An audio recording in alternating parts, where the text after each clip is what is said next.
Produced by Christy Phillips and John Hamm. Etnal version by Al Haynes. The Arabian Nights Entertainments. Selected and edited by Andrew Lang. After the edition of Longmans. Green and Company 1918 1898 contents. Preface.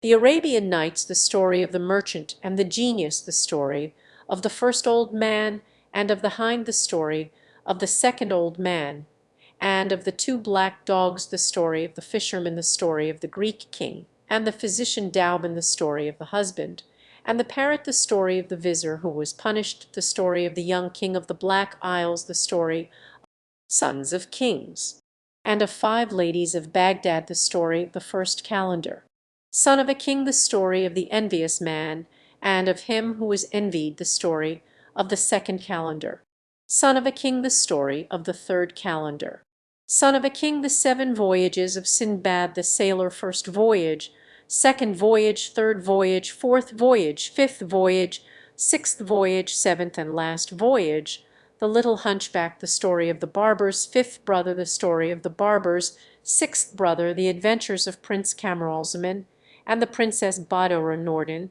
and the fair Persian Caliph of Baghdad, the story of the blind Baba Abdallah, the story of Sidi Nauman, the story of Ali Kolia, merchant of Baghdad, the enchanted horse, the story of 2 sisters who were jealous of their younger sister. Preface. The stories in the fairy books have generally been such as old women in country places tell to their grandchildren. Nobody knows how old they are, or who told them first. The children of Ham, Shem, and Japhet may have listened to them in the ark on wet days. Hector's little boy may have heard them in Troy town. For it is certain that Homer knew them, and that some of them were written down in Egypt about the time of Moses. People in different countries tell them differently, but they are always the same stories. Really, whether among little Zulus at the Cape or little Eskimo near the North Pole, the changes are only in matters of manners and customs, such as wearing clothes or not, meeting lions who talk in the warm countries, or talking bears in the cold countries. There are plenty of kings and queens in the fairy tales, just because long ago there were plenty of kings in the country. A gentleman who would be a squire now was a kind of king in Scotland in very old times, and the same in other places. These old stories, never forgotten, were taken down in writing in different ages, but mostly in this century, in all sorts of languages. These ancient stories are the contents of the fairy books, now the Arabian Nights, some of which, but not nearly all, are given in this volume, are only fairy tales of the East. The people of Asia, Arabia, and Persia told them in their own way, not for children, but for grown-up people. There were no novels then, nor any printed books, of course, but there were people whose profession it was to amuse men and women by telling tales. They dressed the fairy stories up, and made the characters good Mohammedans, living in Baghdad or India. The events were often supposed to happen in the reign of the great Caliph, or ruler of the faithful, Harun al-Rashid, who lived in Baghdad in 786–808 D. The vizier who accompanies the Caliph was also a real person of the great family of the Barmecides. He was put to death by the Caliph in a very cruel way. Nobody ever knew why. The stories must have been told in their present shape a good long while after the Caliph died, when nobody knew very exactly what had really happened. At last some storyteller thought of writing down the tales, and fixing them into a kind of framework, as if they had all been narrated to a cruel sultan by his wife. Probably the tales were written down about the time when Edward I was fighting Robert Bruce, but changes were made in them at different times, and a great deal that is very dull and stupid was put in, and plenty of verses. Neither the verses nor the dull pieces are given in this book. People in France and England knew almost nothing about the Arabian Nights till the reigns of Queen Anne and George I. when they were translated into French by Monsieur Galland. Grown-up people were then very fond of fairy tales, and they thought these Arab stories the best that they had ever read. They were delighted with ghouls who lived among the tombs, and genii, who seemed to be a kind of a grizz, and with princesses who work magic spells, and with paras, who are Arab fairies. Sinbad had adventures which perhaps came out of the Odyssey of Homer. In fact, all the East had contributed its wonders, and sent them to Europe in one parcel. Young men once made a noise at Monsieur Galland's windows in the dead of night, and asked him to tell them one of his marvellous tales. Nobody talked of anything but dervishes and vizirs, rocks and paras. The stories were translated from French into all languages, and only Bishop Atterbury complained that the tales were not likely to be true, and had no moral. The bishop was presently banished for being on the side of Prince Charlie's father, and had leisure to repent of being so solemn. In this book the Arabian Nights are translated from the French version of Monsieur Galland, who dropped out the poetry and a great deal of what the Arabian authors thought funny, though it seems wearisome to us. In this book the stories are shortened here and there, and omissions are made of pieces only suitable for Arabs and old gentlemen. The translations are by the writers of the tales in the fairy books, and the pictures are by Mr. Ford. I can remember reading the Arabian Nights when I was 6 years old, in dirty yellow old volumes of small type with no pictures, and I hope children who read them with Mr. Ford's pictures will be as happy as I was then in the company of Aladdin and Sinbad the Sailor. The Arabian Nights in the chronicles of the ancient dynasty of the Sassanidae, who reigned for about 400 years, from Persia to the borders of China, beyond the great river Ganges itself. We read the praises of one of the kings of this race, who was said to be the best monarch of his time. His subjects loved him, and his neighbors feared him, and when he died he left his kingdom in a more prosperous and powerful condition than any king had done before him. The two sons who survived him loved each other tenderly, and it was a real grief to the elder, Shahryar, that the laws of the empire forbade him to share his dominions with his brother Shahzaman. Indeed, after 10 years, during which this state of things had not ceased to trouble him, Shahryar cut off the country of Great Tartary from the Persian Empire and made his brother king. Now the Sultan Shahryar had a wife whom he loved more than all the world, and his greatest happiness was to surround her with splendour, and to give her the finest dresses and the most beautiful jewels. It was therefore with the deepest shame and sorrow that he accidentally discovered, after several years, that she had deceived him completely, and her whole conduct turned out to have been so bad, that he felt himself obliged to carry out the law of the land, and order the Grand Vizier to put her to death. The blow was so heavy that his mind almost gave way, and he declared that he was quite sure that at bottom all women were as wicked as the Sultana, if you could only find them out, and that the fewer the world contained the better. So every evening he married a fresh wife, whose duty it was to provide these unhappy brides for the Sultan. The poor man fulfilled his task with reluctance, but there was no escape, and every day saw a girl married and a wife dead. This behaviour caused the greatest horror in the town, where nothing was heard but cries and lamentations.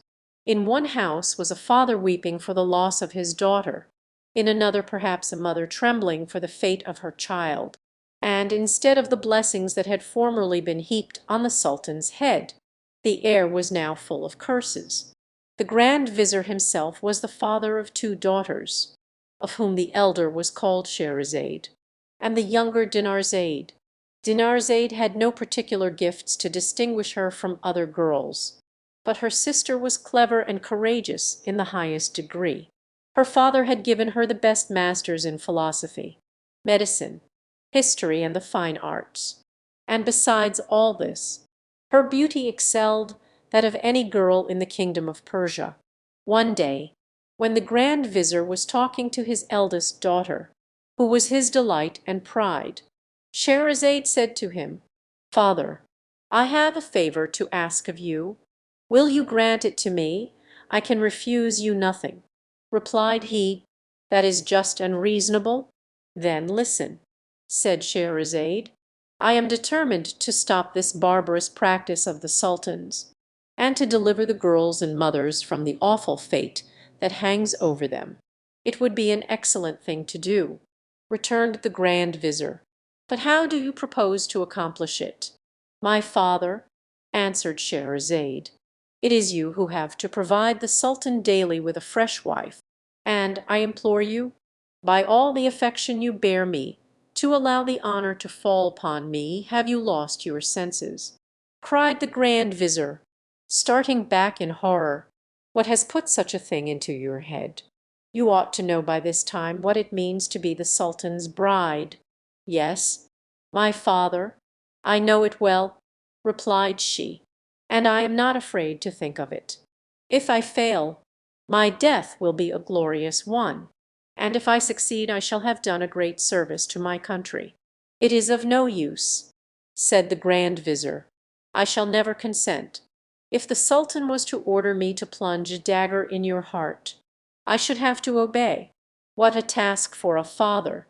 Ah, if you do not fear death, fear at any rate the anguish you would cause me once again." "My father," said Scheherazade, "will you grant me what I ask?" "What? Are you still so obstinate?" exclaimed the grand vizier. "Why are you so resolved upon your own ruin?" But the maiden absolutely refused to attend to her father's words, and at length, in despair, the grand vizier was obliged to give way, and went sadly to the palace to tell the sultan that the following evening he would bring him Scheherazade. The sultan received this news with the greatest astonishment. "How have you made up your mind?" he asked. "To sacrifice your own daughter to me, sire," answered the grand vizier. "It is her own wish. Even the sad fate that awaits her could not hold her back. Let there be no mistake." "Vizier," said the sultan, "remember you will have to take her life yourself. If you refuse, I swear that your head shall pay forfeit." "Sire," returned the vizier, "whatever the cost, I will obey you. Though a father, I am also your subject." So the sultan told the grand vizier he might bring his daughter as soon as he liked. The vizier took back this news to Scheherazade, who received it as if it had been the most pleasant thing in the world. She thanked her father warmly for yielding to her wishes, and, seeing him still bowed down with grief, told him that she hoped he would never repent having allowed her to marry the sultan. Then she went to prepare herself for the marriage, and begged that her sister Dinarzade should be sent for to speak to her. When they were alone, Scheherazade addressed her thus: "My dear sister, I want your help in a very important affair. My father is going to take me to the palace to celebrate my marriage with the sultan. When his highness receives me, I shall beg him, as a last favour, to let you sleep in our chamber, so that I may have your company during the last night I am alive. If, as I hope, he grants me my wish, be sure that you wake me an hour before the dawn, and speak to me in these words: 'My sister, if you are not asleep, I beg you, before the sun rises, to tell me one of your charming stories. Then I shall begin, and I hope by this means to deliver the people from the terror that reigns over them." Dinarzade replied that she would do with pleasure what her sister wished. When the usual hour arrived, the grand vizier conducted Scheherazade to the palace, and left her alone with the sultan, who bade her raise her veil, and was amazed at her beauty, but seeing her eyes full of tears, he asked what was the matter. "Sire," replied Scheherazade, "I have a sister who loves me as tenderly as I love her. Grant me the favour of allowing her to sleep this night in the same room, as it is the last we shall be together." Shahryar consented to Shahrazade's petition, and Dinarzade was sent for. An hour before daybreak Dinarzade awoke, and exclaimed, as she had promised, "My dear sister, if you are not asleep, tell me, I pray you, before the sun rises, one of your charming stories. It is the last time that I shall have the pleasure of hearing you." Scheherazade did not answer her sister, but turned to the Sultan. "Will your Highness permit me to do as my sister asks?" said she. "Willingly," he answered. So Scheherazade began. "The story of the merchant and the genius, sire. There was once upon a time a merchant who possessed great wealth, in land and merchandise, as well as in ready money. He was obliged from time to time to take journeys to arrange his affairs. One day, having to go a long way from home, he mounted his horse, taking with him a small wallet in which he had put a few biscuits and dates, because he had to pass through the desert where no food was to be got. He arrived without any mishap, and, having finished his business, set out on his return, on the fourth day of his journey, the heat of the sun being very great. He turned out of his road to rest under some trees. He found at the foot of a large walnut tree a fountain of clear and running water. He dismounted, fastened his horse to a branch of the tree, and sat by the fountain, after having taken from his wallet some of his dates and biscuits. When he had finished this frugal meal, he washed his face and hands in the fountain. When he was thus employed, he saw an enormous genius, white with rage, coming towards him, with a scimitar in his hand. "Arise," he cried in a terrible voice, "and let me kill you as you have killed my son." As he uttered these words, he gave a frightful yell. The merchant, quite as much terrified at the hideous face of the monster as at his words, answered him tremblingly, "Alas, good sir, what can I have done to you to deserve death? I shall kill you," repeated the genius, "as you have killed my son." "But," said the merchant, "how can I have killed your son? I do not know him, and I have never even seen him. When you arrived here, did you not sit down on the ground?" asked the genius. "And did you not take some dates from your wallet? And whilst eating them, did not you throw the stones about?" "Yes," said the merchant, "I certainly did so." "Then," said the genius, "I tell you you have killed my son, for whilst you were throwing about the stones, my son passed by, and one of them struck him in the eye and killed him. So I shall kill you." "Ah, sir, forgive me," cried the merchant. "I will have no mercy on you," answered the genius. "But I killed your son quite unintentionally, so I implore you to spare my life." "No," said the genius, "I shall kill you as you killed my son." And so saying, he seized the merchant by the arm, threw him on the ground, and lifted his sabre to cut off his head. The merchant, protesting his innocence, wailed his wife and children, and tried pitifully to avert his fate. The genius, with his raised scimitar, waited till he had finished, but was not in the least touched. Scheherazade, at this point, seeing that it was day, and knowing that the Sultan always rose very early to attend the council, stopped speaking. "Indeed, sister," said Dinarzade, "this is a wonderful story." "The rest is still more wonderful," replied Scheherazade, "and you would say so, if the Sultan would allow me to live another day, and would give me leave to tell it to you the next night." Shahryar, who had been listening to Scheherazade with pleasure, said to himself, "I will wait till tomorrow. I can always have her killed when I have heard the end of her story." All this time the Grand Vizir was in a terrible state of anxiety, but he was much delighted when he saw the Sultan enter the council chamber without giving the terrible command that he was expecting. The next morning, before the day broke, Dinarzade said to her sister, "Dear sister, if you are awake, I pray you to go on with your story." The Sultan did not wait for Scheherazade to ask his leave. "Finish," said he, "the story of the genius and the merchant. I am curious to hear the end." So Scheherazade went on with the story. This happened every morning. The Sultana told a story, and the Sultan let her live to finish it. When the merchant saw that the genius was determined to cut off his head, he said, "One word more, I entreat you. Grant me a little delay, just a short time to go home and bid my wife and children farewell, and to make my will.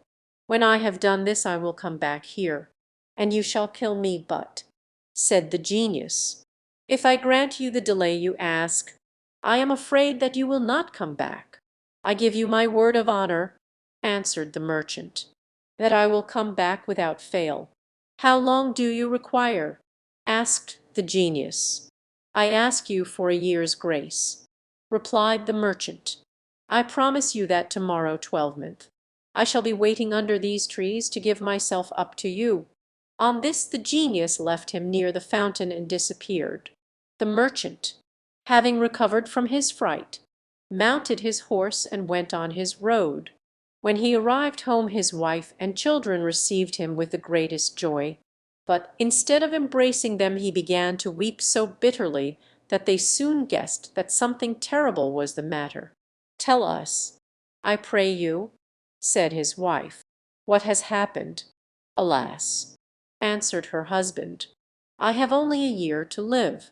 Then he told them what had passed between him and the genius, and how he had given his word to return at the end of a year to be killed. When they heard this sad news they were in despair, and wept much. The next day the merchant began to settle his affairs, and first of all to pay his debts. He gave presents to his friends, and large alms to the poor. He set his slaves at liberty, and provided for his wife and children. The year soon passed away, and he was obliged to depart. When he tried to say good-bye he was quite overcome with grief, and with difficulty tore himself away. At length he reached the place where he had first seen the genius. On the very day that he had appointed, he dismounted, and sat down at the edge of the fountain, where he awaited the genius in terrible suspense. Whilst he was thus waiting an old man leading a hind came towards him. They greeted one another, and then the old man said to him, "May I ask, brother, what brought you to this desert place, where there are so many evil genii about? To see these beautiful trees one would imagine it was inhabited, but it is a dangerous place to stop long in." The merchant told the old man why he was obliged to come there. He listened in astonishment. "This is a most marvellous affair. I should like to be a witness of your interview with the genius." So saying, he sat down by the merchant. While they were talking another old man came up, followed by two black dogs. He greeted them, and asked what they were doing in this place. The old man who was leading the hind told him the adventure of the merchant and the genius. The second old man had not sooner heard the story than he, too, decided to stay there to see what would happen. He sat down by the others, and was talking, when a third old man arrived. He asked why the merchant who was with them looked so sad. They told him the story, and he also resolved to see what would pass between the genius and the merchant, so waited with the rest. They soon saw in the distance a thick smoke, like a cloud of dust. This smoke came nearer and nearer, and then, all at once, it vanished, and they saw the genius, who, without speaking to them, approached the merchant, sword in hand, and, taking him by the arm, said, "Get up and let me kill you as you killed my son." The merchant and the three old men began to weep and groan. Then the old man leading the hind threw himself at the monster's feet and said, "O Prince of the Genii, I beg of you to stay your fury and to listen to me. I am going to tell you my story, and that of the hind I have with me, and if you find it more marvellous than that of the merchant whom you are about to kill, I hope that you will do away with a third part of his punishment." The genius considered some time, and then he said, "Very well, I agree to this. The story of the first old man and of the hind I am now going to begin my story," said the old man. "So please attend. This hind that you see with me is my wife.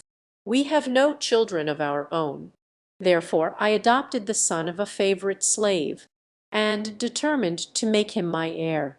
My wife, however, took a great dislike to both mother and child, which she concealed from me till too late.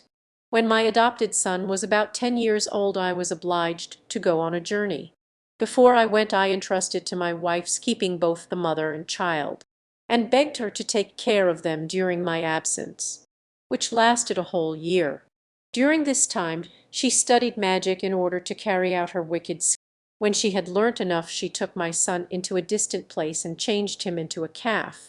Then she gave him to my steward, and told him to look after a calf she had bought.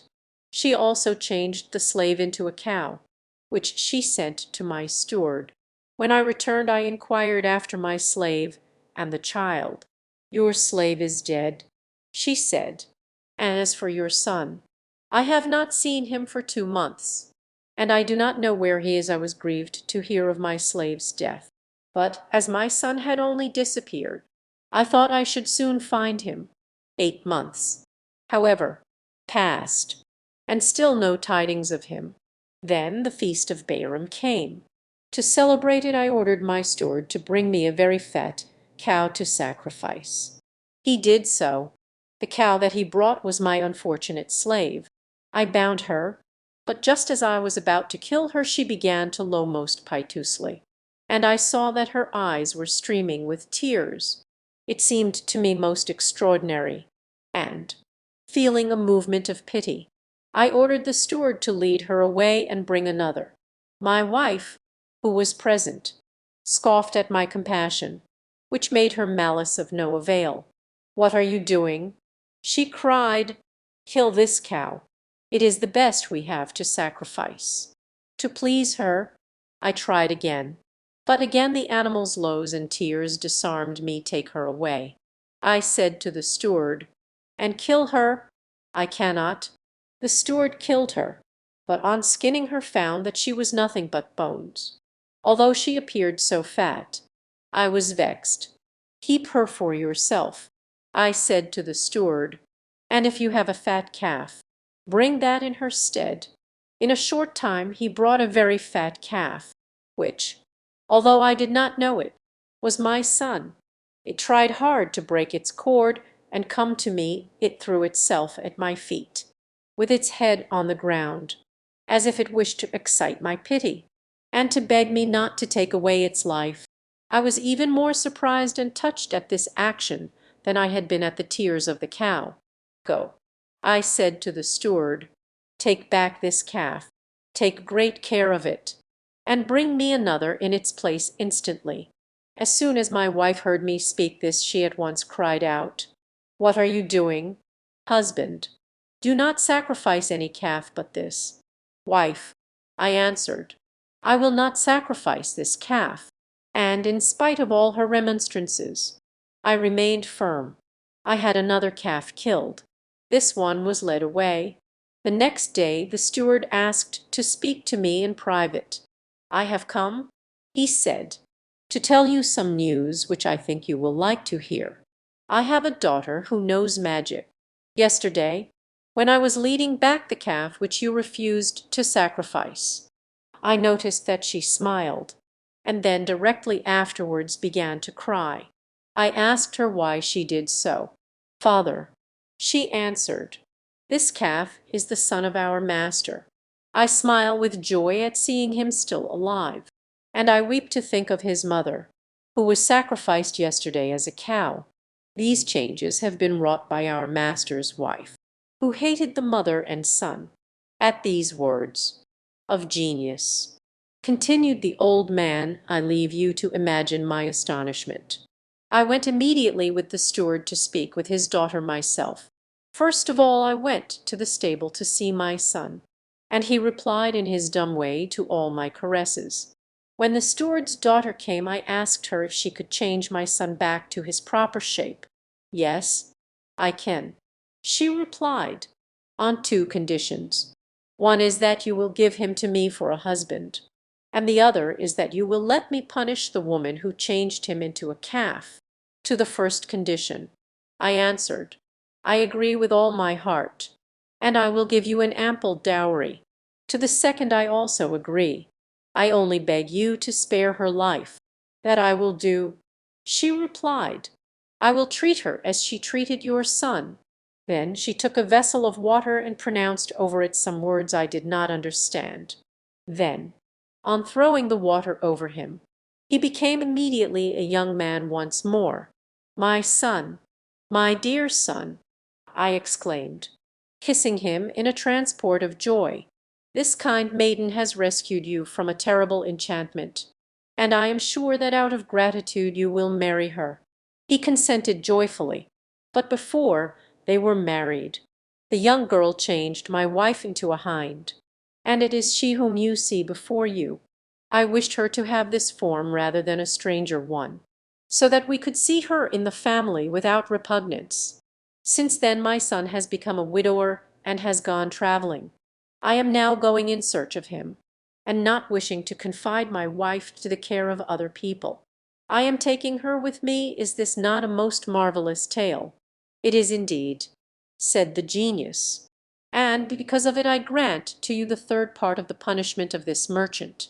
When the first old man had finished his story, the second, who was leading the two black dogs, said to the genius, "I am going to tell you what happened to me, and I am sure that you will find my story even more astonishing than the one to which you have just been listening. But when I have related it, will you grant me also the third part of the merchant's punishment?" "Yes," replied the genius, "provided that your story surpasses that of the hind." With this agreement the second old man began in this way. The story of the second old man and of the two black dogs, great prince of the genii. You must know that we are three brothers, these two black dogs and myself. Our father died, leaving us each 1,000 sequins. With this sum we all three took up the same profession, and became merchants, a short time after we had opened our shops. My eldest brother, one of these two dogs, resolved to travel in foreign countries for the sake of merchandise. With this intention he sold all he had and bought merchandise suitable to the voyages he was about to make.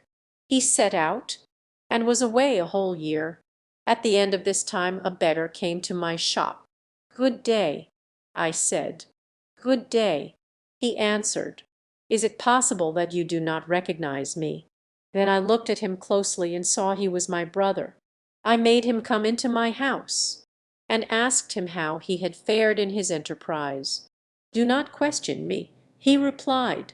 "See me, you see all I have. It would but renew my trouble to tell of all the misfortunes that have befallen me in a year, and have brought me to this state."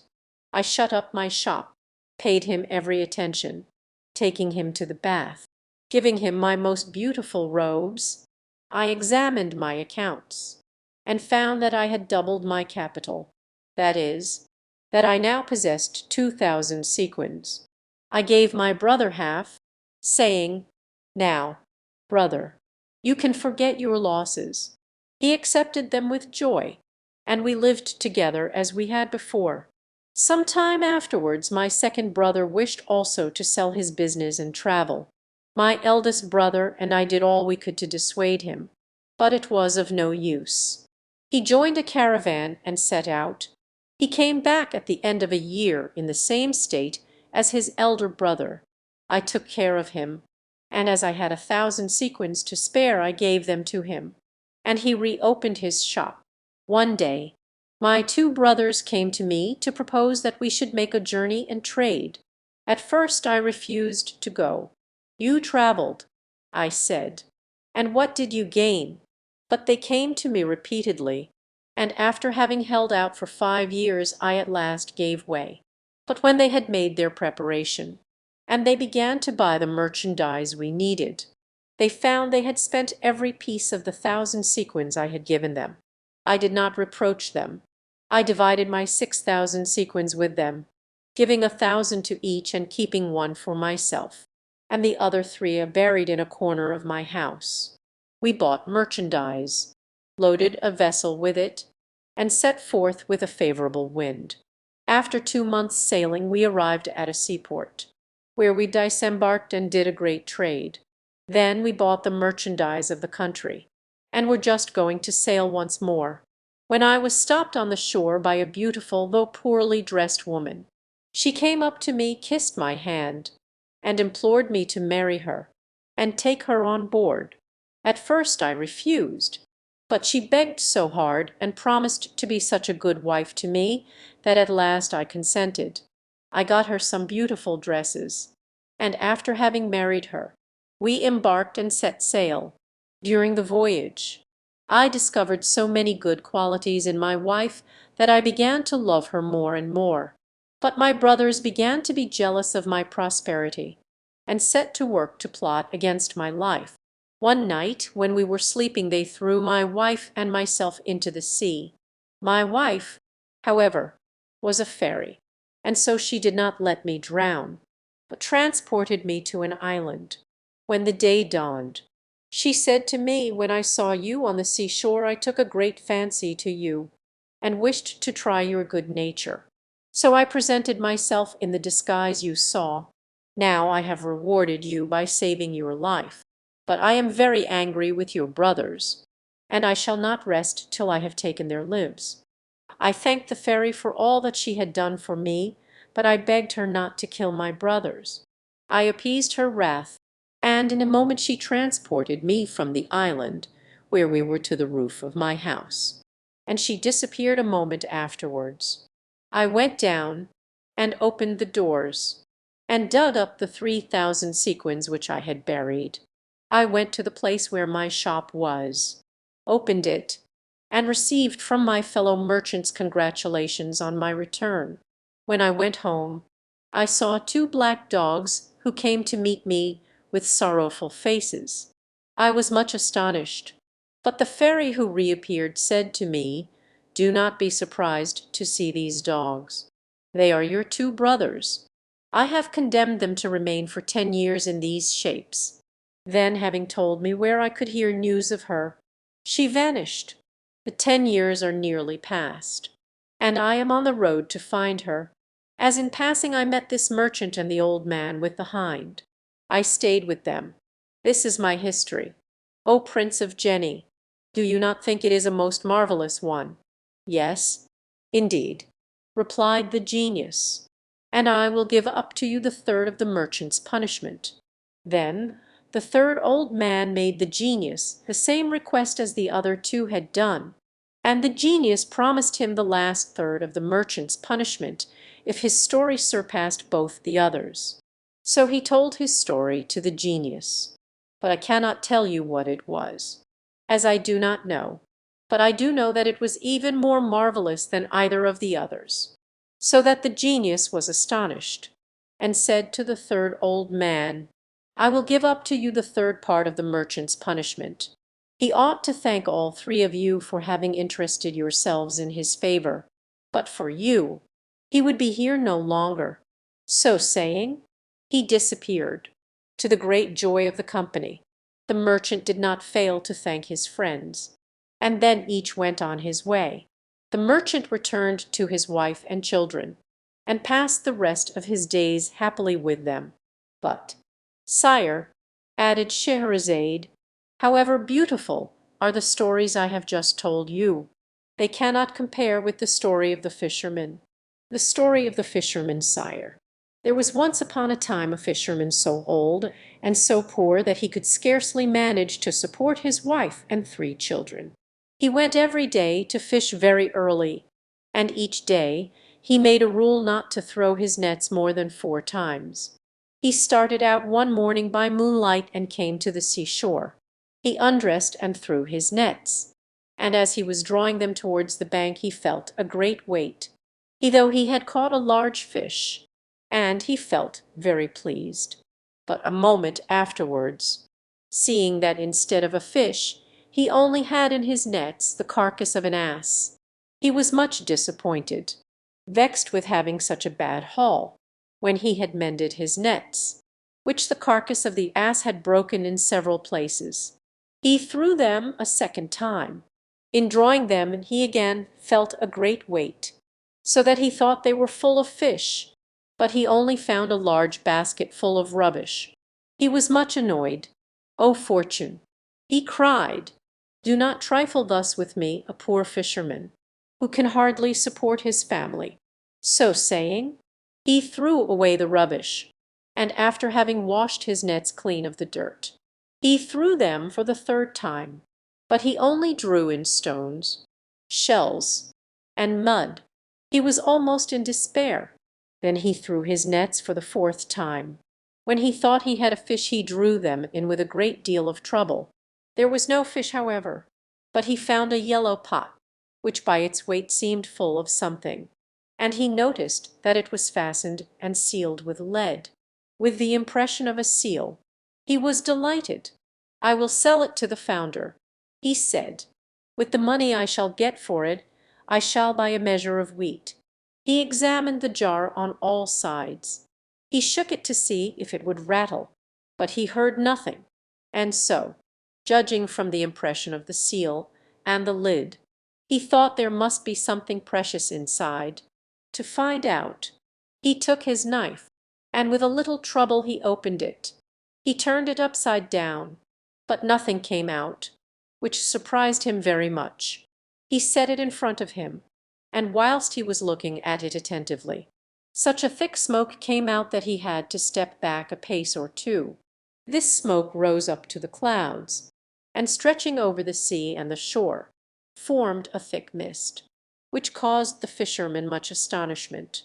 When all the smoke was out of the jar, it gathered itself together, and became a thick mass in which appeared a genius, twice as large as the largest giant.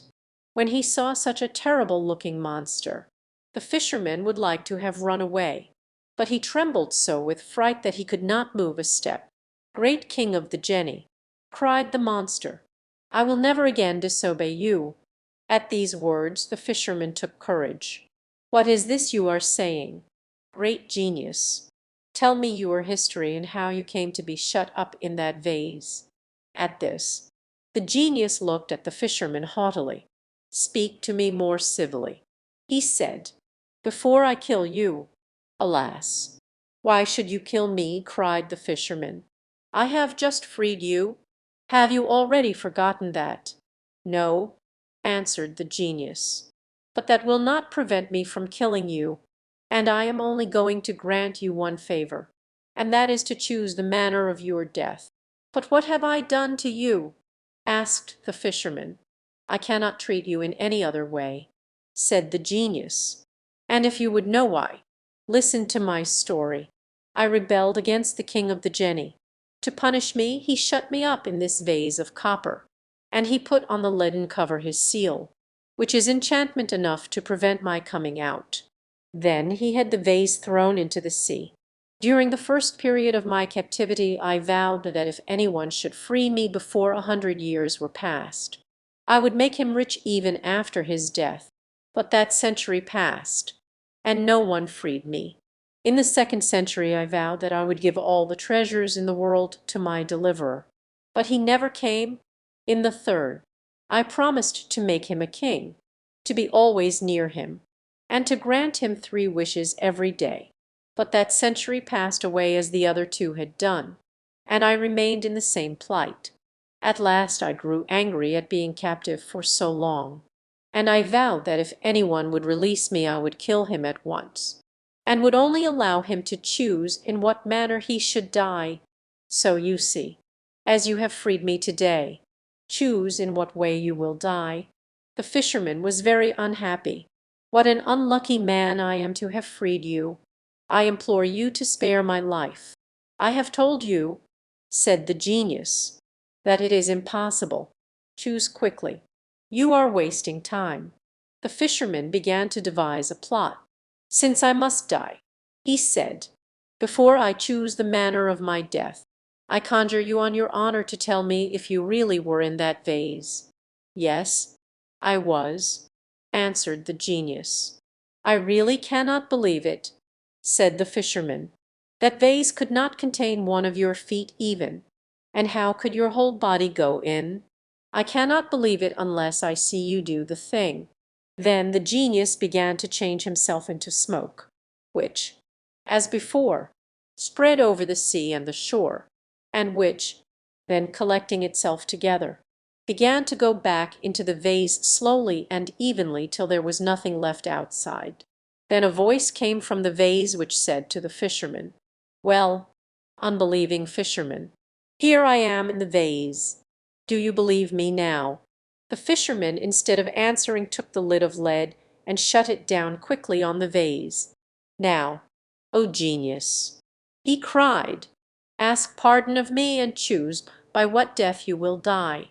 But no, it will be better if I throw you into the sea whence I drew you out, and I will build a house on the shore to warn fishermen who come to cast their nets here, against fishing up such a wicked genius as you are, who vows to kill the man who frees you." At these words the genius did all he could to get out, but he could not, because of the enchantment of the lid. Then he tried to get out by cunning. "If you will take off the cover," he said, "I will repay you." "No," answered the fisherman, "if I trust myself to you I am afraid you will treat me as a certain Greek king treated the physician Douban. Listen, and I will tell you the story of the Greek king and the physician Douban in the country of Zauman. In Persia there lived a Greek king. This king was a leper, and all his doctors had been unable to cure him, when a very clever physician came to his court. He was very learned in all languages, and knew a great deal about herbs and medicines.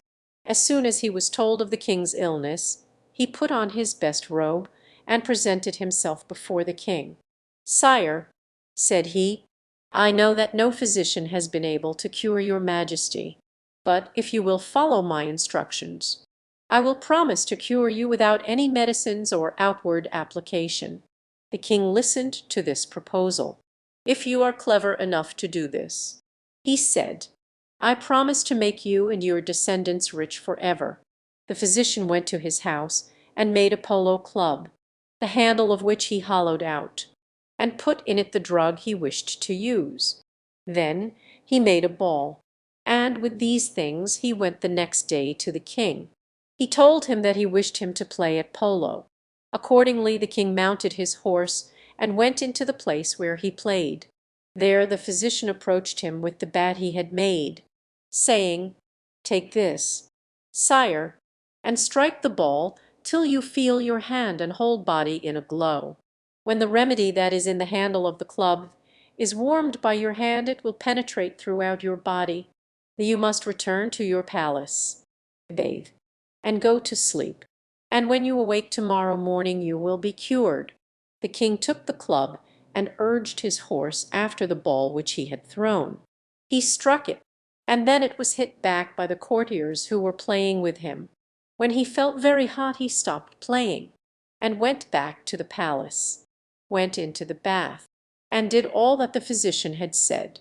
The next day when he arose he found, to his great joy and astonishment, that he was completely cured. When he entered his audience chamber all his courtiers, who were eager to see if the wonderful cure had been effected, were overwhelmed with joy. The physician Douban entered the hall and bowed low to the ground. The king, seeing him, called him, made him sit by his side, and showed him every mark of honor. That evening he gave him a long and rich robe of state, and presented him with 2,000 sequins. The following day he continued to load him with favors. Now the king had a grand vizier who was avaricious and envious, and a very bad man. He grew extremely jealous of the physician, and determined to bring about his ruin. In order to do this he asked to speak in private with the king, saying that he had a most important communication to make. "What is it?" asked the king. "Sire," answered the grand vizier, "it is most dangerous for a monarch to confide in a man whose faithfulness is not proved. You do not know that this physician is not a traitor come here to assassinate you." "I am sure," said the king, "that this man is the most faithful and virtuous of men. If he wished to take my life, why did he cure me? Cease to speak against him. I see what it is you are jealous of him. but do not think that I can be turned against him. I remember well what a vizier said to King Sinbad, his master, to prevent him from putting the prince, his son, to death. What the Greek king said excited the vizier's curiosity, and he said to him, "Sire, I beg your majesty to have the condescension to tell me what the vizier said to King Sinbad." This vizier, he replied, told King Sinbad that one ought not believe everything that a mother-in-law says, and told him this story. The story of the husband and the parrot. A good man had a beautiful wife, whom he loved passionately, and never left if possible. One day, when he was obliged by important business to go away from her, he went to a place where all kinds of birds are sold and bought a parrot. This parrot not only spoke well, but it had the gift of telling all that had been done before it. He brought it home in a cage, and asked his wife to put it in her room and take great care of it while he was away. Then he departed. On his return he asked the parrot what had happened during his absence, and the parrot told him some things which made him scold his wife. She thought that one of her slaves must have been telling tales of her, but they told her it was the parrot, and she resolved to revenge herself on him. When her husband next went away for one day, she told one slave to turn under the bird's cage a hand mill, another to throw water down from above the cage, and a third to take a mirror and turn it in front of its eyes, from left to right by the light of a candle. The slaves did this for part of the night, and did it very well. The next day, when the husband came back, he asked the parrot what he had seen. The bird replied, "My good master, the lightning, thunder, and rain disturbed me so much all night long that I cannot tell you what I have suffered." The husband, who knew that it had neither rained nor thundered in the night, was convinced that the parrot was not speaking the truth. So he took him out of the cage and threw him so roughly on the ground that he killed him. Nevertheless, he was sorry afterwards, for he found that the parrot had spoken the truth.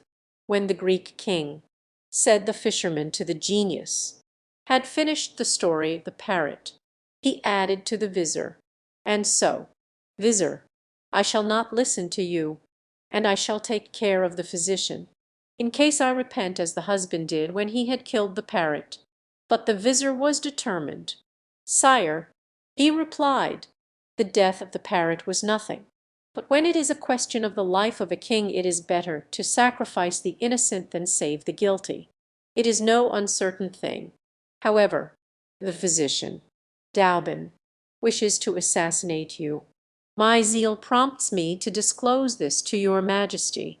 If I am wrong, I deserve to be punished as a vizier was once punished." "What had the vizier done," said the Greek king, "to merit the punishment?"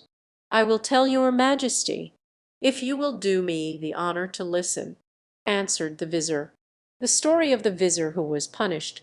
There was once upon a time a king who had a son who was very fond of hunting. He often allowed him to indulge in this pastime, but he had ordered his grand vizier always to go with him, and never to lose sight of him.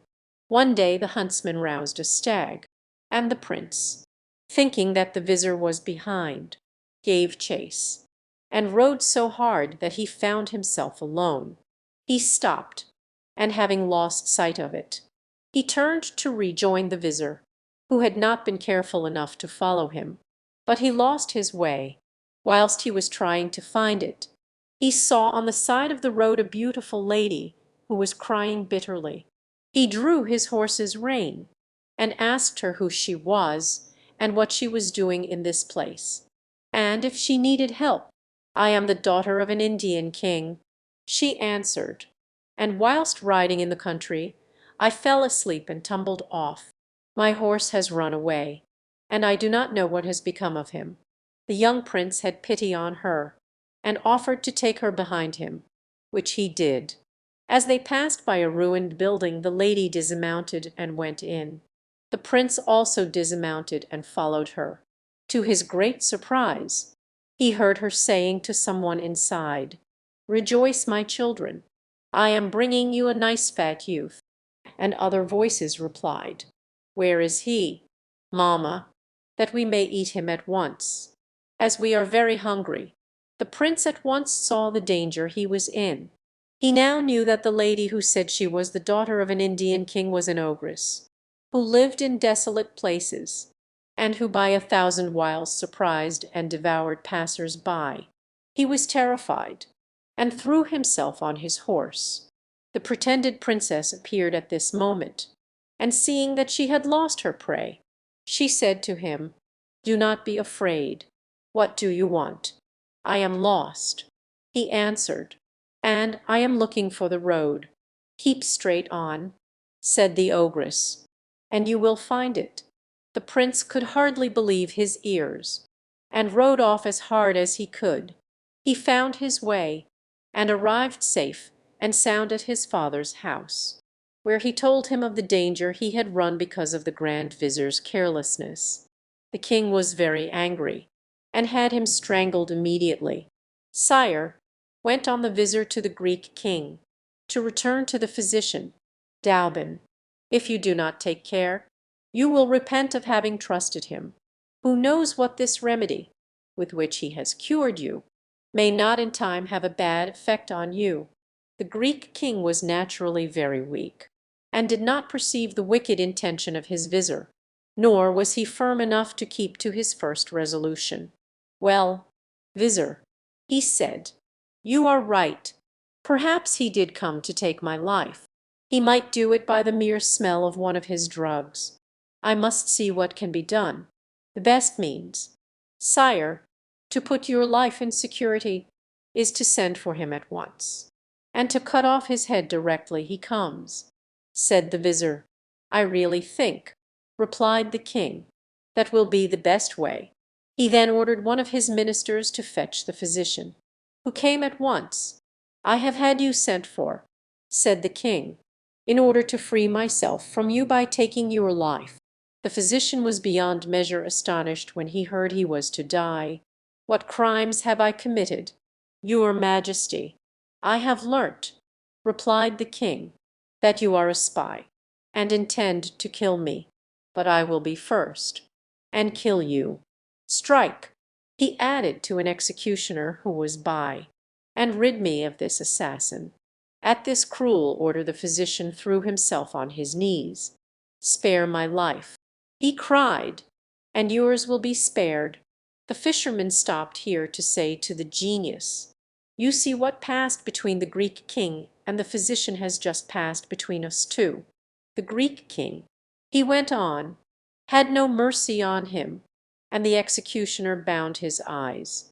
All those present begged for his life, but in vain.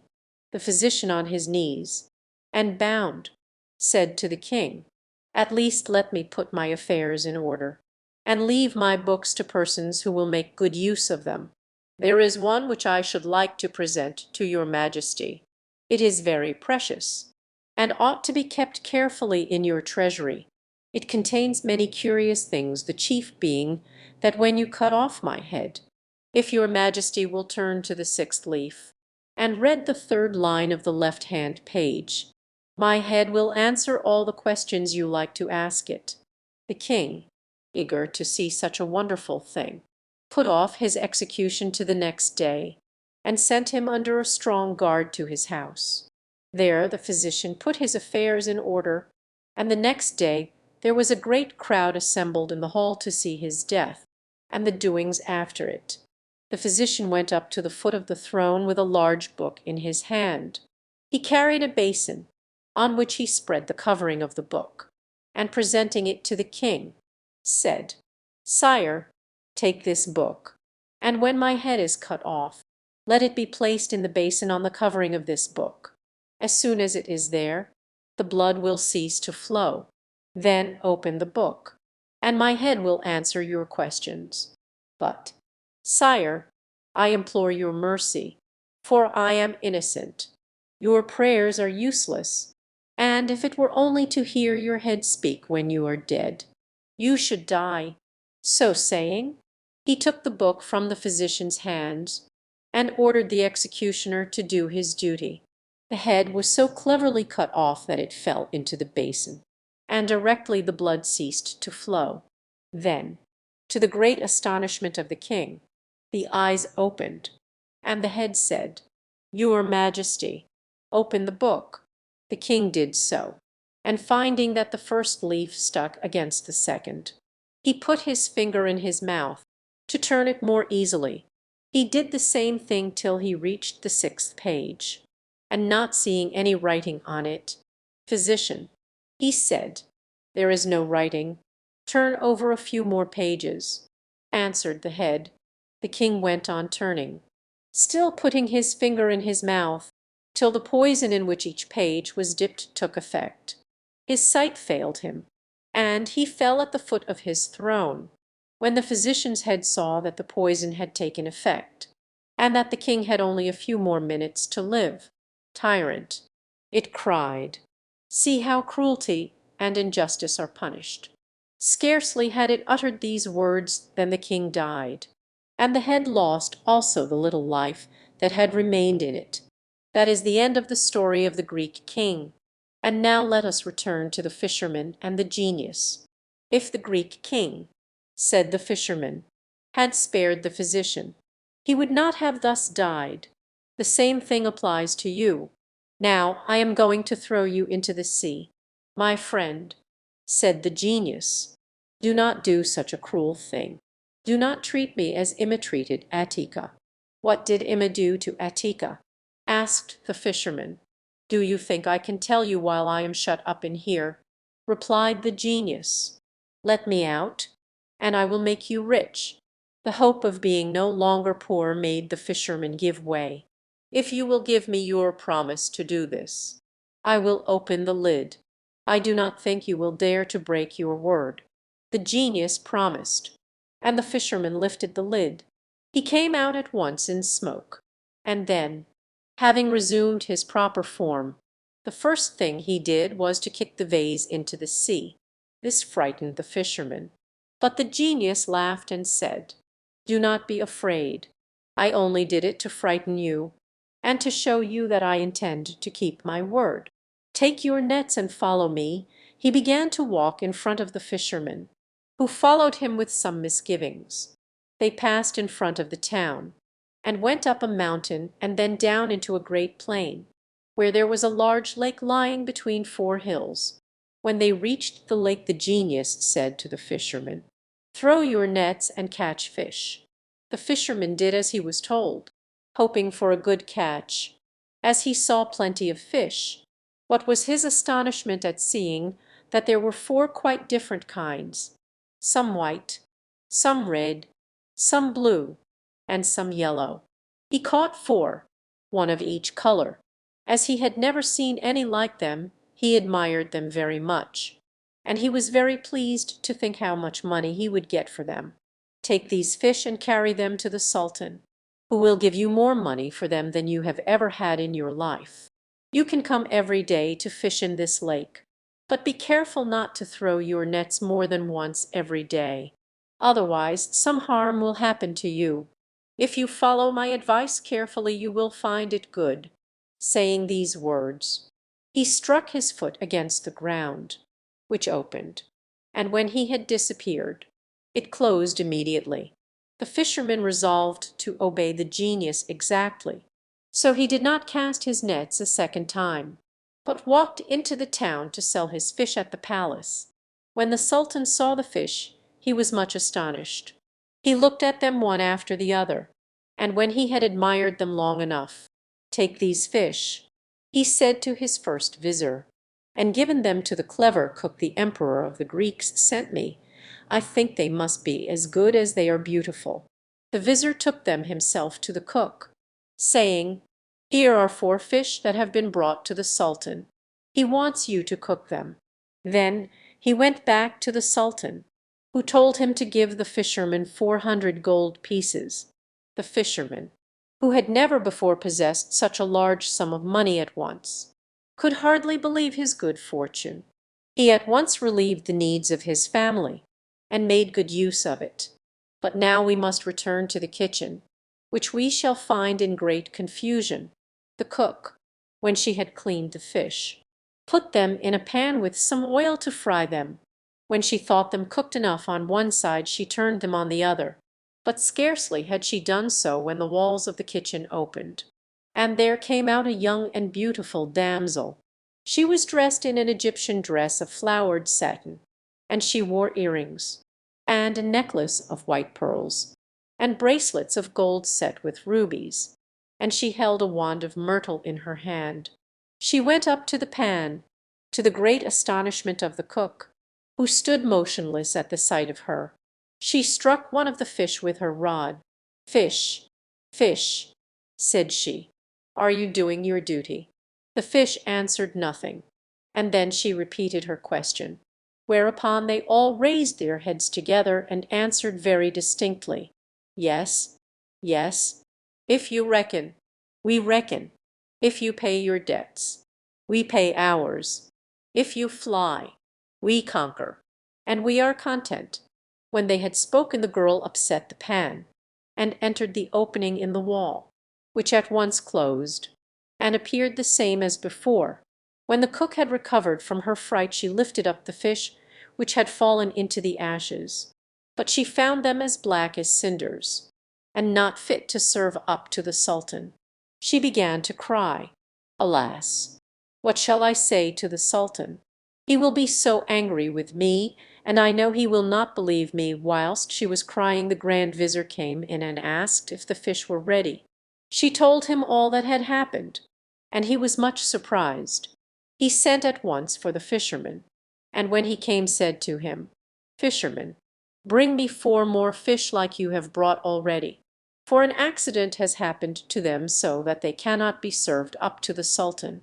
The fisherman did not say what the genius had told him, but he excused himself, and he promised to bring them next day.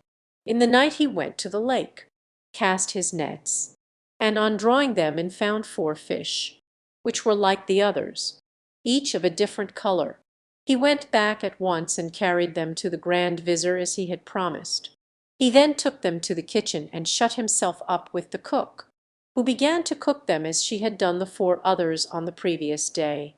When she was about to turn them on the other side, the wall opened, the damsel appeared, addressed the same words to the fish, received the same answer, and then overturned the pan and disappeared. The Grand Vizir was filled with astonishment. "I shall tell the Sultan all that has happened," said he, and he did so. The Sultan was very much astounded, and wished to see this marvel for himself. So he sent for the fisherman, and asked him to procure 4 more fish. The fisherman asked for 3 days, which were granted, and he then cast his nets in the lake, and again caught 4 different colored fish. The Sultan was delighted to see he had got them, and gave him again 400 gold pieces. As soon as the Sultan had the fish, he had them carried to his room with all that was needed to cook them. Then he shut himself up with the Grand Vizir, who began to prepare them and cook them. When they were done on one side, he turned them over on the other. Then the wall of the room opened, but instead of the maiden a black slave came out. He was enormously tall, and carried a large green stick with which he touched the fish, saying in a terrible voice, "Fish, fish, are you doing your duty?" To these words the fish, lifting up their heads, replied, "Yes, yes, if you reckon, we reckon; if you pay your debts, we pay ours; if you fly, we conquer, and are content." The black slave overturned the pan in the middle of the room, and the fish were turned to cinders. Then he stepped proudly back into the wall, which closed round him. After having seen this, said the Sultan, "I cannot rest. These fish signify some mystery I must clear up." He sent for the fisherman. "Fisherman," he said, "the fish you have brought us have caused me some anxiety. Where did you get them from?" "Sire," he answered, "I got them from a lake which lies in the middle of 4 hills beyond yonder mountains." "Do you know this lake?" asked the Sultan of the Grand Vizir.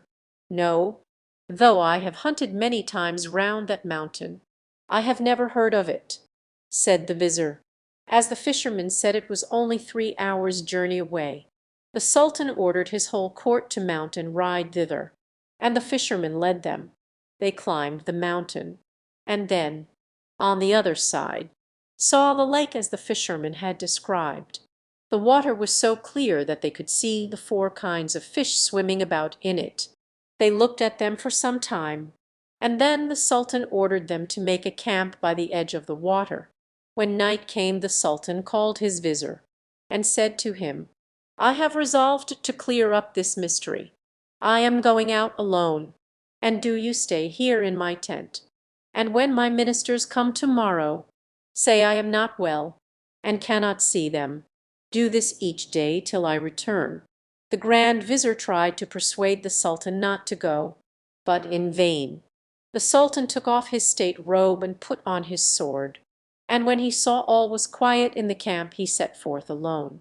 He climbed one of the hills, and then crossed the great plain, till, just as the sun rose, he beheld far in front of him a large building. When he came near to it he saw it was a splendid palace of beautiful black polished marble, covered with steel as smooth as a mirror. He went to the gate, which stood half open, and went in, as nobody came when he knocked. He passed through a magnificent courtyard and still saw no one, though he called aloud several times. He entered large halls where the carpets were of silk, the lounges and sofas covered with tapestry from Mecca, and the hangings of the most beautiful Indian stuffs of gold and silver. Then he found himself in a splendid room, with a fountain supported by golden lions.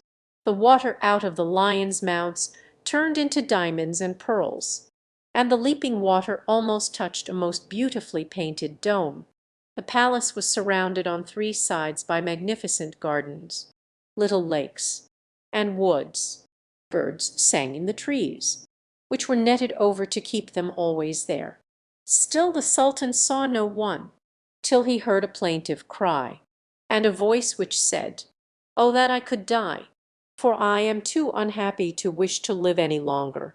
The Sultan looked round to discover who it was who thus bemoaned his fate, and at last saw a handsome young man richly clothed, who was sitting on a throne raised slightly from the ground. His face was very sad. The Sultan approached him and bowed to him. The young man bent his head very low, but did not rise. "Sire," he said to the Sultan, "I cannot rise and do you the reverence that I am sure should be paid to your rank." "Sir," answered the Sultan, "I am sure you have a good reason for not doing so, and having heard your cry of distress, I am come to offer you my help. Whose is this palace? Why is it thus empty?" Instead of answering, the young man lifted up his robe, and showed the Sultan that, from the waist downwards, he was a block of black marble. The Sultan was horrified, and begged the young man to tell him his story. "Willingly I will tell you my sad history," said the young man. "The story of the young King of the Black Isles you must know, sire, that my father was Mahmud, the king of this country, the Black Isles, so called from the 4 little mountains which were once islands, while the capital was the place where now the great lake lies. My story will tell you how these changes came about. My father died when he was 66, and I succeeded him. I married my cousin, whom I loved tenderly, and I thought she loved me too. But one afternoon, when I was half asleep, and was being fanned by 2 of her maids, I heard one say to the other, 'What a pity it is that our mistress no longer loves our master. I believe she would like to kill him if she could, for she is an enchantress.' I soon found by watching that they were right, and when I mortally wounded a favorite slave of hers for a great crime, she begged that she might build a palace in the garden, where she wept and bewailed him for 2 years. At last I begged her to cease grieving for him, for although he could not speak or move, by her enchantments she just kept him alive. She turned upon me in a rage, and said over me some magic words, and I instantly became as you see me now, half man and half marble. Then this wicked enchantress changed the capital, which was a very populous and flourishing city, into the lake and desert plain you saw. The fish of 4 colors which are in it are the different races who lived in the town. The 4 hills are the 4 islands which give the name to my kingdom. All this the enchantress told me to add to my troubles. And this is not all. Every day she comes and beats me with a whip of buffalo hide. When the young king had finished his sad story, he burst once more into tears, and the sultan was much moved. "Tell me," he cried, "where is this wicked woman? And where is the miserable object of her affection, whom she just manages to keep alive? Where she lives I do not know," answered the unhappy prince. "But she goes every day at sunrise to see if the slave can yet speak to her, after she has beaten me, unfortunate king." Said the sultan, "I will do what I can to avenge you." So he consulted with the young king over the best way to bring this about, and they agreed their plan should be put in effect the next day. The sultan then rested, and the young king gave himself up to happy hopes of release.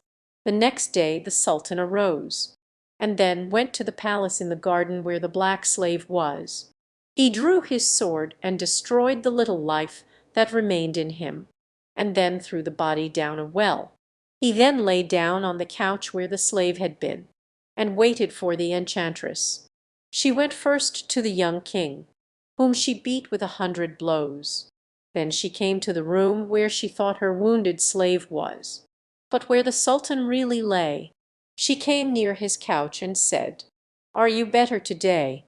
My dear slave, speak but one word to me, how can I be better?"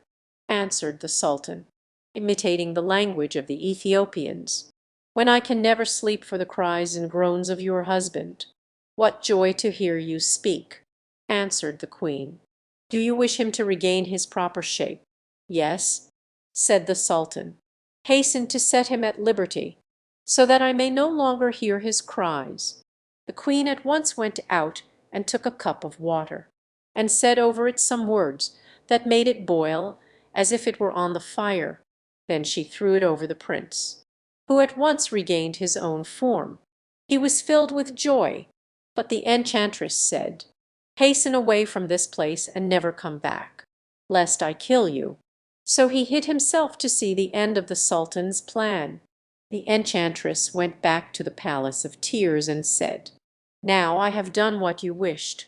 "What you have done," said the sultan, "is not enough to cure me. Every day at midnight all the people whom you have changed into fish lift their heads out of the lake and cry for vengeance. Go quickly and give them their proper shape." The enchantress hurried away and said some words over the lake. The fish then became men, women, and children, and the houses and shops were once more filled. The sultan's suite, who had encamped by the lake, were not a little astonished to see themselves in the middle of a large and beautiful town. As soon as she had disenchanted it, the queen went back to the palace. "Are you quite well now?" she said. "Come near," said the sultan. Nearer still. She obeyed. Then he sprang up, and with one blow of his sword he cut her in two. Then he went and found the prince. "Rejoice," he said, "your cruel enemy is dead." The prince thanked him again and again. "And now," said the sultan, "I will go back to my capital, which I am glad to find is so near yours." "So near mine," said the king of the Black Isles. "Do you know it is a whole year's journey from here? You came here in a few hours because it was enchanted. But I will accompany you on your journey. It will give me much pleasure if you will escort me," said the sultan. "And as I have no children, I will make you my heir." The sultan and the prince set out together, the sultan laden with rich presents from the king of the Black Isles. The day after he reached his capital, the sultan assembled his court and told them all that had befallen him, and told them how he intended to adopt the young king as his heir. Then he gave each man presents in proportion to his rank. As for the fisherman, as he was the first cause of the deliverance of the young prince, the sultan gave him much money, and made him and his family happy for the rest of their days. The story of the three calenders, sons of kings, and of 5 ladies of Baghdad in the reign of the Caliph Harun al-Rashid. There lived at Baghdad a porter who, in spite of his humble calling, was an intelligent and sensible man. One morning he was sitting in his usual place with his basket before him, waiting to be hired, when a tall young lady, covered with a long muslin veil, came up to him and said, "Pick up your basket and follow me."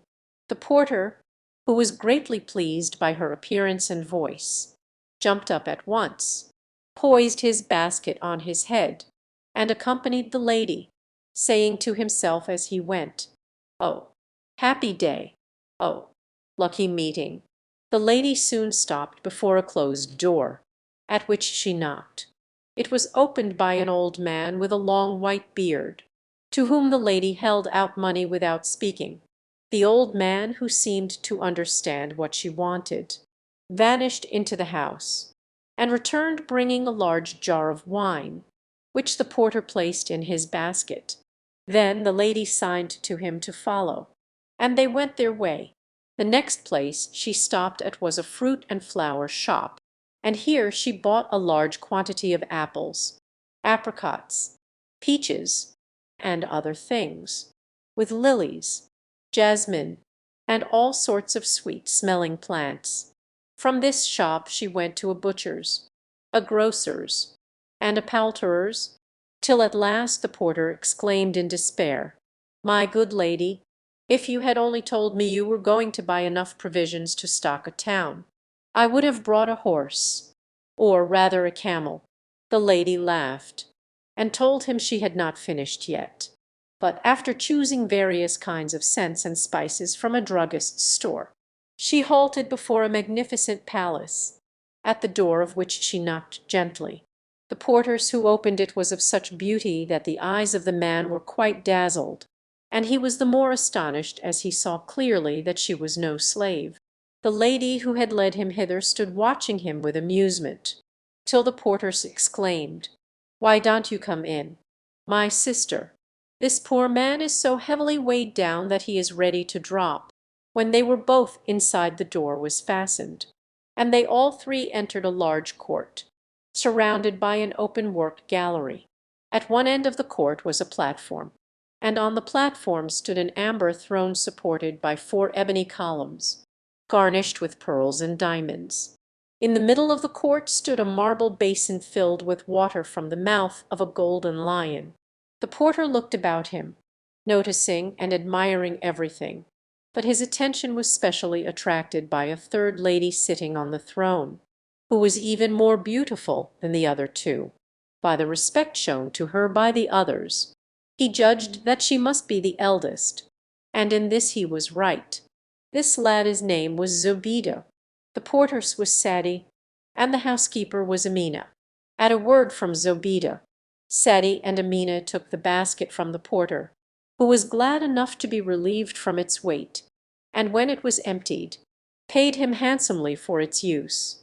But instead of taking up his basket and going away, the man still lingered, till Zobeide inquired what he was waiting for, and if he expected more money. "Oh, madam," returned he, "you have already given me too much, and I fear I may have been guilty of rudeness in not taking my departure at once. But, if you will pardon my saying so, I was lost in astonishment at seeing such beautiful ladies by themselves. A company of women without men is, however, as dull as a company of men without women."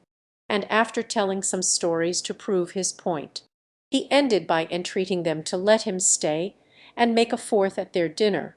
The ladies were rather amused at the man's assurances, and after some discussion it was agreed that he should be allowed to stay, as his society might prove entertaining.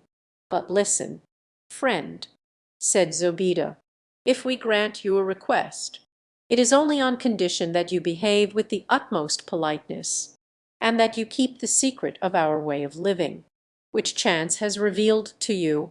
Then they all sat down to table, which had been covered by Amina with the dishes she had bought, After the first few mouthfuls Amina poured some wine into a golden cup. She first drank herself, according to the Arab custom, and then filled it for her sisters. When it came to the porter's turn he kissed Amina's hand, and sang a song, which he composed at the moment in praise of the wine. The three ladies were pleased with the song, and then sang themselves, so that the repast was a merry one, and lasted much longer than usual. At length, seeing that the sun was about to set, Sadia said to the porter, "Rise and go. It is now time for us to separate." "Oh, madam," replied he, "how can you desire me to quit you in the state in which I am? Between the wine I have drunk, and the pleasure of seeing you, I should never find the way to my house. Let me remain here till morning, and when I have recovered my senses I will go when you like."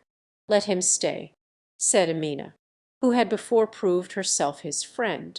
"It is only just, as he has given us so much amusement."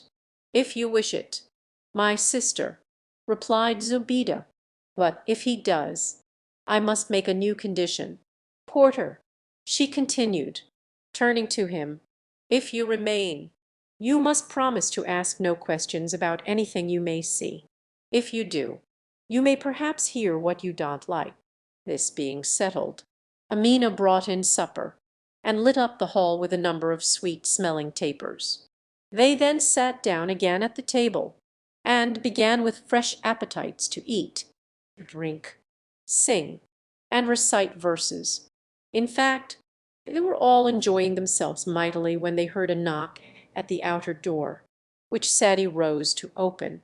She soon returned saying that 3 calendars, all blind in the right eye, and all with their heads, faces, and eyebrows clean shaved, begged for admittance, as they were newly arrived in Baghdad, and night had already fallen. They seemed to have pleasant manners. She added, "But you have no idea how funny they look. I am sure we should find their company diverting." Zobeide and Amina made some difficulty about admitting the newcomers, and Sadie knew the reason of their hesitation. But she urged the matter so strongly that Zobeide was at last forced to consent. "Bring them in, then," said she, "but make them understand that they are not to make remarks about what does not concern them, and be sure to make them read the inscription over the door." For on the door was written in letters of gold, "Whoso meddles in affairs that are no business of his, will hear truths that will not please him." The 3 calendars bowed low on entering, and thanked the ladies for their kindness and hospitality. The ladies replied with words of welcome, and they were all about to seat themselves when the eyes of the calendars fell on the porter, whose dress was not so very unlike their own, though he still wore all the hair that nature had given him. "This," said one of them, "is apparently one of our Arab brothers, who has rebelled against our ruler." The porter, although half asleep from the wine he had drunk, heard the words, and without moving cried angrily to the calender, "Sit down and mind your own business. Did you not read the inscription over the door? Everybody is not obliged to live in the same way. Do not be so angry." "My good man," replied the calender, "we should be very sorry to displease you." So the quarrel was smoothed over, and supper began in good earnest. When the calenders had satisfied their hunger, they offered to play to their hostesses, if there were any instruments in the house.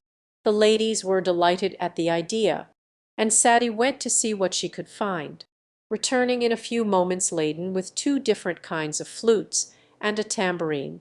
Each calender took the one he preferred, and began to play a well-known air, while the ladies sang the words of the song. These words were the gayest and liveliest possible, and every now and then the singers had to stop to indulge the laughter which almost choked them, in the midst of all their noise. A knock was heard at the door. Now early that evening the Caliph secretly left the palace, accompanied by his Grand Vizier, Giafar, and Mesrour, chief of the eunuchs, all 3 wearing the dresses of merchants, passing down the street. The Caliph had been attracted by the music of instruments and the sound of laughter, and had ordered his vizir to go and knock at the door of the house, as he wished to enter. The vizir replied that the ladies who lived there seemed to be entertaining their friends, and he thought his master would do well not to intrude on them. But the Caliph had taken it into his head to see for himself, and insisted on being obeyed. The knock was answered by Seti, with a taper in her hand, and the vizir, who was surprised at her beauty, bowed low before her, and said respectfully, "Madam, we are three merchants who have lately arrived from Mosul, and, owing to a misadventure which befell us this very night, only reached our inn to find that the doors were closed to us till to-morrow morning. Not knowing what to do, we wandered in the streets till we happened to pass your house, when, seeing lights and hearing the sound of voices, we resolved to ask you to give us shelter till the dawn. If you will grant us this favour, we will, with your permission, do all in our power to help you spend the time pleasantly." Seti answered the merchant that she must first consult her sisters, and after having talked over the matter with them, she returned to tell him that he and his two friends would be welcome to join their company. They entered and bowed politely to the ladies and their guests. Then Zobeide, as the mistress, came forward and said gravely, "You are welcome here, but I hope you will allow me to beg one thing of you. Have as many eyes as you like, but no tongues, and ask no questions about anything you see, however strange it may appear to you." "Madam," returned the vizir, "you shall be obeyed. We have quite enough to please and interest us without troubling ourselves about that with which we have no concern." Then they all sat down, and drank to the health of the newcomers. While the vizir, Giafar, was talking to the ladies, the Caliph was occupied in wondering who they could be, and why the three calenders had each lost his right eye. He was burning to inquire the reason of it all, but was silenced by Zobeide's request. So he tried to rouse himself and to take his part in the conversation, which was very lively, the subject of discussion being the many different sorts of pleasures that there were in the world. After some time the calenders got up, which delighted the rest of the company.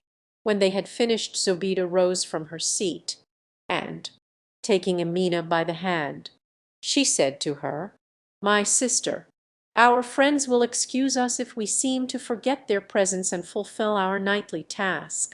Amina understood her sister's meaning, and collecting the dishes, glasses, and musical instruments, she carried them away, while Sati swept the hall and put everything in order.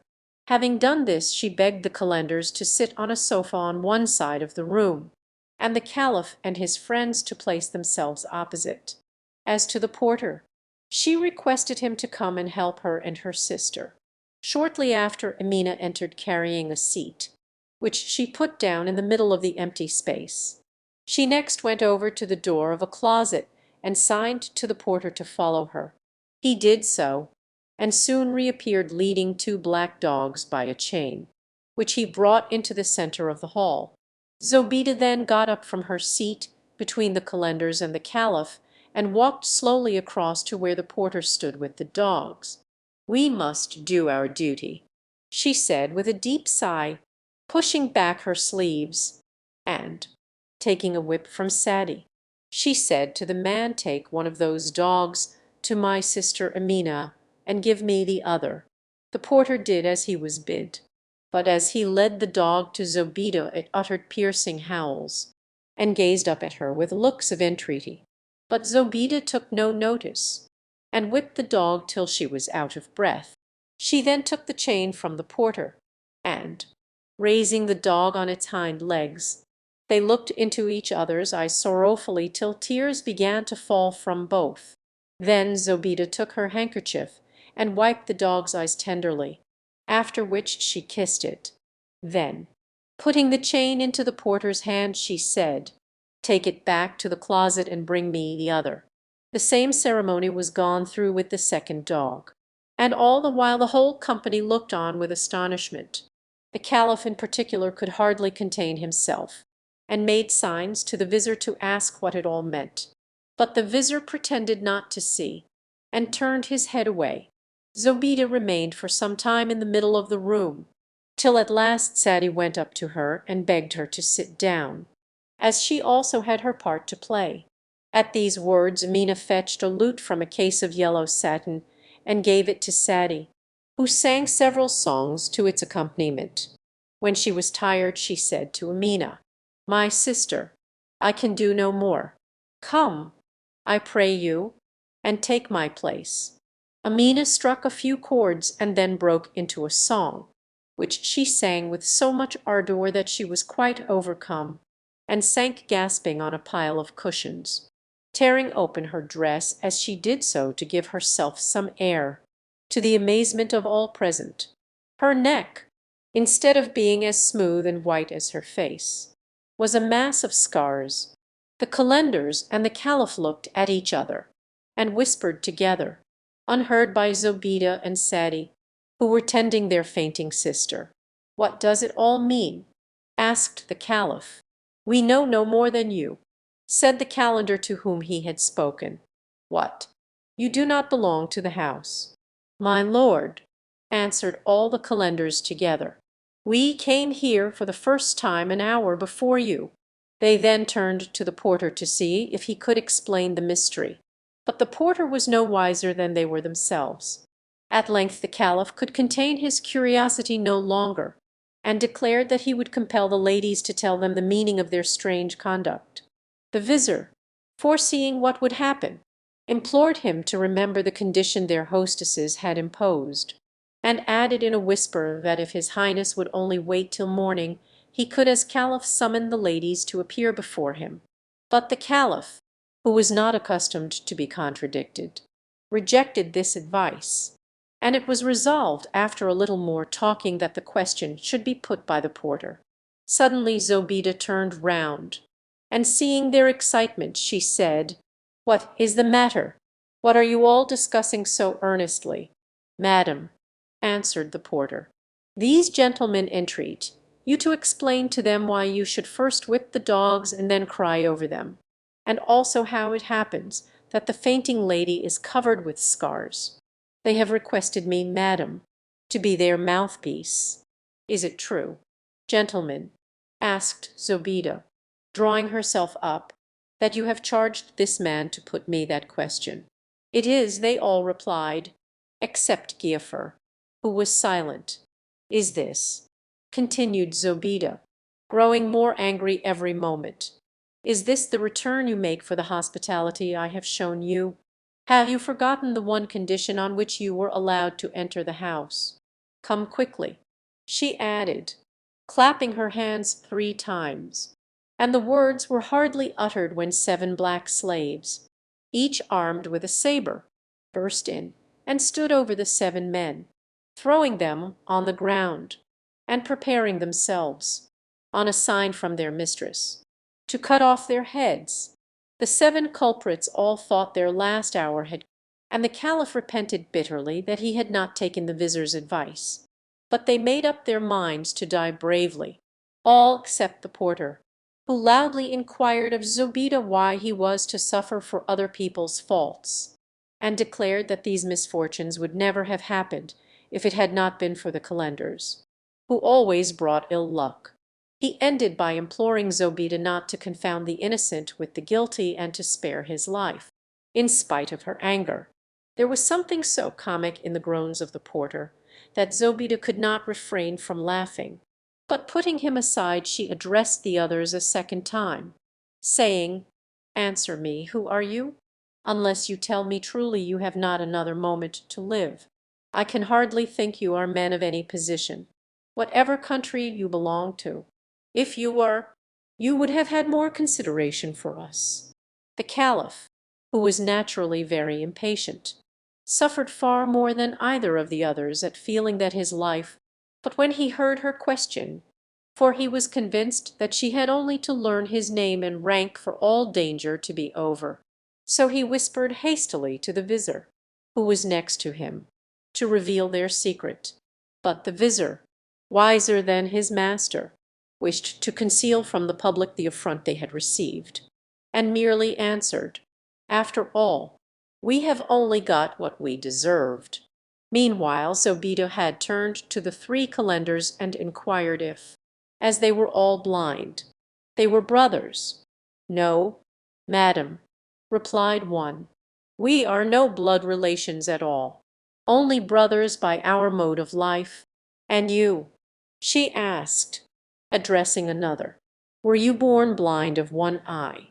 "No, madam," returned he, "I became blind through a most surprising adventure, such as probably has never happened to anybody. After that I shaved my head and eyebrows, and put on the dress in which you see me now." Zobeide put the same question to the other two calenders, and received the same answer. "But," added the third, "it may interest you, madam, to know that we are not men of low birth, but are all three sons of kings, and of kings, too, whom the world holds in high esteem." At these words Zobeide's anger cooled down, and she turned to her slaves and said, "You can give them a little more liberty, but do not leave the hall.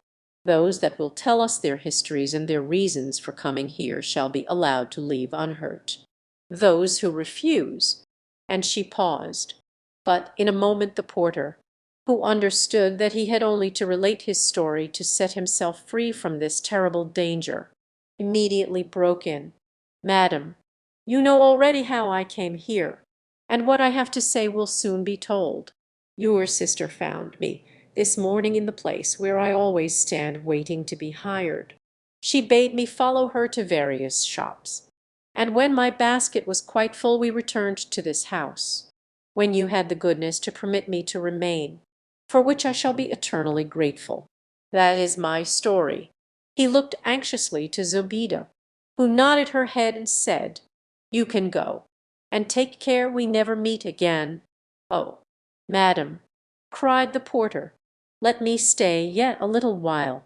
It is not just that the others should have heard my story, and that I should not hear theirs." And without waiting for permission, he seated himself on the end of the sofa occupied by the ladies, whilst the rest crouched on the carpet, and the slaves stood against the wall. Then one of the calenders, addressing himself to Zobeide as the principal lady, began his story, the story of the first calender, son of a king in order. "Madam, to explain how I came to lose my right eye, and to wear the dress of a calender, you must first know that I am the son of a king. My father's only brother reigned over the neighbouring country, and had two children, a daughter and a son, who were of the same age as myself. As I grew up, and was allowed more liberty, I went every year to pay a visit to my uncle's court, and usually stayed there about 2 months. In this way my cousin and I became very intimate, and were much attached to each other. The very last time I saw him he seemed more delighted to see me than ever, and gave a great feast in my honour. When we had finished eating, he said to me, 'My cousin, you would never guess what I have been doing since your last visit to us. Directly after your departure I set a number of men to work on a building after my own design. It is now completed, and ready to be lived in. I should like to show it to you, but you must first swear 2 things: to be faithful to me, and to keep my secret.' Of course I did not dream of refusing him anything he asked, and gave the promise without the least hesitation. He then bade me wait an instant, and vanished, returning in a few moments with a richly dressed lady of great beauty. But as he did not tell me her name, I thought it was better not to inquire. We all three sat down to table and amused ourselves with talking of all sorts of indifferent things, and with drinking each other's health. Suddenly the prince said to me, 'Cousin, we have no time to lose. Be so kind as to conduct this lady to a certain spot, where you will find a dome-like tomb, newly built. You cannot mistake it. Go in, both of you, and wait till I come. I shall not be long.' As I had promised, I prepared to do as I was told. and giving my hand to the lady, I escorted her, by the light of the moon, to the place of which the prince had spoken. We had barely reached it when he joined us himself, carrying a small vessel of water, a pickaxe, and a little bag containing plaster. With the pickaxe he at once began to destroy the empty sepulchre in the middle of the tomb. One by one he took the stones and piled them up in a corner. When he had knocked down the whole sepulchre, he proceeded to dig at the earth, and beneath where the sepulchre had been I saw a trap door. He raised the door, and I caught sight of the top of a spiral staircase. Then he said, turning to the lady, "Madam, this is the way that will lead you down to the spot which I told you of." The lady did not answer, but silently descended the staircase, the prince following her. At the top, however, he looked at me. "My cousin," he exclaimed, "I do not know how to thank you for your kindness. Farewell." "What do you mean?" I cried. "I don't understand." "No matter," he replied. "Go back by the path that you came." He would say no more, and, greatly puzzled, I returned to my room in the palace and went to bed. When I woke, and considered my adventure, I thought that I must have been dreaming, and sent a servant to ask if the prince was dressed and could see me. But on hearing that he had not slept at home, I was much alarmed, and hastened to the cemetery, where, unluckily, the tombs were all so alike that I could not discover which was the one I was in search of, though I spent 4 days in looking for it. You must know that all this time the king, my uncle, was absent on a hunting expedition, and as no one knew when he would be back, I at last decided to return home, leaving the ministers to make my excuses. I longed to tell them what had become of the prince, about whose fate they felt the most dreadful anxiety, but the oath I had sworn kept me silent. On my arrival at my father's capital, I was astonished to find a large detachment of guards drawn up before the gate of the palace. They surrounded me directly I entered. I asked the officers in command the reason of this strange behavior, and was horrified to learn that the army had mutinied and put to death the king, my father, and had placed the grand vizier on the throne. Further, that by his orders I was placed under arrest. Now, this rebel vizier had hated me from my boyhood, because once, when shooting at a bird with a bow, I had shot out his eye by accident. Of course, I not only sent a servant at once to offer him my regrets and apologies, but I made them in person. It was all of no use. He cherished an undying hatred towards me and lost no occasion of showing it. Having once got me in his power, I felt he could show no mercy. And I was right. Mad with triumph and fury, he came to me in my prison and tore out my right eye. That is how I lost it. My persecutor, however, did not stop here. He shut me up in a large case, and ordered his executioner to carry me into a desert place, to cut off my head, and then to abandon my body to the birds of prey. The case, with me inside it, was accordingly placed on a horse, and the executioner, accompanied by another man, rode into the country until they found a spot suitable for the purpose. But their hearts were not so hard as they seemed, and my tears and prayers made them waver. "Forsake the kingdom instantly," said the executioner at last, "and take care never to come back, for you will not only lose your head, but make us lose ours." I thanked him gratefully, and tried to console myself for the loss of my eye by thinking of the other misfortunes I had escaped. After all I had gone through, and my fear of being recognized by some enemy, I could only travel very slowly and cautiously, generally resting in some out-of-the-way place by day, and walking as far as I was able by night. But at length I arrived in the kingdom of my uncle, of whose protection I was sure. I found him in great trouble about the disappearance of his son, who had, he said, vanished without leaving a trace. But his own grief did not prevent him sharing mine. We mingled our tears, for the loss of one was the loss of the other, and then I made up my mind that it was my duty to break the solemn oath I had sworn to the prince. I therefore lost no time in telling my uncle everything I knew, and I observed that even before I had ended his sorrow appeared to be lightened a little. "My dear nephew," he said, "your story gives me some hope. I was aware that my son was building a tomb, and I think I can find the spot. But as he wished to keep the matter secret, let us go alone and seek the place ourselves." He then bade me disguise myself, and we both slipped out of a garden door which opened on to the cemetery. It did not take long for us to arrive at the scene of the prince's disappearance, or to discover the tomb I had sought so vainly before. We entered it, and found the trap door which led to the staircase. But we had great difficulty in raising it, because the prince had fastened it down underneath with the plaster he had brought with him. My uncle went first, and I followed him. When we reached the bottom of the stairs we stepped into a sort of ante-room, filled with such a dense smoke that it was hardly possible to see anything. However, we passed through the smoke into a large chamber, which at first seemed quite empty.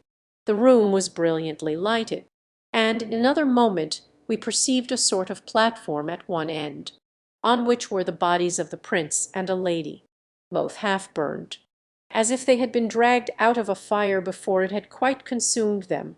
This horrible sight turned me faint, but, to my surprise, my uncle did not show so much surprise as anger. I knew, he said, that my son was tenderly attached to this lady, whom it was impossible he should ever marry.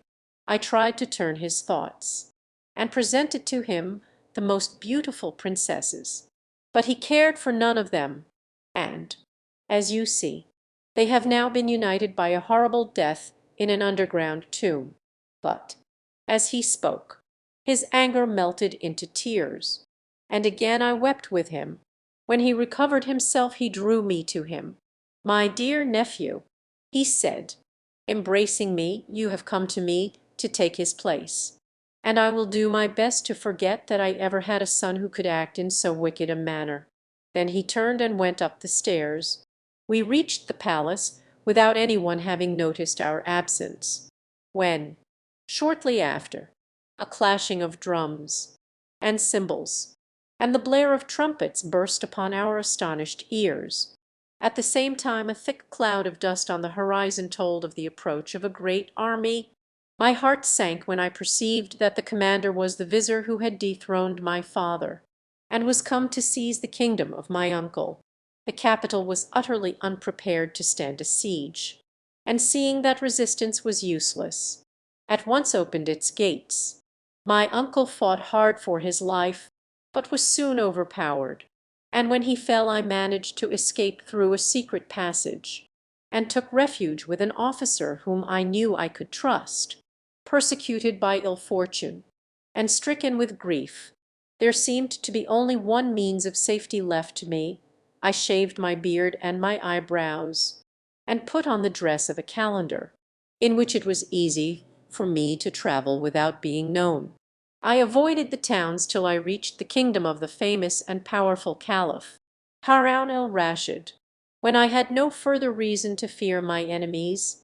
It was my intention to come to Baghdad, and to throw myself at the feet of His Highness, who would, I felt certain, be touched by my sad story, and would grant me, besides, his help and protection. After a journey which lasted some months I arrived at length at the gates of this city. It was sunset, and I paused for a little to look about me, and to decide which way to turn my steps. I was still debating on this subject when I was joined by this other calender, who stopped to greet me. "You, like me, appear to be a stranger," I said. He replied that I was right, and before he could say more the third calender came up. He, also, was newly arrived in Baghdad, and being brothers in misfortune, we resolved to cast in our lots together, and to share whatever fate might have in store. By this time it had grown late, and we did not know where to spend the night. But our lucky star having guided us to this door, we took the liberty of knocking and of asking for shelter, which was given to us at once with the best grace in the world. This, madam, is my story. I am satisfied, replied Zobeide. You can go when you like. The calender, however, begged leave to stay, and to hear the histories of his two friends and of the three other persons of the company, which he was allowed to do. The story of the second calender. Son of a king, madam, said the young man addressing Zobeide, if you wish to know how I lost my right eye, I shall have to tell you the story of my whole life. I was scarcely more than a baby when the king my father, finding me unusually quick and clever for my age, turned his thoughts to my education. I was taught first to read and write, and then to learn the Koran, which is the basis of our holy religion, and the better to understand it, I read with my tutors the ablest commentators on its teaching, and committed to memory all the traditions respecting the Prophet, which have been gathered from the mouth of those who were his friends. I also learnt history, and was instructed in poetry, versification, geography, chronology, and in all the outdoor exercises in which every prince should excel. But what I liked best of all was writing Arabic characters, and in this I soon surpassed my masters, and gained a reputation in this branch of knowledge that reached as far as India itself. Now the Sultan of the Indies, curious to see a young prince with such strange tastes, sent an ambassador to my father, laden with rich presents, and a warm invitation to visit his court. My father, who was deeply anxious to secure the friendship of so powerful a monarch, and held besides that a little travel would greatly improve my manners and open my mind, accepted gladly, and in a short time I had set out for India with the ambassador, attended only by a small suite on account of the length of the journey and the badness of the roads. However, as was my duty, I took with me 10 camels, laden with rich presents for the Sultan. We had been travelling for about a month, when one day we saw a cloud of dust moving swiftly towards us, and as soon as it came near, we found that the dust concealed a band of 50 robbers. Our men barely numbered half, and as we were also hampered by the camels, there was no use in fighting. So we tried to overawed them by informing them who we were and whither we were going.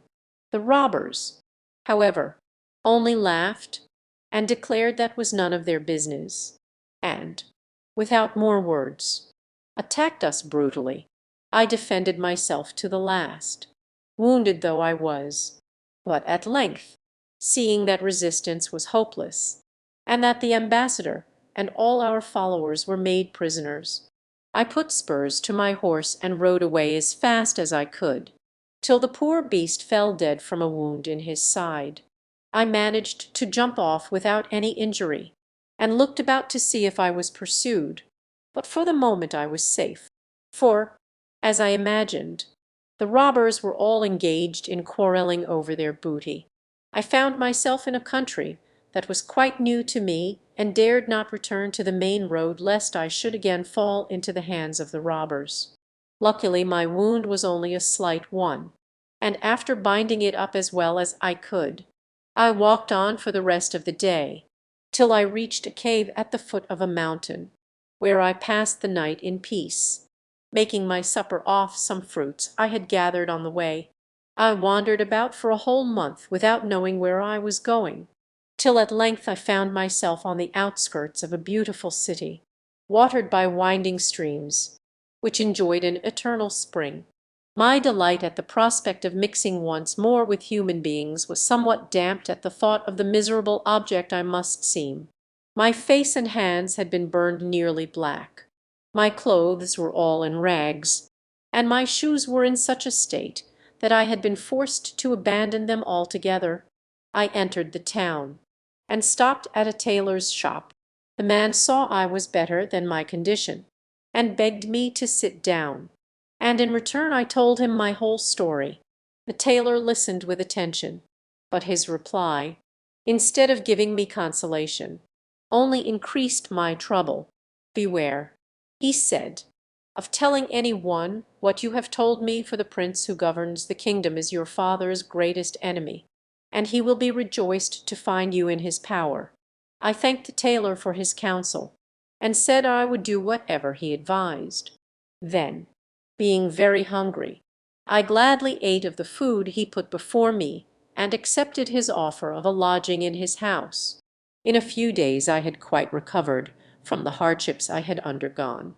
And then the tailor, knowing that it was the custom for the princes of our religion to learn a trade or profession so as to provide for themselves in times of ill fortune, inquired if there was anything I could do for my living. I replied that I had been educated as a grammarian and a poet, but that my great gift was writing. "All that is of no use here," said the tailor. "Take my advice. Put on a short coat, and as you seem hardy and strong, go into the woods and cut firewood, which you will sell in the streets. By this means you will earn your living, and be able to wait till better times come. The hatchet and the cord shall be my present." This counsel was very distasteful to me, but I thought I could not do otherwise than adopt it. So the next morning I set out with a company of poor woodcutters, to whom the tailor had introduced me. Even on the first day I cut enough wood to sell for a tolerable sum, and very soon I became more expert, and had made enough money to repay the tailor all he had lent me. I had been a woodcutter for more than a year, when one day I wandered further into the forest than I had ever done before, and reached a delicious green glade, where I began to cut wood. I was hacking at the root of a tree, when I beheld an iron ring fastened to a trapdoor of the same metal. I soon cleared away the earth, and pulling up the door, found a staircase, which I hastily made up my mind to go down, carrying my hatchet with me by way of protection. When I reached the bottom I discovered that I was in a huge palace, as brilliantly lighted as any palace above ground that I had ever seen, with a long gallery supported by pillars of jasper, ornamented with capitals of gold. Down this gallery a lady came to meet me of such beauty that I forgot everything else, and thought only of her, to save her all the trouble possible. I hastened towards her, and bowed low. "Who are you? Who are you?" She said, "A man or a genius?" "A man, madam," I replied. "I have nothing to do with Jenny. By what accident do you come here?" She asked again with a sigh, "I have been in this place now for 25 years, and you are the first man who has visited me emboldened by her beauty and gentleness." I ventured to reply, "Before, madam, I answer your question, allow me to say how grateful I am for this meeting, which is not only a consolation to me in my own heavy sorrow, but may perhaps enable me to render your lot happier." And then I told her who I was, and how I had come there. "Alas, Prince," she said, with a deeper sigh than before, "you have guessed rightly in supposing me an unwilling prisoner in this gorgeous place. I am the daughter of the King of the Ebony Isle, of whose fame you surely must have heard. At my father's desire I was married to a prince who was my own cousin, but on my very wedding day I was snatched up by a genius, and brought here in a faint. For a long while I did nothing but weep, and would not suffer the genius to come near me, but time teaches us submission, and I have now got accustomed to his presence. And if clothes and jewels could content me, I have them in plenty.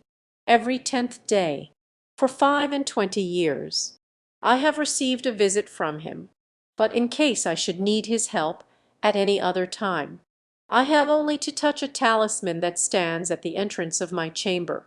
It wants still 5 days to his next visit, and I hope that during that time you will do me the honor to be my guest." I was too much dazzled by her beauty to dream of refusing her offer, and accordingly the princess had me conducted to the bath, and a rich dress befitting my rank was provided for me. Then a feast of the most delicate dishes was served in a room hung with embroidered Indian fabrics.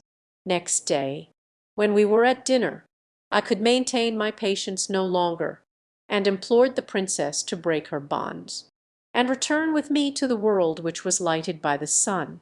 "What you ask is impossible," she answered, "but stay here with me instead, and we can be happy. And all you will have to do is to betake yourself to the forest every 10th day, when I am expecting my master the genius. He is very jealous, as you know, and will not suffer a man to come near me, princess." I replied, "I see it is only fear of the genius that makes you act like this. For myself, I dread him so little that I mean to break his talisman in pieces. Awful though you think him, he shall feel the weight of my arm, and I herewith take a solemn vow to stamp out the whole race." The princess, who realized the consequences of such audacity, entreated me not to touch the talisman. "If you do, it will be the ruin of both of us," said she. "I know Jenny much better than you." But the wine I had drunk had confused my brain. I gave one kick to the talisman, and it fell into 1,000 pieces. Hardly had my foot touched the talisman when the air became as dark as night. A fearful noise was heard, and the palace shook to its very foundations. In an instant I was sobered, and understood what I had done. "Princess," I cried, "what is happening?" "Alas!" she exclaimed, forgetting all her own terrors in anxiety for me, "fly, or you are lost." I followed her advice and dashed up the staircase, leaving my hatchet behind me, but I was too late. The palace opened and the genius appeared, who, turning angrily to the princess, asked indignantly, "What is the matter, that you have sent for me like this? A pain in my heart." She replied hastily, obliged me to seek the aid of this little bottle. Feeling faint, I slipped and fell against the talisman, which broke. "That is really all. You are an impudent liar," cried the genius. "How did this hatchet and those shoes get here? I never saw them before." She answered, "And you came in such a hurry that you may have picked them up on the road without knowing it." To this the genius only replied by insults and blows. I could hear the shrieks and groans of the princess, and having by this time taken off my rich garments and put on those in which I had arrived the previous day, I lifted the trap, found myself once more in the forest, and returned to my friend the tailor, with a light load of wood and a heart full of shame and sorrow. The tailor, who had been uneasy at my long absence, was delighted to see me, but I kept silence about my adventure, and as soon as possible retired to my room to lament in secret over my folly.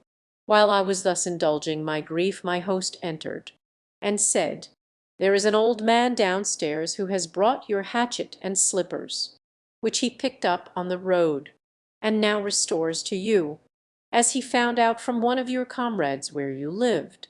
You had better come down and speak to him yourself." At this speech I changed color, and my legs trembled under me. The tailor noticed my confusion, and was just going to inquire the reason when the door of the room opened, and the old man appeared, carrying with him my hatchet and shoes. "I am a genius," he said, "the son of the daughter of Eblis, prince of the Genii. Is not this hatchet yours, and these shoes?" Without waiting for an answer, which, indeed, I could hardly have given him, so great was my fright, he seized hold of me and darted up into the air with the quickness of lightning, and then, with equal swiftness, dropped down towards the earth. When he touched the ground, he rapped it with his foot. It opened, and we found ourselves in the enchanted palace, in the presence of the beautiful princess of the Ebony Isle. But how different she looked from what she was when I had last seen her! For she was lying stretched on the ground covered with blood, and weeping bitterly. "Traitress," cried the genius, "is not this man your lover?" She lifted up her eyes slowly, and looked sadly at me. "I never saw him before." She answered slowly, "I do not know who he is what." Exclaimed the genius, "You owe all your sufferings to him, and yet you dare to say he is a stranger to you." "But if he really is a stranger to me," she replied, "why should I tell a lie and cause his death?" "Very well," said the genius, drawing his sword, "take this," and cut off his head. "Alas," answered the princess, "I am too weak even to hold the saber, and supposing that I had the strength, why should I put an innocent man to death?" "You condemn yourself by your refusal," said the genius. Then turning to me, he added, "And you, do you not know her?" "How should I?" I replied, resolved to imitate the princess in her fidelity. "How should I, when I never saw her before? Cut her head off, then, if she is a stranger to you, and I shall believe you are speaking the truth, and will set you at liberty." "Certainly," I answered, taking the saber in my hands, and making a sign to the princess to fear nothing, as it was my own life that I was about to sacrifice, and not hers. But the look of gratitude she gave me shook my courage, and I flung the saber to the earth. I should not deserve to live. I said to the genius, "If I were such a coward as to slay a lady who is not only unknown to me, but who is at this moment half dead herself, do with me as you will. I am in your power, but I refuse to obey your cruel command." "I see," said the genius, "that you have both made up your minds to brave me, but I will give you a sample of what you may expect." So saying, with one sweep of his saber he cut off a hand of the princess, who was just able to lift the other to wave me an eternal farewell. Then I lost consciousness for several minutes. When I came to myself I implored the genius to keep me no longer in this state of suspense, but to lose no time in putting an end to my sufferings. The genius, however, paid no attention to my prayers, but said sternly, "That is the way in which a genius treats a woman who has betrayed him. If I chose, I could kill you also, but I will be merciful, and content myself with changing into a dog, an ass, a lion, or a bird, whichever you prefer." I caught eagerly at these words, as giving me a faint hope of softening his wrath. "O genius," I cried, "as you wish to spare my life, be generous, and spare it altogether. Grant my prayer, and pardon my crime, as the best man in the whole world forgave his neighbor, who was eaten up with envy of him, contrary to my hopes."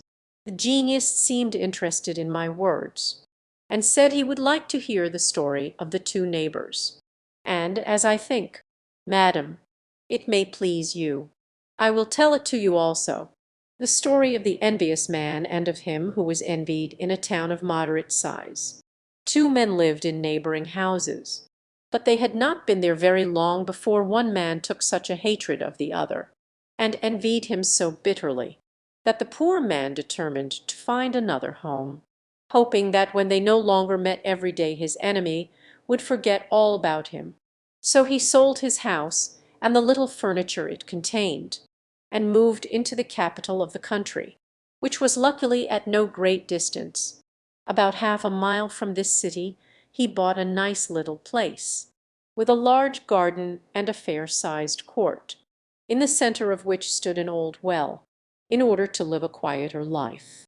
The good man put on the robe of a dervish, and divided his house into a quantity of small cells, where he soon established a number of other dervishes.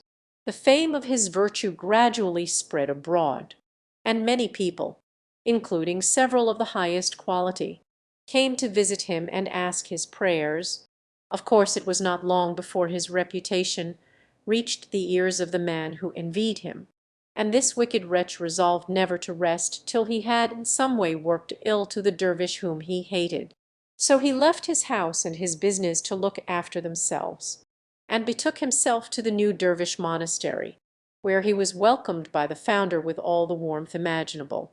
The excuse he gave for his appearance was that he had come to consult the chief of the dervishes on a private matter of great importance. What I have to say must not be overheard.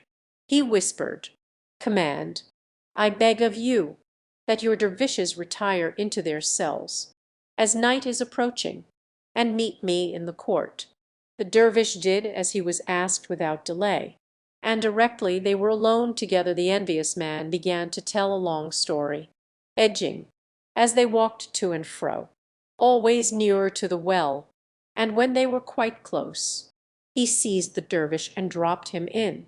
He then ran off triumphantly, without having been seen by any one, and congratulating himself that the object of his hatred was dead, and would trouble him no more. But in this he was mistaken. The old well had long been inhabited unknown to mere human beings by a set of fairies and genii, who caught the dervish as he fell, so that he received no hurt. The dervish himself could see nothing, but he took for granted that something strange had happened, or he must certainly have been dashed against the side of the well and been killed. He lay quite still, and in a moment he heard a voice saying, "Can you guess whom this man is that we have saved from death?" "No," replied several other voices, and the first speaker answered, "I will tell you. This man, from pure goodness of heart, forsook the town where he lived and came to dwell here, in the hope of curing one of his neighbours of the envy he felt towards him.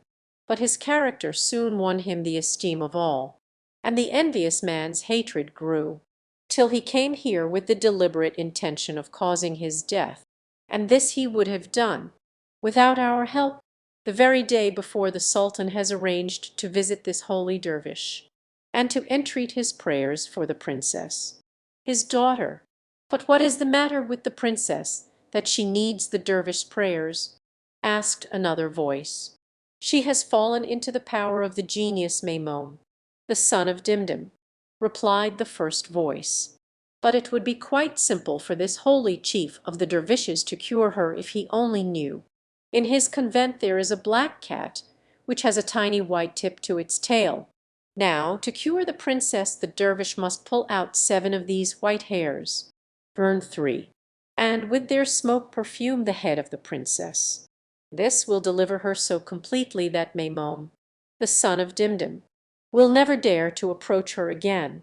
The fairies and genii ceased talking, but the dervish did not forget a word of all they had said, and when morning came he perceived a place in the side of the well which was broken, and where he could easily climb out.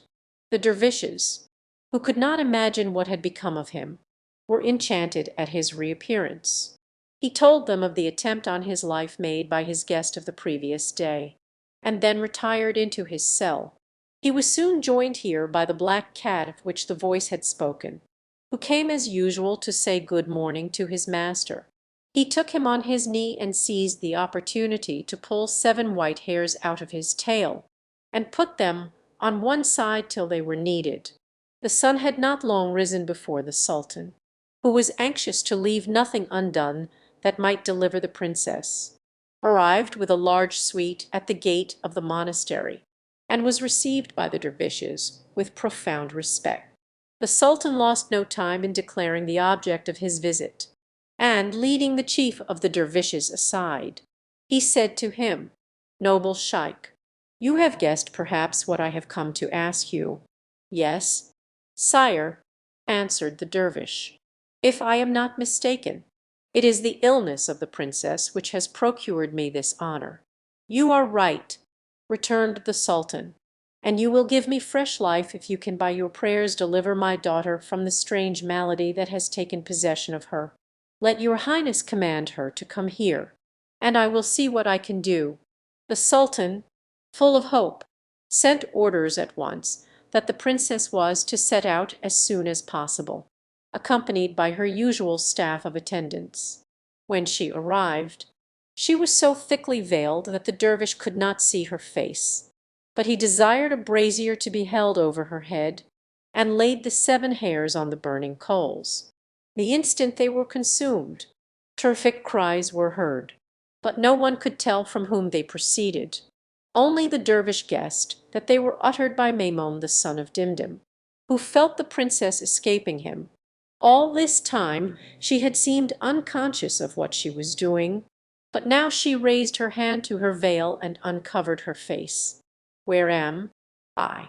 she said in a bewildered manner. "And how did I get here?" The sultan was so delighted to hear these words that he not only embraced his daughter, but kissed the hand of the dervish. Then, turning to his attendants who stood round, he said to them, "What reward shall I give to the man who has restored me my daughter?" They all replied with one accord that he deserved the hand of the princess. "That is my own opinion," said he, "and from this moment I declare him to be my son-in-law." Shortly after these events, the Grand Vizir died, and his post was given to the dervish. But he did not hold it for long, for the sultan fell a victim to an attack of illness, and as he had no sons, the soldiers and priests declared the dervish heir to the throne, to the great joy of all the people. One day, when the dervish, who had now become sultan, was making a royal progress with his court, he perceived the envious man standing in the crowd. He made a sign to one of his vizirs, and whispered in his ear, "Fetch me that man who is standing out there, but take great care not to frighten him." The vizir obeyed, and when the envious man was brought before the sultan, the monarch said to him, "My friend, I am delighted to see you again." Then, turning to an officer, he added, "Give him 1,000 pieces of gold out of my treasury, and 20 wagon loads of merchandise out of my private stores, and let an escort of soldiers accompany him home." He then took leave of the envious man and went on his way. Now, when I had ended my story, I proceeded to show the genius how to apply it to himself. "O genius," I said, "you see that this sultan was not content with merely forgiving the envious man for the attempt on his life. He heaped rewards and riches upon him, but the genius had made up his mind, and could not be softened. Do not imagine that you are going to escape so easily." He said, "All I can do is to give you bare life. You will have to learn what happens to people who interfere with me." As he spoke he seized me violently by the arm. The roof of the palace opened to make way for us, and we mounted up so high into the air that the earth looked like a little cloud. Then, as before, he came down with the swiftness of lightning, and we touched the ground on a mountain top. Then he stooped and gathered a handful of earth, and murmured some words over it, after which he threw the earth in my face, saying as he did so, "Quit the form of a man and assume that of a monkey." This done, he vanished, and I was in the likeness of an ape, and in a country I had never seen before. However, there was no use in stopping where I was, so I came down the mountain and found myself in a flat plain which was bounded by the sea. I travelled towards it, and was pleased to see a vessel moored about half a mile from shore. There were no waves, so I broke off the branch of a tree, and dragging it down to the water's edge, sat across it, while, using 2 sticks for oars, I rowed myself towards the ship. The deck was full of people, who watched my progress with interest. But when I seized a rope and swung myself on board, I found that I had only escaped death at the hands of the genius to perish by those of the sailors, lest I should bring ill luck to the vessel and the merchants. "Throw him into the sea," cried one. "Knock him on the head with a hammer," exclaimed another. "Let me shoot him with an arrow," said a third. And certainly somebody would have had his way if I had not flung myself at the captain's feet and grasped tight hold of his dress. He appeared touched by my action and patted my head, and declared that he would take me under his protection, and that no one should do me any harm. At the end of about 50 days we cast anchor before a large town, and the ship was immediately surrounded by a multitude of small boats filled with people, who had come either to meet their friends or from simple curiosity. Among others, one boat contained several officials, who asked to see the merchants on board. and informed them that they had been sent by the Sultan in token of welcome, and to beg them each to write a few lines on a roll of paper, in order to explain this strange request. Continued the officers, "It is necessary that you should know that the Grand Vizir, lately dead, was celebrated for his beautiful handwriting, and the Sultan is anxious to find a similar talent in his successor. Hitherto the search has been a failure, but His Highness has not yet given up hope." One after another the merchants set down a few lines upon the roll, and when they had all finished, I came forward and snatched the paper from the man who held it. At first they all thought I was going to throw it into the sea, but they were quieted when they saw I held it with great care, and great was their surprise when I made signs that I too wished to write something.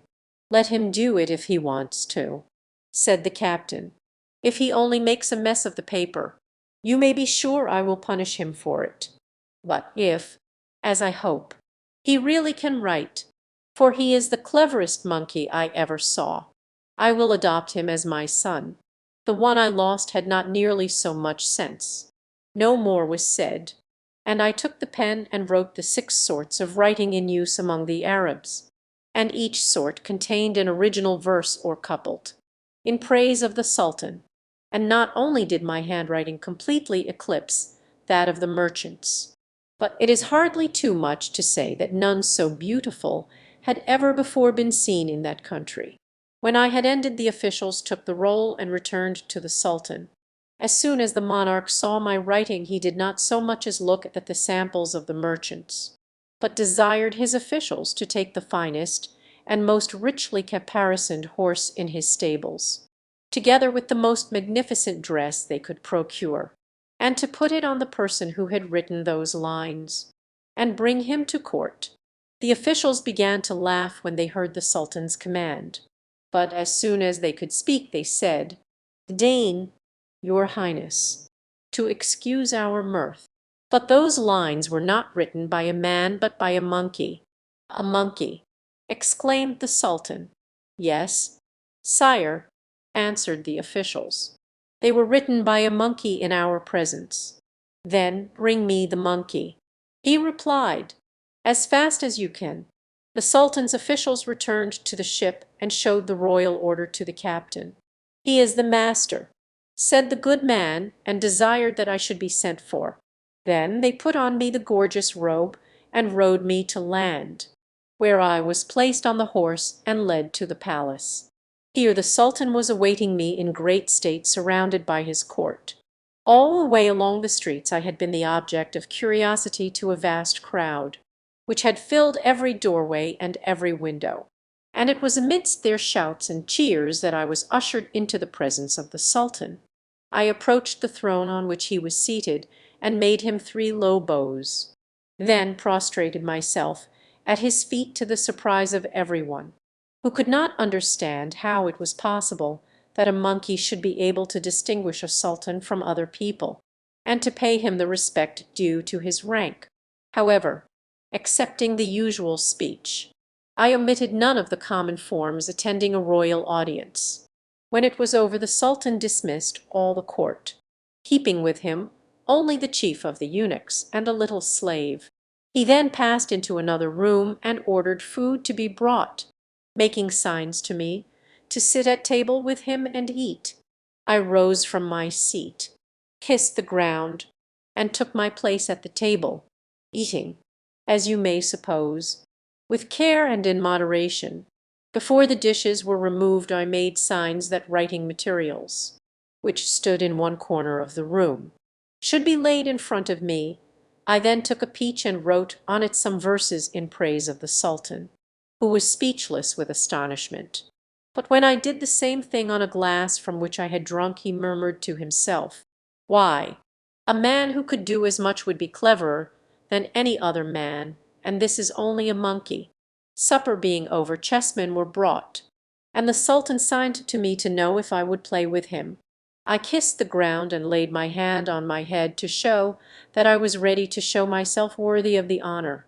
He beat me the first game, but I won the second and third. and seeing that this did not quite please, I dashed off a verse by way of consolation. The Sultan was so enchanted with all the talents of which I had given proof that he wished me to exhibit some of them to other people. So turning to the chief of the eunuchs, he said, "Go and beg my daughter to come here. I will show her something she has never seen before." The chief of the eunuchs bowed and left the room, ushering in a few moments later the princess. Her face was uncovered, but the moment she set foot in the room she threw her veil over her head. "Sire," she said to her father, "what can you be thinking of to summon me like this into the presence of a man? I do not understand you." Replied the Sultan, "There is nobody here but the eunuch, who is your own servant, the little slave, and myself. Yet you cover yourself with your veil, and reproach me for having sent for you, as if I had committed a crime." "Sire," answered the princess, "I am right and you are wrong. This monkey is really no monkey at all, but a young prince who has been turned into a monkey by the wicked spells of a genius, son of the daughter of Eblis, as will be imagined." These words took the Sultan by surprise, and he looked at me to see how I should take the statement of the princess. As I was unable to speak, I placed my hand on my head to show that it was true. "But how do you know this, my daughter?" asked he. "Sire," replied Queen of Beauty, "the old lady who took care of me in my childhood was an accomplished magician, and she taught me 70 rules of her art, by means of which I could, in the twinkling of an eye, transplant your capital into the middle of the ocean. Her art likewise teaches me to recognize at first sight all persons who are enchanted, and tells me by whom the spell was wrought." "My daughter," said the Sultan, "I really had no idea you were so clever." "Sire," replied the princess, "there are many out of the way things it is as well to know, but one should never boast of them." "Well," asked the Sultan, "can you tell me what must be done to disenchant the young prince?" "Certainly, and I can do it." "Then restore him to his former shape," cried the Sultan. "You could give me no greater pleasure, for I wish to make him my Grand Vizir, and to give him to you for your husband." "As your Highness pleases," replied the princess. Queen of Beauty rose and went to her chamber, from which she fetched a knife with some Hebrew words engraven on the blade. She then desired the Sultan, the chief of the eunuchs, the little slave, and myself to descend into a secret court of the palace, and placed us beneath a gallery which ran all round, she herself standing in the centre of the court. Here she traced a large circle, and in it wrote several words in Arab characters. When the circle and the writing were finished, she stood in the middle of it and repeated some verses from the Koran. Slowly the air grew dark, and we felt as if the earth was about to crumble away, and our fright was by no means diminished at seeing the genius, son of the daughter of Eblis, suddenly appear under the form of a colossal lion. "Dog," cried the princess when she first caught sight of him, "you think to strike terror into me by daring to present yourself before me in this hideous shape." "And you," retorted the lion, "have not feared to break our treaty, that engaged solemnly we should never interfere with each other." "Accursed genius," exclaimed the princess, "it is you by whom that treaty was first broken." "I will teach you how to give me so much trouble," said the lion, and opening his huge mouth he advanced to swallow her. But the princess expected something of the sort, and was on her guard. She bounded on one side, and seizing one of the hairs of his mane repeated 2 or 3 words over it. In an instant it became a sword, and with a sharp blow she cut the lion's body into 2 pieces. These pieces vanished no one knew where, and only the lion's head remained, which was at once changed into a scorpion. Quick as thought the princess assumed the form of a serpent and gave battle to the scorpion, who, finding he was getting the worst of it, turned himself into an eagle and took flight.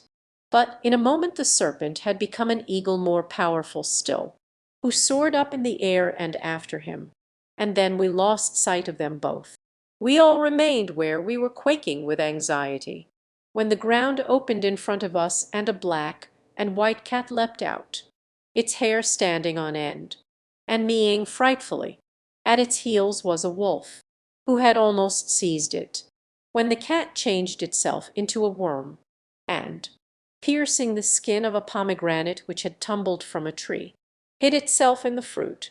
The pomegranate swelled till it grew as large as a pumpkin, and raised itself on to the roof of the gallery, from which it fell into the court and was broken into bits.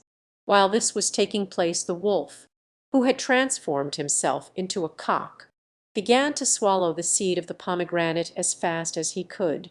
When all were gone he flew towards us, flapping his wings as if to ask if we saw any more, when suddenly his eye fell on one which lay on the bank of the little canal that flowed through the court.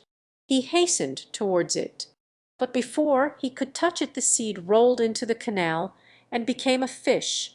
The cock flung himself in after the fish and took the shape of a pipe, and for 2 hours they chased each other up and down under the water, uttering horrible cries. But we could see nothing.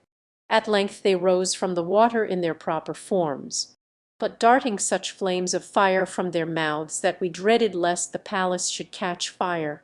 Soon, however, we had much greater cause for alarm, as the genius, having shaken off the princess, flew towards us. Our fate would have been sealed if the princess, seeing our danger, had not attracted the attention of the genius to herself.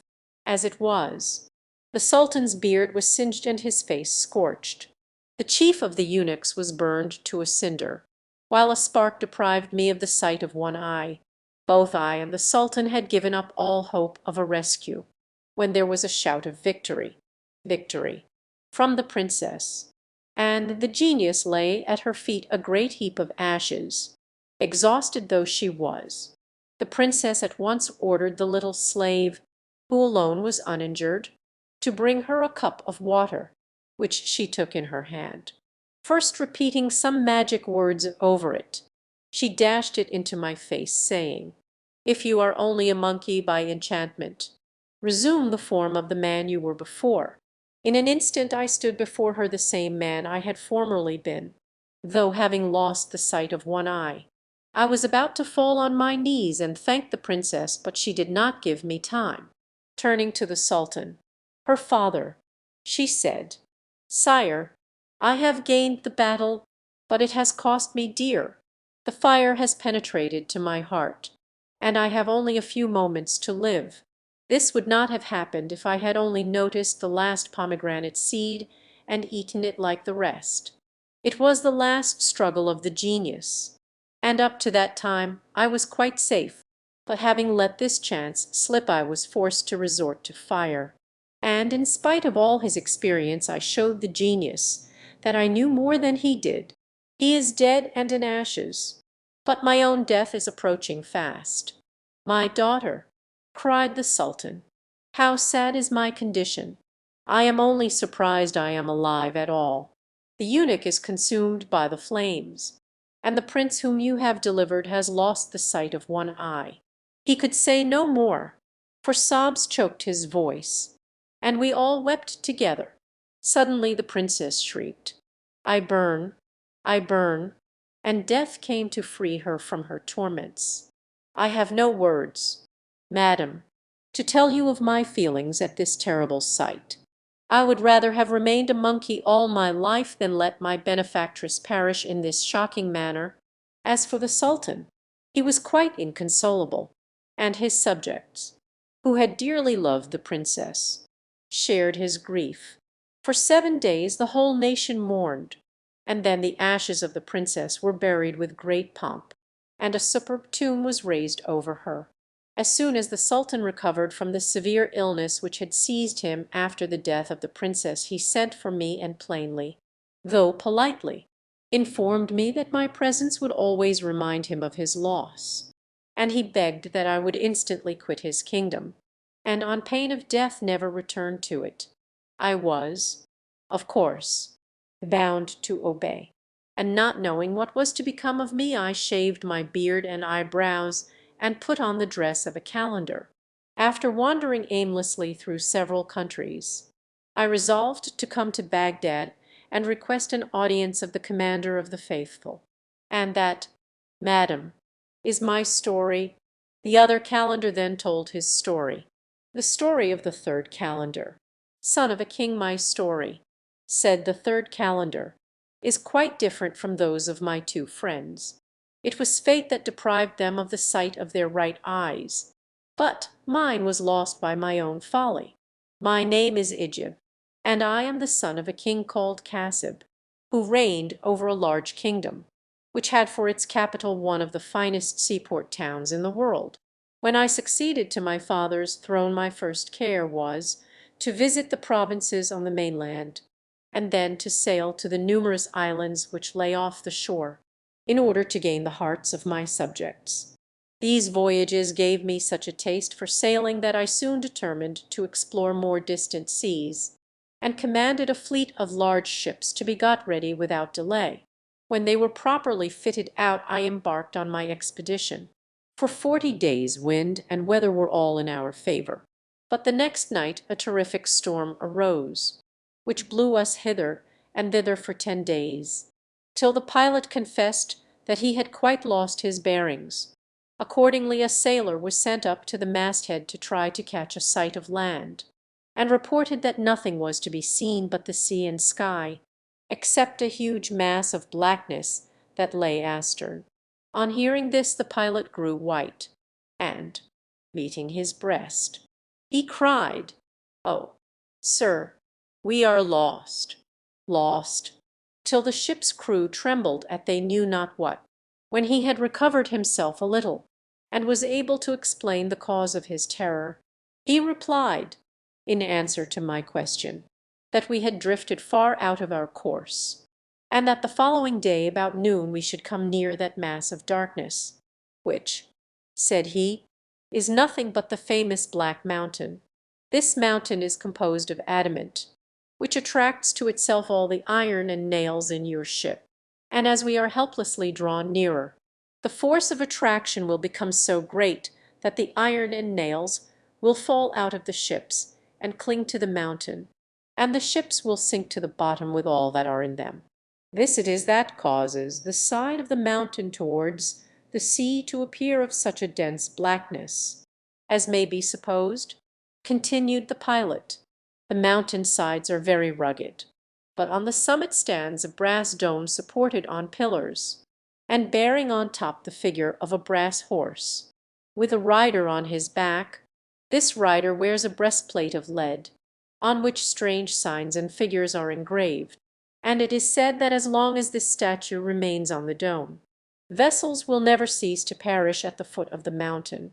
So saying, the pilot began to weep afresh, and the crew, fearing their last hour had come, made their wills, each one in favor of his fellow. At noon next day, as the pilot had foretold, we were so near to the Black Mountain that we saw all the nails and iron fly out of the ships and dash themselves against the mountain with a horrible noise. A moment after the vessels fell asunder and sank, the crews with them. I alone managed to grasp a floating plank, and was driven ashore by the wind, without even a scratch. What was my joy on finding myself at the bottom of some steps which led straight up the mountain, for there was not another inch to the right or the left where a man could set his foot. And, indeed, even the steps themselves were so narrow and so steep that, if the lightest breeze had arisen, I should certainly have been blown into the sea. When I reached the top I found the brass dome and the statue exactly as the pilot had described, but was too wearied with all I had gone through to do more than glance at them, and, flinging myself under the dome, was asleep in an instant. In my dreams an old man appeared to me and said, "Hearken, Ijib, as soon as thou art awake dig up the ground underfoot, and thou shalt find a bow of brass and 3 arrows of lead. Shoot the arrows at the statue, and the rider shall tumble into the sea. But the horse will fall down by thy side, and thou shalt bury him in the place from which thou tookst the bow and arrows. This being done, the sea will rise and cover the mountain, and on it thou wilt perceive the figure of a metal man seated in a boat, having an oar in each hand. Step on board and let him conduct thee. But if thou wouldest behold thy kingdom again, see that thou takest not the name of Allah into thy mouth." Having uttered these words, the vision left me, and I woke, much comforted. I sprang up and drew the bow and arrows out of the ground, and with the third shot the horseman fell with a great crash into the sea, which instantly began to rise, so rapidly that I had hardly time to bury the horse before the boat approached me. I stepped silently in and sat down, and the metal man pushed off, and rowed without stopping for 9 days, after which land appeared on the horizon. I was so overcome with joy at this sight that I forgot all the old man had told me, and cried out, "Allah be praised! Allah be praised!" The words were scarcely out of my mouth when the boat and man sank from beneath me and left me floating on the surface. All that day and the next night I swam and floated alternately, making as well as I could for the land which was nearest to me. At last my strength began to fail, and I gave myself up for lost, when the wind suddenly rose, and a huge wave cast me on a flat shore. Then, placing myself in safety, I hastily spread my clothes out to dry in the sun, and flung myself on the warm ground. Next morning I dressed myself and began to look about me. There seemed to be no one but myself on the island, which was covered with fruit trees and watered with streams, but seemed a long distance from the mainland which I hoped to reach. Before, however, I had time to feel cast down, I saw a ship, and not knowing whether it would contain friends or foes, I hid myself in the thick branches of a tree. The sailors ran the ship into a creek, where 10 slaves landed, carrying spades and pickaxes. In the middle of the island they stopped, and after digging some time, lifted up what seemed to be a trapdoor. They then returned to the vessel 2 or 3 times for furniture and provisions, and finally were accompanied by an old man leading a handsome boy of 14 or 15 years of age. They all disappeared down the trapdoor, and after remaining below for a few minutes came up again, but without the boy, and let down the trapdoor, covering it with earth as before. This done, they entered the ship and set sail. As soon as they were out of sight, I came down from my tree, and went to the place where the boy had been buried. I dug up the earth till I reached a large stone with a ring in the center. This, when removed, disclosed a flight of stone steps which led to a large room richly furnished and lighted by tapers. On a pile of cushions, covered with tapestry, sat the boy. He looked up, startled and frightened at the sight of a stranger in such a place, and to soothe his fears, I at once spoke. "Be not alarmed, sir, whoever you may be. I am a king, and the son of a king, and will do you no hurt. On the contrary, perhaps I have been sent here to deliver you out of this tomb, where you have been buried alive." Hearing my words, the young man recovered himself, and when I had ended, he said, "The reasons, Prince, that have caused me to be buried in this place are so strange that they cannot but surprise you. My father is a rich merchant, owning much land and many ships, and has great dealings in precious stones. But he never ceased mourning that he had no child to inherit his wealth. At length one day he dreamed that the following year a son would be born to him, and when this actually happened, he consulted all the wise men in the kingdom as to the future of the infant. One and all they said the same thing. I was to live happily till I was 15, when a terrible danger awaited me which I should hardly escape. If, however, I should succeed in doing so, I should live to a great old age. And, they added, when the statue of the brass horse on the top of the mountain of adamant is thrown into the sea by Egypt, the son of Cassib. Then beware, for 50 days later your son shall fall by his hand." This prophecy struck the heart of my father with such woe that he never got over it, but that did not prevent him from attending carefully to my education till I attained, a short time ago, my 15th birthday.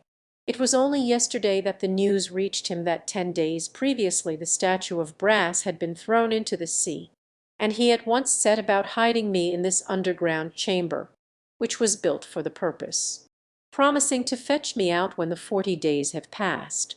For myself, I have no fears.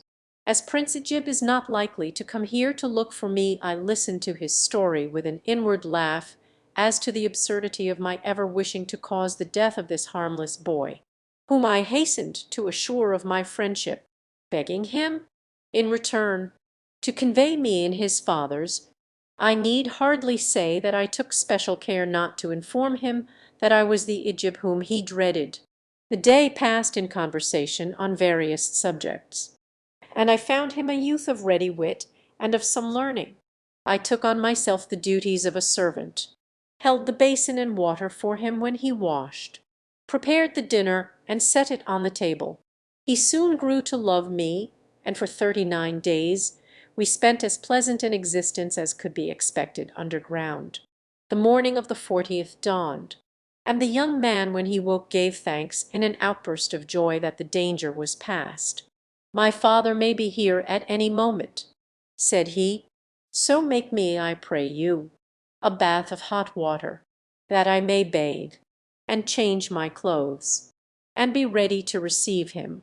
So I fetched the water as he asked, and washed and rubbed him, after which he lay down again and slept a little. When he opened his eyes for the second time, he begged me to bring him a melon and some sugar, that he might eat and refresh himself. I soon chose a fine melon out of those which remained, but could find no knife to cut it with. "Look in the cornice over my head," said he, "and I think you will see one." It was so high above me that I had some difficulty in reaching it, and catching my foot in the covering of the bed, I slipped, and fell right upon the young man, the knife going straight into his heart. At this awful sight I shrieked aloud in my grief and pain. I threw myself on the ground and rent my clothes, and tore my hair with sorrow. Then, fearing to be punished as his murderer by the unhappy father, I raised the great stone which blocked the staircase, and quitting the underground chamber, made everything fast as before. Scarcely had I finished when, looking out to sea, I saw the vessel heading for the island, and, feeling that it would be useless for me to protest my innocence, I again concealed myself among the branches of a tree that grew near by. The old man and his slaves pushed off and walked quickly towards the entrance to the underground chamber. But when they were near enough to see that the earth had been disturbed, they paused and changed color. In silence they all went down and called to the youth by name. Then for a moment I heard no more. Suddenly a fearful scream rent the air, and the next instant the slaves came up the steps, carrying with them the body of the old man who had fainted from sorrow. Laying him down at the foot of the tree in which I had taken shelter, they did their best to recover him, but it took a long while. When at last he revived, they left him to dig a grave, and then laying the young man's body in it, they threw in the earth. This ended, the slaves brought up all the furniture that remained below, and put it on the vessel, and breaking some boughs to weave a litter, they laid the old man on it, and carried him to the ship, which spread its sails and stood out to sea. So once more I was quite alone, and for a whole month I walked daily over the island, seeking for some chance of escape. At length one day it struck me that my prison had grown much larger, and that the mainland seemed to be nearer. My heart beat at this thought, which was almost too good to be true. I watched a little longer. There was no doubt about it, and soon there was only a tiny stream for me to cross. Even when I was safe on the other side I had a long distance to go on the mud and sand before I reached dry ground. and very tired I was, when far in front of me I caught sight of a castle of red copper, which, at first sight, I took to be a fire. I made all the haste I could, and after some miles of hard walking stood before it, and gazed at it in astonishment, for it seemed to me the most wonderful building I had ever beheld. While I was still staring at it, there came towards me a tall old man accompanied by 10 young men, all handsome, and all blind of the right eye. Now, in its way, the spectacle of 10 men walking together, all blind of the right eye, is as uncommon as that of a copper castle, and I was turning over in my mind what could be the meaning of this strange fact, when they greeted me warmly, and inquired what had brought me there. I replied that my story was somewhat long, but that if they would take the trouble to sit down, I should be happy to tell it them. When I had finished, the young men begged that I would go with them to the castle, and I joyfully accepted their offer. We passed through what seemed to me an endless number of rooms, and came at length into a large hall, furnished with 10 small blue sofas for the 10 young men, which served as beds as well as chairs, and with another sofa in the middle for the old man, as none of the sofas could hold more than one person. They bade me place myself on the carpet, and to ask no questions about anything I should see. After a little while the old man rose and brought in supper, which I ate heartily, for I was very hungry. Then one of the young men begged me to repeat my story, which had struck them all with astonishment, and when I had ended, the old man was bidden to do his duty, as it was late, and they wished to go to bed. At these words he rose and went to a closet, from which he brought out 10 basins, all covered with blue stuff. He set one before each of the young men, together with a lighted taper. When the covers were taken off the basins, I saw they were filled with ashes, coal dust, and lamp black. The young men mixed these all together, and smeared the whole over their heads and faces. They then wept and beat their breasts, crying, "This is the fruit of idleness, and of our wicked lives." This ceremony lasted nearly the whole night, and when it stopped they washed themselves carefully, and put on fresh clothes, and lay down to sleep. All this while I had refrained from questions, though my curiosity almost seemed to burn a hole in me.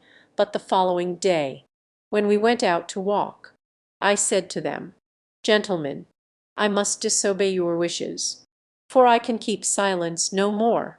You do not appear to lack wit, yet you do such actions as none but madmen could be capable of. Whatever befalls me I cannot forbear asking, why you daub your faces with black, and how it is you are all blind of one eye." But they only answered that such questions were none of my business, and that I should do well to hold my peace. During that day we spoke of other things, but when night came, and the same ceremony was repeated, I implored them most earnestly to let me know the meaning of it all. "It is for your own sake," replied one of the young men, "that we have not granted your request, and to preserve you from our unfortunate fate. If, however, you wish to share our destiny, we will delay no longer." I answered that whatever might be the consequence I wished to have my curiosity satisfied, and that I would take the result on my own head. He then assured me that, even when I had lost my eye, I should be unable to remain with them, as their number was complete, and could not be added to. But to this I replied that, though I should be grieved to part company with such honest gentlemen, I would not be turned from my resolution on that account. On hearing my determination, my 10 hosts then took a sheep and killed it, and handed me a knife, which they said I should buy and by find useful. "We must sew you into this sheep's skin," said they, "and then leave you. A fowl of monstrous size, called a roc, will appear in the air, taking you to be a sheep. He will snatch you up and carry you into the sky. But be not alarmed, for he will bring you safely down and lay you on the top of a mountain. When you are on the ground, cut the skin with the knife and throw it off. As soon as the roc sees you, he will fly away from fear. But you must walk until you come to a castle covered with plates of gold, studded with jewels. Enter boldly at the gate, which always stands open. But do not ask us to tell you what we saw or what befell us there, for that you will learn for yourself. This only we may say, that it cost us each our right eye, and has imposed upon us our nightly penance. After the young gentlemen had been at the trouble of sewing the sheepskin on me, they left me and retired to the hall. In a few minutes the roc appeared, and bore me off to the top of the mountain in his huge claws as lightly as if I had been a feather. For this great white bird is so strong that he has been known to carry even an elephant to his nest in the hills. The moment my feet touched the ground I took out my knife and cut the threads that bound me, and the sight of me in my proper clothes so alarmed the roc that he spread his wings and flew away. Then I set out to seek the castle. I found it after wandering about for half a day, and never could I have imagined anything so glorious. The gate led into a square court, into which opened 100 doors, 99 of them being of rare woods and one of gold. Through each of these doors I caught glimpses of splendid gardens or of rich storehouses. Entering one of the doors, which was standing open, I found myself in a vast hall where 40 young ladies, magnificently dressed, and of perfect beauty, were reclining. As soon as they saw me, they rose and uttered words of welcome, and even forced me to take possession of a seat that was higher than their own, though my proper place was at their feet. Not content with this, one brought me splendid garments, while another filled a basin with scented water and poured it over my hands, and the rest busied themselves with preparing refreshments. After I had eaten and drunk of the most delicate food and rarest wines, the ladies crowded round me and begged me to tell them all my adventures. By the time I had finished, night had fallen, and the ladies lighted up the castle with such a prodigious quantity of tapers that even day could hardly have been brighter. We then sat down to a supper of dried fruits and sweetmeats, after which some sang and others danced. I was so well amused that I did not notice how the time was passing, but at length one of the ladies approached and informed me it was midnight, and that, as I must be tired, she would conduct me to the room that had been prepared for me. Then, bidding me good night, I was left to sleep. I spent the next 39 days in much the same way as the first, but at the close of that time the ladies appeared, as was their custom, in my room one morning to inquire how I had slept, and instead of looking cheerful and smiling they were in floods of tears.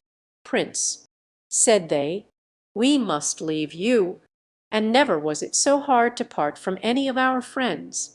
Most likely we shall never see you again, but if you have sufficient self-command perhaps we may yet look forward to a meeting." "Ladies," I replied, "what is the meaning of these strange words?"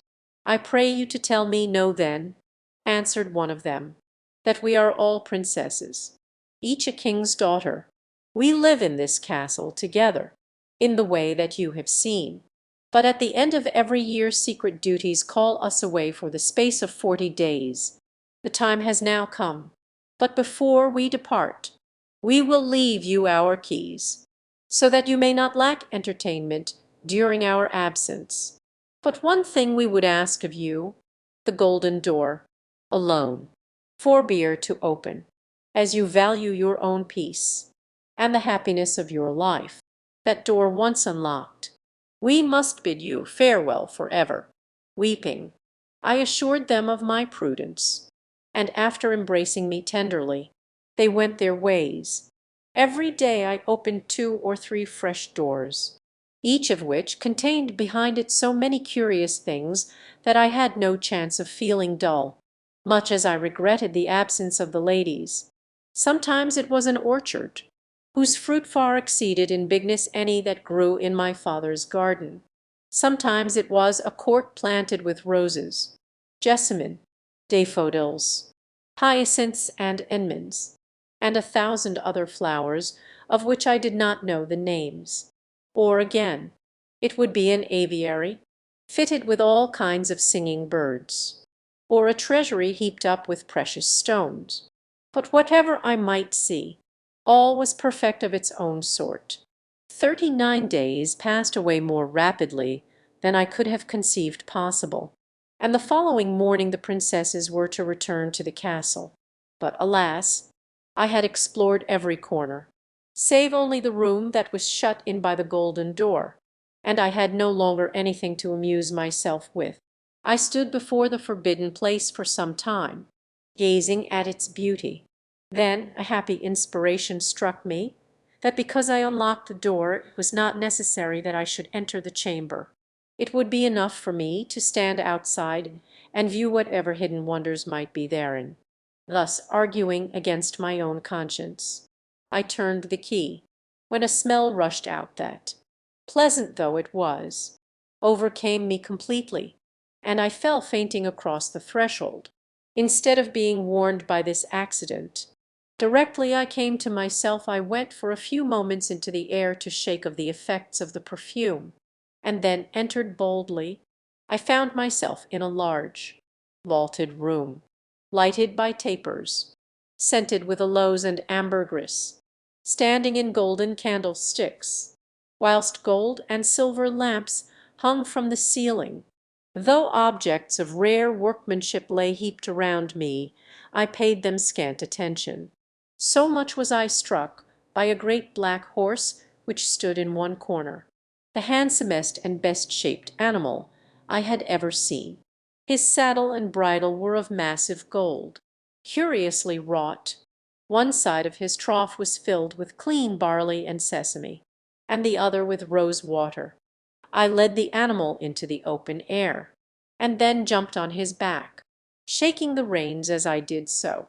But as he never stirred, I touched him lightly with a switch I had picked up in his stable. No sooner did he feel the stroke than he spread his wings, which I had not perceived before, and flew up with me straight into the sky. When he had reached a prodigious height, he next darted back to earth, and alighted on the terrace belonging to a castle, shaking me violently out of the saddle as he did so, and giving me such a blow with his tail that he knocked out my right eye.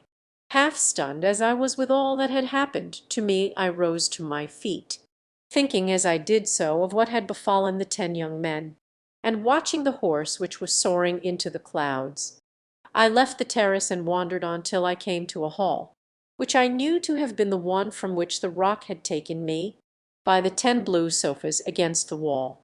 The 10 young men were not present when I first entered, but came in soon after, accompanied by the old man. They greeted me kindly, and bewailed my misfortune, though, indeed, they had expected nothing less. "All that has happened to you," they said, "we also have undergone, and we should be enjoying the same happiness still, had we not opened the golden door while the princesses were absent.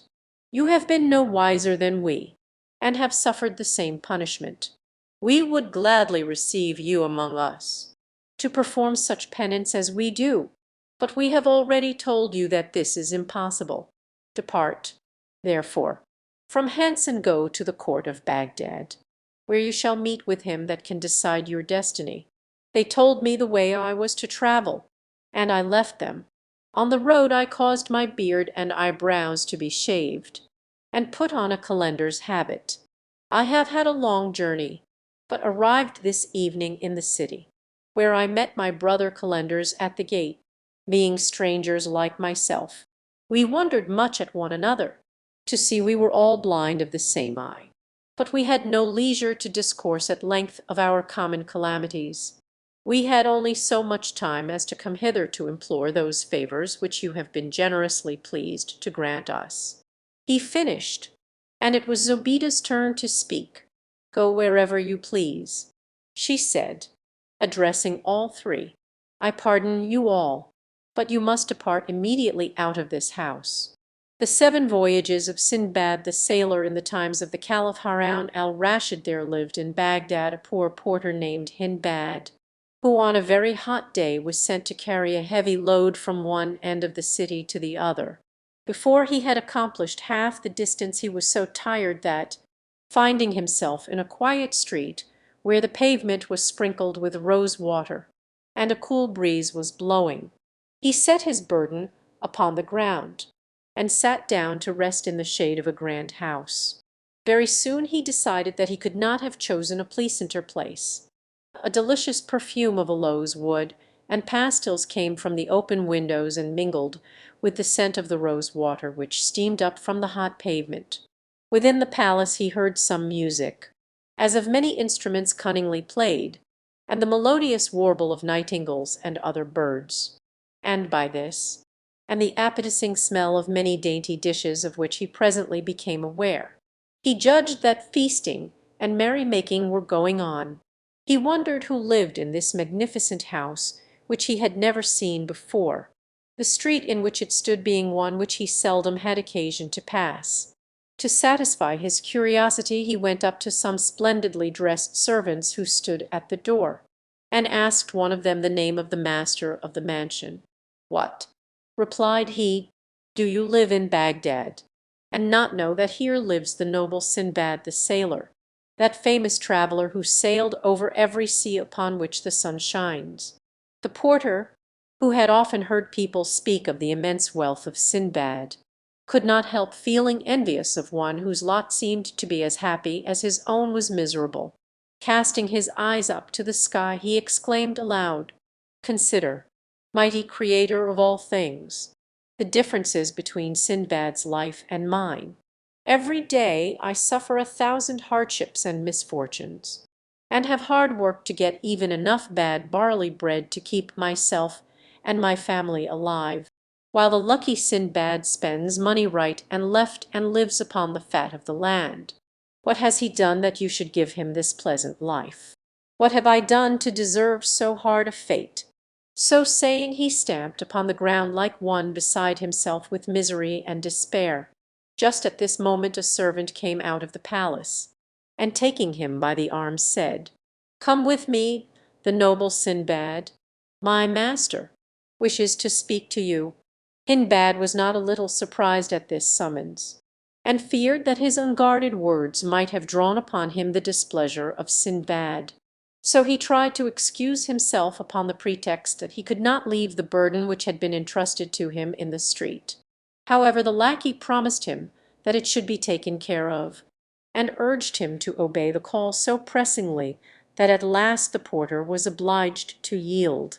He followed the servant into a vast room, where a great company was seated round a table covered with all sorts of delicacies. In the place of honour sat a tall, grave man whose long white beard gave him a venerable air. Behind his chair stood a crowd of attendants eager to minister to his wants. This was the famous Sinbad himself. The porter, more than ever alarmed at the sight of so much magnificence, tremblingly saluted the noble company. Sinbad, making a sign to him to approach, caused him to be seated at his right hand, and himself heaped choice morsels upon his plate, and poured out for him a draught of excellent wine, and presently, when the banquet drew to a close, spoke to him familiarly, asking his name and occupation. "My lord," replied the porter, "I am called Hindbad. I am glad to see you here," continued Sinbad, "and I will answer for the rest of the company that they are equally pleased.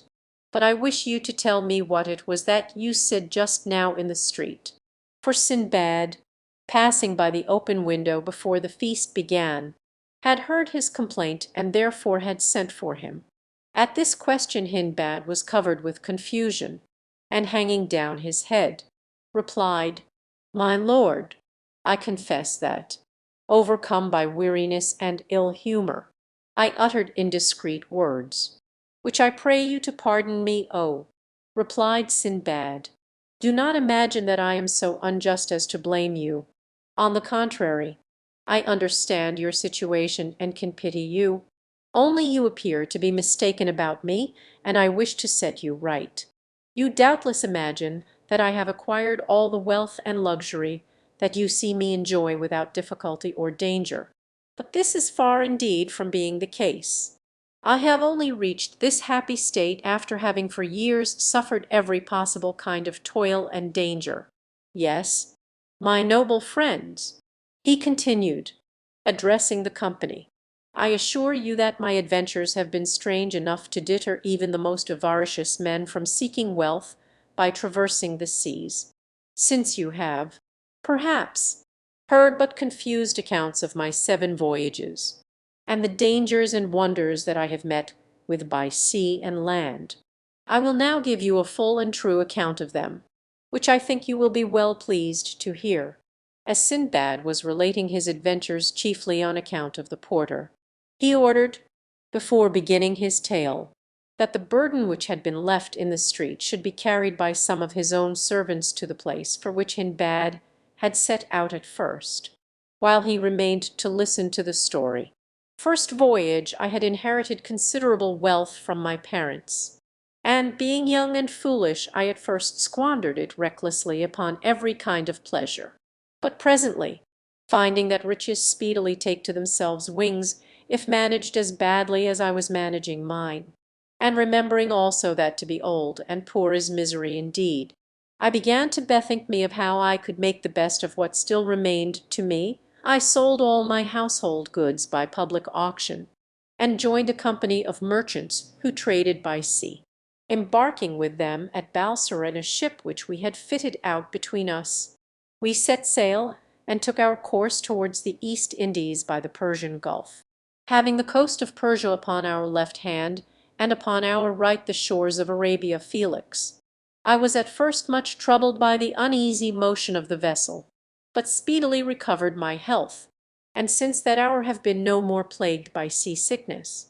From time to time we landed at various islands, where we sold or exchanged our merchandise, and one day, when the wind dropped suddenly, we found ourselves becalmed close to a small island like a green meadow, which only rose slightly above the surface of the water.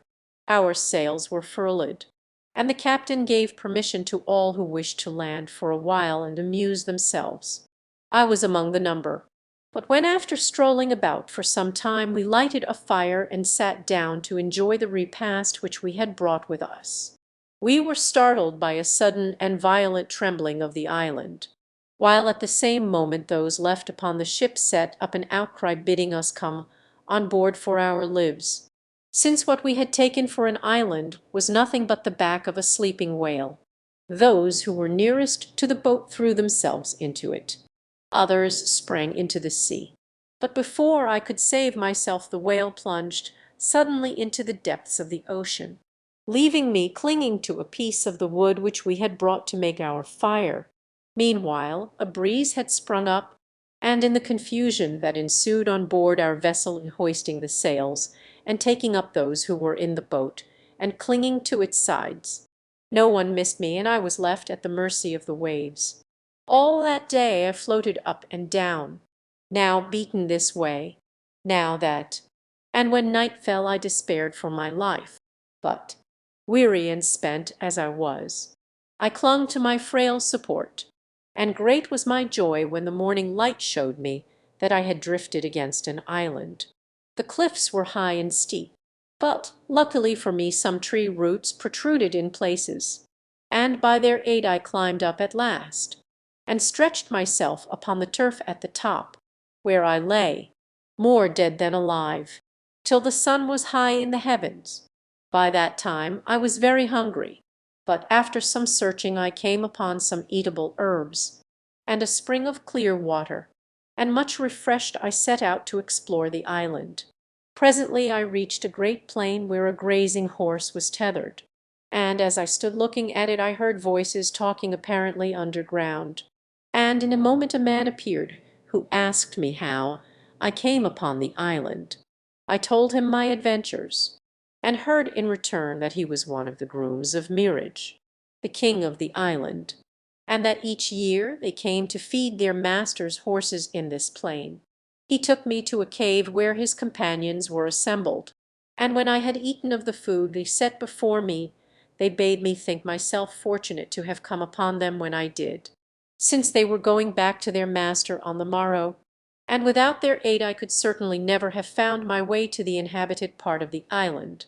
Early the next morning we accordingly set out, and when we reached the capital I was graciously received by the king, to whom I related my adventures, upon which he ordered that I should be well cared for and provided with such things as I needed.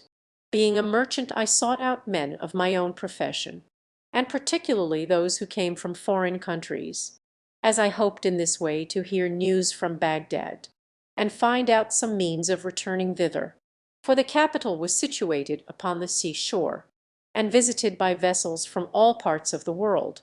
In the meantime I heard many curious things, and answered many questions concerning my own country, for I talked willingly with all who came to me. Also, to while away the time of waiting I explored a little island named Castle, which belonged to King Mirage, and which was supposed to be inhabited by a spirit named Degel. Indeed, the sailors assured me that often at night the playing of timbrels could be heard upon it. However, I saw nothing strange upon my voyage, saving some fish that were full 200 cubits long, but were fortunately more in dread of us than even we were of them, and fled from us if we did but strike upon a board to frighten them. Other fishes there were only a cubit long which had heads like owls. One day after my return, as I went down to the quay, I saw a ship which had just cast anchor, and was discharging her cargo, while the merchants to whom it belonged were busily directing the removal of it to their warehouses. Drawing nearer, I presently noticed that my own name was marked upon some of the packages, and after having carefully examined them, I felt sure that they were indeed those which I had put on board our ship at Balsora. I then recognized the captain of the vessel, but as I was certain that he believed me to be dead, I went up to him and asked who owned the packages that I was looking at. There was on board my ship. He replied, a merchant of Baghdad named Sinbad. One day he and several of my other passengers landed upon what we supposed to be an island, but which was really an enormous whale floating asleep upon the waves. No sooner did it feel upon its back the heat of the fire which had been kindled, than it plunged into the depths of the sea. Several of the people who were upon it perished in the waters, and among others this unlucky Sinbad. This merchandise is his, but I have resolved to dispose of it for the benefit of his family if I should ever chance to meet with them. Captain, said I am that Sinbad whom you believe to be dead, and these are my possessions. When the captain heard these words, he cried out in amazement, Lackaday, and what is the world coming to? In these days there is not an honest man to be met with. Did I not with my own eyes see Sinbad drown? And now you have the audacity to tell me that you are he. I should have taken you to be a just man, and yet for the sake of obtaining that which does not belong to you, you are ready to invent this horrible falsehood. Have patience, and do me the favor to hear my story. Said I. Speak then, replied the captain. Am all attention. So I told him of my escape and of my fortunate meeting with the king's grooms, and how kindly I had been received at the palace. Very soon I began to see that I had made some impression upon him, and after the arrival of some of the other merchants, who showed great joy at once more seeing me alive, he declared that he also recognized me. Throwing himself upon my neck, he exclaimed, Heaven be praised that you have escaped from so great a danger. As to your goods, I pray you take them, and dispose of them as you please. I thanked him, and praised his honesty, begging him to accept several bales of merchandise in token of my gratitude, but he would take nothing. Of the choicest of my goods I prepared a present for King Mirage, who was at first amazed, having known that I had lost my all. However, when I had explained to him how my bales had been miraculously restored to me, he graciously accepted my gift, and in return gave me many valuable things. I then took leave of him, and exchanging my merchandise for sandal and aloes wood, camphor, nutmegs, cloves, pepper, and ginger. I embarked upon the same vessel and traded so successfully upon our homeward voyage that I arrived in Balsora with about 100,000 sequins. My family received me with as much joy as I felt upon seeing them once more. I bought land and slaves, and built a great house in which I resolved to live happily, and in the enjoyment of all the pleasures of life to forget my past sufferings." Here Sindbad paused, and commanded the musicians to play again, while the feasting continued until evening. When the time came for the porter to depart, Sindbad gave him a purse containing 100 sequins, saying, "Take this, Hindbad, and go home, but tomorrow come again, and you shall hear more of my adventures." The porter retired quite overcome by so much generosity, and you may imagine that he was well received at home, where his wife and children thanked their lucky stars that he had found such a benefactor. The next day Hindbad, dressed in his best, returned to the voyager's house, and was received with open arms. As soon as all the guests had arrived the banquet began as before, and when they had feasted long and merrily, Sindbad addressed them thus: "My friends, I beg that you will give me your attention while I relate the adventures of my second voyage, which you will find even more astonishing than the first. Second voyage I had resolved, as you know, on my return from my first voyage, to spend the rest of my days quietly in Baghdad. But very soon I grew tired of such an idle life and longed once more to find myself upon the sea. I procured, therefore, such goods as were suitable for the places I intended to visit, and embarked for the second time in a good ship. We went from island to island, often making excellent bargains, until one day we landed at a spot which, though covered with fruit trees and abounding in springs of excellent water, appeared to possess neither houses nor people. While my companions wandered here and there gathering flowers and fruit, I sat down in a shady place, and, having heartily enjoyed the provisions and the wine I had brought with me, I fell asleep, lulled by the murmur of a clear brook which flowed close by. How long I slept I know not, but when I opened my eyes and started to my feet, I perceived with horror I rushed to and fro like one distracted, uttering cries of despair, and when from the shore I saw the vessel under full sail just disappearing upon the horizon, I wished bitterly enough that I had been content to stay at home in safety. But since wishes could do me no good, I presently took courage and looked about me for a means of escape. When I had climbed a tall tree, I first of all directed my anxious glances towards the sea, but, finding nothing hopeful there, I turned landward, and my curiosity was excited by a huge dazzling white object, so far off that I could not make out what it might be. Descending from the tree, I hastily collected what remained of my provisions, and set off as fast as I could go towards it. As I drew near, it seemed to me to be a white ball of immense size and height, and when I could touch it, I found it marvellously smooth and soft, as it was impossible to climb it, for it presented no foothold. I walked round about it seeking some opening, but there was none. I counted, however, that it was at least 50 paces round. By this time the sun was near setting, but quite suddenly it fell dark.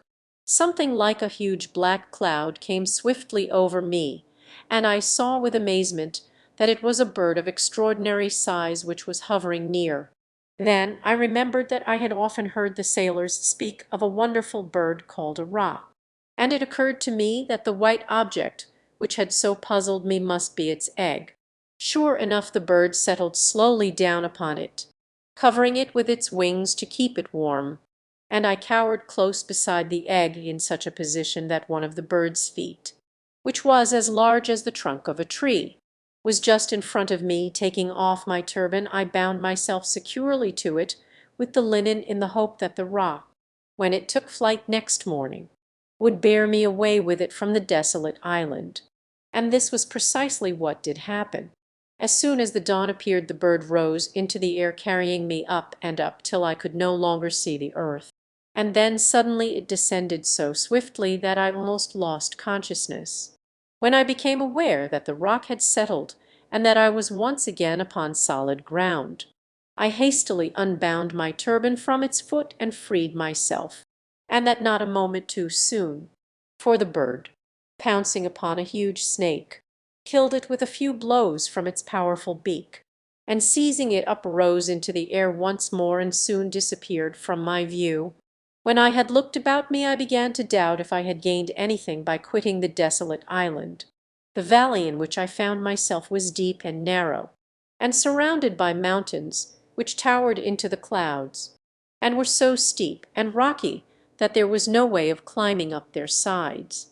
As I wandered about, seeking anxiously for some means of escaping from this trap, I observed that the ground was strewed with diamonds, some of them of an astonishing size. This sight gave me great pleasure, but my delight was speedily damped when I saw also numbers of horrible snakes so long and so large that the smallest of them could have swallowed an elephant with ease. Fortunately for me, they seemed to hide in caverns of the rocks by day, and only came out by night, probably because of their enemy the rock. All day long I wandered up and down the valley, and when it grew dusk I crept into a little cave, and having blocked up the entrance to it with a stone, I ate part of my little store of food and lay down to sleep. But all through the night the serpents crawled to and fro, hissing horribly, so that I could scarcely close my eyes for terror. I was thankful when the morning light appeared, and when I judged by the silence that the serpents had retreated to their dens, I came tremblingly out of my cave and wandered up and down the valley once more, kicking the diamonds contemptuously out of my path, for I felt that they were indeed vain things to a man in my situation. At last, overcome with weariness, I sat down upon a rock, but I had hardly closed my eyes when I was startled by something which fell to the ground with a thud close beside me. It was a huge piece of fresh meat, and as I stared at it several more pieces rolled over the cliffs in different places. I had always thought that the stories the sailors told of the famous Valley of Diamonds, and of the cunning way which some merchants had devised for getting at the precious stones, were mere travellers' tales invented to give pleasure to the hearers. But now I perceived that they were surely true.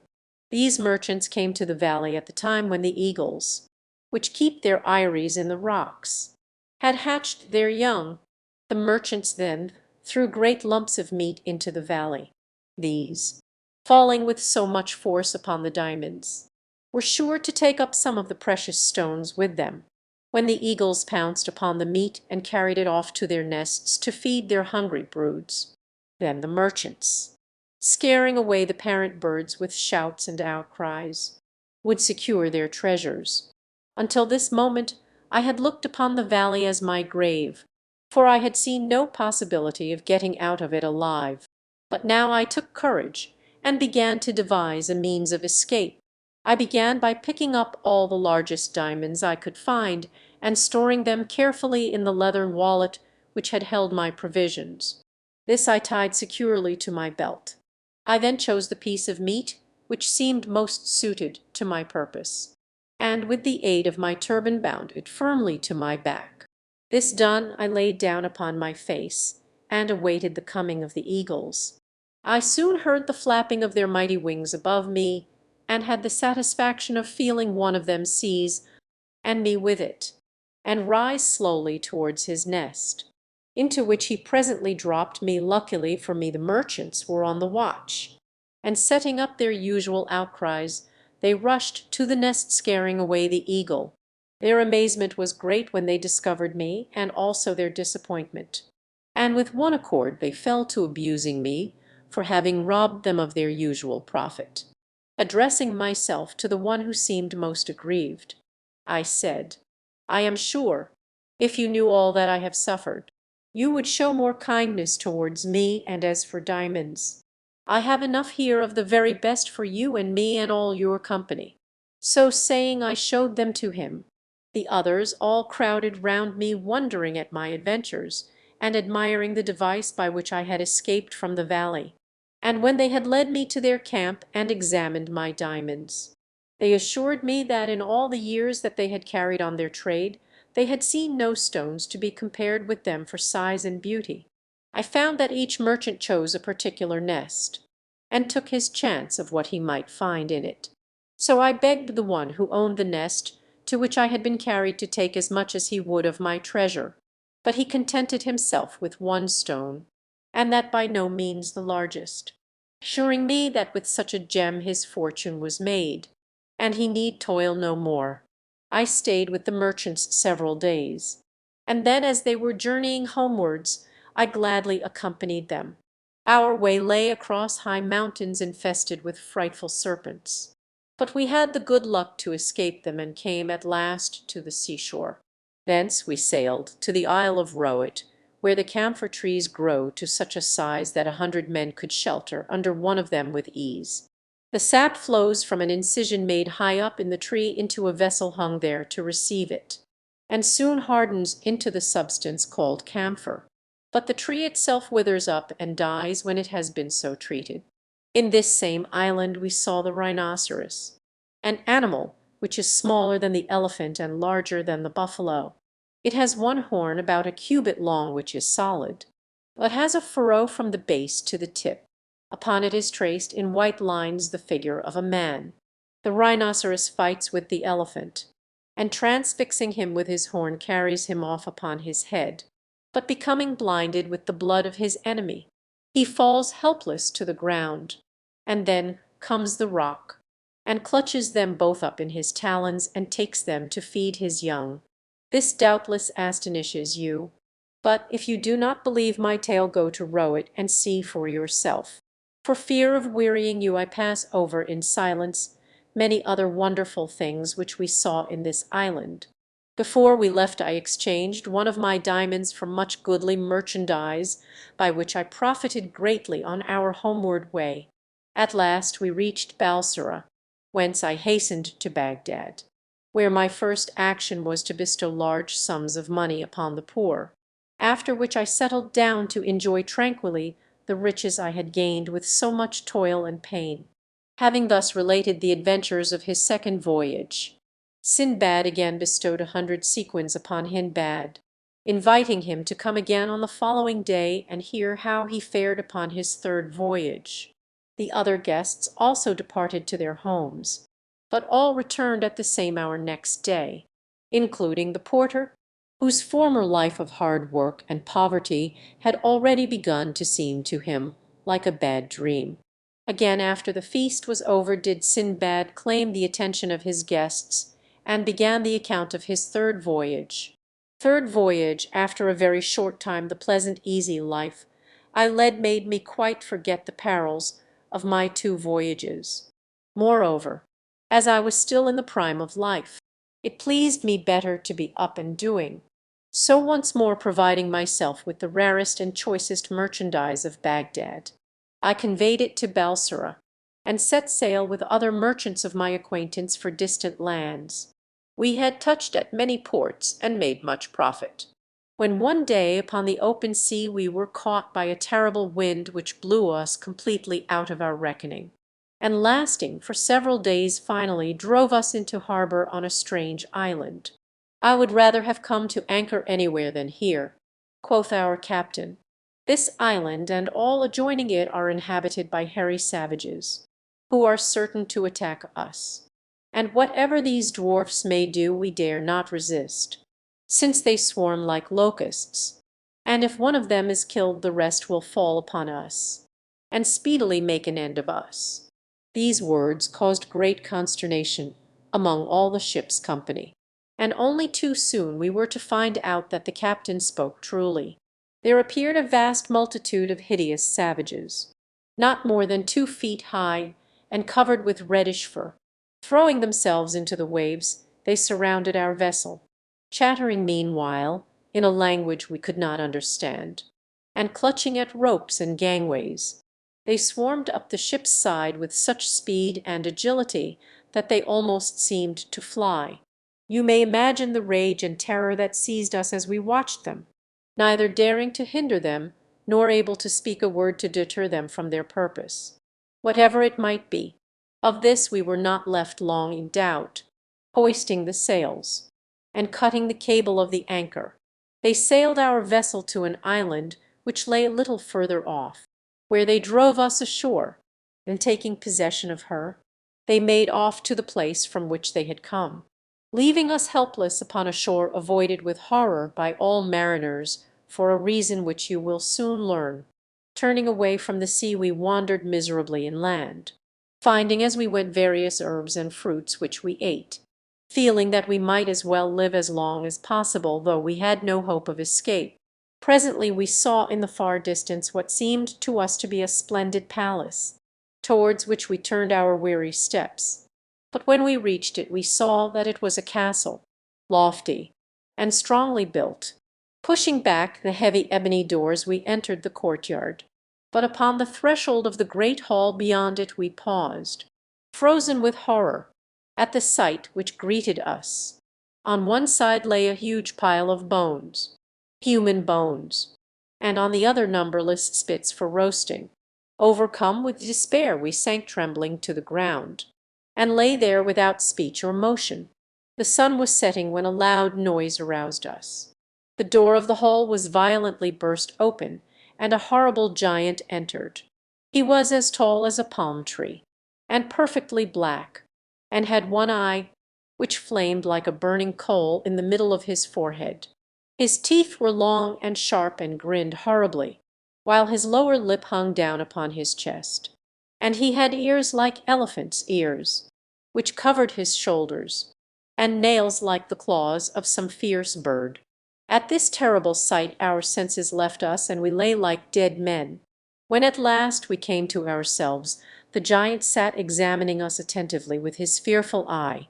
Presently, when he had looked at us enough, he came towards us, and stretching out his hand, took me by the back of the neck, turning me this way and that, but feeling that I was mere skin and bone, he set me down again and went on to the next, whom he treated in the same fashion.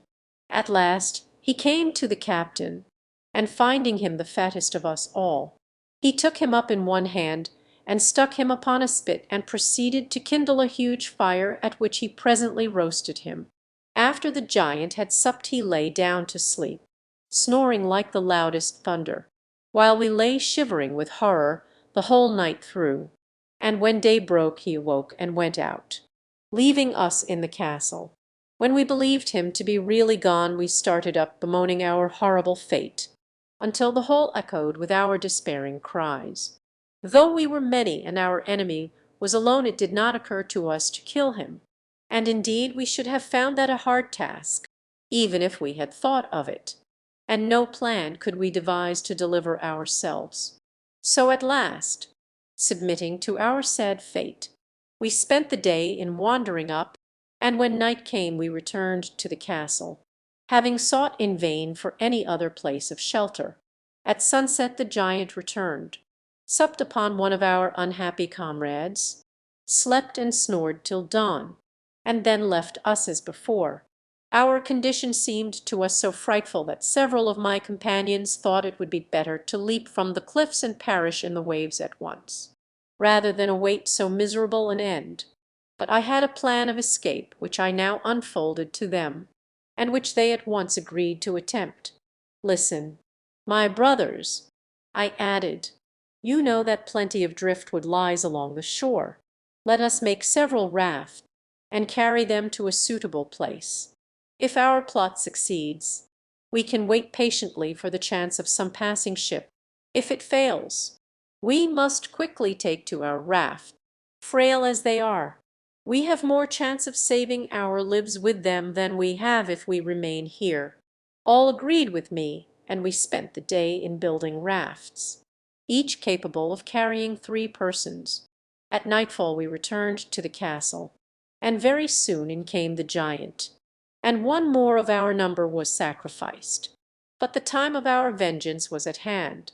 As soon as he had finished his horrible repast he lay down to sleep as before, And when we heard him begin to snore, I, and 9 of the boldest of my comrades, rose softly, and took each a spit, which we made red hot in the fire, and then at a given signal we plunged it with one accord into the giant's eye, completely blinding him. Uttering a terrible cry, he sprang to his feet, clutching in all directions to try to seize one of us. But we had all fled different ways as soon as the deed was done, and thrown ourselves flat upon the ground in corners where he was not likely to touch us with his feet. After a vain search he fumbled about till he found the door, and fled out of it howling frightfully. As for us, when he was gone we made haste to leave the fatal castle, and, stationing ourselves beside our rafts, we waited to see what would happen.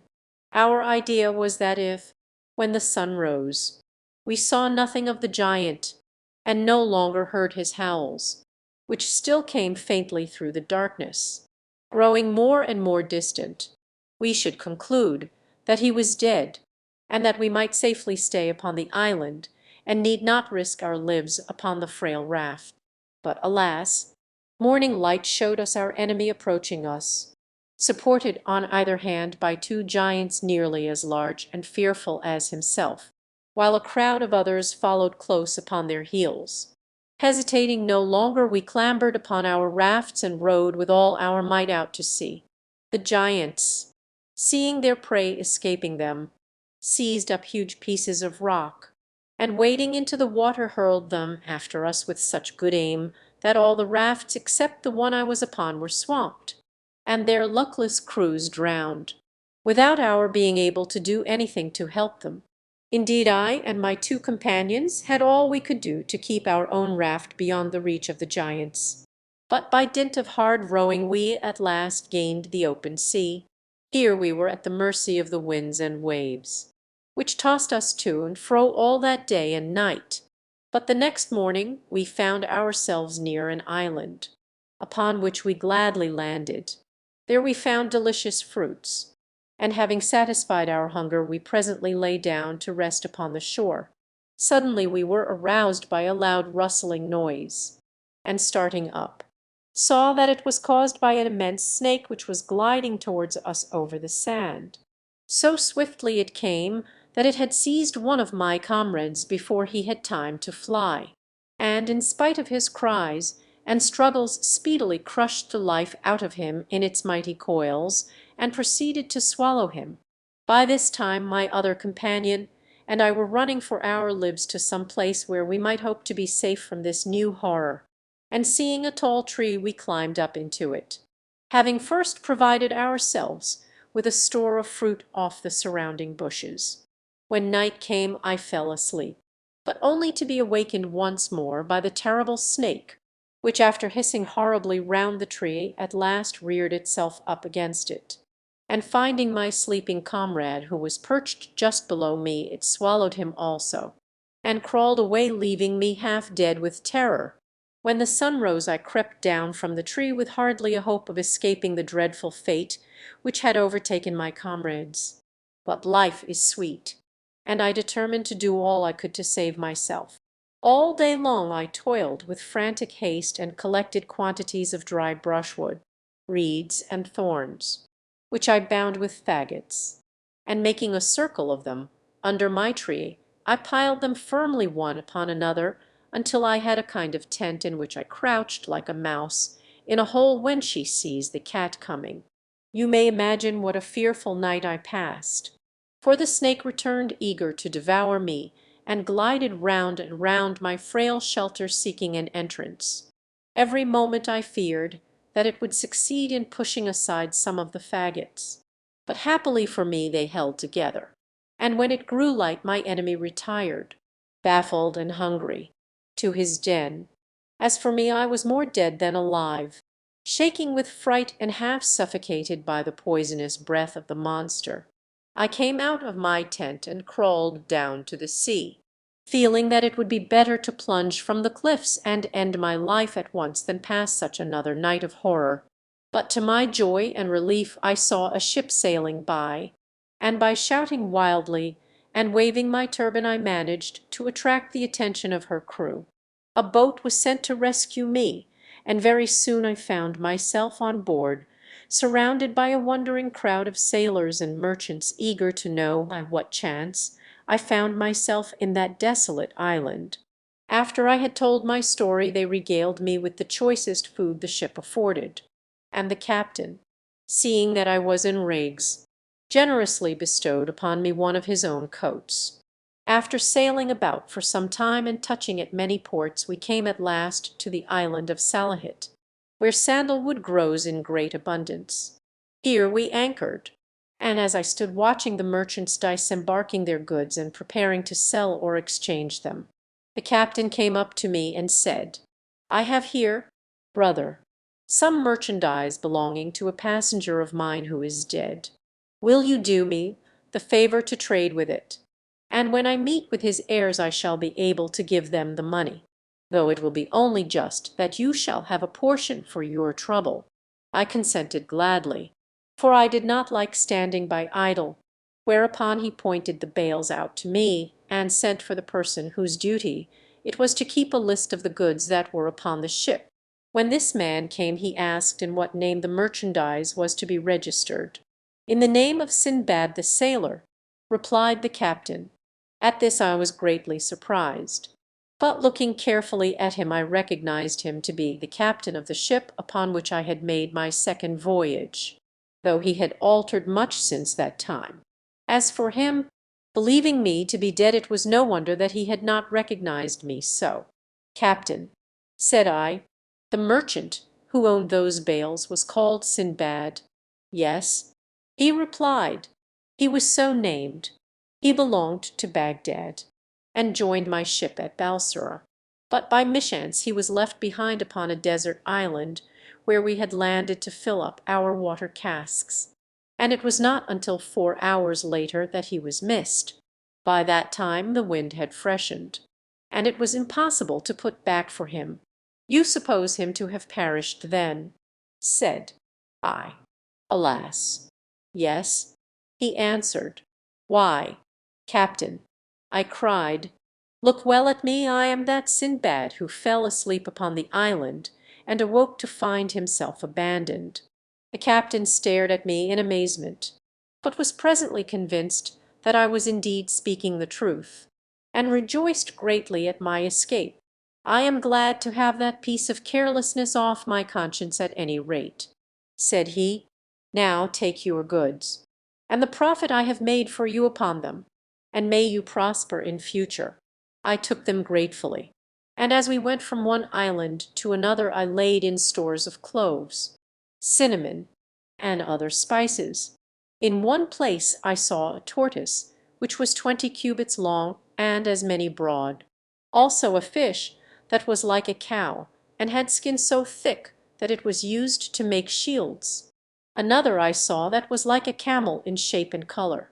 So by degrees we came back to Balsora, and I returned to Baghdad with so much money that I could not myself count it, besides treasures without end. I gave largely to the poor, and bought much land to add to what I already possessed, and thus ended my third voyage. When Sinbad had finished his story, he gave another 100 sequins to Hindbad, who then departed with the other guests. But next day, when they had all reassembled, and the banquet was ended, their host continued his adventures. Fourth voyage rich and happy as I was after my third voyage. I could not make up my mind to stay at home altogether. My love of trading, and the pleasure I took in anything that was new and strange, made me set my affairs in order, and begin my journey through some of the Persian provinces. Having first sent off stores of goods to await my coming in the different places I intended to visit, I took ship, and for some time all went well. But at last, being caught in a violent hurricane, our vessel became a total wreck in spite of all our worthy captain could do to save her, and many of our company perished in the waves. I, with a few others, had the good fortune to be washed ashore clinging to pieces of the wreck, for the storm had driven us near an island, and scrambling up beyond the reach of the waves we threw ourselves down quite exhausted, to wait for morning. At daylight we wandered inland, and soon saw some huts, to which we directed our steps. As we drew near, their black inhabitants swarmed out in great numbers and surrounded us, and we were led to their houses, and as it were divided among our captors. I with 5 others was taken into a hut, where we were made to sit upon the ground, and certain herbs were given to us, which the blacks made signs to us to eat, observing that they themselves did not touch them. I was careful only to pretend to taste my portion, but my companions, being very hungry, rashly ate up all that was set before them, and very soon I had the horror of seeing them become perfectly mad. Though they chattered incessantly, I could not understand a word they said, nor did they heed when I spoke to them. The savages now produced large bowls full of rice prepared with cocoanut oil, of which my crazy comrades ate eagerly, but I only tasted a few grains, understanding clearly that the object of our captors was to fatten us speedily for their own eating. And this was exactly what happened. My unlucky companions, having lost their reason, felt neither anxiety nor fear, and ate greedily all that was offered them. So they were soon fat, and there was an end of them. But I grew leaner day by day, for I ate but little, and even that little did me no good by reason of my fear of what lay before me. However, as I was so far from being a tempting morsel, I was allowed to wander about freely, and one day, when all the blacks had gone off upon some expedition, leaving only an old man to guard me, I managed to escape from him and plunged into the forest, running faster the more he cried to me to come back, until I had completely distanced him. For 7 days I hurried on, resting only when the darkness stopped me, and living chiefly upon cocoanuts, which afforded me both meat and drink. And on the 8th day I reached the seashore, and saw a party of white men gathering pepper, which grew abundantly all about. Reassured by the nature of their occupation, I advanced towards them, and they greeted me in Arabic, asking who I was and whence I came. My delight was great on hearing this familiar speech, and I willingly satisfied their curiosity, telling them how I had been shipwrecked and captured by the blacks. "But these savages devour men," said they. "How did you escape?" I repeated to them what I have just told you, at which they were mightily astonished. I stayed with them until they had collected as much pepper as they wished, and then they took me back to their own country and presented me to their king, by whom I was hospitably received. To him also I had to relate my adventures, which surprised him much, and when I had finished he ordered that I should be supplied with food and raiment and treated with consideration. The island on which I found myself was full of people, and abounded in all sorts of desirable things, and a great deal of traffic went on in the capital, where I soon began to feel at home and contented. Moreover, the king treated me with special favor, and in consequence of this every one, whether at the court or in the town, sought to make life pleasant to me. One thing I remarked which I thought very strange. This was that, from the greatest to the least, all men rode their horses without bridle or stirrups. I one day presumed to ask his majesty why he did not use them, to which he replied, "You speak to me of things of which I have never before heard." This gave me an idea. I found a clever workman, and made him cut out under my direction the foundation of a saddle, which I wadded and covered with choice leather, adorning it with rich gold embroidery. I then got a locksmith to make me a bit and a pair of spurs after a pattern that I drew for him. And when all these things were completed, I presented them to the king and showed him how to use them. When I had saddled one of his horses, he mounted it and rode about quite delighted with the novelty. And to show his gratitude he rewarded me with large gifts. After this I had to make saddles for all the principal officers of the king's household. and as they all gave me rich presents, I soon became very wealthy and quite an important. One day the king sent for me and said, "Sindbad, I am going to ask a favor of you. Both I and my subjects esteem you, and wish you to end your days amongst us. Therefore I desire that you will marry a rich and beautiful lady whom I will find for you, and think no more of your own country." As the king's will was law, I accepted the charming bride he presented to me and lived happily with her. Nevertheless, I had every intention of escaping at the first opportunity, and going back to Baghdad. Things were thus going prosperously with me when it happened that the wife of one of my neighbors, with whom I had struck up quite a friendship, fell ill and presently died. I went to his house to offer my consolations, and found him in the depths of woe. "Heaven preserve you," said I, "and send you a long life." "Alas!" he replied, "what is the good of saying that when I have but an hour left to live?" "Come, come," said I, "surely it is not so bad as all that. I trust that you may be spared to me for many years." "I hope," answered he, "that your life may be long, but as for me all is finished. I have set my house in order, and to-day I shall be buried with my wife. This has been the law upon our island from the earliest ages. The living husband goes to the grave with his dead wife, the living wife with her dead husband. So did our fathers, and so must we do. The law changes not, and all must submit to it." As he spoke, the friends and relations of the unhappy pair began to assemble. The body, decked in rich robes and sparkling with jewels, was laid upon an open bier, and the procession started, taking its way to a high mountain at some distance from the city.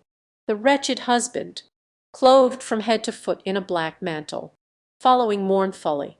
When the place of interment was reached, the corpse was lowered, just as it was, into a deep pit. Then the husband, bidding farewell to all his friends, stretched himself upon another bier, upon which were laid 7 little loaves of bread and a pitcher of water. And he also was let down, down, down to the depths of the horrible cavern, and then a stone was laid over the opening, and the melancholy company wended its way back to the city. You may imagine that I was no unmoved spectator of these proceedings.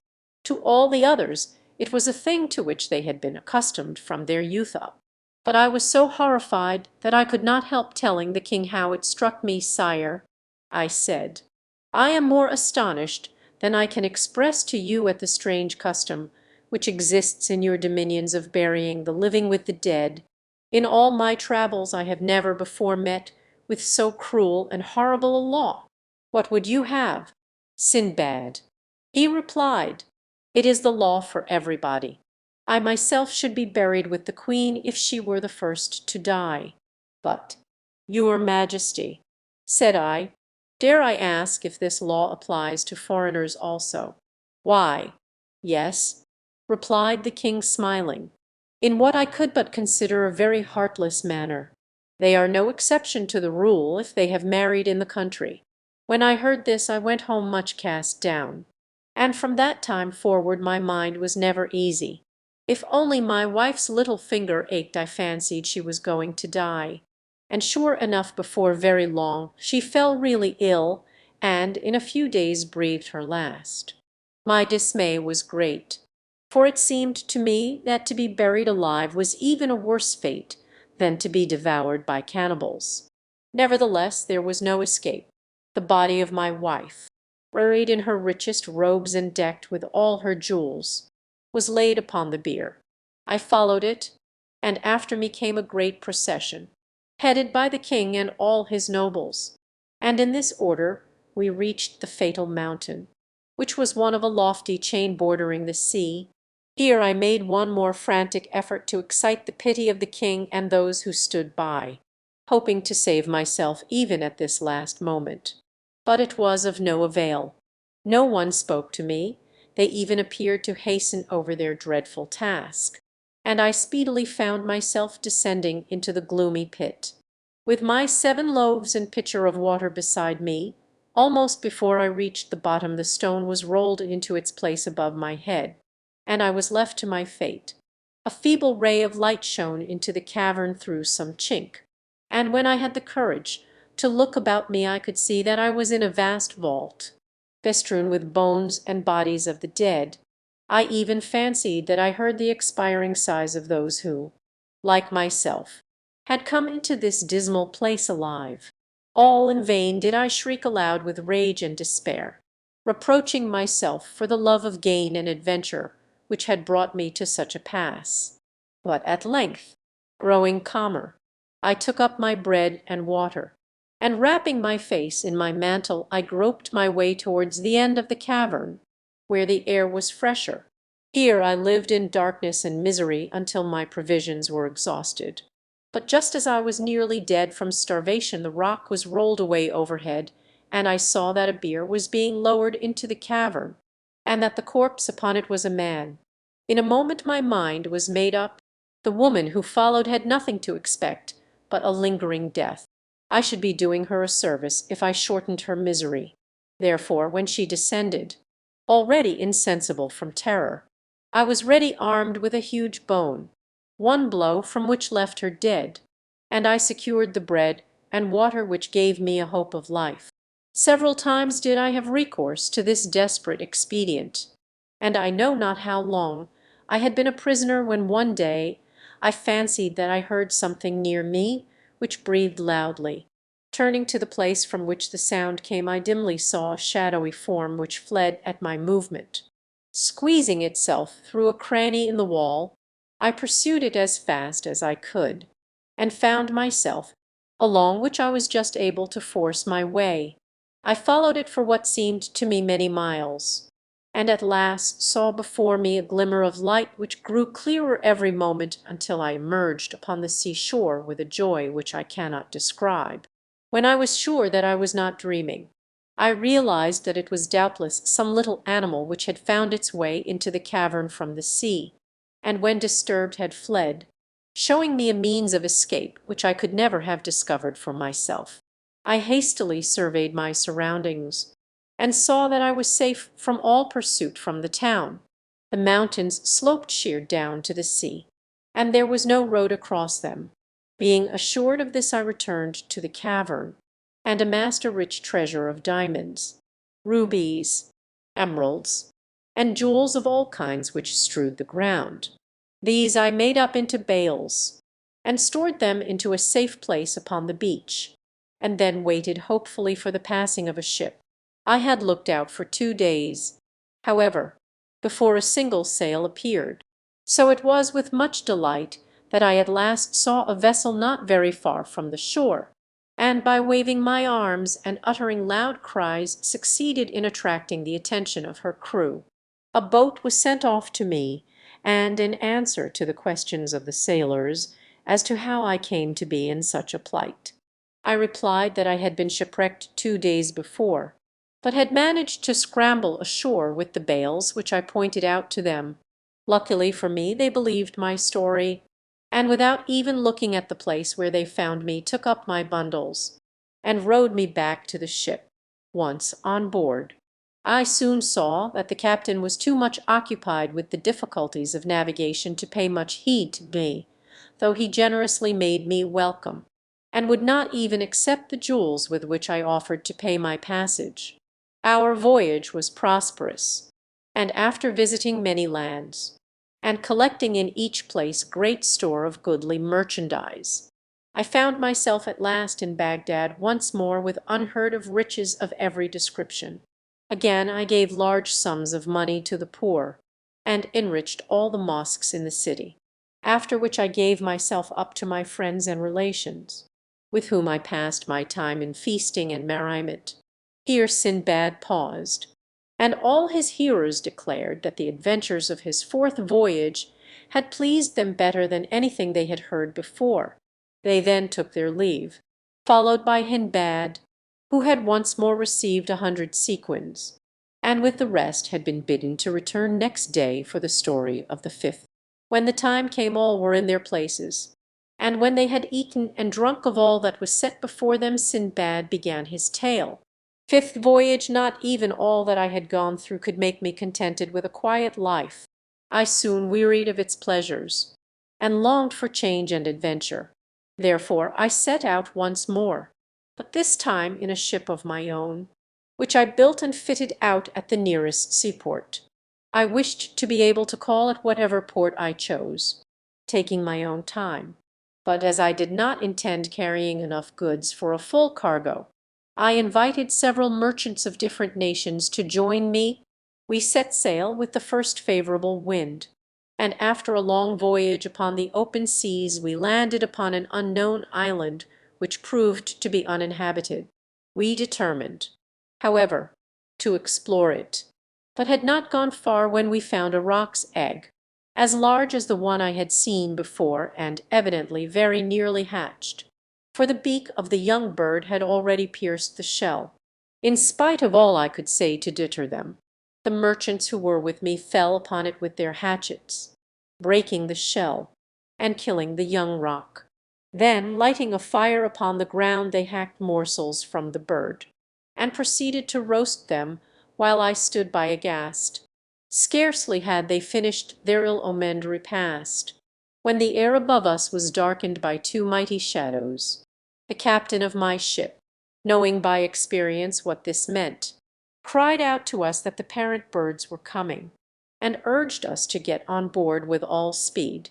This we did, and the sails were hoisted. But before we had made any way the rocs reached their despoiled nest and hovered about it, uttering frightful cries when they discovered the mangled remains of their young one. For a moment we lost sight of them, and were flattering ourselves that we had escaped, when they reappeared and soared into the air directly over our vessel, and we saw that each held in its claws an immense roc ready to crush us. There was a moment of breathless suspense. Then one bird loosed its hold, and the huge block of stone hurtled through the air. But thanks to the presence of mind of the helmsman, who turned our ship violently in another direction, it fell into the sea close beside us, cleaving it asunder till we could nearly see the bottom. We had hardly time to draw a breath of relief before the other roc fell with a mighty crash right in the midst of our luckless vessel, smashing it into 1,000 fragments, and crushing, or hurling into the sea, passengers and crew. I myself went down with the rest, but had the good fortune to rise unhurt, and by holding on to a piece of driftwood with one hand and swimming with the other I kept myself afloat, and was presently washed up. Its shores were steep and rocky, but I scrambled up safely and threw myself down to rest upon the green turf. When I had somewhat recovered I began to examine the spot in which I found myself, and truly it seemed to me that I had reached a garden of delights. There were trees everywhere, and they were laden with flowers and fruit, while a crystal stream wandered in and out under their shadow.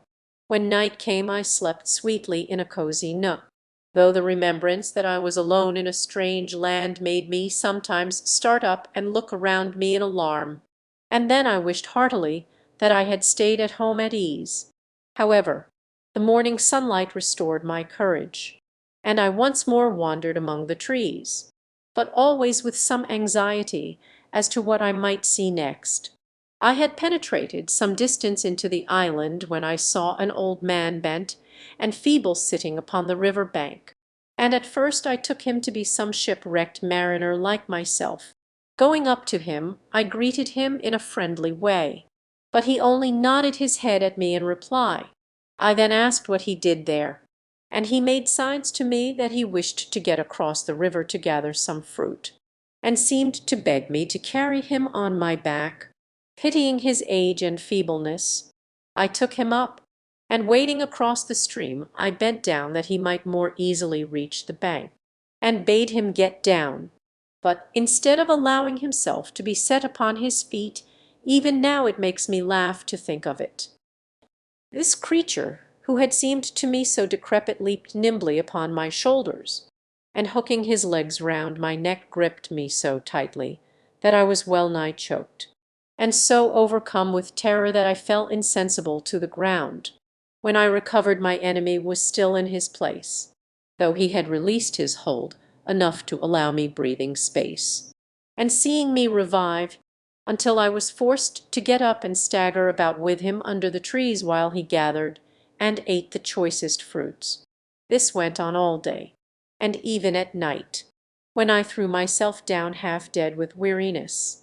The terrible old man held on tight to my neck, nor did he fail to greet the first glimmer of morning light by drumming upon me with his heels, until I perforce awoke and resumed my dreary march with rage and bitterness in my heart.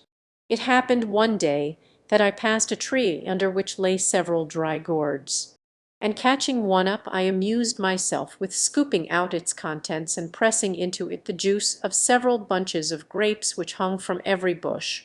When it was full I left it propped in the fork of a tree, and a few days later, carrying the hateful old man that way, I snatched at my gourd as I passed it, and had the satisfaction of a draught of excellent wine so good and refreshing that I even forgot my detestable burden, and began to sing and caper. The old monster was not slow to perceive the effect which my draught had produced, and that I carried him more lightly than usual. So he stretched out his skinny hand, and seizing the gourd first tasted its contents cautiously, then drained them to the very last drop. The wine was strong and the gourd capacious. So he also began to sing after a fashion, and soon I had the delight of feeling the iron grip of his goblin legs unclasp, and with one vigorous effort I threw him to the ground, from which he never moved again. I was so rejoiced to have at last got rid of this uncanny old man that I ran leaping and bounding down to the seashore, where, by the greatest good luck, I met with some mariners who had anchored off the island to enjoy the delicious fruits, and to renew their supply of water. They heard the story of my escape with amazement, saying, "You fell into the hands of the old man of the sea, and it is a mercy that he did not strangle you as he has every one else upon whose shoulders he has managed to perch himself. This island is well known as the scene of his evil deeds, and no merchant or sailor who lands upon it cares to stray far away from his comrades." After we had talked for a while they took me back with them on board their ship, where the captain received me kindly, and we soon set sail, and after several days reached a large and prosperous looking town where all the houses were built of stone. Here we anchored, and one of the merchants, who had been very friendly to me on the way, took me ashore with him and showed me a lodging set apart for strange merchants.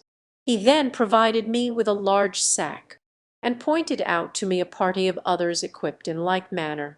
"Go with them," said he, "and do as they do, but beware of losing sight of them, for if you strayed your life would be in danger."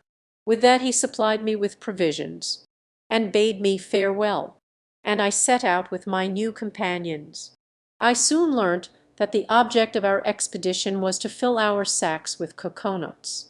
But when at length I saw the trees and noted their immense height and the slippery smoothness of their slender trunks, I did not at all understand how we were to do it.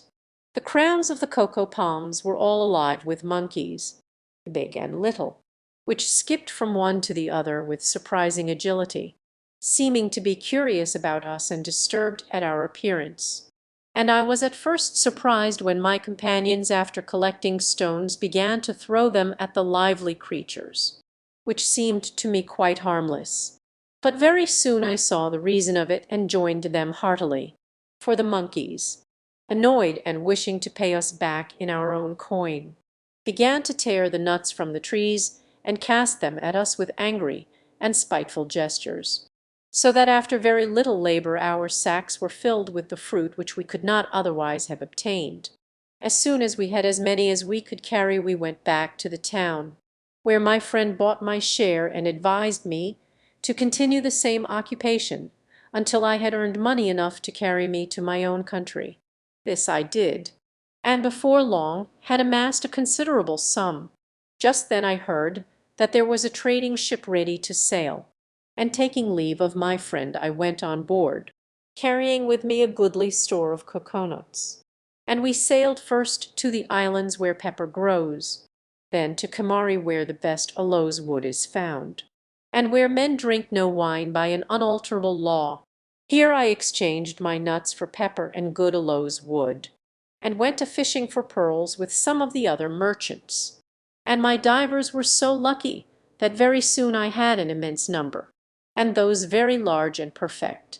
With all these treasures I came joyfully back to Baghdad, where I disposed of them for large sums of money, of which I did not fail as before to give the 10th part to the poor. And after that I rested from my labors and comforted myself with all the pleasures that my riches could give me. Having thus ended his story, Sindbad ordered that 100 sequins should be given to Hindbad, and the guests then withdrew. But after the next day's feast he began the account of his 6th voyage as follows. 6th voyage, it must be a marvel to you how, after having 5 times met with shipwreck and unheard of perils, I could again tempt fortune and risk fresh trouble. I am even surprised myself when I look back, but evidently it was my fate to rove, and after a year of repose I prepared to make a 6th voyage, regardless of the entreaties of my friends and relations, who did all they could to keep me at home. Instead of going by the Persian Gulf, I travelled a considerable way overland, and finally embarked from a distant Indian port with a captain who meant to make a long voyage. And truly he did so, for we fell in with stormy weather which drove us completely out of our course, so that for many days neither captain nor pilot knew where we were, nor where we were going. When they did at last discover our position, we had small ground for rejoicing, for the captain, casting his turban upon the deck and tearing his beard, declared that we were in the most dangerous spot upon the whole wide sea, and had been caught by a current which was at that minute sweeping us to destruction. It was too true. In spite of all the sailors could do, we were driven with frightful rapidity towards the foot of a mountain, which rose sheer out of the sea, and our vessel was dashed to pieces upon the rocks at its base. Not, however, until we had managed to scramble on shore, carrying with us the most precious of our possessions. When we had done this, the captain said to us, "Now we are here, we may as well begin to dig our graves at once, since from this fatal spot no shipwrecked mariner has ever returned." This speech discouraged us much, and we began to lament over our sad fate. The mountain formed the seaward boundary of a large island, and the narrow strip of rocky shore upon which we stood was strewn with the wreckage of 1,000 gallant ships, while the bones of the luckless mariners shone white in the sunshine, and we shuddered to think how soon our own would be added to the heap. All around, too, lay vast quantities of the costliest merchandise, and treasures were heaped in every cranny of the rocks. But all these things only added to the desolation of the scene. It struck me as a very strange thing that a river of clear fresh water, which gushed out from the mountain not far from where we stood, instead of flowing into the sea as rivers generally do, turned off sharply, and flowed out of sight under a natural archway of rock. And when I went to examine it more closely, I found that inside the cave the walls were thick with diamonds, and rubies, and masses of crystal, and the floor was strewn with ambergris. Here, then, upon this desolate shore, we abandoned ourselves to our fate, for there was no possibility of scaling the mountain, and if a ship had appeared it could only have shared our doom. The first thing our captain did was to divide equally amongst us all the food we possessed, and then the length of each man's life depended on the time he could make his portion last. I myself could live upon very little.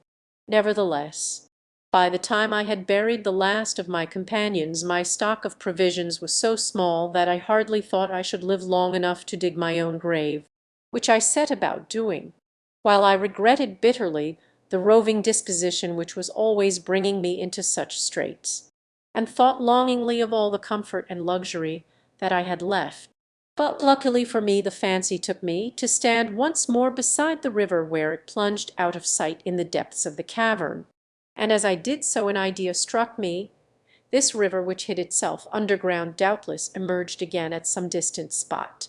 Why should I not build a raft and trust myself to its swiftly flowing waters?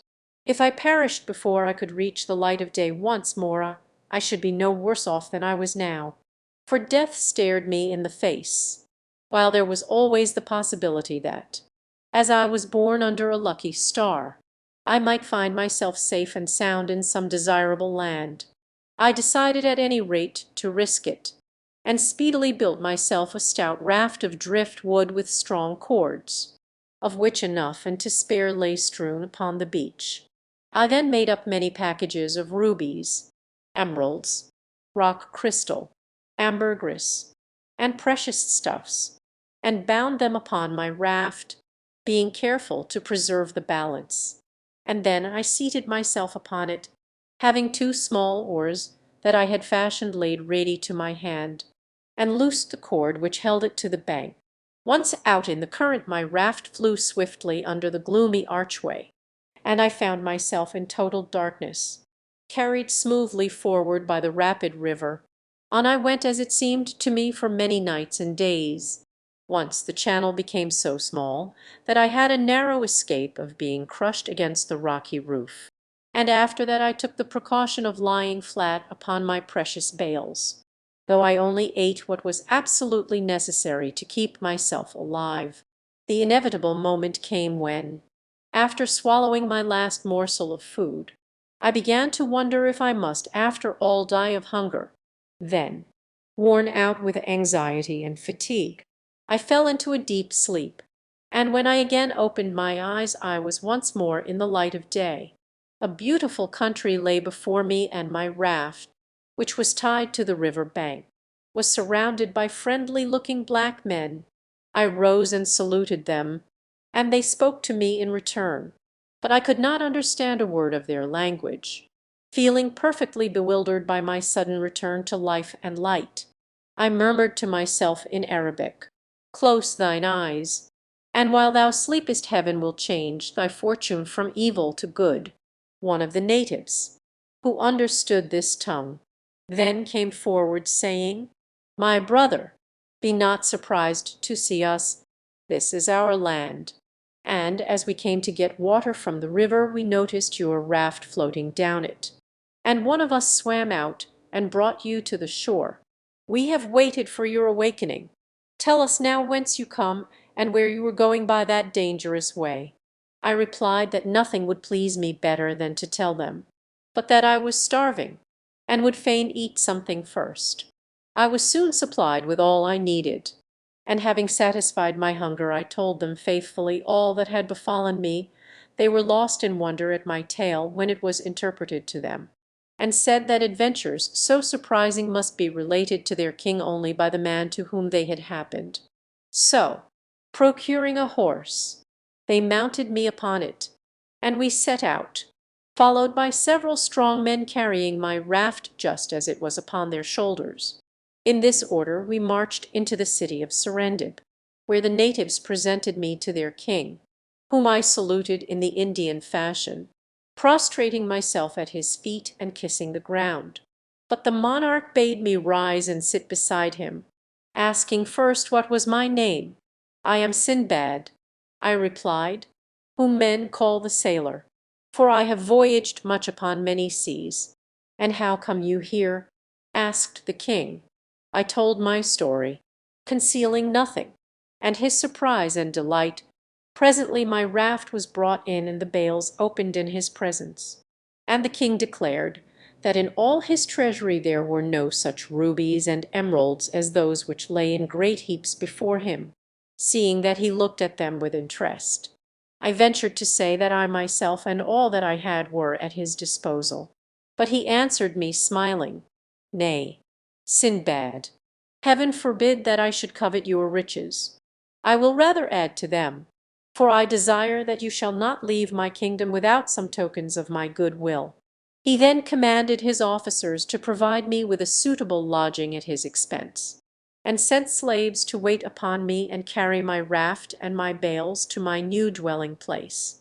You may imagine that I praised his generosity and gave him grateful thanks. Nor did I fail to present myself daily in his audience chamber. And for the rest of my time I amused myself in seeing all that was most worthy of attention in the city, the island of Serendib being situated on the equinoctial line. The days and nights there are of equal length. The chief city is placed at the end of a beautiful valley, formed by the highest mountain in the world, which is in the middle of the island.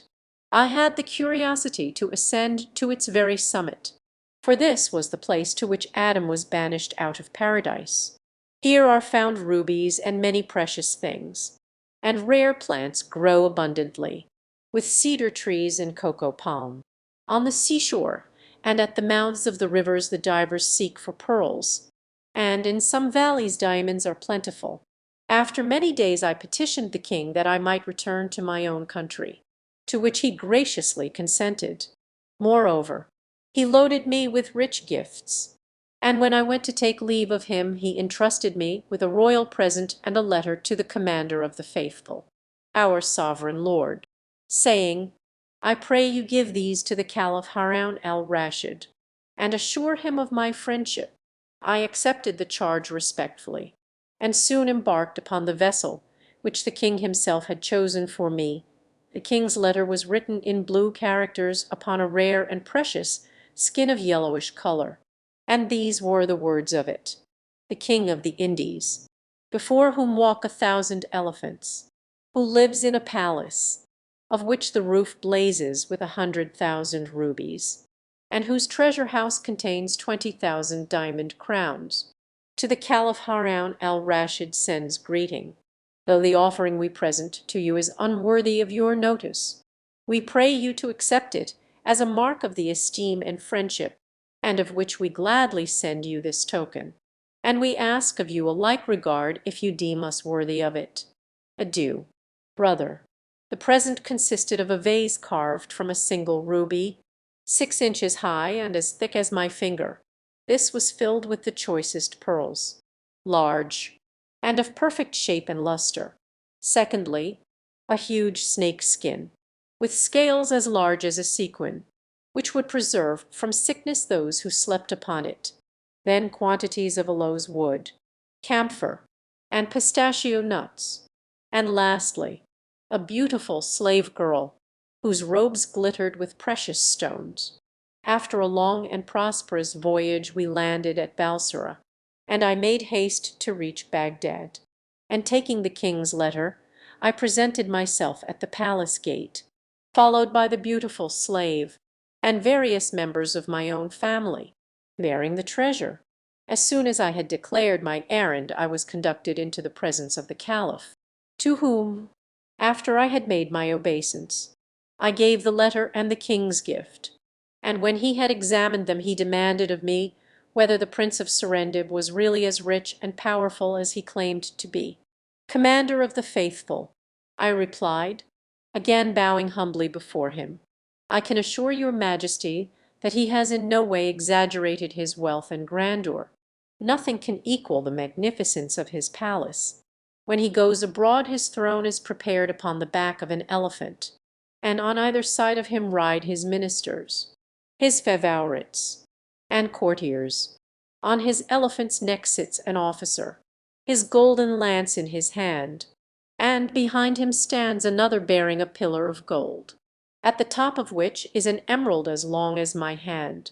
1,000 men in cloth of gold, mounted upon richly caparisoned elephants, go before him, and as the procession moves onward the officer who guides his elephant cries aloud, 'Behold the mighty monarch, the powerful and valiant Sultan of the Indies, whose palace is covered with 100,000 rubies, who possesses 20,000 diamond crowns. Behold a monarch greater than Solomon and mirage in all their glory.' Then the one who stands behind the throne answers, 'This king, so great and powerful, must die, must die, must die.' And the first takes up the chant again, 'All praise to him who lives for evermore.' Further, 'My lord, in Serendib no judge is needed, for to the king himself his people come for justice.' The Caliph was well satisfied with my report from the king's letter, said he. "I judged that he was a wise man. It seems that he is worthy of his people, and his people of him." So saying, he dismissed me with rich presents, and I returned in peace to my own house. When Sindbad had done speaking, his guests withdrew, Hindbad having first received 100 sequins. But all returned next day to hear the story of the seventh voyage. Sindbad thus began: "Seventh and last voyage, after my sixth voyage, I was quite determined that I would go to sea no more. I was now of an age to appreciate a quiet life, and I had run risks enough. I only wished to end my days in peace. One day, however, when I was entertaining a number of my friends, I was told that an officer of the Caliph wished to speak to me, and when he was admitted, he bade me follow him into the presence of Harun al-Rashid, which I accordingly did. After I had saluted him, the Caliph said, 'I have sent for you, Sindbad, because I need your services. I have chosen you to bear a letter and a gift to the King of Serendib in return for his message of friendship.' The Caliph's commandment fell upon me like a thunderbolt.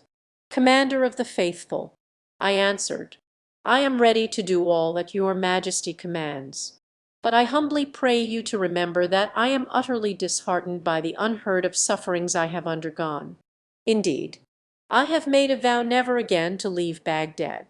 With this I gave him a long account of some of my strangest adventures, to which he listened patiently. 'I admit,' said he, 'that you have indeed had some extraordinary experiences, but I do not see why they should hinder you from doing as I wish. You have only to go straight to Serendib and give my message. Then you are free to come back and do as you will. But go you must. My honor and dignity demand it.' Seeing that there was no help for it, I declared myself willing to obey, and the Caliph, delighted at having got his own way, gave me 1,000 sequins for the expenses of the voyage. I was soon ready to start, and taking the letter and the present I embarked at Balsora, and sailed quickly and safely to Serendib.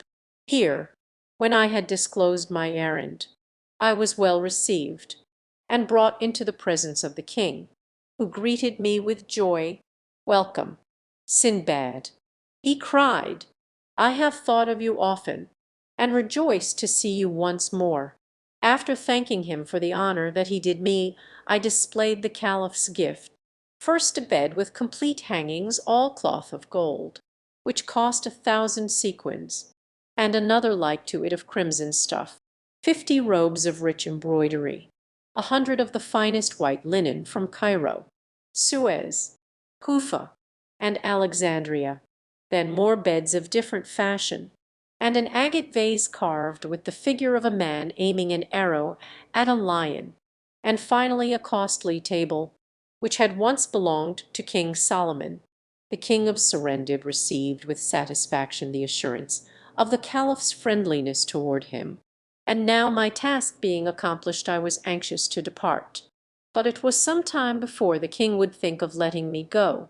At last, however, he dismissed me with many presents, and I lost no time in going on board a ship, which sailed at once, and for 4 days all went well.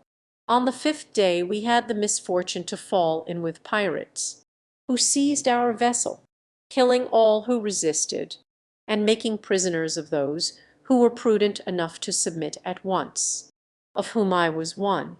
When they had despoiled us of all we possessed, they forced us to put on vile raiment, and sailing to a distant island there sold us for slaves.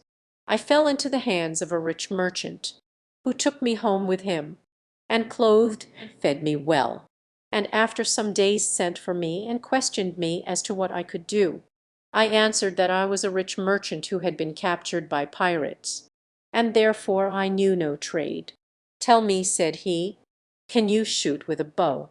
I replied that this had been one of the pastimes of my youth, and that doubtless with practice my skill would come back to me. Upon this he provided me with a bow and arrows, and mounting me with him upon his own elephant took the way to a vast forest which lay far from the town. When we had reached the wildest part of it we stopped, and my master said to me, "This forest swarms with elephants. Hide yourself in this great tree, and shoot at all that pass you. When you have succeeded in killing one, come and tell me." So saying, he gave me a supply of food, and returned to the town, and I perched myself high up in the tree and kept watch.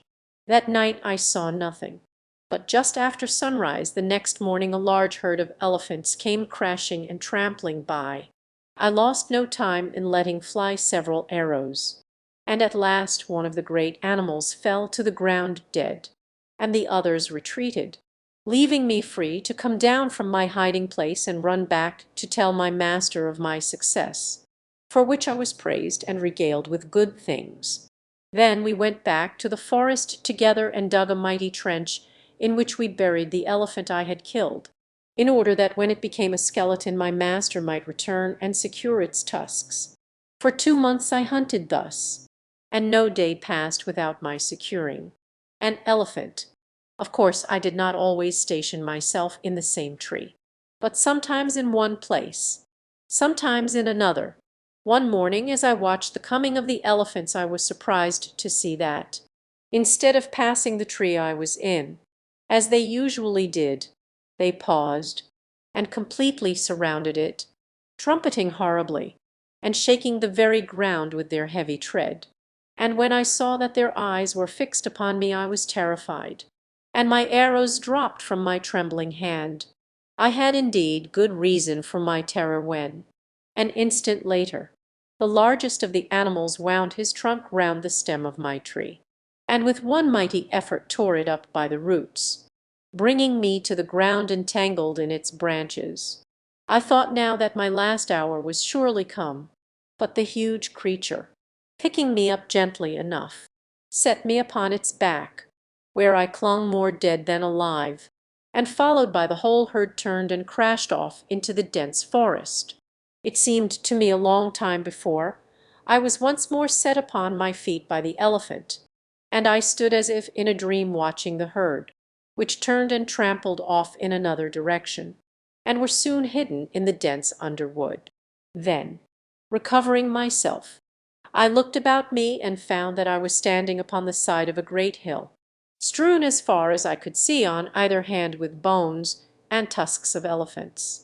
This then must be the elephants' burying place, I said to myself, and they must have brought me here that I might cease to persecute them, seeing that I want nothing but their tusks, and here lie more than I could carry away in a lifetime. Whereupon I turned and made for the city as fast as I could go, not seeing a single elephant by the way, which convinced me that they had retired deeper into the forest to leave the way open to the ivory hill, and I did not know how sufficiently to admire their sagacity. After a day and a night I reached my master's house, and was received by him with joyful surprise. "Ah, poor Sinbad!" he cried.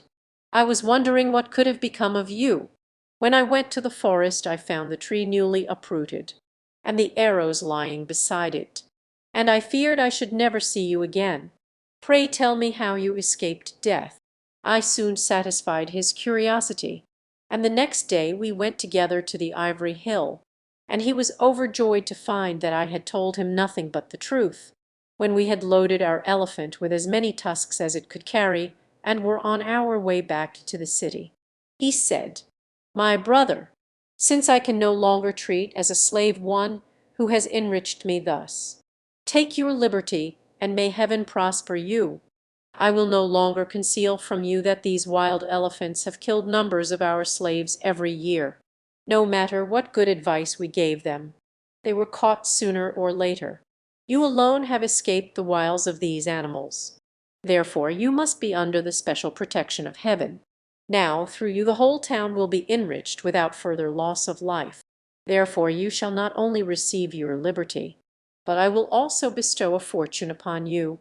To which I replied, "Master, I thank you, and wish you all prosperity.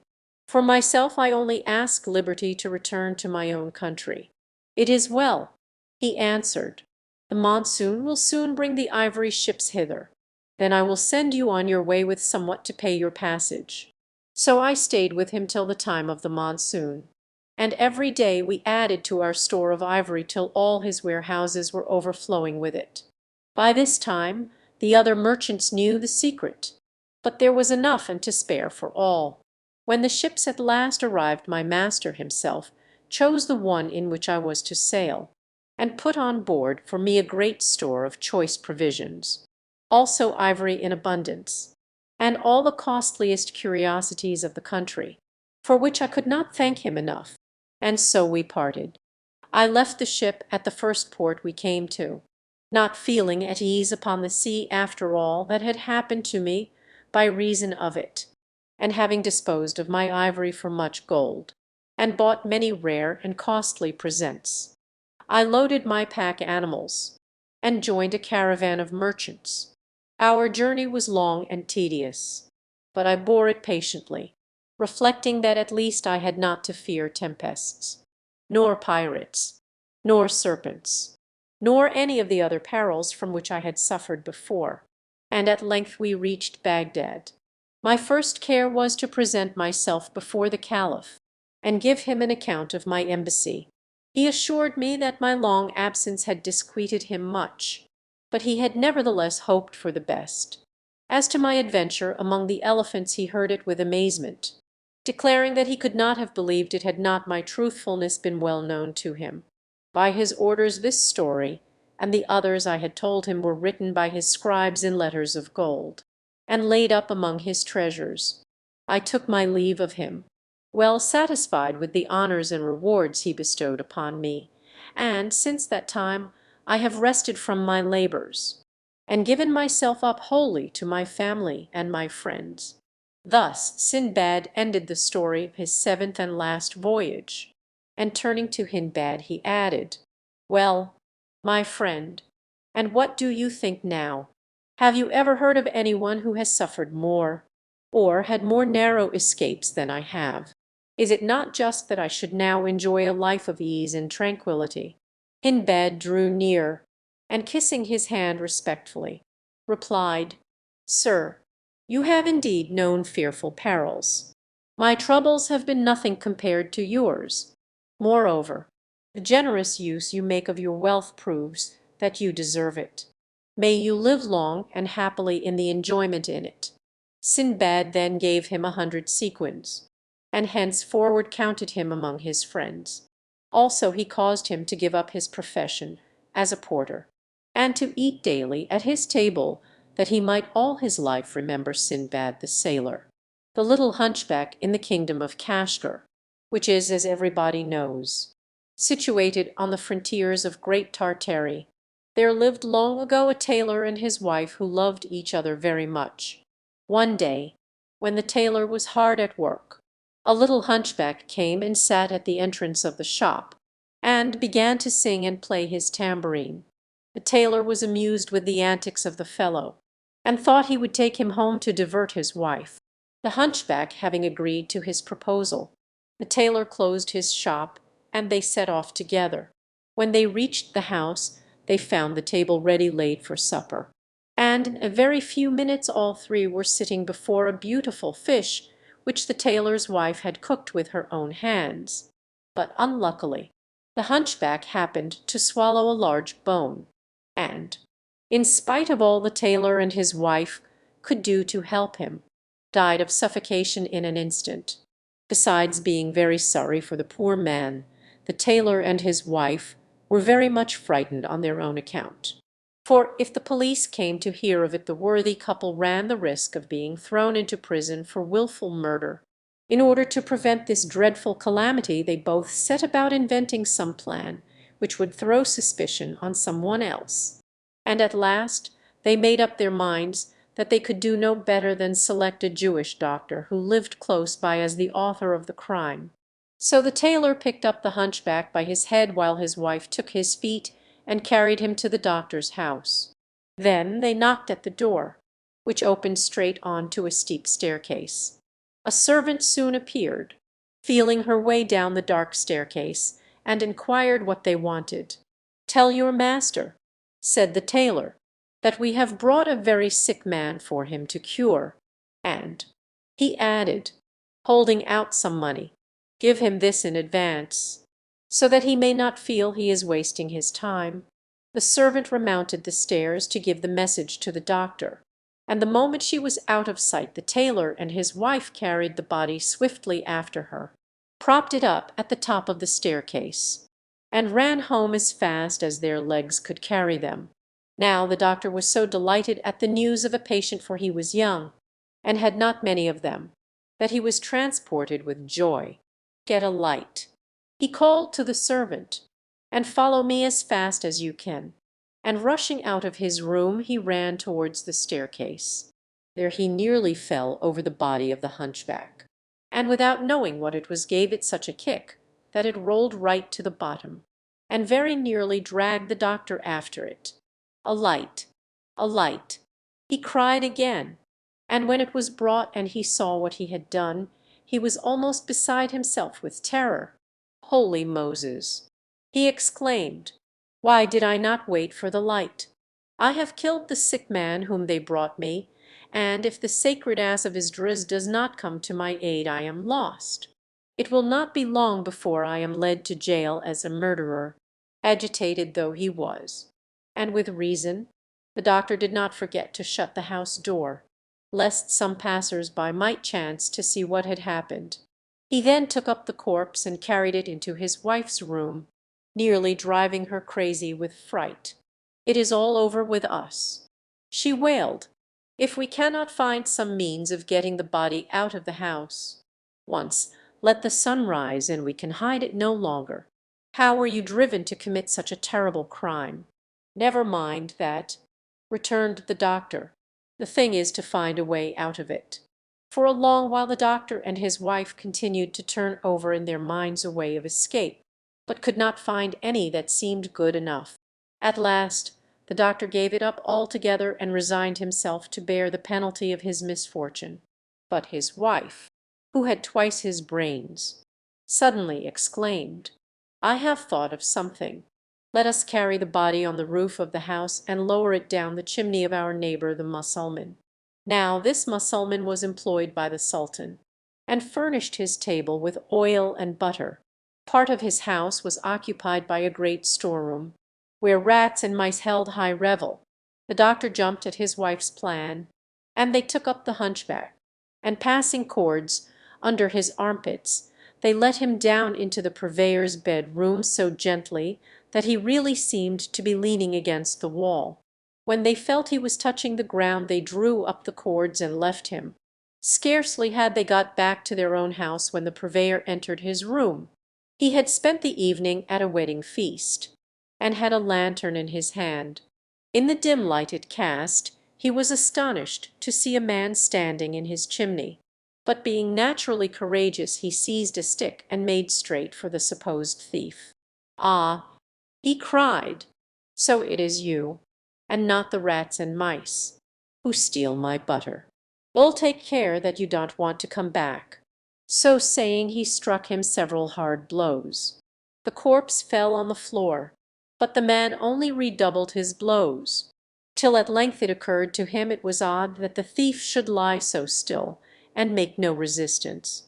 Then, finding he was quite dead, a cold fear took possession of him. "Wretch that I am," said he, "I have murdered a man. Ah, my revenge has gone too far. Without the help of Allah I am undone. Cursed be the goods which have led me to my ruin." And already he felt the rope round his neck.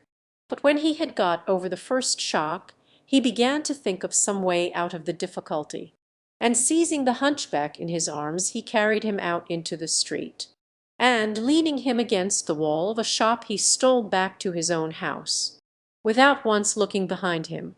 A few minutes before the sun rose, a rich Christian merchant, who supplied the palace with all sorts of necessaries, left his house, after a night of feasting, to go to the bath, though he was very drunk.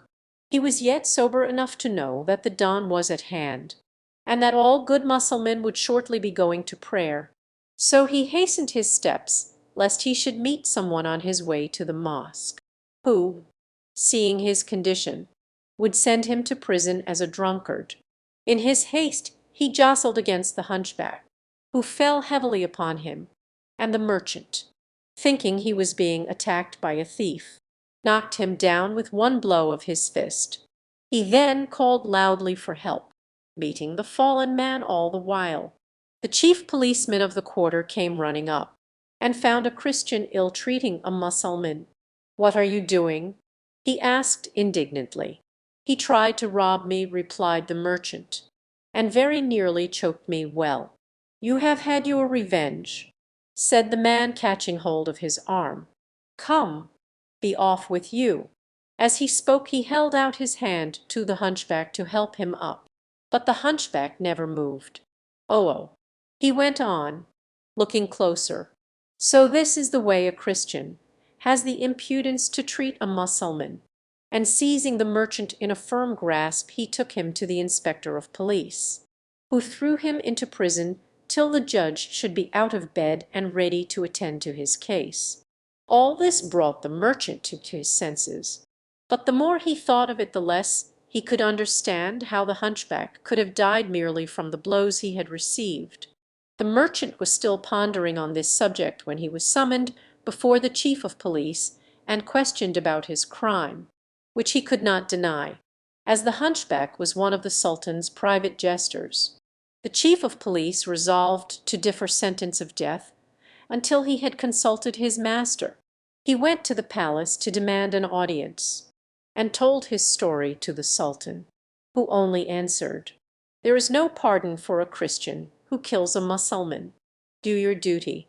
So the chief of police ordered a gallows to be erected, and sent criers to proclaim in every street in the city that a Christian was to be hanged that day for having killed a Mussulman.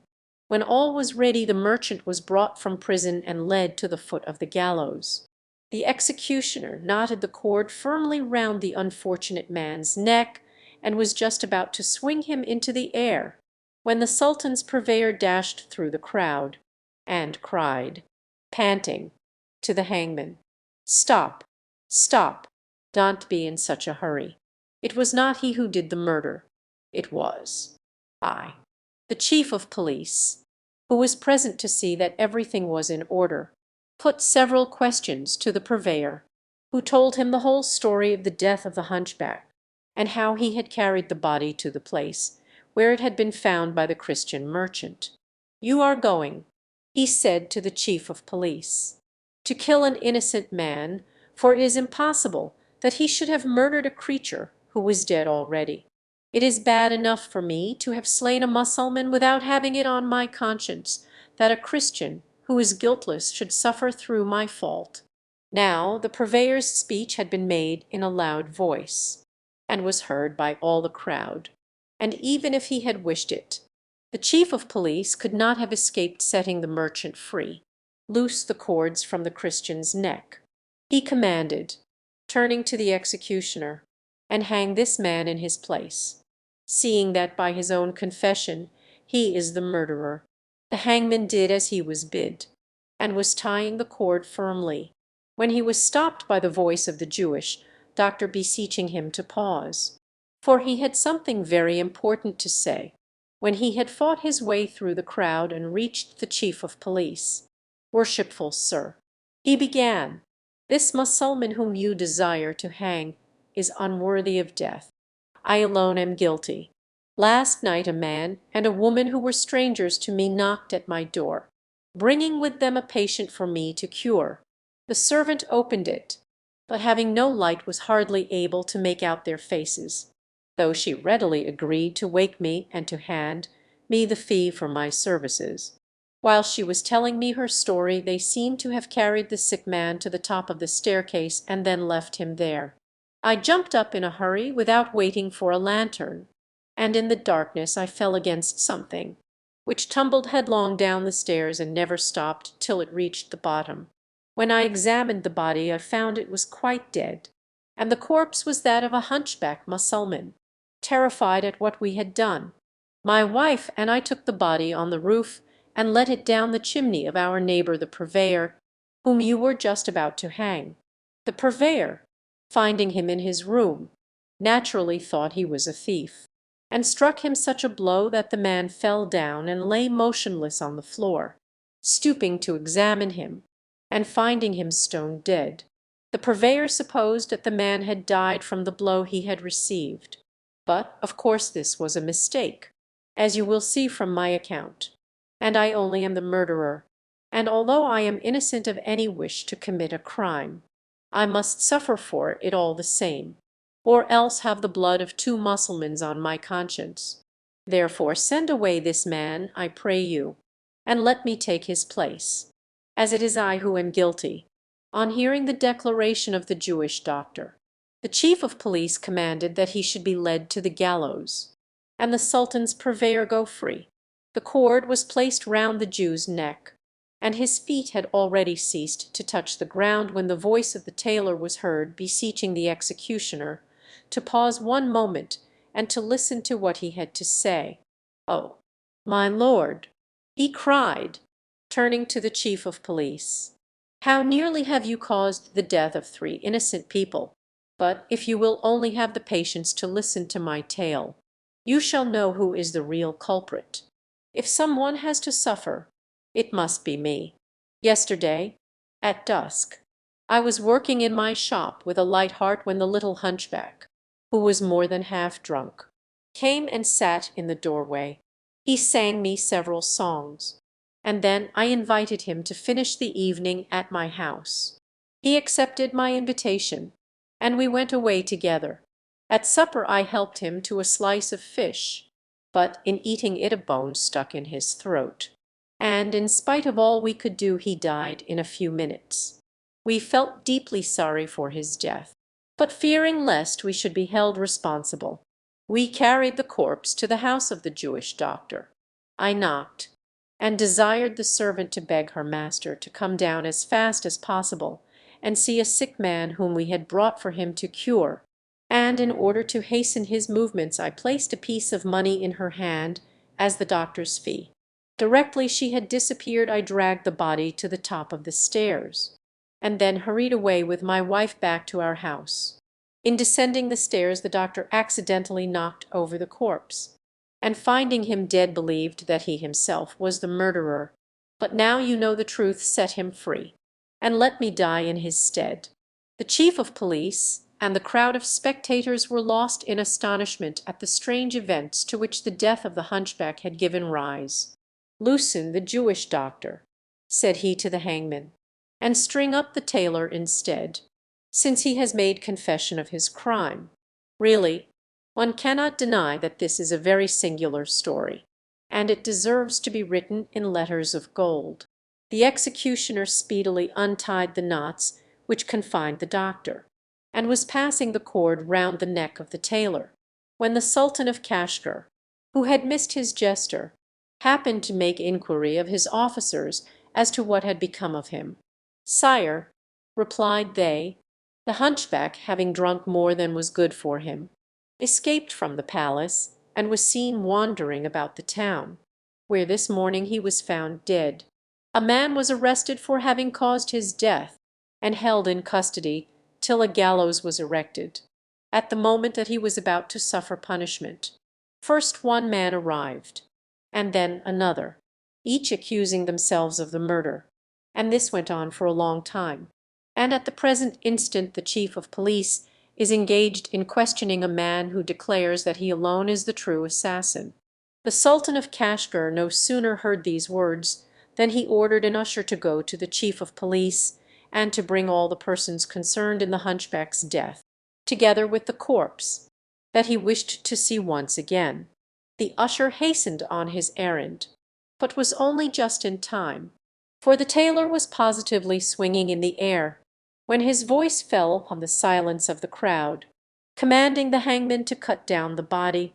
The hangman, recognizing the usher as one of the king's servants, cut down the tailor, and the usher, seeing the man was safe, sought the chief of police and gave him the sultan's message.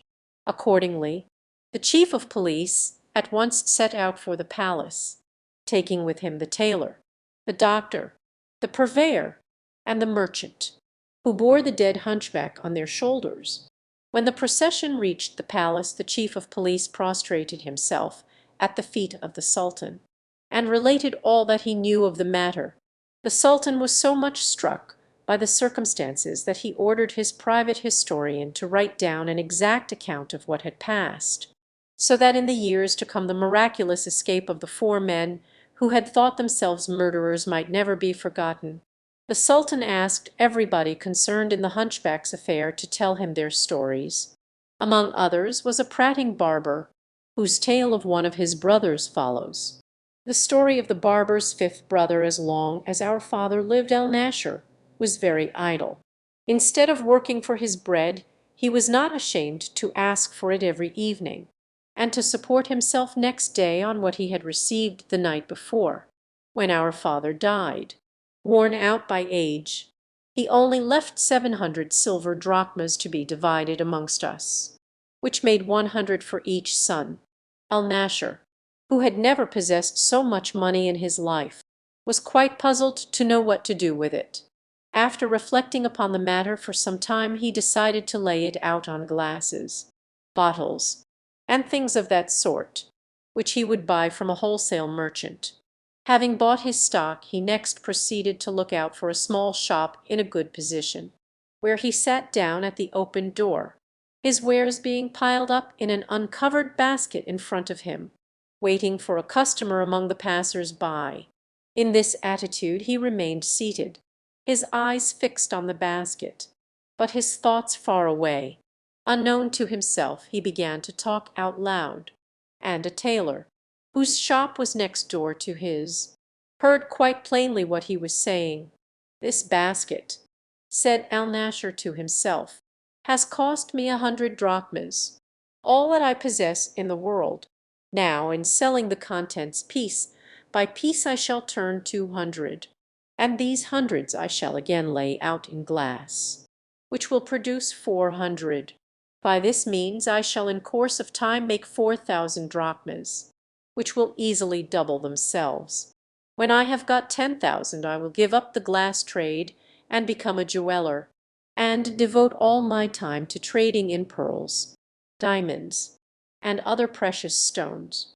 At last, having all the wealth that heart can desire, I will buy a beautiful country house, with horses and slaves, and then I will lead a merry life and entertain my friends.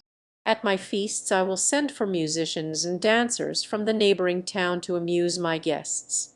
In spite of my riches I shall not, however, give up trade till I have amassed a capital of 100,000 drachmas, when, having become a man of much consideration, I shall request the hand of the Grand Vizier's daughter, taking care to inform the worthy father that I have heard favourable reports of her beauty and wit, and that I will pay down on our wedding day 3,000 gold pieces. Should the vizier refuse my proposal, which after all is hardly to be expected, I will seize him by the beard and drag him to my house. When I shall have married his daughter, I will give her 10 of the best eunuchs that can be found for her service. Then I shall put on my most gorgeous robes, and mounted on a horse with a saddle of fine gold, and its trappings blazing with diamonds, followed by a train of slaves, I shall present myself at the house of the Grand Vizier, the people casting down their eyes and bowing low as I pass along. At the foot of the Grand Vizier's staircase I shall dismount, and while my servants stand in a row to right and left I shall ascend the stairs, at the head of which the Grand Vizier will be waiting to receive me. He will then embrace me as his son-in-law, and giving me his seat, will place himself below me. This being done, as I have every reason to expect, 2 of my servants will enter, each bearing a purse containing 1,000 pieces of gold. One of these I shall present to him, saying, "Here are the 1,000 gold pieces that I offered for your daughter's hand, and here," I shall continue, holding out the second purse, "are another 1,000 to show you that I am a man who is better than his word." After hearing of such generosity, the world will talk of nothing else.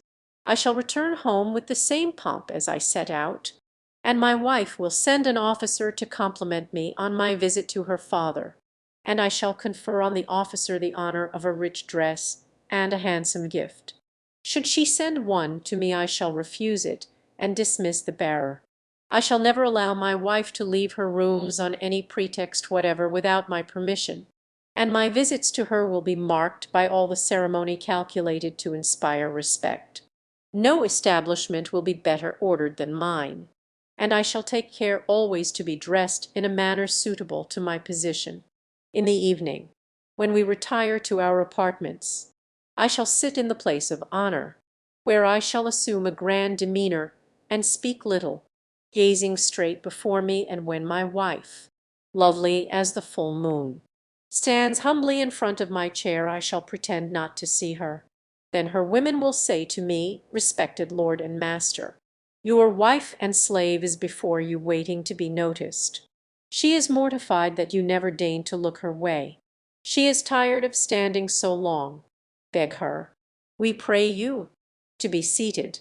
Of course I shall give no signs of even hearing this speech, which will vex them mightily.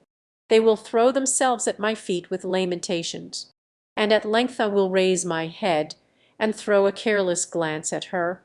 Then I shall go back to my former attitude. The women will think that I am displeased at my wife's dress, and will lead her away to put on a finer one, and I on my side shall replace the one I am wearing with another yet more splendid.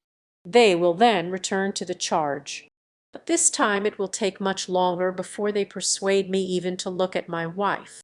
It is as well to begin on my wedding day as I mean to go on for the rest of our lives.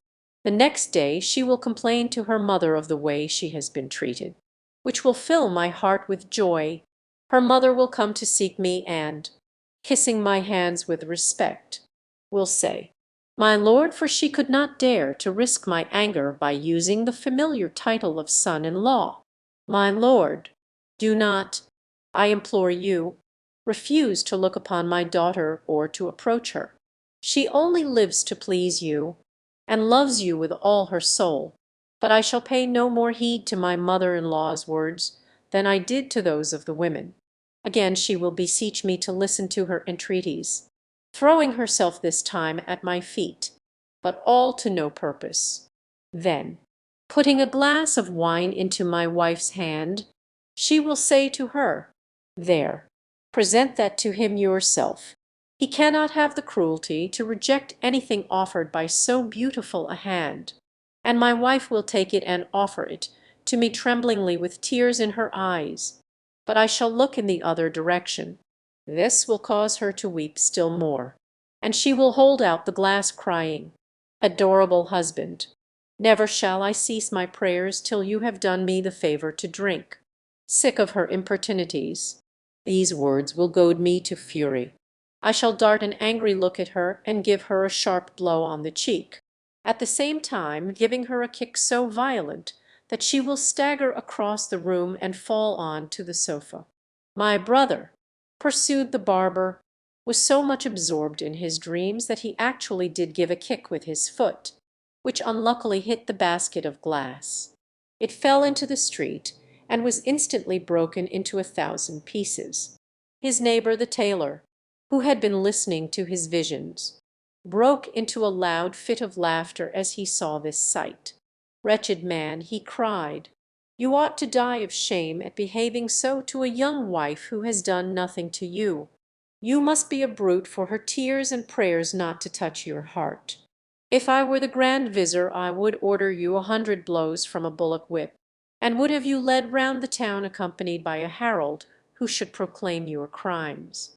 The accident, so fatal to all his profits, had restored my brother to his senses, and seeing that the mischief had been caused by his own insufferable pride, he rent his clothes and tore his hair, and lamented himself so loudly that the passers-by stopped to listen.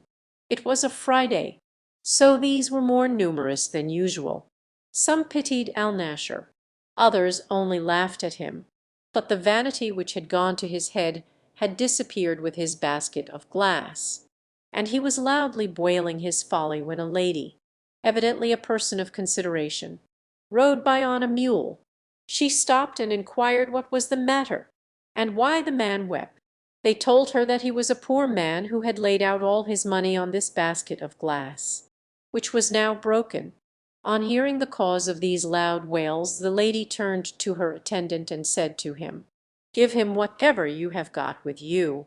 The man obeyed, and placed in my brother's hands a purse containing 5 pieces of gold. Alnasher almost died of joy on receiving it.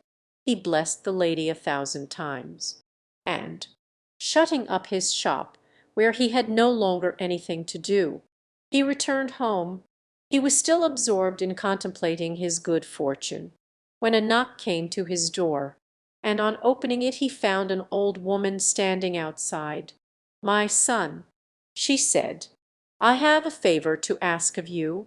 It is the hour of prayer, and I have not yet washed myself. Let me, I beg you, enter your house, and give me water." My brother, although the old woman was a stranger to him, did not hesitate to do as she wished. He gave her a vessel of water and then went back to his place and his thoughts, and with his mind busy over his last adventure, he put his gold into a long and narrow purse, which he could easily carry in his belt. During this time the old woman was busy over her prayers, and when she had finished she came and prostrated herself twice before my brother, and then rising called down endless blessings on his head, observing her shabby clothes. My brother thought that her gratitude was in reality a hint that he should give her some money to buy some new ones. So he held out 2 pieces of gold. The old woman started back in surprise as if she had received an insult. "Good heavens!" she exclaimed. "What is the meaning of this? Is it possible that you take me, my lord, for one of those miserable creatures who force their way into houses to beg for alms? Take back your money.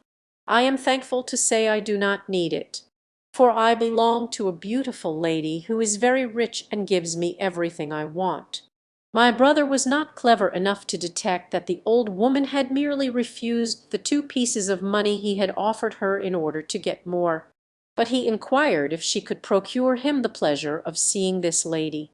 "Willingly," she replied, "and she will be charmed to marry you, and to make you the master of all her wealth. So pick up your money and follow me," delighted at the thought that he had found so easily both a fortune and a beautiful wife. My brother asked no more questions, but concealing his purse, with the money the lady had given him, in the folds of his dress, he set out joyfully with his guide. They walked for some distance till the old woman stopped at a large house, where she knocked. The door was opened by a young Greek slave, and the old woman led my brother across a well-paved court into a well-furnished hall. Here she left him to inform her mistress of his presence, and as the day was hot he flung himself on a pile of cushions and took off his heavy turban. In a few minutes there entered a lady, and my brother perceived at the first glance that she was even more beautiful and more richly dressed than he had expected.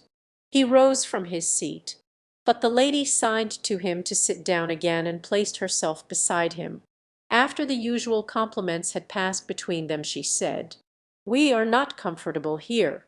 Let us go into another room," and passing into a smaller chamber, apparently communicating with no other, she continued to talk to him for some time.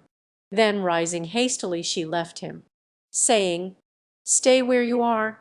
I will come back in a moment." He waited as he was told, but instead of the lady there entered a huge black slave with a sword in his hand. Approaching my brother with an angry countenance, he exclaimed, "What business have you here?" His voice and manner were so terrific that Alnasher had not strength to reply, and allowed his gold to be taken from him, and even sabre cuts to be inflicted on him without making any resistance.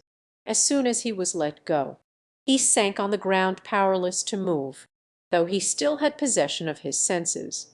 Thinking he was dead, the black ordered the Greek slave to bring him some salt, and between them they rubbed it into his wounds, thus giving him acute agony, though he had the presence of mind to give no sign of life. They then left him, and their place was taken by the old woman. who dragged him to a trapdoor and threw him down into a vault filled with the bodies of murdered men. At first the violence of his fall caused him to lose consciousness, but luckily the salt which had been rubbed into his wounds had by its smarting preserved his life, and little by little he regained his strength. At the end of 2 days he lifted the trapdoor during the night and hid himself, when he saw the old woman leave the house in search of more prey. Luckily she did not observe him, and when she was out of sight he stole from this nest of assassins and took refuge in my house. I dressed his wounds and tended him carefully, and when a month had passed he was as well as ever. His one thought was how to be revenged on that wicked old hag, and for this purpose he had a purse made large enough to contain 500 gold pieces, but filled it instead with bits of glass. This he tied round him with his sash, and, disguising himself, he took a sabre, which he hid under his dress. One morning, as he was hobbling through the streets, he met his old enemy prowling to see if she could find anyone to decoy. He went up to her and, imitating the voice of a woman, he said, "Do you happen to have a pair of scales you could lend me? I have just come from Persia, and have brought with me 500 gold pieces, and I am anxious to see if they are the proper weight." "Good woman," replied the old hag, "you could not have asked anyone better. My son is a money changer, and if you will follow me he will weigh them for you himself. Only we must be quick, or he will have gone to his shop." So saying, she led the way to the same house as before, and the door was opened by the same Greek slave. Again my brother was left in the hall, and the pretended son appeared under the form of the black slave. Miserable crone!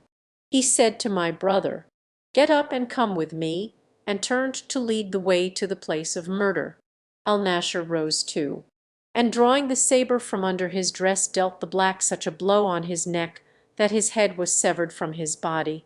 My brother picked up the head with one hand, and seizing the body with the other dragged it to the vault, when he threw it in and sent the head after it. The Greek slave, supposing that all had passed as usual, shortly arrived with the basin of salt. But when she beheld Alnasher with the sabre in his hand, she let the basin fall and turned to fly. My brother, however, was too quick for her, and in another instant her head was rolling from her shoulders. The noise brought the old woman running to see what was the matter, and he seized her before she had time to escape. "Wretch!" he cried, "do you know me? Who are you?"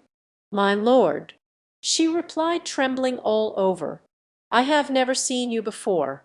I am he whose house you entered to offer your hypocritical prayers. Don't you remember now?" She flung herself on her knees to implore mercy, but he cut her in 4 pieces. There remained only the lady, who was quite ignorant of all that was taking place around her. He sought her through the house, and when at last he found her, she nearly fainted with terror at the sight of him. She begged hard for life, which he was generous enough to give her, but he bade her to tell him how she had got into partnership with the abominable creatures he had just put to death. "I was once," replied she, "the wife of an honest merchant, and that old woman, whose wickedness I did not know, used occasionally to visit me. 'Madam,' she said to me one day, 'we have a grand wedding at our house to-day. If you would do us the honour to be present, I am sure you would enjoy yourself.' I allowed myself to be persuaded, put on my richest dress, and took a purse with 100 pieces of gold. Once inside the doors I was kept by force by that dreadful black, and it is now 3 years that I have been here, to my great grief. That horrible black must have amassed great wealth," remarked my brother. "Such wealth," returned she, "that if you succeed in carrying it all away it will make you rich for ever. Come and let us see how much there is." She led Alnasher into a chamber filled with coffers packed with gold, which he gazed at with an admiration he was powerless to conceal. "Go," she said, "and bring men to carry them away." My brother did not wait to be told twice, and hurried out into the streets. where he soon collected 10 men. They all came back to the house. But what was his surprise to find the door open, and the room with the chests of gold quite empty.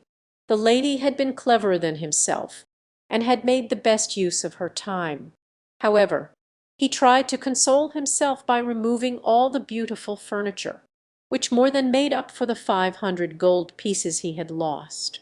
Unluckily, on leaving the house, he forgot to lock the door, and the neighbors, finding the place empty, informed the police, who next morning arrested Alnasher as a thief. My brother tried to bribe them to let him off, but far from listening to him they tied his hands, and forced him to walk between them to the presence of the judge. When they had explained to the official the cause of complaint, he asked Alnasher where he had obtained all the furniture that he had taken to his house the day before. "Sir," replied Alnasher, "I am ready to tell you the whole story, but give, I pray you, your word that I shall run no risk of punishment." "That I promise," said the judge. So my brother began at the beginning and related all his adventures, and how he had avenged himself on those who had betrayed him. As to the furniture, he entreated the judge at least to allow him to keep part, to make up for the 500 pieces of gold which had been stolen from him. The judge, however, would say nothing about this, and lost no time in sending men to fetch away all that Alnasher had taken from the house. When everything had been moved and placed under his roof, he ordered my brother to leave the town and never more to enter it on peril of his life, fearing that if he returned he might seek justice from the Caliph. Alnasher obeyed, and was on his way to a neighbouring city when he fell in with a band of robbers, who stripped him of his clothes and left him naked by the roadside. Hearing of his plight, I hurried after him to console him for his misfortunes, and to dress him in my best robe. I then brought him back disguised, under cover of night, to my house, where I have since given him all the care I bestow on my other brothers. The story of the barber's 6th brother there now remains for me to relate to you the story of my 6th brother, whose name was Shakabuk. Like the rest of us, he inherited 100 silver drachmas from our father, which he thought was a large fortune, but through ill luck he soon lost it all, and was driven to beg, as he had a smooth tongue and good manners. He really did very well in his new profession, and he devoted himself specially to making friends with the servants in big houses, so as to gain access to their masters. One day he was passing a splendid mansion, with a crowd of servants lounging in the courtyard. He thought that from the appearance of the house it might yield him a rich harvest. So he entered and inquired to whom it belonged. "My good man, where do you come from?" replied the servant. "Can't you see for yourself that it can belong to nobody but a Barmecide?" For the Barmecides were famed for their liberality and generosity. My brother, hearing this, asked the porters, of whom there were several, if they would give him alms. They did not refuse, but told him politely to go in and speak to the master himself. My brother thanked them for their courtesy and entered the building, which was so large that it took him some time to reach the apartments of the Barmecide. At last, in a room richly decorated with paintings, he saw an old man with a long white beard, sitting on a sofa, who received him with such kindness that my brother was emboldened to make his petition. "My lord," he said, "you behold in me a poor man who only lives by the help of persons as rich and as generous as you." Before he could proceed further, he was stopped by the astonishment shown by the Barmecide. "Is it possible," he cried, "that while I am in Baghdad, a man like you should be starving? That is a state of things that must at once be put an end to. Never shall it be said that I have abandoned you, and I am sure that you, on your part, will never abandon me, my lord," answered my brother. "I swear that I have not broken my fast this whole day." "What, you are dying of hunger?" exclaimed the Barmecide. Here, slave, bring water, that we may wash our hands before meat. No slave appeared. But my brother remarked that the Barmecid did not fail to rub his hands as if the water had been poured over them. Then he said to my brother, "Why don't you wash your hands too?" And Shakabuk, supposing that it was a joke on the part of the Barmecid, though he could see none himself, drew near and imitated his motion. When the Barmecid had done rubbing his hands, he raised his voice and cried, "Set food before us at once. We are very hungry." No food was brought, but the Barmecid pretended to help himself and carry a morsel to his mouth, saying as he did so, "Eat, my friend, eat," I entreat. "Help yourself as freely as if you were at home. For a starving man, you seem to have a very small appetite." "Excuse me, my lord," replied Shakabuk, imitating his gestures as before. "I really am not losing time, and I do full justice to the repast." "How do you like this bread?" asked the Barmecid. "I find it particularly good myself." "Oh, my lord," answered my brother, who beheld neither meat nor bread, "never have I tasted anything so delicious." "Eat as much as you want," said the Barmecid.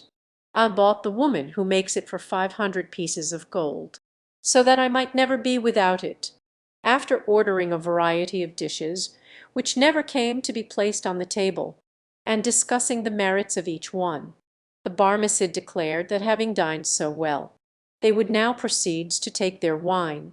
To this my brother at first objected, declaring that it was forbidden, but on the Barmecid insisting that it was out of the question that he should drink by himself, he consented to take a little.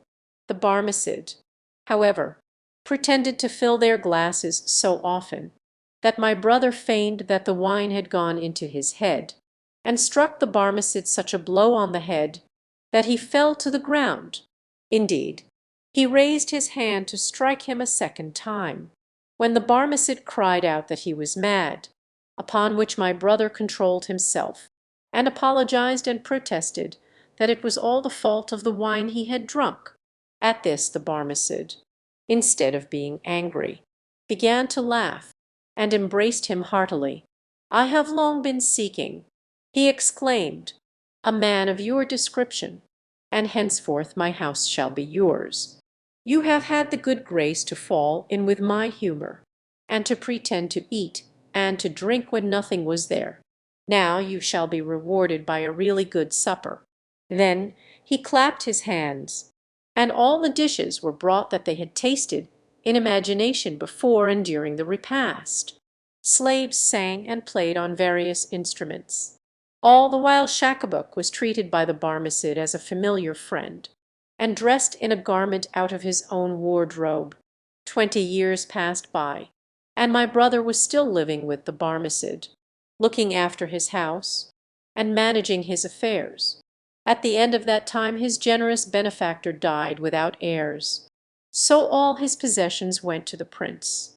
They even despoiled my brother of those that rightly belonged to him, and he, now as poor as he had ever been in his life, decided to cast in his lot with a caravan of pilgrims who were on their way to Mecca.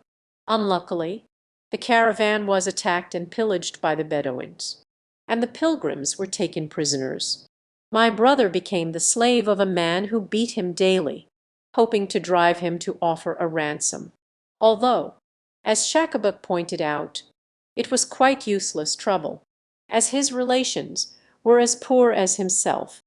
At length the Bedouin grew tired of tormenting, and sent him on a camel to the top of a high barren mountain, where he left him to take his chance. A passing caravan, on its way to Baghdad, told me where he was to be found, and I hurried to his rescue, and brought him in a deplorable condition back to the town. This," continued the barber, "is the tale I related to the Caliph, who, when I had finished, burst into fits of laughter.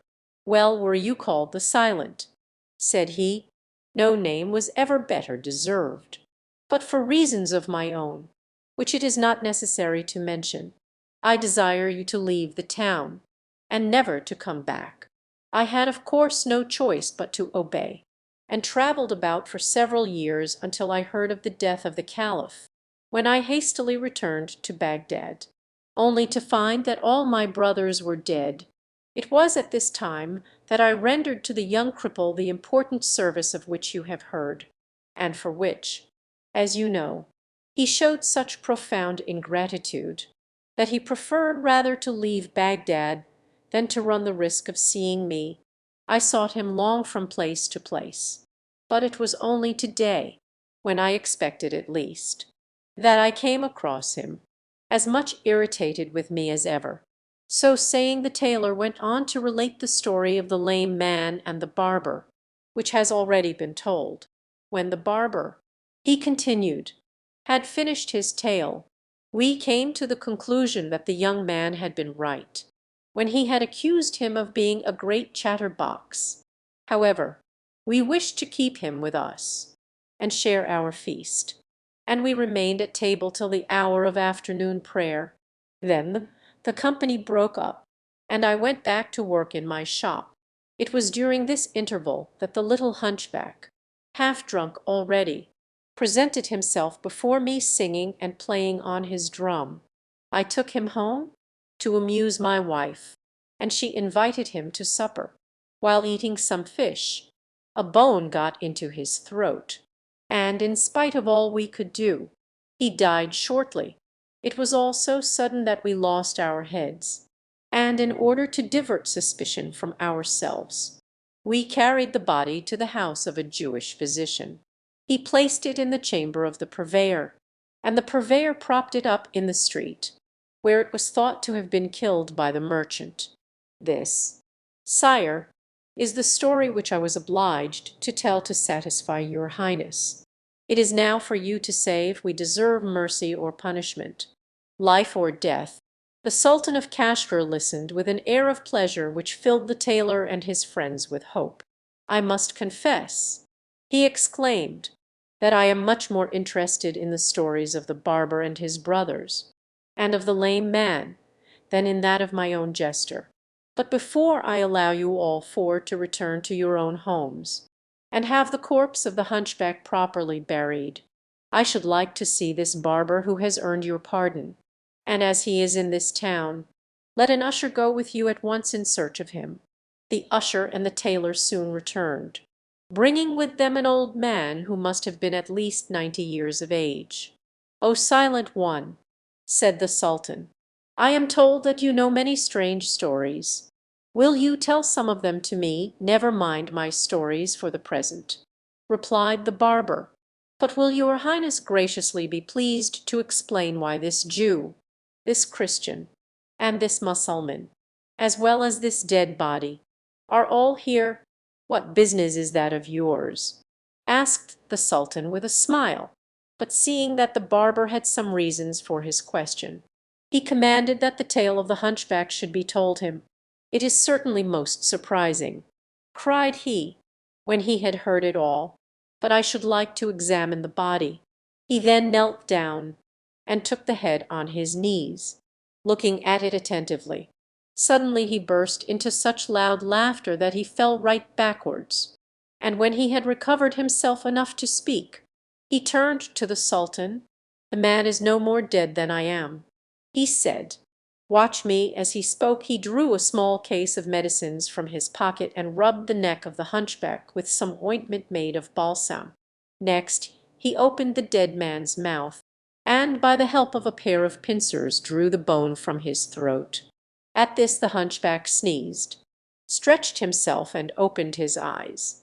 The Sultan and all those who saw this operation did not know which to admire most, the constitution of the hunchback, who had apparently been dead for a whole night and most of one day, or the skill of the barber, whom every one now began to look upon as a great man. His Highness desired that the history of the hunchback should be written down, and placed in the archives beside that of the barber, so that they might be associated in people's minds to the end of time.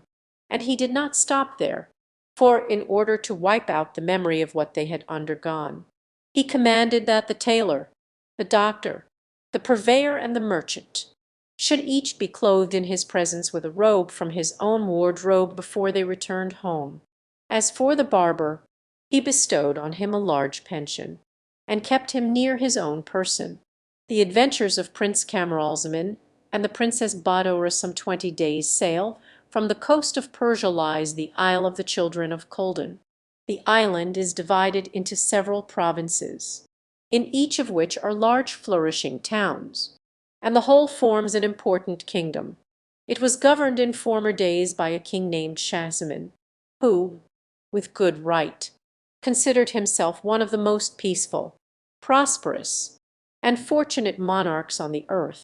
In fact, he had but one grievance, which was that none of his 4 wives had given him an heir. This distressed him so greatly that one day he confided his grief to the Grand Vizir, who, being a wise counsellor, said, "Such matters are indeed beyond human aid. Allah alone can grant your desire, and I should advise you, sire, to send large gifts to those holy men who spend their lives in prayer, and to beg for their intercessions. Who knows whether their petitions may not be answered?" The king took his vizir's advice, and the result of so many prayers for an heir to the throne was that a son was born to him the following year. Shahzaman sent noble gifts as thank offerings to all the mosques and religious houses, and great rejoicings were celebrated in honor of the birth of the little prince, who was so beautiful that he was named Camaralzaman, or Moon of the Century. Prince Camaralzaman was brought up with extreme care by an excellent governor and all the cleverest teachers, and he did such credit to them that when he was grown up, a more charming and accomplished young man was not to be found. Whilst he was still a youth, the king, his father, who loved him dearly, had some thoughts of abdicating in his favour. As usual, he talked over his plans with his Grand Vizir, who, though he did not approve the idea, would not state all his objections. "Sire," he replied, "the prince is still very young for the cares of state. Your Majesty fears his growing idle and careless, and doubtless you are right. But how would it be if he were first to marry? This would attach him to his home, and your Majesty might give him a share in your counsels, so that he might gradually learn how to wear a crown, which you can give up to him whenever you find him capable of wearing it." The vizir's advice once more struck the king as being good, and he sent for his son, who lost no time in obeying the summons, and standing respectfully with downcast eyes before the king asked for his commands. "I have sent for you," said the king, "to say that I wish you to marry. What do you think about it?" The prince was so much overcome by these words that he remained silent for some time. At length he said, "Sire, I beg you to pardon me if I am unable to reply as you might wish. I certainly did not expect such a proposal as I am still so young, and I confess that the idea of marrying is very distasteful to me. Possibly I may not always be in this mind, but I certainly feel that it will require some time to induce me to take the step which your Majesty desires." This answer greatly distressed the king, who was sincerely grieved by his objection to marriage. However, he would not have recourse to extreme measures. So he said, "I do not wish to force you. I will give you time to reflect. But remember that such a step is necessary for a prince such as you, who will some day be called to rule over a great kingdom." From this time Prince Camaralzaman was admitted to the royal council, and the king showed him every mark of favour. At the end of a year the king took his son aside, and said, "Well, my son, have you changed your mind on the subject of marriage? Or do you still refuse to obey my wish?"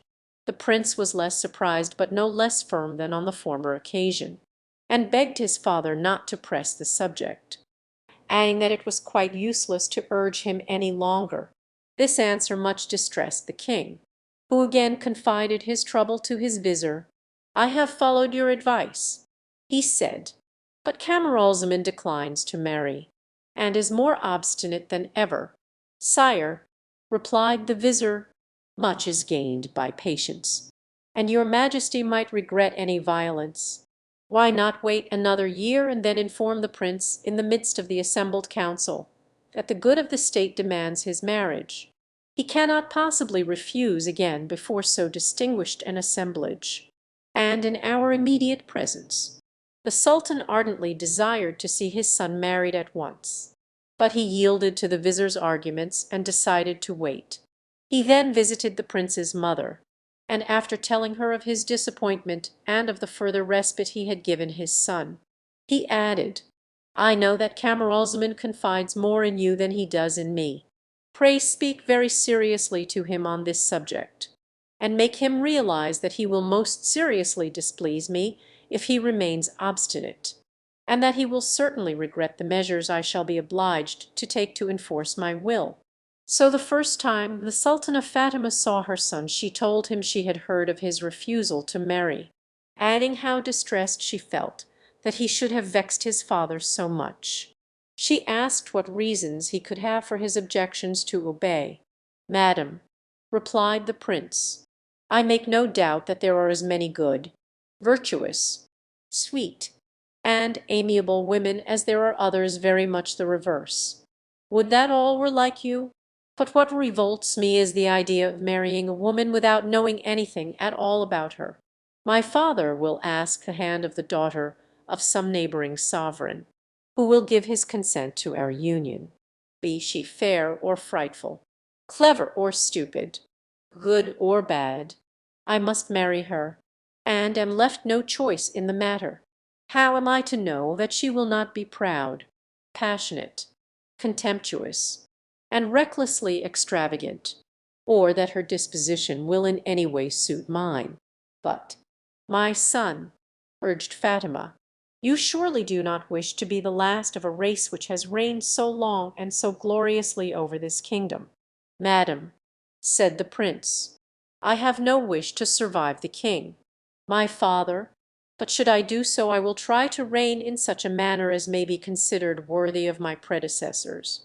These and similar conversations proved to the sultan how useless it was to argue with his son, and the year elapsed without bringing any change in the prince's ideas. At length a day came when the sultan summoned him before the council, and there informed him that not only his own wishes but the good of the empire demanded his marriage, and desired him to give his answer before the assembled ministers. At this Camaralzaman grew so angry and spoke with so much heat that the king, naturally irritated at being opposed by his son in full council, ordered the prince to be arrested and locked up in an old tower, where he had nothing but a very little furniture, a few books, and a single slave to wait on him. Camaralzaman, pleased to be free to enjoy his books, showed himself very indifferent to his sentence. When night came he washed himself, performed his devotions, and, having read some pages of the Koran, lay down on a couch, without putting out the light near him, and was soon asleep. Now there was a deep well in the tower in which Prince Camaralzaman was imprisoned, and this well was a favourite resort of the fairy Maymoun, daughter of Damriat, chief of a legion of genii. Towards midnight Maymoun floated lightly up from the well, intending, according to her usual habit, to roam about the upper world as curiosity or accident might prompt. The light in the prince's room surprised her, and without disturbing the slave, who slept across the threshold, she entered the room, and approaching the bed was still more astonished to find it occupied. The prince lay with his face half hidden by the coverlet. Maymoun lifted it a little and beheld the most beautiful youth she had ever seen. What a marvel of beauty he must be when his eyes are open! She thought, what can he have done to deserve to be treated like this?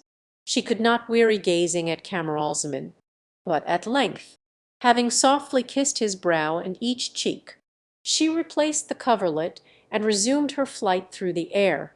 As she entered the middle region she heard the sound of great wings coming towards her, and shortly met one of the race of bad genii.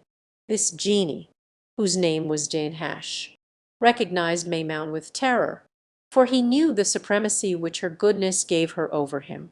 He would gladly have avoided her altogether, but they were so near that he must either be prepared to fight or yield to her.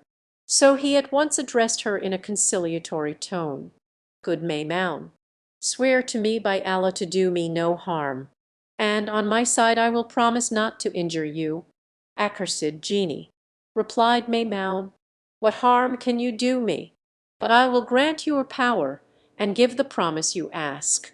And now tell me what you have seen and done to-night." "Fair lady," said Danhasch, "you meet me at the right moment to hear something really interesting. I must tell you that I come from the furthest end of China, which is one of the largest and most powerful kingdoms in the world. The present king has one only daughter, who is so perfectly lovely that neither you, nor I, nor any other creature could find adequate terms in which to describe her marvelous charms. You must therefore picture to yourself the most perfect features, joined to a brilliant and delicate complexion, and an enchanting expression, and even then imagination will fall short of the reality. The king, her father, has carefully shielded this treasure from the vulgar gaze, and has taken every precaution to keep her from the sight of every one except the happy mortal he may choose to be her husband. But in order to give her variety in her confinement, he has built her 7 palaces, such as have never been seen before.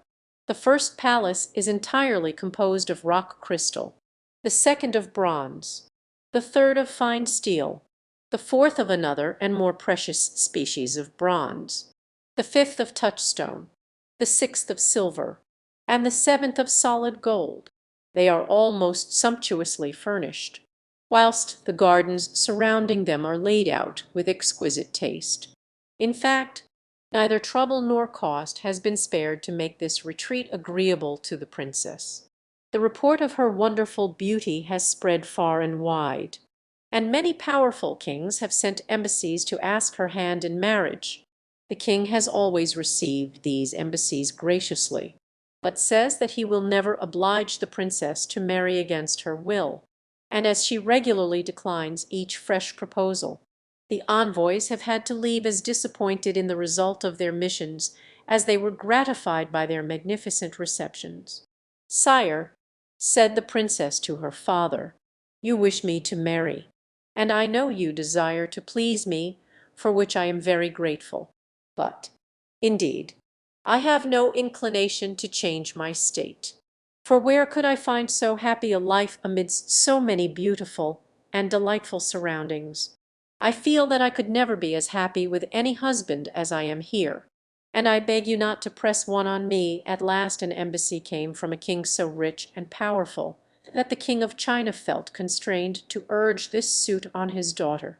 He told her how important such an alliance would be, and pressed her to consent. In fact, he pressed her so persistingly that the princess at length lost her temper and quite forgot the respect due to her father. "Sire," cried she angrily, "do not speak further of this or any other marriage, or I will plunge this dagger in my breast and so escape from all these importunities." The King of China was extremely indignant with his daughter, and replied, "You have lost your senses, and you must be treated accordingly." So he had her shut in one set of rooms in one of her palaces, and only allowed her 10 old women, of whom her nurse was the head, to wait on her and keep her company. He next sent letters to all the kings who had sued for the princess' hand, begging they would think of her no longer, as she was quite insane, and he desired his various envoys to make it known that any one who could cure her should have her to wife. "Fair Maimoun," continued Danhasch, "this is the present state of affairs. I never pass a day without going to gaze on this incomparable beauty, and I am sure that if you would only accompany me you would think the sight well worth the trouble, and own that you never saw such loveliness before." The fairy only answered with a peal of laughter, and when at length she had control of her voice, she cried, "Oh, come, you are making game of me. I thought you had something really interesting to tell me instead of raving about some unknown damsel. What would you say if you could see the prince I have just been looking at, and whose beauty is really transcendent? That is something worth talking about. You would certainly quite lose your head. Charming Maymoun, asked Danhasch. May I inquire who and what is the prince of whom you speak? No, replied Maymoun, that he is in much the same case as your princess. The king, his father, wanted to force him to marry, and on the prince's refusal to obey he has been imprisoned in an old tower where I have just seen him. I don't like to contradict a lady, said Danhasch, but you must really permit me to doubt any mortal being as beautiful as my princess. Hold your tongue, cried Maymoun. I repeat that is impossible. Well, I don't wish to seem obstinate, replied Danhasch. The best plan to test the truth of what I say will be for you to let me take you to see the princess for yourself. There is no need for that, retorted Maymoun. We can satisfy ourselves in another way. Bring your princess here and lay her down beside my prince. We can then compare them at leisure, and decide which is in the right. Danhasch readily consented, and after having the tower where the prince was confined pointed out to him, and making a wager with Maymoun as to the result of the comparison, he flew off to China to fetch the princess. In an incredibly short time Danhasch returned, bearing the sleeping princess. Maymoun led him to the prince's room, and the rival beauty was placed beside him. When the prince and princess lay thus side by side, an animated dispute as to their respective charms arose between the fairy and the genius. Danhasch began by saying, "Now you see that my princess is more beautiful than your prince. Can you doubt any longer?" "Doubt? Of course I do," exclaimed Maymoun. "Why, you must be blind not to see how much my prince excels your princess. I do not deny that your princess is very handsome, but only look and you must own that I am in the right." "There is no need for me to look longer," said Danhasch. "My first impression will remain the same, but of course—" "Charming Maymoun, I am ready to yield to you if you insist on it." "By no means," replied Maymoun. "I have no idea of being under any obligation to an accursed genius like you. I refer the matter to an umpire, and shall expect you to submit to his verdict." Danhasch readily agreed, and on Maymoun striking the floor with her foot it opened, and a hideous, hump-backed, lame, squinting genius, with 6 horns on his head, hands like claws, emerged. As soon as he beheld Maymoun he threw himself at her feet and asked her commands. "Rise, Caschcasch," said she. "I summoned you to judge between me and Danhasch. Glance at that couch, and say without any partiality whether you think the youth—" Caschcasch looked at the prince and princess with every token of surprise and admiration. At length, having gazed long without being able to come to a decision, he said, "Madam, I must confess that I should deceive you were I to declare one to be handsomer than the other. There seems to me only one way in which to decide the matter, and that is to wake one after the other and judge which of them expresses a greater admiration for the other." This advice pleased Maymoun and Danhasch, and the fairy at once transformed herself into the shape of a gnat, and settling on Camaralzaman's throat stung him so sharply that he awoke. As he did so his eyes fell on the Princess of China. Surprised at finding a lady so near him, he raised himself on one arm to look at her. The youth and beauty of the princess at once awoke a feeling to which his heart had as yet been a stranger, and he could not restrain his delight. "What loveliness! What charms! Oh, my heart, my soul!" he exclaimed, as he kissed her forehead, her eyes and mouth, in a way which would certainly have roused her had not the Jenny's enchantments kept her asleep. "How, fair lady," he cried, "you do not wake at the signs of Camaralzaman's love. Be you who you may, he is not unworthy of you." It then suddenly occurred to him that perhaps this was the bride his father had destined for him. and that the king had probably had her placed in this room in order to see how far Camaralzaman's aversion to marriage would withstand her charms. At all events, he thought, I will take this ring as a remembrance of her.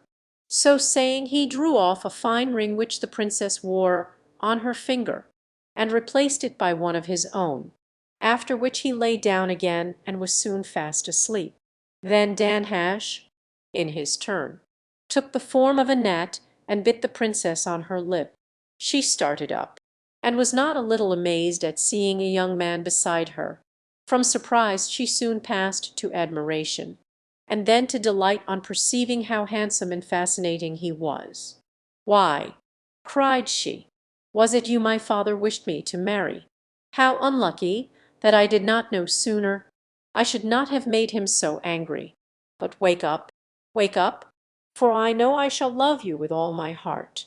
So saying, she shook Camaralzaman so violently that nothing but the spells of Maimoun could have prevented his waking.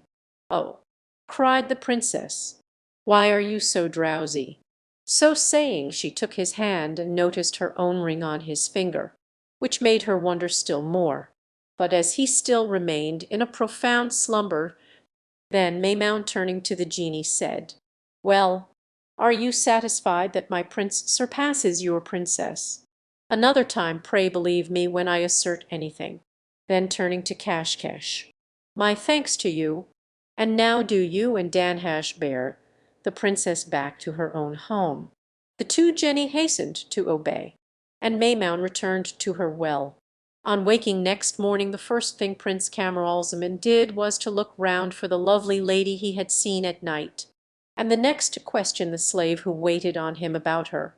But the slave persisted so strongly that he knew nothing of any lady, and still less of how she got into the tower, that the prince lost all patience, and after giving him a good beating tied a rope round him and ducked him in the well till the unfortunate man cried out that he would tell everything.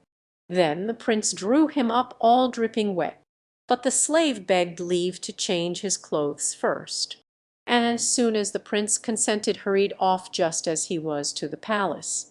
Here he found the king talking to the grand vizir of all the anxiety his son had caused him. The slave was admitted at once and cried, "Alas, sire, I bring sad news to your majesty. There can be no doubt that the prince has completely lost his senses. He declares that he saw a lady sleeping on his couch last night, and the state you see me in proves how violent contradiction makes him." He then gave a minute account of all the prince had said and done. The king, much moved, begged the vizir to examine into this new misfortune, and the latter at once went to the tower, where he found the prince quietly reading a book. After the first exchange of greetings, the vizir said, "I feel really very angry with your slave for alarming his majesty by the news he brought him." "What news?" asked the prince. "Ah," replied the vizir, "something absurd, I feel sure, seeing how I find you." "Most likely," said the prince. "But now that you are here, I am glad of the opportunity to ask you where is the lady who slept in this room last night?" The grand vizir felt beside himself at this question. "Prince," he exclaimed, "how would it be possible for any man, much less a woman, to enter this room at night without walking over your slave on the threshold? Pray consider the matter, and you will realize that you have been deeply impressed by some dream." But the prince angrily insisted on knowing who and where the lady was, and was not to be persuaded by all the vizir's protestations to the contrary that the plot had not been one of his making. At last, losing patience, he seized the vizir by the beard and loaded him with blows. "Stop, prince," cried the unhappy vizir. "Stay and hear what I have to say." The prince, whose arm was getting tired, paused. "I confess, prince," said the vizir, "that there is some foundation for what you say, but you know well that a minister has to carry out his master's orders. Allow me to go and to take to the king any message you may choose to send." "Very well," said the prince. "Then go and tell him that I consent to marry the lady whom he sent or brought here last night? Be quick and bring me back his answer."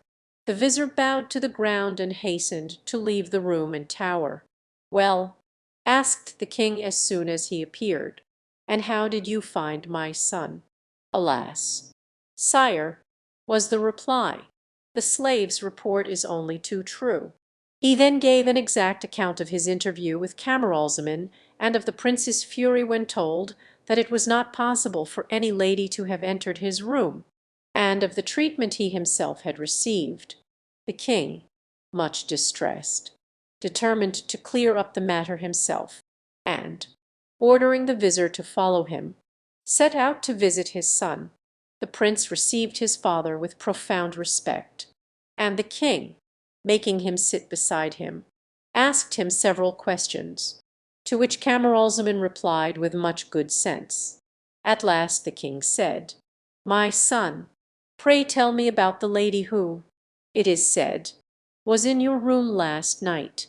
"Sire," replied the prince, "pray do not increase my distress in this matter, but rather make me happy by giving her to me in marriage. However much I may have objected to matrimony formerly, the sight of this lovely girl has overcome all my prejudices, and I will gratefully receive her from your hands." The king was almost speechless on hearing his son, but after a time assured him most solemnly that he knew nothing whatever about the lady in question, and had not connived at her appearance. He then desired the prince to relate the whole story to him. Camaralzaman did so at great length, showed the ring, and implored his father to help to find the bride he so ardently desired. "After all you tell me," remarked the king, "I can no longer doubt your word. But how and whence the lady came, or why she should have stayed so short a time, I cannot imagine. The whole affair is indeed mysterious. Come, my dear son, let us wait together for happier days." So saying, the king took Camaralzaman by the hand and led him back to the palace, where the prince took to his bed and gave himself up to despair, and the king shutting himself up. The prime minister, who was the only person admitted, felt it his duty at last to tell the king how much the court and all the people complained of his seclusion, and how bad it was for the nation. He urged the sultan to remove with the prince to a lovely little island close by, whence he could easily attend public audiences, and where the charming scenery and fine air would do the invalid so much good as to enable him to bear his father's occasional absence. The king approved the plan, and as soon as the castle on the island could be prepared for their reception he and the prince arrived there, Schahzaman never leaving his son except for the prescribed public audiences twice a week. Whilst all this was happening in the capital of Schahzaman, the two genii had carefully borne the Princess of China back to her own palace and replaced her in bed. On waking next morning she first turned from one side to another, and then, finding herself alone, called loudly for her women. "Tell me," she cried, "where is the young man I love so dearly, and who slept near me last night?" "Princess," exclaimed the nurse, "we cannot tell what you allude to without more explanation." "Why," continued the princess, "the most charming and beautiful young man lay sleeping beside me last night. I did my utmost to wake him, but in vain. Your Royal Highness wishes to make game of us," said the nurse. "Is it your pleasure to rise?" "I am quite in earnest," persisted the princess, "and I want to know where he is. But, princess," expostulated the nurse, "we left you quite alone last night, and we have seen no one enter your room since then." At this the princess lost all patience, and taking the nurse by her hair she boxed her ears soundly, crying out, "You shall tell me, you old witch, or I'll kill you." The nurse had no little trouble in escaping, and hurried off to the queen, to whom she related the whole story with tears in her eyes. "You see, madam," she concluded, "that the princess must be out of her mind. If only you will come and see her, you will be able to judge for yourself. the queen hurried to her daughter's apartments, and after tenderly embracing her, asked her why she had treated her nurse so badly. "Madam," said the princess, "I perceive that your majesty wishes to make game of me, but I can assure you that I will never marry anyone except the charming young man whom I saw last night. You must know where he is, so pray send for him." The queen was much surprised by these words, but when she declared that she knew nothing whatever of the matter the princess lost all respect, and answered that if she were not allowed to marry as she wished she should kill herself, and it was in vain that the queen tried to pacify her and bring her to reason. The king himself came to hear the rights of the matter, but the princess only persisted in her story, and as a proof showed the ring on her finger. The king hardly knew what to make of it all, but ended by thinking that his daughter was more crazy than ever, and without further argument he had her placed in still closer confinement, with only her nurse to wait on her and a powerful guard to keep the door. Then he assembled his council, and having told them the sad state of things, added, "If any of you can succeed in curing the princess, I will give her to him in marriage, and he shall be my heir." An elderly emir present, fired with the desire to possess a young and lovely wife and to rule over a great kingdom, offered to try the magic arts with which he was acquainted. "You are welcome to try," said the king, "but I make one condition, which is that should you fail you will lose your life." The emir accepted the condition, and the king led him to the princess, who, veiling her face, remarked, "I am surprised, sire, that you should bring an unknown man into my presence." "You need not be shocked," said the king. "This is one of my emirs who asks your hand in marriage." "Sire," replied the princess, "this is not the one you gave me before, and whose ring I wear. Permit me to say that I can accept no other." The emir, who had expected to hear the princess talk nonsense, finding how calm and reasonable she was, assured the king that he could not venture to undertake a cure, but placed his head at his majesty's disposal, on which the justly irritated monarch promptly had it cut off. This was the first of many suitors for the princess whose inability to cure her cost them their lives. Now it happened that after things had been going on in this way for some time, the nurse's son Marzavan returned from his travels. He had been in many countries and learnt many things, including astrology. Needless to say that one of the first things his mother told him was the sad condition of the princess. His foster sister, Marzavan, asked if she could not manage to let him see the princess without the king's knowledge. After some consideration his mother consented, and even persuaded the eunuch on guard to make no objection to Marzavan's entering the royal apartment. The princess was delighted to see her foster brother again, and after some conversation she confided to him all her history and the cause of her imprisonment. Marzavan listened with downcast eyes and the utmost attention. When she had finished speaking he said, "If what you tell me, princess, is indeed the case, I do not despair of finding comfort for you. Take patience yet a little longer. I will set out at once to explore other countries, and when you hear of my return be sure that he for whom you sigh is not far off." So saying, he took his leave and started next morning on his travels.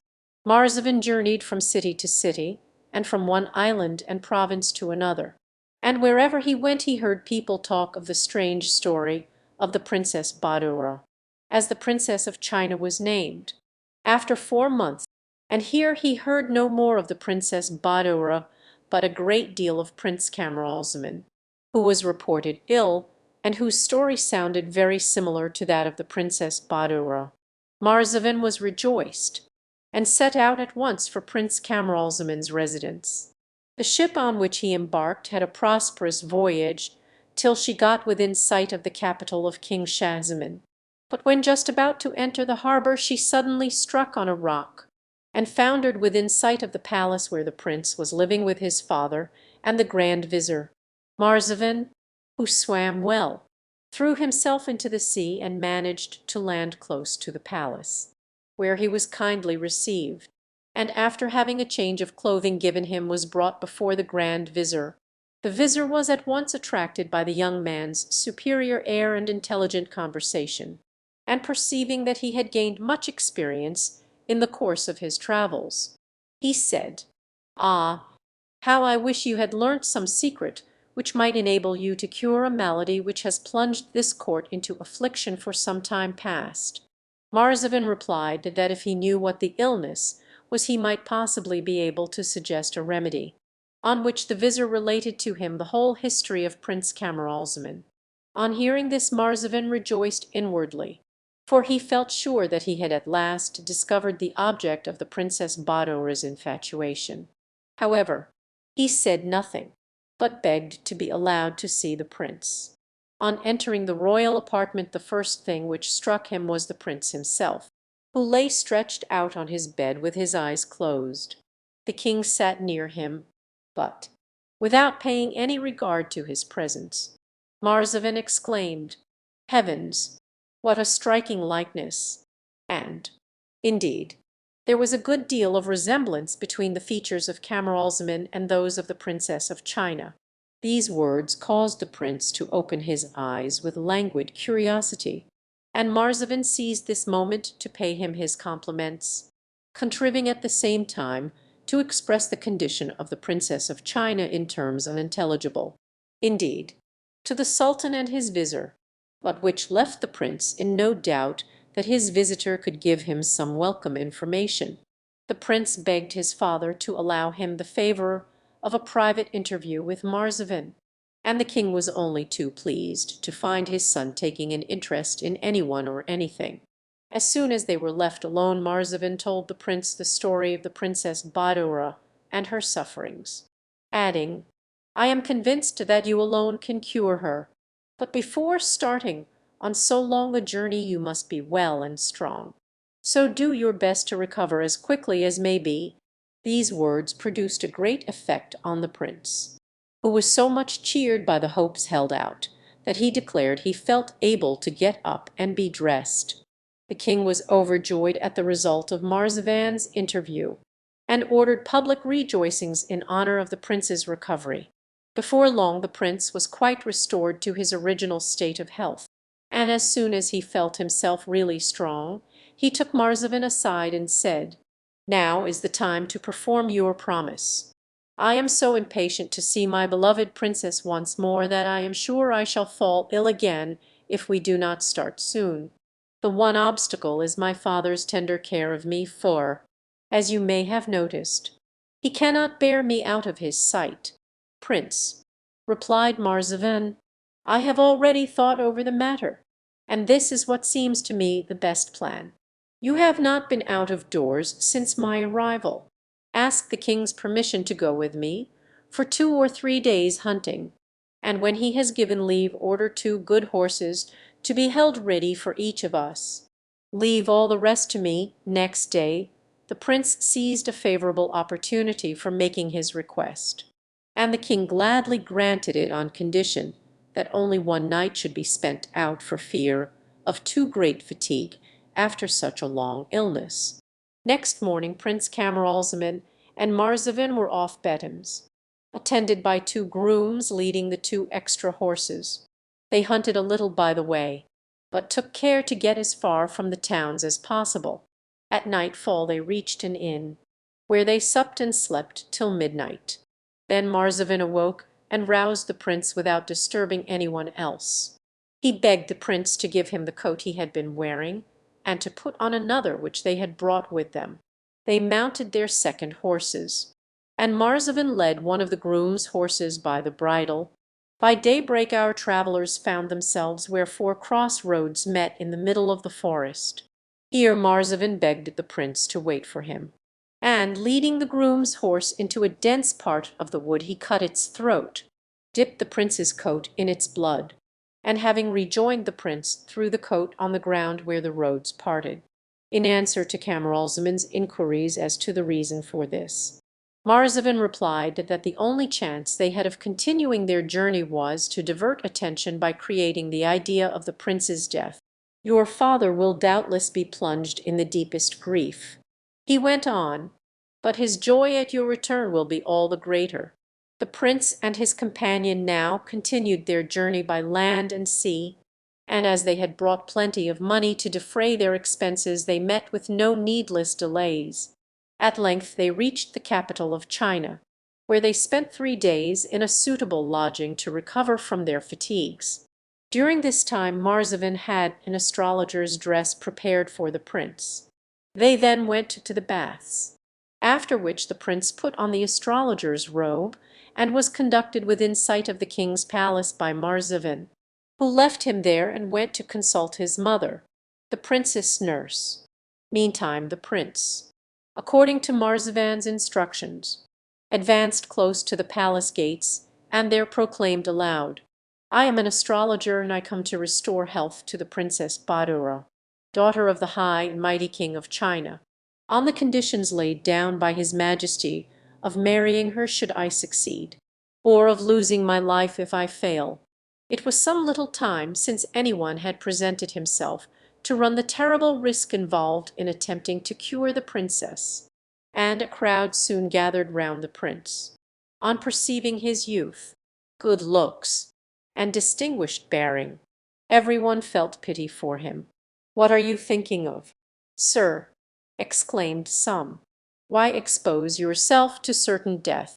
Are not the heads you see exposed on the town wall sufficient warning? For mercy's sake give up this mad idea and retire whilst you can." But the prince remained firm, and only repeated his cry with greater assurance. To the horror of the crowd, "He is resolved to die," they cried. "May Heaven have pity on him."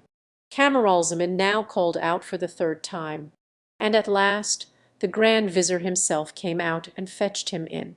The Prime Minister led the prince to the king, who was much struck by the noble air of this new adventurer, and felt such pity for the fate so evidently in store for him, that he tried to persuade the young man to renounce his project.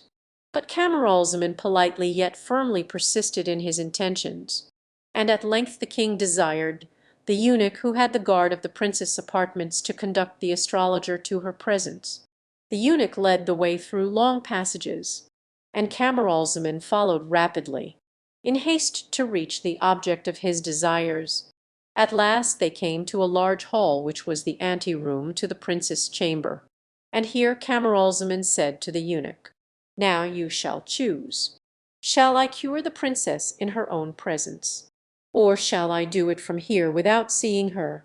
The eunuch, who had expressed many contemptuous doubts as they came along of the newcomer's powers, was much surprised and said, "If you really can cure, it is immaterial when you do it. Your fame will be equally great." "Very well," replied the prince. "Then, impatient though I am to see the princess, I will effect the cure where I stand, the better to convince you of my power." He accordingly drew out his writing case and wrote as follows: "Adorable Princess, the enamoured Camaralzaman has never forgotten the moment when, contemplating your sleeping beauty, he gave you his heart. As he was at that time deprived of the happiness of conversing with you, he ventured to give you his ring as a token of his love, and to take yours in exchange, which he now encloses in this letter. Should you deign to return it to him, he will be the happiest of mortals.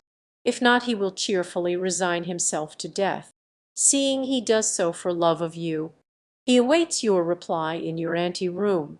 Having finished this note, the prince carefully enclosed the ring in it without letting the eunuch see it, and gave him the letter, saying, "Take this to your mistress, my friend, and if on reading it and seeing its contents she is not instantly cured, you may call me an impudent impostor."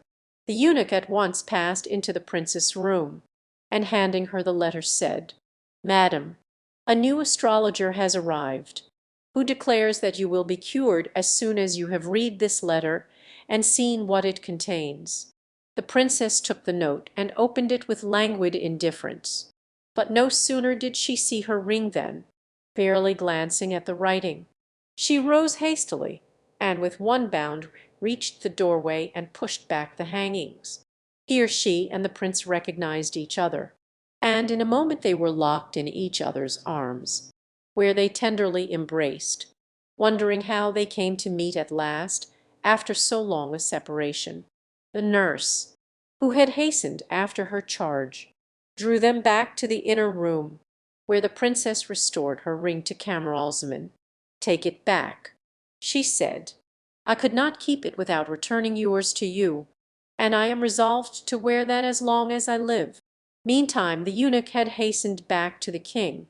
"Sire," he cried, "all the former doctors and astrologers were mere quacks. This man has cured the princess without even seeing her." He then told all to the king, who, overjoyed, hastened to his daughter's apartments, where, after embracing her, he placed her hand in that of the prince, saying, "Happy stranger, I keep my promise, and give you my daughter to wife, be you who you may. But, if I am not much mistaken, your condition is above what you appear to be." The prince thanked the king in the warmest and most respectful terms, and added, "As regards my person, your majesty has rightly guessed that I am not an astrologer. It is but a disguise which I assumed in order to merit your illustrious alliance. I am myself a prince. My name is Camaralzaman, and my father is Shahzaman, king of the Isles of the Children of Kolden." He then told his whole history, including the extraordinary manner of his first seeing and loving the Princess Badoura. When he had finished, the king exclaimed, "So remarkable a story must not be lost to posterity. It shall be inscribed in the archives of my kingdom and published everywhere abroad." The wedding took place next day amidst great pomp and rejoicings. Marzavan was not forgotten, but was given a lucrative post at court, with a promise of further advancement. The prince and princess were now entirely happy, and months slipped by unconsciously in the enjoyment of each other's society. One night, however, Prince Camaralzaman dreamt that he saw his father lying at the point of death, and saying, "Alas! my son whom I loved so tenderly has deserted me and is now causing my death." The prince woke with such a groan as to startle the princess, who asked what was the matter. "Ah!" cried the prince, "at this very moment my father is perhaps no more." And he told his dream. The princess said but little at the time, but next morning she went to the king, and kissing his hand said, "I have a favour to ask of your majesty, and I beg you to believe that it is in no way prompted by my husband. It is that you will allow us both to visit my father-in-law, King Shahzaman." Sorry though the king felt at the idea of parting with his daughter, he felt her request to be so reasonable that he could not refuse it, and made but one condition, which was that she should only spend 1 year at the court of King Shahzaman, suggesting that in future the young couple should visit their respective parents alternately. The princess brought this good news to her husband, who thanked her tenderly for this fresh proof of her affection. All preparations for the journey were now pressed forwards, and when all was ready the king accompanied the travellers for some days, after which he took an affectionate leave of his daughter, and charging the prince to take every care of her, returned to his capital. The prince and princess journeyed on, and at the end of a month reached a huge meadow interspersed with clumps of big trees, which cast a most pleasant shade. As the heat was great, Camaralzaman thought it well to encamp in this cool spot. Accordingly the tents were pitched, and the princess entering hers whilst the prince was giving his further orders, removed her girdle, which she placed beside her, and desiring her women to leave her, lay down and was soon asleep. When the camp was all in order the prince entered the tent and, seeing the princess asleep, he sat down near her without speaking. His eyes fell on the girdle which he took up, and whilst inspecting the precious stones set in it he noticed a little pouch sewn to the girdle and fastened by a loop. He touched it, and felt something hard within. Curious as to what this might be, he opened the pouch and found a cornelian engraved with various figures and strange characters. This cornelian must be something very precious, thought he, or my wife would not wear it on her person with so much care. In truth it was a talisman which the Queen of China had given her daughter, telling her it would ensure her happiness as long as she carried it about her. The better to examine the stone, the prince stepped to the open doorway of the tent.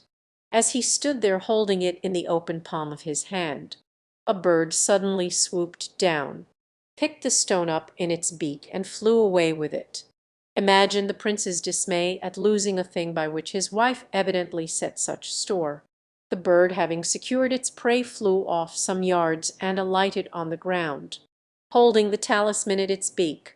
Prince Camaralzaman advanced, hoping the bird would drop it, but as soon as he approached the thief fluttered on a little further still. He continued his pursuit till the bird suddenly swallowed the stone and took a longer flight than before. The prince then hoped to kill it with a stone, but the more hotly he pursued the further flew the bird. In this fashion he was led on by hill and dale through the entire day, and when night came the tiresome creature roosted on the top of a very high tree where it could rest in safety. The prince, in despair at all his useless trouble, began to think whether he had better return to the camp. But, thought he, how shall I find my way back? Must I go uphill or down? I should certainly lose my way in the dark, even if my strength held out. Overwhelmed by hunger, thirst, fatigue, and sleep, he ended by spending the night at the foot of the tree. Next morning Camaralzaman woke up before the bird left its perch, and no sooner did it take flight than he followed it again with as little success as the previous day, only stopping to eat some herbs and fruit he found by the way. In this fashion he spent 10 days, following the bird all day and spending the night at the foot of a tree, whilst it roosted on the topmost bough. On the 11th day the bird and the prince reached a large town, and as soon as they were close to its walls the bird took a sudden and higher flight and was shortly completely out of sight, whilst Camaralzaman felt in despair at having to give up all hopes of ever recovering the talisman of the Princess Badoura. Much cast down, he entered the town, which was built near the sea and had a fine harbour. He walked about the streets for a long time, not knowing where to go, but at length, as he walked near the seashore, he found a garden door open and walked in. The gardener, a good old man who was at work, happened to look up, and, seeing a stranger, whom he recognized by his dress as a Mussulman, he told him to come in at once and to shut the door. Camaralzaman did as he was bid, and inquired why this precaution was taken. "Because," said the gardener, "I see that you are a stranger and a Mussulman, and this town is almost entirely inhabited by idolaters, who hate and persecute all of our faith. It seems almost a miracle that has led you to this house, and I am indeed glad that you have found a place of safety." Camaralzaman warmly thanked the kind old man for offering him shelter, and was about to say more, but the gardener interrupted him with, "Leave compliments alone. You are weary and must be hungry. Come in, eat, and rest." So saying, he led the prince into his cottage, and after satisfying his hunger begged to learn the cause of his arrival. Camaralzaman told him all without disguise, and ended by inquiring the shortest way to his father's capital. "For," added he, "if I tried to rejoin the princess, how should I find her after 11 days' separation? Perhaps, indeed, she may be no longer alive." At this terrible thought he burst into tears. The gardener informed Camaralzaman that they were quite a year's land journey to any Mohammedan country, but that there was a much shorter route by sea to the Ebony Island, from whence the Isles of the Children of Kuldan could be easily reached, and that a ship sailed once a year for the Ebony Island, by which he might get so far as his very home. "If only you had arrived a few days sooner!" He said, "You might have embarked at once. As it is, you must now wait till next year. But if you care to stay with me, I offer you my house, such as it is, with all my heart." Prince Camaralzaman thought himself lucky to find some place of refuge, and gladly accepted the gardener's offer. He spent his days working in the garden, and his nights thinking of and sighing for his beloved wife. Let us now see what had become during this time of the Princess Badoura. On first waking she was much surprised not to find the prince near her. She called her women and asked if they knew where he was, and whilst they were telling her that they had seen him enter the tent, but had not noticed his leaving it, she took up her belt and perceived that the little pouch was open and the talisman gone. She at once concluded that her husband had taken it and would shortly bring it back. She waited for him till evening rather impatiently, and wondering what could have kept him from her so long. When night came without him she felt in despair, and abused the talisman and its maker roundly. In spite of her grief and anxiety, however, she did not lose her presence of mind, but decided on a courageous, though very unusual step. Only the princess and her women knew of Camaralzaman's disappearance, for the rest of the party were sleeping or resting in their tents. Fearing some treason should the truth be known, she ordered her women not to say a word which would give rise to any suspicion, and proceeded to change her dress for one of her husbands, to whom, as has been already said, she bore a strong likeness. In this disguise she looked so like the prince that when she gave orders next morning to break up the camp and continue the journey no one suspected the change. She made one of her women enter her litter, whilst she herself mounted on horseback, and the march began. After a protracted journey by land and sea, the princess, still under the name and disguise of Prince Camaralzaman, arrived at the capital of the Ebony Island, whose king was named Arminos. No sooner did the king hear that the ship which was just in port had on board the son of his old friend and Ally than he hurried to meet the supposed prince, and had him and his retinue brought to the palace, where they were lodged and entertained sumptuously. After 3 days, finding that his guest, to whom he had taken a great fancy, talked of continuing his journey, King Arminos said to him, "Prince, I am now an old man, and unfortunately I have no son to whom to leave my kingdom. It has pleased Heaven to give me only one daughter, who possesses such great beauty and charm that I could only give her to a prince as highly born and as accomplished as yourself. Instead, therefore, of returning to your own country, take my daughter and my crown and stay with us. I shall feel that I have a worthy successor, and shall cheerfully retire from the fatigues of government." The king's offer was naturally rather embarrassing to the Princess Badoura. She felt that it was equally impossible to confess that she had deceived him, or to refuse the marriage on which he had set his heart, a refusal which might turn all his kindness to hatred and persecution. All things considered, she decided to accept, and after a few moments' silence said with a blush, which the king attributed to modesty, "Sire, I feel so great an obligation for the good opinion your Majesty has expressed for my person, and of the honour you do me, that, though I am quite unworthy of it, I dare not refuse. But, sire, I can only accept such an alliance if you give me your promise to assist me with your counsels." The marriage being thus arranged, the ceremony was fixed for the following day, and the princess employed the intervening time in informing the officers of her suite of what had happened, assuring them that the Princess Badoura had given her full consent to the marriage. She also told her women, and bade them keep her secret well. King Arminos, delighted with the success of his plans, lost no time in assembling his court and council, to whom he presented his successor, and placing his future son-in-law on the throne made every one do homage and take oaths of allegiance to the new king. At night the whole town was filled with rejoicings, and with much pomp the Princess Hadelnefous, was the name of the king's daughter, was conducted to the palace of the Princess Badoura. Now Badoura had thought much of the difficulties of her first interview with King Armino's daughter, and she felt the only thing to do was at once to take her into her confidence.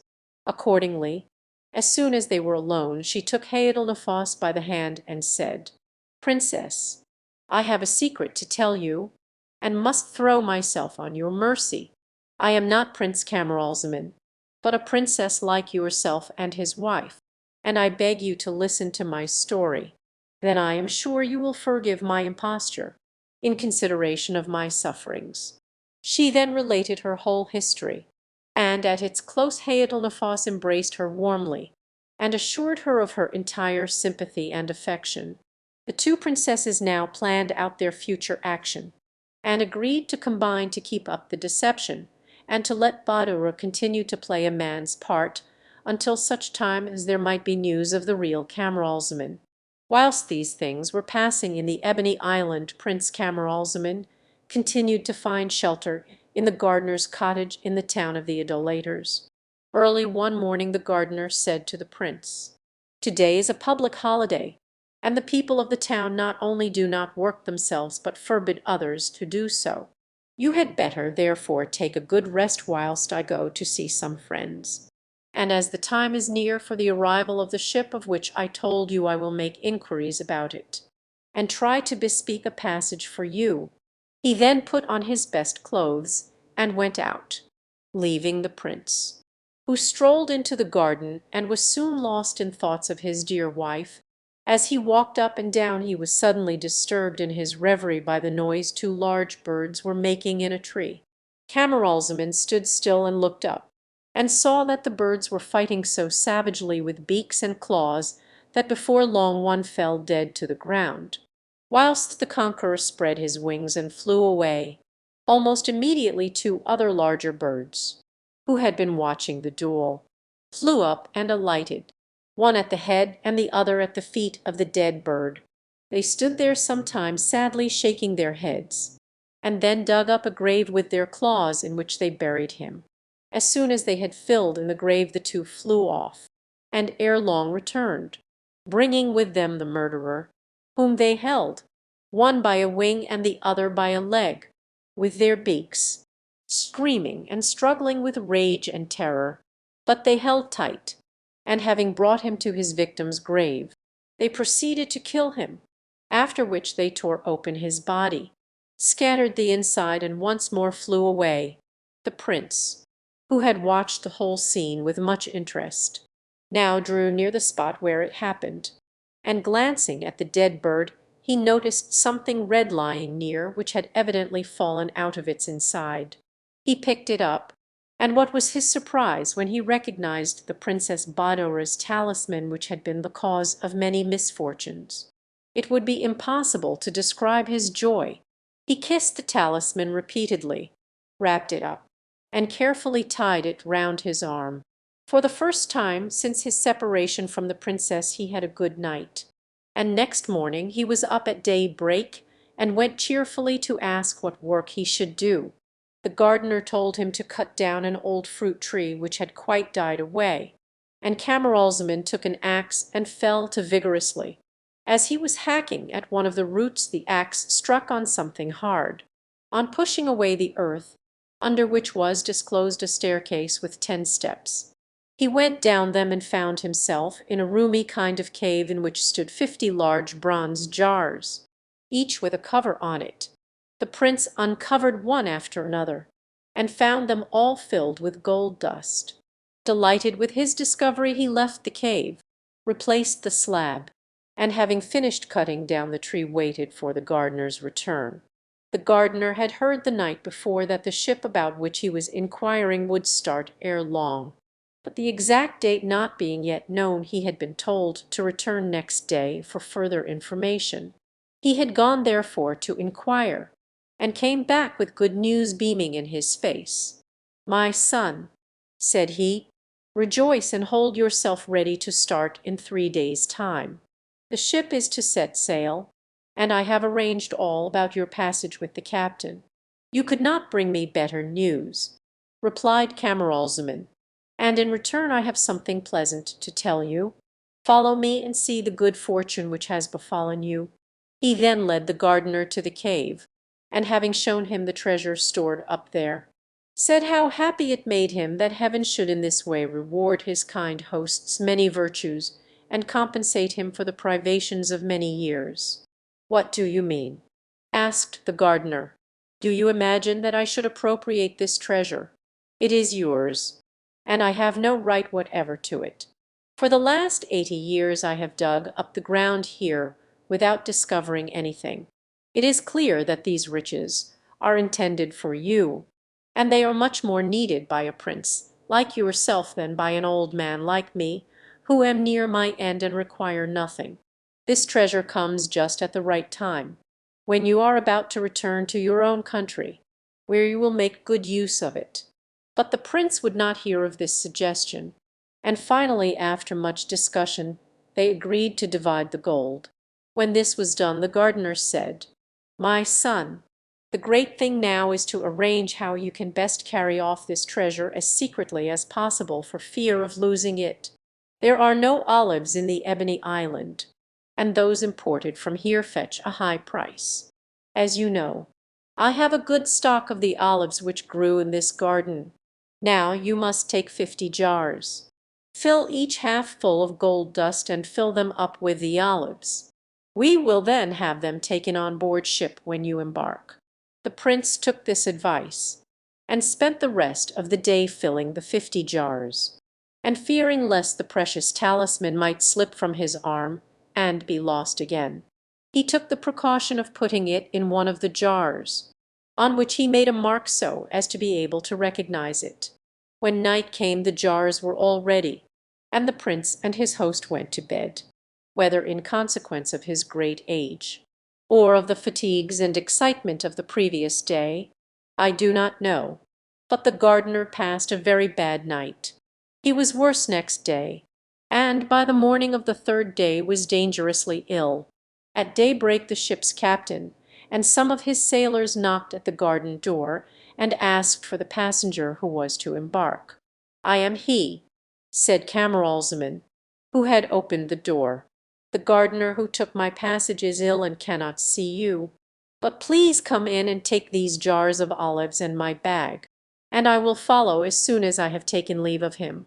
The sailors did as he asked, and the captain before leaving charged Camaralzaman to lose no time, as the wind was fair, and he wished to set sail at once. As soon as they were gone the prince returned to the cottage to bid farewell to his old friend, and to thank him once more for all his kindness. But the old man was at his last gasp, and had barely murmured his confession of faith when he expired. Camaralzaman was obliged to stay and pay him the last offices. So, having dug a grave in the garden, he wrapped the kind old man up and buried him. He then locked the door, gave up the key to the owner of the garden, and hurried to the quay only to hear that the ship had sailed long ago.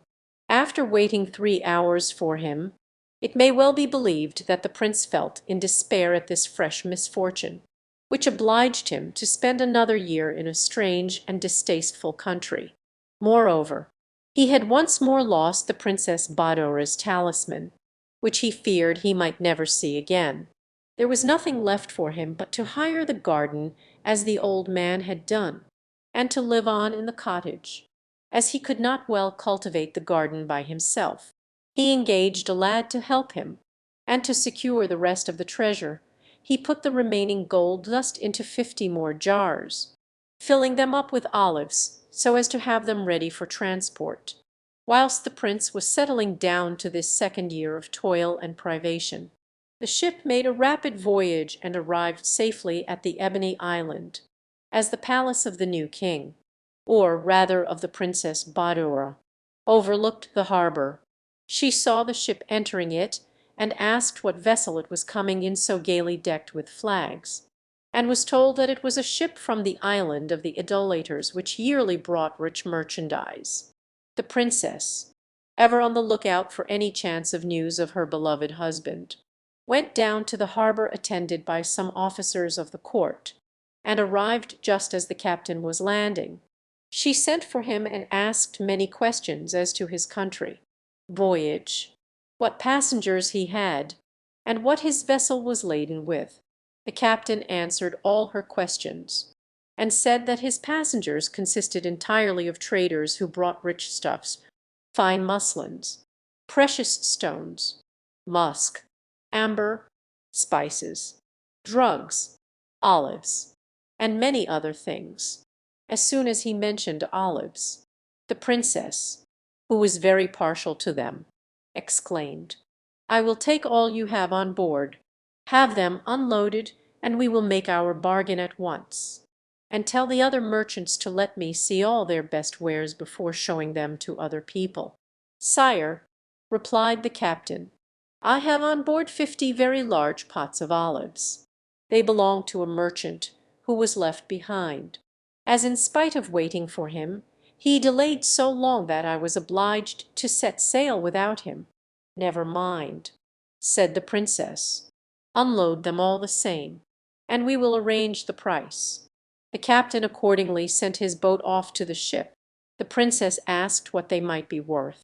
"Sire," replied the captain, "the merchant is very poor. Your Majesty will not overpay him if you give him 1,000 pieces of silver, in order to satisfy him, and as he is so poor."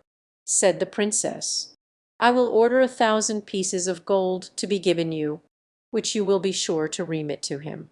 So saying, she gave orders for the payment and returned to the palace, having the jars carried before her. When evening came, the Princess Badoura retired to the inner part of the palace, and going to the apartments of the Princess Hayat-ul-Nafas, she had the 50 jars of olives brought to her. She opened one to let her friend taste the olives, and to taste them herself, but great was her surprise when, on pouring some into a dish, she found them all powdered with gold dust. "What an adventure! How extraordinary!" she cried. Then she had the other jars opened, and was more and more surprised to find the olives in each jar mixed with gold dust. But when at length her talisman was discovered in one of the jars, her emotion was so great that she fainted away. The Princess Hayat-ul-Nafas and her women hastened to restore her, and as soon as she recovered consciousness, she covered the precious talisman with kisses.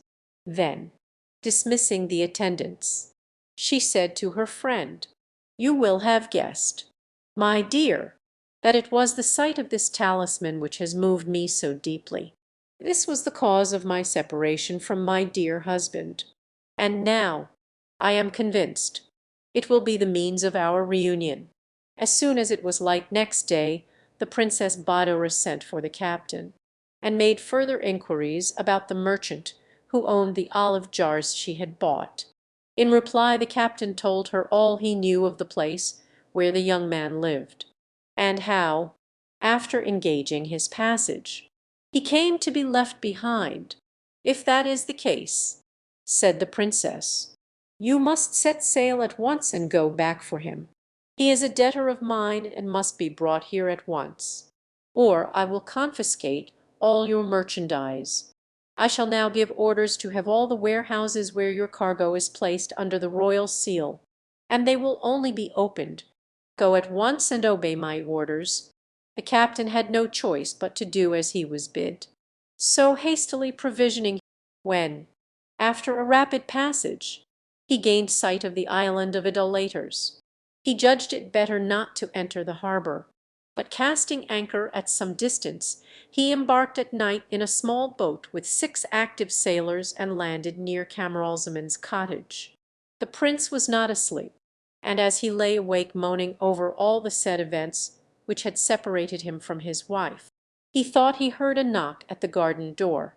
He went to open it, and was immediately seized by the captain and sailors, who without a word of explanation forcibly bore him off to the boat, which took them back to the ship. No sooner were they on board than they weighed anchor and set sail. Camaralzaman, who had kept silence till then, now asked the captain, whom he had recognized, the reason for this abduction. "Are you not a debtor of the King of the Ebony Island?" asked the captain. "I. Why, I never even heard of him before, and never set foot in his kingdom," was the answer. "Well, "You must know better than I," said the captain. "You will soon see him now, and meantime be content where you are and have patience."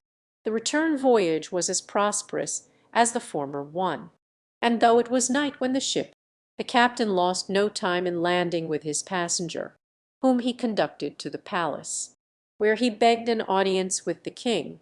Directly the Princess Badoura saw the prince, she recognized him in spite of his shabby clothes. She longed to throw herself on his neck, but restrained herself, feeling it was better for them both that she should play her part a little longer. She therefore desired one of her officers to take care of him and to treat him well. Next she ordered another officer to remove the seals from the warehouse, whilst she presented the captain with a costly diamond, and told him to keep the 1,000 pieces of gold paid for the olives, as she would arrange matters with the merchant himself. She then returned to her private apartments, where she told the Princess Hadelnefous all that had happened, as well as her plans for the future, and begged her assistance, which her friend readily promised. Next morning she ordered the prince to be taken to the bath and clothed in a manner suitable to an emir or governor of a province. He was then introduced to the council, where his good looks and grand air drew the attention of all on him.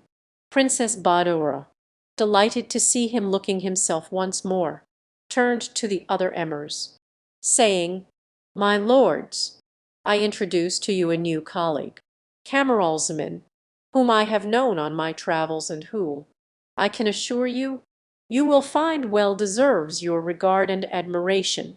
Camaralzaman was much surprised at hearing the king, whom he never suspected of being a woman in disguise, asserting their acquaintance, for he felt sure he had never seen her before. However, he received all the praises bestowed on him with becoming modesty, and prostrating himself, said, "Sire, I cannot find words in which to thank your Majesty for the great honour conferred on me. I can but assure you that I will do all in my power to prove myself worthy of it." On leaving the council the prince was conducted to a splendid house which had been prepared for him, where he found a full establishment and well-filled stables at his orders. On entering his study his steward presented him with a coffer filled with gold pieces for his current expenses. He felt more and more puzzled by such good fortune, and little guessed that the Princess of China was the cause of it. After a few days the Princess Badoura promoted Camaralzaman to the post of Grand Treasurer, an office which he filled with so much integrity and benevolence as to win universal esteem. He would now have thought himself the happiest of men had it not been for that separation which he never ceased to bewail. He had no clue to the mystery of his present position, for the princess, out of compliment to the old king, had taken his name, and was generally known as King Armenos the Younger, few people remembering that on her first arrival she went by another name. At length the princess felt that the time had come to put an end to her own and the prince's suspense, and having arranged all her plans with the Princess Hadelnefous, she informed Camaralzaman that she wished his advice on some important business, and, to avoid being disturbed, desired him to come to the palace that evening. The prince was punctual, and was received in the private apartment, when, having ordered her attendants to withdraw, the princess took from a small box the talisman, and, handing it to Camaralzaman, said, "Not long ago an astrologer gave me this talisman. As you are universally well informed, you can perhaps tell me what is its use." Camaralzaman took the talisman and, holding it to the light, cried with surprise, "Sire, you ask me the use of this talisman. Alas! Hitherto it has been only a source of misfortune to me, being the cause of my separation from the one I love best on earth. The story is so sad and strange that I am sure your Majesty will be touched by it if you will permit me to tell it you." "I will hear it some other time," replied the princess. "Meanwhile I fancy it is not quite unknown to me. Wait here for me. I will return shortly." So saying she retired to another room. where she hastily changed her masculine attire for that of a woman, and, after putting on the girdle she wore the day they parted, returned to Camaralzaman. The prince recognized her at once, and, embracing her with the utmost tenderness, cried, "Ah, how can I thank the king for this delightful surprise? Do not expect ever to see the king again," said the princess, as she wiped the tears of joy from her eyes. "In me you see the king. Let us sit down, and I will tell you all about it." She then gave a full account of all her adventures since their parting, and dwelt much on the charms and noble disposition of the Princess Haiatelnefous, to whose friendly assistance she owed so much. When she had done she asked to hear the prince's story, and in this manner they spent most of the night. Next morning the princess resumed her woman's clothes, and as soon as she was ready she desired the chief eunuch to beg King Armanos to come to her apartments. When the king arrived, great was his surprise at finding a strange lady in company of the grand treasurer, who had no actual right to enter the private apartment. Seating himself he asked for the king. "Sire," said the princess, "yesterday I was the king. Today I am only the Princess of China and wife to the real Prince Camaralzaman, son of King Schahzaman, and I trust that when your Majesty shall have heard our story you will not condemn the innocent deception I have been obliged to practice." The king consented to listen, and did so with marked surprise. At the close of her narrative the princess said, "Sire, as our religion allows a man to have more than one wife, I would beg your Majesty to give your daughter, the Princess Haiatelnefous, in marriage to Prince Camaralzaman. I gladly yield to her the precedence and title of queen in recognition of the debt of gratitude which I owe her." King Armanos heard the princess with surprise and admiration. Then, turning to Camaralzaman, he said, "My son, as your wife, the Princess Badoura, whom I have hitherto looked on as my son-in-law, consents to share your hand and affections with my daughter.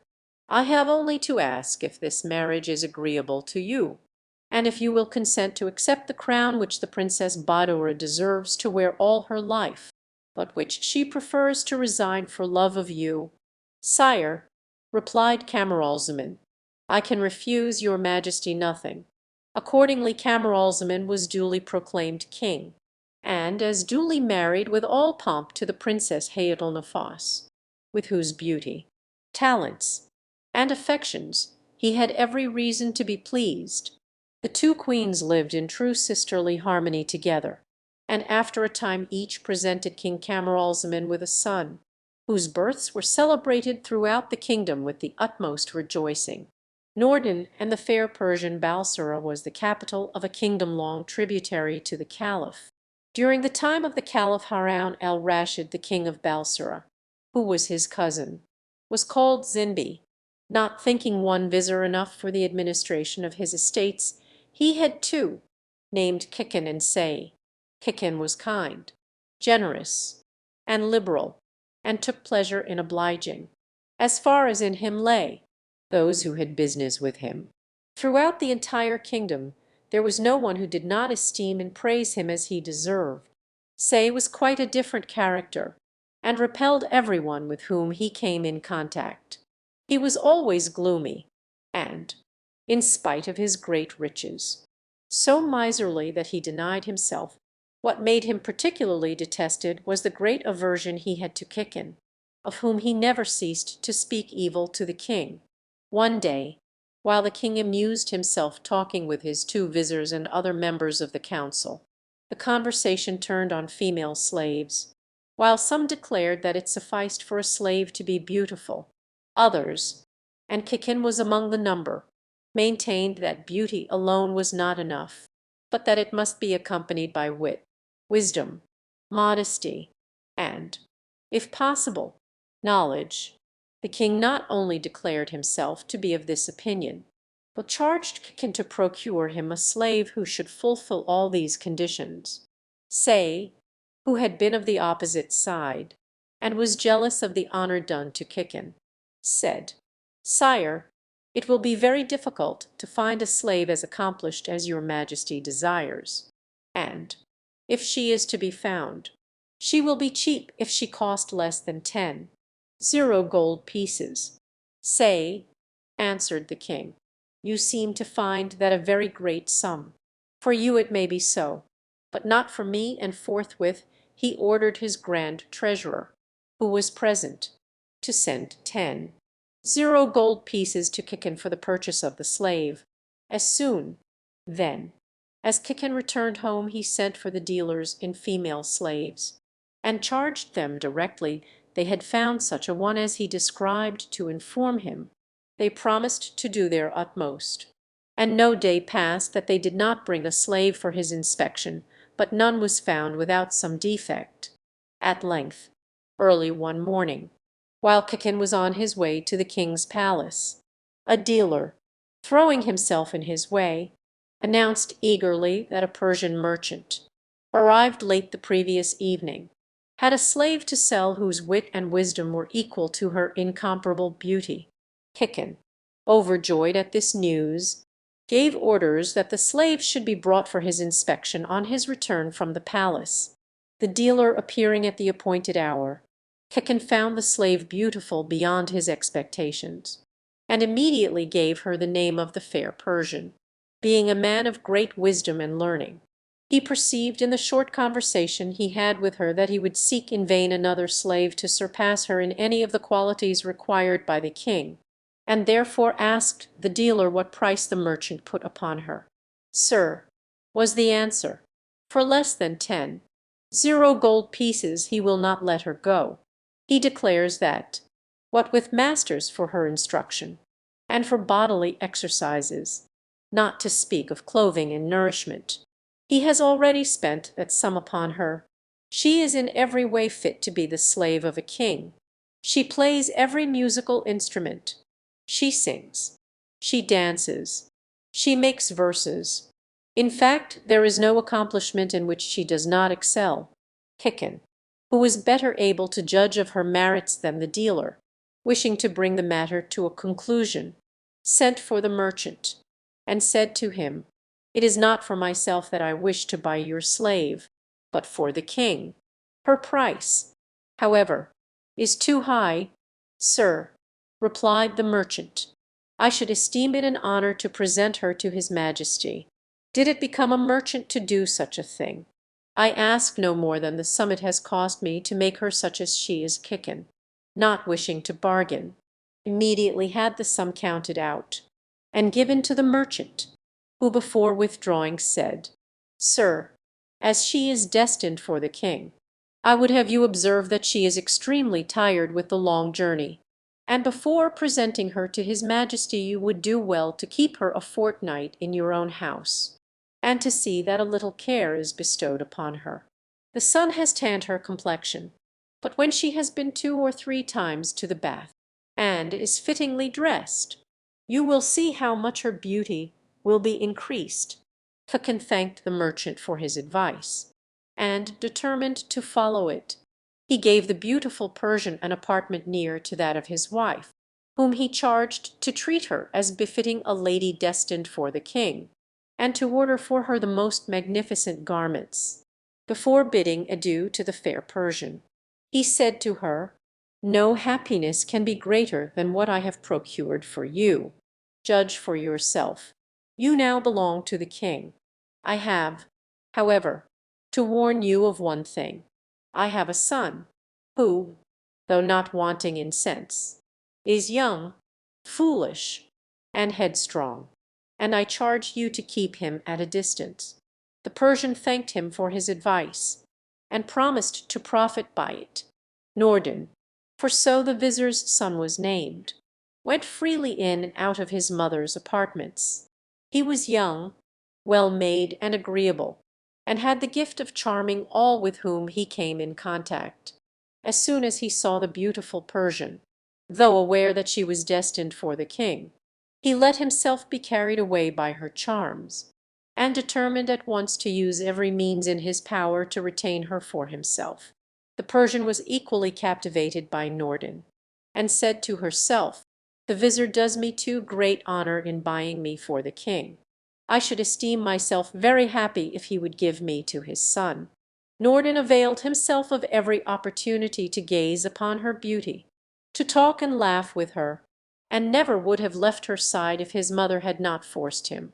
Some time having elapsed, on account of the long journey, since the beautiful Persian had been to the bath, 5 or 6 days after her purchase, the vizir's wife gave orders that the bath should be heated for her, and that her own female slaves should attend her there, and afterwards should array her in a magnificent dress that had been prepared for her. Her toilet completed, the beautiful Persian came to present herself to the vizir's wife, who hardly recognized her, so greatly was her beauty increased. Kissing her hand, the beautiful slave said, "Madam, I do not know how you find me in this dress that you have had prepared for me. Your women assure me that it suits me so well that they hardly knew me. If it is the truth they tell me, and not flattery, it is to you I owe the transformation." "My daughter," answered the vizir's wife, "they do not flatter you.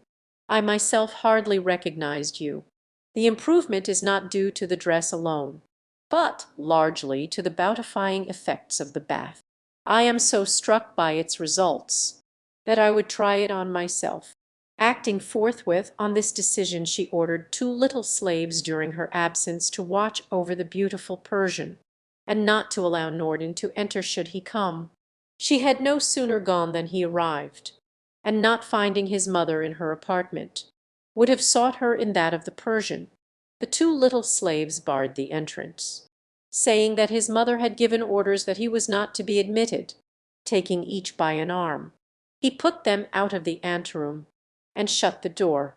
Then they rushed to the bath, informing their mistress with shrieks and tears that Norden had driven them away by force and gone in. This news caused great consternation to the lady, who, dressing herself as quickly as possible, hastened to the apartment of the fair Persian, to find that Norden had already gone out. Much astonished to see the vizir's wife enter in tears, the Persian asked what misfortune had happened. "What?" exclaimed the lady. "You ask me that, knowing that my son Norden has been alone with you?" "But, madam," inquired the Persian, "what harm is there in that? How? Has my husband not told you that you are destined for the king?" "Certainly, but Norden has just been to tell me that his father has changed his mind and has bestowed me upon him. I believed him, and so great is my affection for Norden that I would willingly pass my life with him. Would to heaven," exclaimed the wife of the vizir, "that what you say were true. But Norden has deceived you, and his father will sacrifice him in vengeance for the wrong he has done." So saying, she wept bitterly, and all her slaves wept with her. Kickan, entering shortly after this, was much astonished to find his wife and her slaves in tears, and the beautiful Persian greatly perturbed. He inquired the cause, but for some time no answer was forthcoming. When his wife was at length sufficiently calm to inform him of what had happened, his rage and mortification knew no bounds. Wringing his hands and rending his beard, he exclaimed, "Wretched son, thou destroyest not only thyself but thy father. The king will shed not only thy blood but mine." His wife tried to console him, saying, "Do not torment thyself. With the sale of my jewels I will obtain 10 gold pieces, and with this sum you will buy another slave." "Do not suppose," replied her husband, "that it is the loss of the money that affects me. My honor is at stake, and that is more precious to me than all my wealth. You know that Say is my mortal enemy. He will relate all this to the king, and you will see the consequences that will ensue." "My lord," said his wife, "I am quite aware of Say's baseness, and that he is capable of playing you this malicious trick. But how can he or any one else know what takes place in this house? Even if you are suspected, and the king accuses you, you have only to say that, after examining the slave, you did not find her worthy of his majesty, reassure yourself, and send to the dealers, saying that you are not satisfied, and wish them to find you another slave." This advice appearing reasonable, Khacan decided to follow it, but his wrath against his son did not abate. Norden dared not appear all that day, and fearing to take refuge with his usual associates in case his father should seek him there, he spent the day in a secluded garden where he was not known. He did not return home till after his father had gone to bed, and went out early next morning before the Vizier awoke, and these precautions he kept up during an entire month. His mother, though knowing very well that he returned to the house every evening, dare not ask her husband to pardon him. At length she took courage and said, "My lord, I know that a son could not act more basely towards his father than Norden has done towards you, but after all will you now pardon him? Do you not consider the harm you may be doing yourself, and fear that malicious people, seeking the cause of your estrangement, may guess the real one?" "Madam," replied the Vizier, "what you say is very just, but I cannot pardon Norden before I have mortified him as he deserves." "He will be sufficiently punished," answered the lady, "if you do as I suggest. In the evening, when he returns home, lie in wait for him and pretend that you will slay him. I will come to his aid, and while pointing out that you only yield his life at my supplications, you can force him to take the beautiful Persian on any conditions you please." Khacan agreed to follow this plan, and everything took place as arranged. On Norden's return Khacan pretended to be about to slay him, but yielding to his wife's intercession, said to his son, "You owe your life to your mother. I pardon you on her intercession, and on the conditions that you take the beautiful Persian for your wife, and not your slave, that you never sell her, nor put her away." Norden, not hoping for so great indulgence, thanked his father, and vowed to do as he desired. Khacan was at great pains frequently to speak to the king of the difficulties attending the commission he had given him, but some whispers of what had actually taken place did reach Say's ears. More than a year after these events the minister took a chill, leaving the bath while still heated to go out on important business. This resulted in inflammation of the lungs, which rapidly increased. The Vizier, feeling that his end was at hand, sent for Norden, and charged him with his dying breath never to part with the beautiful Persian. Shortly afterwards he expired, leaving universal regret throughout the kingdom.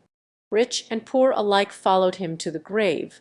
Norden showed every mark of the deepest grief at his father's death, and for long refused to see any one.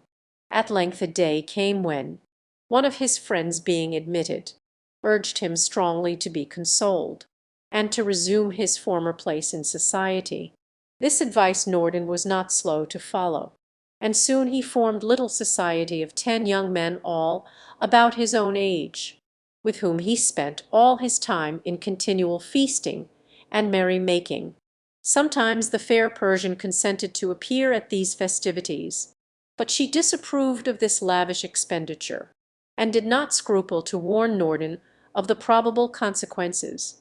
He, however, only laughed at her advice, saying that his father had always kept him in too great constraint, and that now he rejoiced at his new-found liberty. What added to the confusion in his affairs was that he refused to look into his accounts with his steward, sending him away every time he appeared with his book. "See only that I live well," he said, "and do not disturb me about anything else." Not only did Norden's friends constantly partake of his hospitality, but in every way they took advantage of his generosity. Everything of his that they admired, whether land, houses, baths, or any other source of his revenue, he immediately bestowed on them. In vain the Persian protested against the wrong he did himself. He continued to scatter with the same lavish hand. Throughout one entire year Norden did nothing but amuse himself, and dissipate the wealth his father had taken such pains to acquire. The year had barely elapsed, when one day As they sat at table, there came a knock at the door, the slaves having been sent away. Norden went to open it himself. One of his friends had risen at the same time, but Norden was before him, and finding the intruder to be the steward, he went out and closed the door. The friend, curious to hear what passed between them, hid himself behind the hangings, and heard the following words. "My lord," said the steward, "I beg 1,000 pardons for interrupting you, but what I have long foreseen has taken place. Nothing remains of the sums you gave me for your expenses, and all other sources of income are also at end, having been transferred by you to others. If you wish me to remain in your service, furnish me with the necessary funds, else I must withdraw." So great was Norden's consternation that he had not a word to say in reply. The friend, who had been listening behind the curtain, immediately hastened to communicate the news to the rest of the company. "If this is so," they said, "we must cease to come here." Norden re-entering at that moment, they plainly saw, in spite of his efforts to dissemble, that what they had heard was the truth. One by one they rose, and each with a different excuse left the room, till presently he found himself alone, though little suspecting the resolution his friends had taken. Then, seeing the beautiful Persian, he confided to her the statement of the steward, with many expressions of regret for his own carelessness.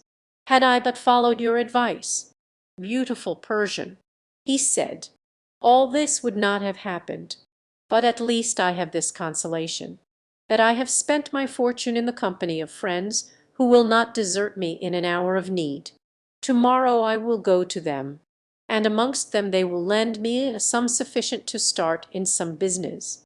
Accordingly next morning early Norden went to seek his 10 friends, who all lived in the same street. Knocking at the door of the first and chief, the slave who opened it left him to wait in a hall while he announced his visit to his master. Norden, he heard him exclaim quite audibly, "Tell him, every time he calls, that I am not at home." The same thing happened at the second door, and also at the third, and so on with all the 10. Norden, much mortified, recognized too late that he had confided in false friends, who abandoned him in his hour of need. Overwhelmed with grief, he sought consolation from the beautiful Persian. "Alas, my lord," she said, "at last you are convinced of the truth of what I foretold. There is now no other resource left but to sell your slaves and your furniture."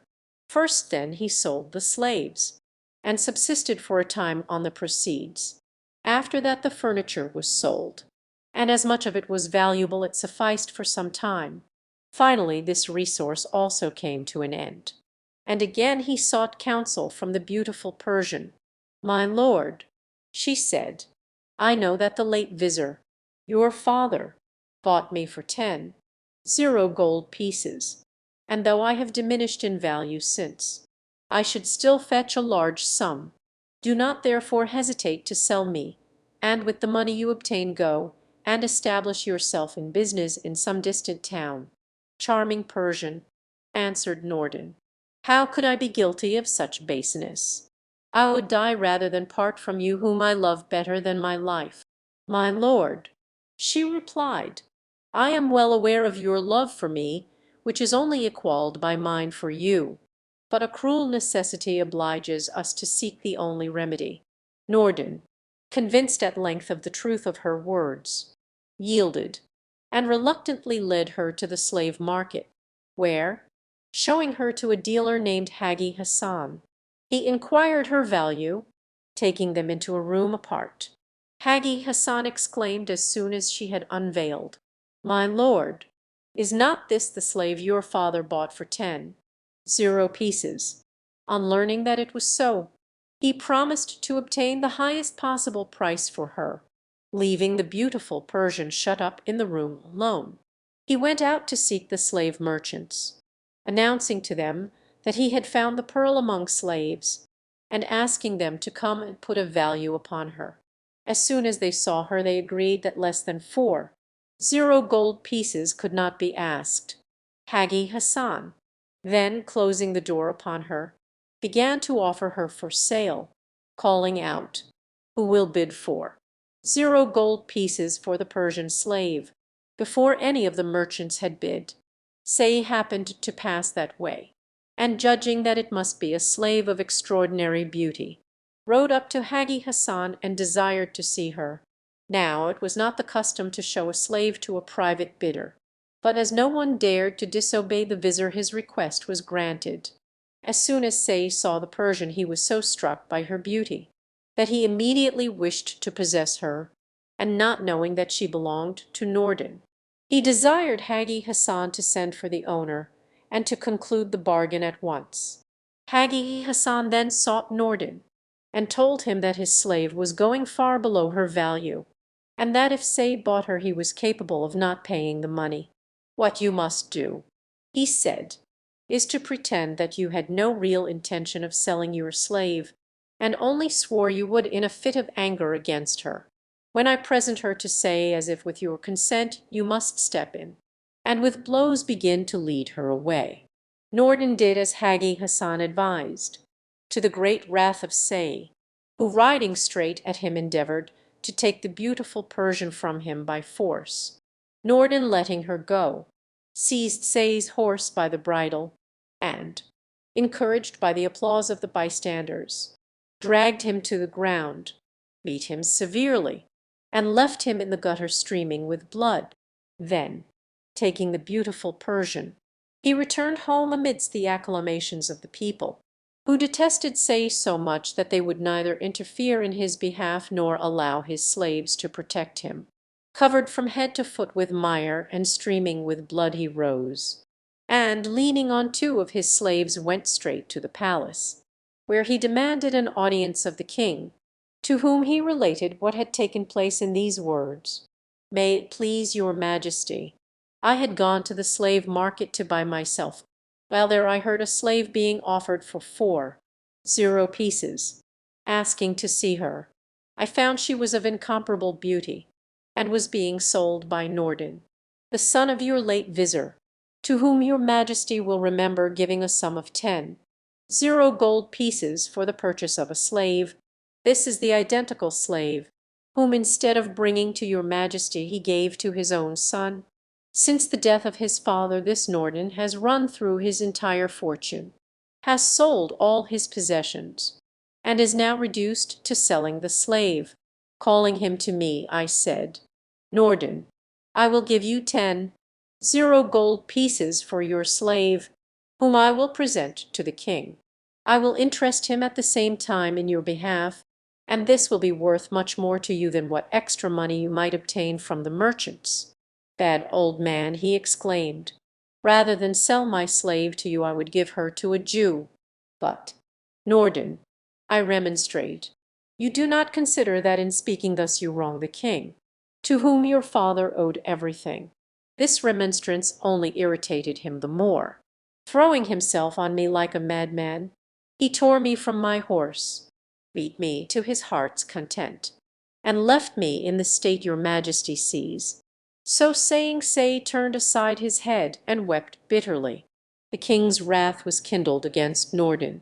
He ordered the captain of the guard to take with him 40 men, to pillage Nordin's house, to raze it to the ground, and to bring Nordin and the slave to him. A doorkeeper, named Sangier, who had been a slave of Kikin's, hearing this order given, slipped out of the king's apartment, and hastened to warn Nordin to take flight instantly with the beautiful Persian. Then, presenting him with 40 gold pieces, he disappeared before Nordin had time to thank him.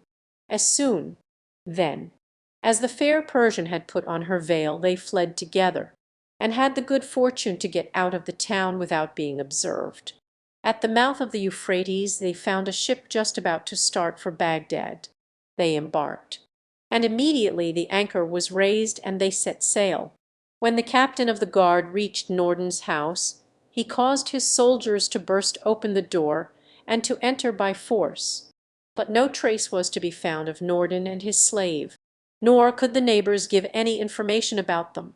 When the king heard that they had escaped, he issued a proclamation that a reward of 1 gold pieces would be given to whoever would bring him Norden and the slave, but that, on the contrary, whoever hid them would be severely punished. Meanwhile Norden and the fair Persian had safely reached Baghdad. When the vessel had come to an anchor, they paid 5 gold pieces for their passage and went ashore, never having been in Baghdad before. They did not know where to seek a lodging, wandering along the banks of the Tigris. They skirted a garden enclosed by a high wall. The gate was shut, but in front of it was an open vestibule with a sofa on either side. "Here," said Norden, "let us pass the night." And reclining on the sofas they soon fell asleep. Now this garden belonged to the Caliph. In the middle of it was a vast pavilion, whose superb saloon had 80 windows, each window having a lustre, lit solely when the Caliph spent the evening there.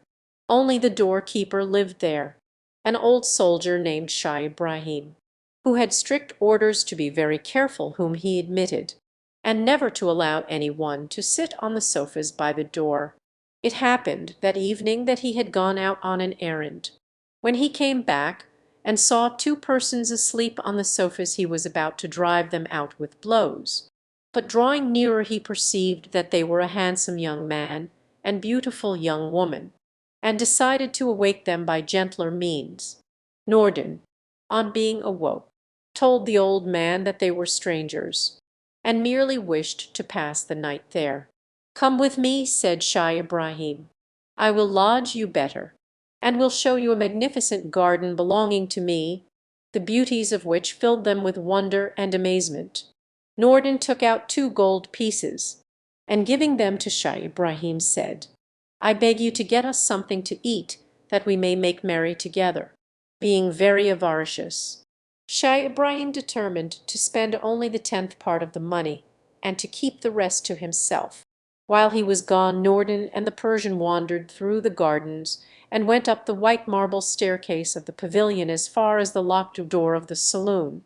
On the return of Shah Ibrahim they begged him to open it, and to allow them to enter and admire the magnificence within.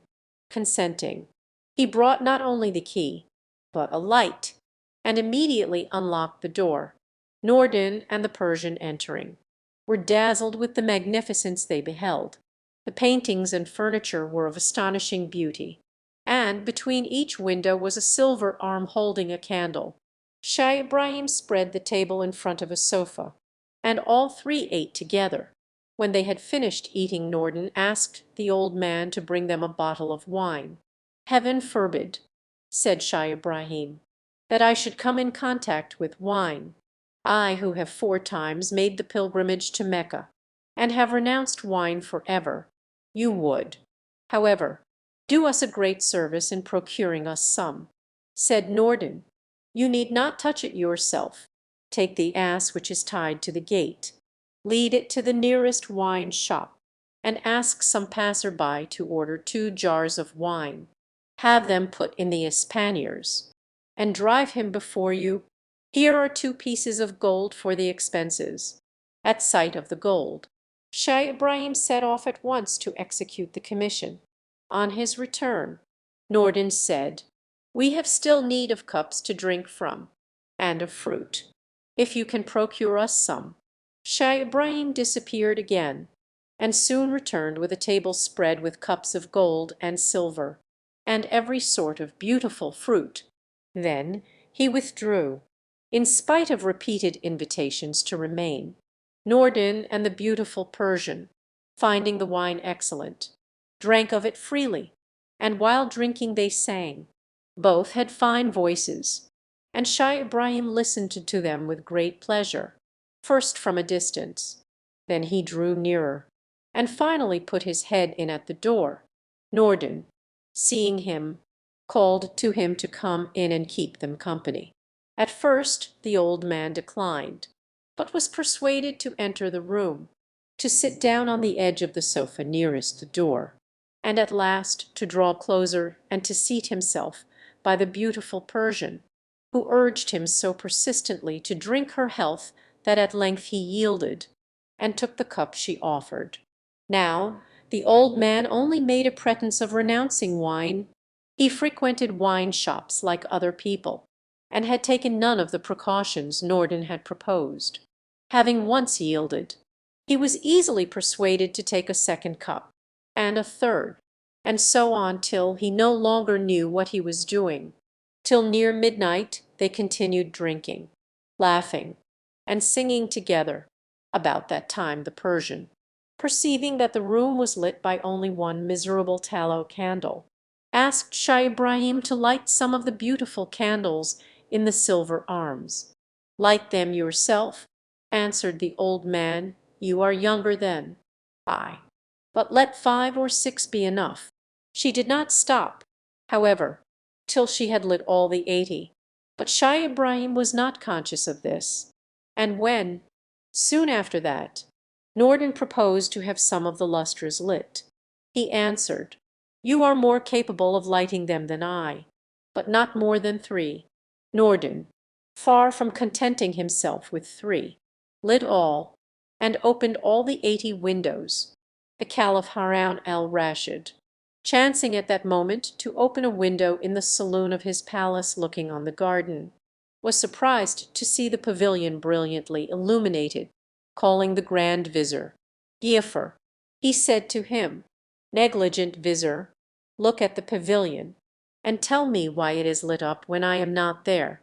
When the Vizir saw that it was as the Caliph said, he trembled with fear, and immediately invented an excuse. "Commander of the Faithful," he said, "I must tell you that 4 or 5 days ago Shah Ibrahim told me that he wished to have an assembly of the ministers of his mosque, and asked permission to hold it in the pavilion. I granted his request, but forgot since to mention it to your Majesty." "Giafar," replied the Caliph, "you have committed 3 faults. First, in giving the permission; second, in not mentioning it to me; and third, in not investigating the matter more closely. For punishment I condemn you to spend the rest of the night with me in company of these worthy people, while I dress myself as a citizen. Go and disguise yourself, and then come with me." When they reached the garden gate they found it open, to the great indignation of the Caliph, the door of the pavilion being also open. He went softly upstairs, and looked in at the half-closed door of the saloon. Great was his surprise to see Shah Ibrahim, whose sobriety he had never doubted, drinking and singing with a young man and a beautiful lady. The Caliph, before giving way to his anger, determined to watch and see who the people were and what they did. Presently Shah Ibrahim asked the beautiful Persian if anything were wanting to complete her enjoyment of the evening. "If only," she said, "I had an instrument upon which I might play." Shah Ibrahim immediately took a lute from a cupboard and gave it to the who began to play on it, singing the while with such skill and taste that the Caliph was enchanted. When she ceased he went softly downstairs and said to the Vizir, "Never have I heard a finer voice, nor the lute better played. I am determined to go in and make her play to me, Commander of the Faithful." Said the Vizir, "If Shah Ibrahim recognizes you he will die of fright." "I should be sorry for that," answered the Caliph, "and I am going to take steps to prevent it. Wait here till I return." Now the Caliph had caused a bend in the river to form a lake in his garden. There the finest fish in the Tigris were to be found, but fishing was strictly forbidden. It happened at night, however, that a fisherman had taken advantage of the gate being open to go in and cast his nets. He was just about to draw them when he saw the Caliph approaching, recognizing him at once in spite of his disguise. He threw himself at his feet imploring forgiveness. "Fear nothing," said the Caliph, "only rise up and draw thy nets." The fisherman did as he was told, and produced 5 or 6 fine fish, of which the Caliph took the 2 largest. Then he desired the fisherman to change clothes with him, and in a few minutes the Caliph was transformed into a fisherman, even to the shoes and the turban. Taking the 2 fish in his hand, he returned to the Vizir, who, not recognizing him, would have sent him about his business. Leaving the vizir at the foot of the stairs, the Caliph went up and knocked at the door of the saloon. Nordin opened it, and the Caliph, standing on the threshold, said, "Shah Ibrahim, I am the fisher Karim. Seeing that you are feasting with your friends, I bring you these fish." Nordin and the Persian said that when the fishes were properly cooked and dressed they would gladly eat of them. The Caliph then returned to the vizir, and they set to work in Shaykh Ibrahim's house to cook the fish, of which they made so tempting a dish that Nordin and the fair Persian ate of it with great relish. When they had finished, Nordin took 30 gold pieces, all that remained of what Sangier had given him, and presented them to the Caliph, who, thanking him, asked as a further favour if the lady would play him one piece on the lute. The Persian gladly consented, and sang and played so as to delight the Caliph. Nordin, in the habit of giving to others whatever they admired, said, "Fisherman, as she pleases you so much, take her. She is yours." The fair Persian, astounded that he should wish to part from her, took her lute, and with tears in her eyes sang her reproaches to its music. The Caliph, still in the character of fisherman, said to him, "Sir, I perceive that this fair lady is your slave. Oblige me, I beg you, by relating your history." Nordin willingly granted this request, and recounted everything from the purchase of the slave down to the present moment. "And where do you go now?" asked the Caliph. "Wherever the hand of Allah leads me," said Nordin. "Then, if you will listen to me," said the Caliph, "you will immediately return to Balsora. I will give you a letter to the king, which will ensure you a good reception from him." "It is an unheard of thing," said Nordin, "that a fisherman should be in correspondence with a king." "Let not that astonish you," answered the Caliph. "We studied together, and have always remained the best of friends, though fortune, while making him a king, left me a humble fisherman." The Caliph then took a sheet of paper, and wrote the following letter, at the top of which he put in very small characters this formula to show that he must be implicitly obeyed: "In the name of the most merciful God, letter of the Caliph Harun al-Rashid. Harun al-Rashid, son of Mahdi, sends this letter to Mohammed Zinbi, his cousin, as soon as Nordin, son of the Vizir Kikin, bearer of this letter, has given it to thee, and thou hast read it. Take off thy royal mantle, put it on his shoulders, and seat him in thy place without fail. Farewell." The Caliph then gave this letter to Nordin, who immediately set off, with only what little money he possessed when Sangier came to his assistance.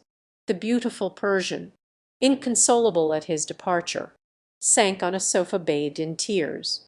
When Nordin had left the room, Shah Ibrahim, who had hitherto kept silence, said, "Karim, for 2 miserable fish thou hast received a purse and a slave.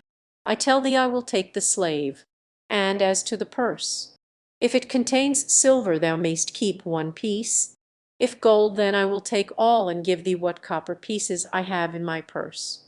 Now here it must be related that when the Caliph went upstairs with the plate of fish, he ordered the vizir to hasten to the palace and bring back 4 slaves bearing a change of raiment, who should wait outside the pavilion till the Caliph should clap his hands.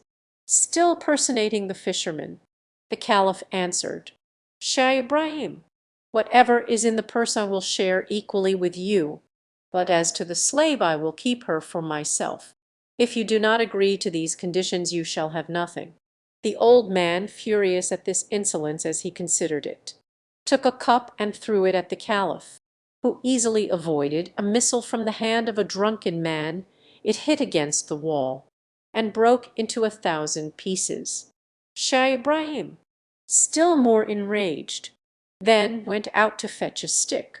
The Caliph at that moment clapped his hands, and the vizir and the 4 slaves entering took off the fisherman's dress and put on him that which they had brought. When Shah Ibrahim returned, a thick stick in his hand, the Caliph was seated on his throne. and nothing remained of the fisherman but his clothes in the middle of the room. Throwing himself on the ground at the Caliph's feet, he said, "Commander of the faithful, your miserable slave has offended you, and craves forgiveness." The Caliph came down from his throne, and said, "Rise, I forgive thee." Then, turning to the Persian, he said, "Fair lady, now you know who I am. Learn also that I have sent Norden to Balsora to be king, and as soon as all necessary preparations are made I will send you there to be queen. Meanwhile I will give you an apartment in my palace, where you will be treated with all honor." At this the beautiful Persian took courage, and the Caliph was as good as his word, recommending her to the care of his wife Zobeida. Norden made all haste on his journey to Balsora, and on his arrival there went straight to the palace of the king, of whom he demanded an audience. It was immediately granted, and holding the letter high above his head, he forced his way through the crowd. While the king read the letter, he changed color. He would instantly have executed the Caliph's order, but first he showed the letter to Say, whose interests were equally at stake with his own. Pretending that he wished to read it a second time, Say turned aside as if to seek a better light. Unperceived by anyone, he tore off the formula from the top of the letter, put it to his mouth, and swallowed it. Then, turning to the king, he said, "Your Majesty has no need to obey this letter. The writing is indeed that of the Caliph, but the formula is absent. Besides, he has not sent an express with the patent, without which the letter is useless. Leave all to me, and I will take the consequences." The king not only listened to the persuasions of Say, but gave Norden into his hands. Such a severe bastinado was first administered to him that he was left more dead than alive. Then Say threw him into the darkest and deepest dungeon, and fed him only on bread and water. After 10 days Say determined to put an end to Norden's life, but dared not without the king's authority. To gain this end, he loaded several of his own slaves with rich gifts, and presented himself at their head to the king, saying that they were from the new king on his coronation. "What?" said the king. "Is that wretch still alive? Go and behead him at once." "I authorize you." "Sire," said Say, "I thank your Majesty for the justice you do me. I would further beg, as Norden publicly affronted me, that the execution might be in front of the palace, and that it might be proclaimed throughout the city, so that no one may be ignorant of it." The king granted these requests, and the announcement caused universal grief, for the memory of Norden's father was still fresh in the hearts of his people. Say, accompanied by 20 of his own slaves, went to the prison to fetch Norden, whom he mounted on a wretched horse without a saddle. Arrived at the palace, Say went in to the king, leaving Norden in the square, hemmed in not only by Say's slaves but by the royal guard, who had great difficulty in preventing the people from rushing in and rescuing Norden. So great was the indignation against Say that if any one had set the example he would have been stoned on his way through the streets. Say, who witnessed the agitation of the people from the windows of the king's privy chambers, called to the executioner to strike at once. The king, however, ordered him to delay. Not only was he jealous of Say's interference, but he had another reason. A troop of horsemen was seen at that moment riding at full gallop towards the square. Say suspected who they might be, and urged the king to give the signal for the execution without delay. But this the king refused to do till he knew who the horsemen were. Now, they were the Vizir Giafar and his suite arriving at full speed from Baghdad. For several days after Norden's departure with the letter, the Caliph had forgotten to send the express with the patent, without which the letter was useless. Hearing a beautiful voice one day in the woman's part of the palace uttering lamentations, he was informed that it was the voice of the fair Persian, and suddenly calling to mind the patent, he sent for Giafar, and ordered him to make for Balsora with the utmost speed. If Norden were dead, to hang Say if he were still alive, to bring him at once to Baghdad along with the king and Say. Giafar rode at full speed through the square, and alighted at the steps of the palace, where the king came to greet him. The vizir's first question was whether Norden were still alive. The king replied that he was, and he was immediately led forth. Though bound hand and foot, by the vizir's orders his bonds were immediately undone, and Say was tied with the same cords. Next day Giafar returned to Baghdad, bearing with him the king, Say, and Norden. When the caliph heard what treatment Norden had received, he authorized him to behead Say with his own hands, but he declined to shed the blood of his enemy, who was forthwith handed over to the executioner. The caliph also desired Norden to reign over Balsora, but this, too, he declined, saying that after what had passed there he preferred never to return, but to enter the service of the caliph. He became one of his most intimate courtiers, and lived long in great happiness with the fair Persian. As to the king, the caliph contented himself with sending him back to Balsora, with the recommendation to be more careful in future in the choice of his vizir. Aladdin and the wonderful lamp. There once lived a poor tailor, who had a son called Aladdin, a careless, idle boy who would do nothing but play all day long in the streets with little idle boys like himself. This so grieved the father that he died. Yet, in spite of his mother's tears and prayers, Aladdin did not mend his ways. One day, when he was playing in the streets as usual, a stranger asked him his age, and if he were not the son of Mustafa the tailor. "I am, sir," replied Aladdin, "but he died a long while ago." On this the stranger, who was a famous African magician, fell on his neck and kissed him, saying, "I am your uncle, and knew you from your likeness to my brother. Go to your mother and tell her I am coming." Aladdin ran home, and told his mother of his newly found uncle. "Indeed, child," she said, "your father had a brother, but I always thought he was dead." However, she prepared supper, and bade Aladdin seek his uncle, who came laden with wine and fruit. He presently fell down and kissed the place where Mustapha used to sit, bidding Aladdin's mother not to be surprised at not having seen him before, as he had been 40 years out of the country. He then turned to Aladdin, and asked him his trade, at which the boy hung his head, while his mother burst into tears, on learning that Aladdin was idle and would learn no trade. He offered to take a shop for him and stock it with merchandise. Next day he bought Aladdin a fine suit of clothes, and took him all over the city, showing him the sights, and brought him home at nightfall to his mother, who was overjoyed to see her son so fine.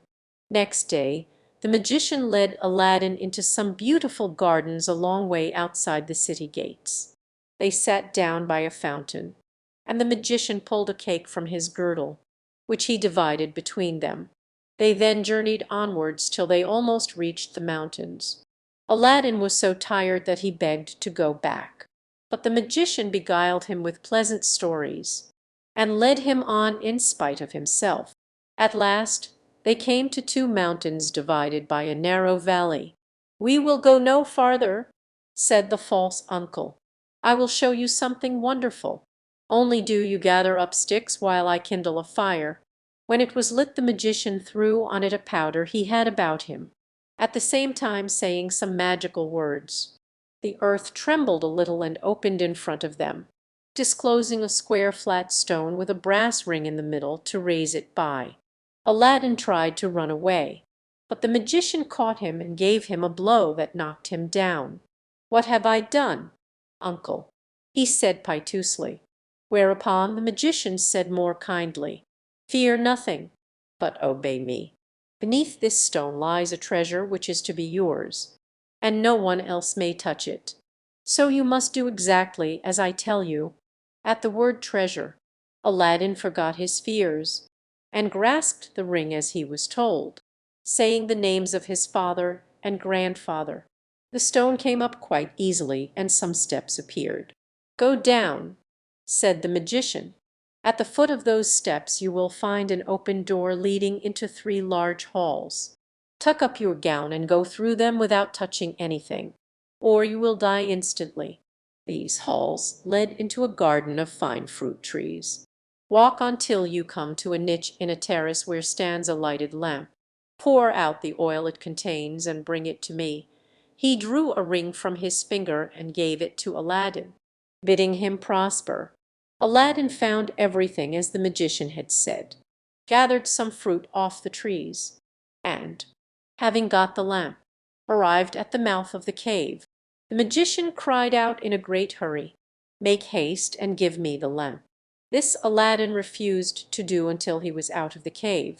The magician flew into a terrible passion, and throwing some more powder on the fire, he said something, and the stone rolled back into its place. The magician left Persia forever, which plainly showed that he was no uncle of Aladdin's, but a cunning magician who had read in his magic books of a wonderful lamp, which would make him the most powerful man in the world, though he alone knew where to find it. He could only receive it from the hand of another. He had picked out the foolish Aladdin for this purpose, intending to get the lamp and kill him afterwards. For 2 days Aladdin remained in the dark, crying and lamenting. At last he clasped his hands in prayer, and in so doing rubbed the ring, which the magician had forgotten to take from him. Immediately an enormous and frightful genie rose out of the earth, saying, "What wouldst thou with me? I am the slave of the ring, and will obey thee in all things." Aladdin fearlessly replied, "Deliver me from this place," whereupon the earth opened, and he found himself outside. As soon as his eyes could bear the light he went home, but fainted on the threshold. When he came to himself he told his mother what had passed, and showed her the lamp and the fruits he had gathered in the garden, which were in reality precious stones. He then asked for some food. "Alas, child," she said, "I have nothing in the house, but I have spun a little cotton and will go and sell it." Aladdin bade her keep her cotton, for he would sell the lamp instead. As it was very dirty she began to rub it, that it might fetch a higher price. Instantly a hideous genie appeared, and asked what she would have. She fainted away, but Aladdin, snatching the lamp, said boldly, "Fetch me something to eat." The genie returned with a silver bowl, 12 silver plates containing rich meats, 2 silver cups, and 2 bottles of wine. Aladdin's mother, when she came to herself, said, "Whence comes this splendid feast?" "Ask not, but eat," replied Aladdin. So they sat at breakfast till it was dinner time, and Aladdin told his mother about the lamp. She begged him to sell it, and have nothing to do with devils. "No," said Aladdin, "since chance has made us aware of its virtues, we will use it and the ring likewise, which I shall always wear on my finger." When they had eaten all the genie had brought, Aladdin sold one of the silver plates, and so on till none were left. He then had recourse to the genie, who gave him another set of plates, and thus they lived for many years. One day Aladdin heard an order from the Sultan proclaimed that every one was to stay at home and close his shutters while the princess, his daughter, went to and from the bath.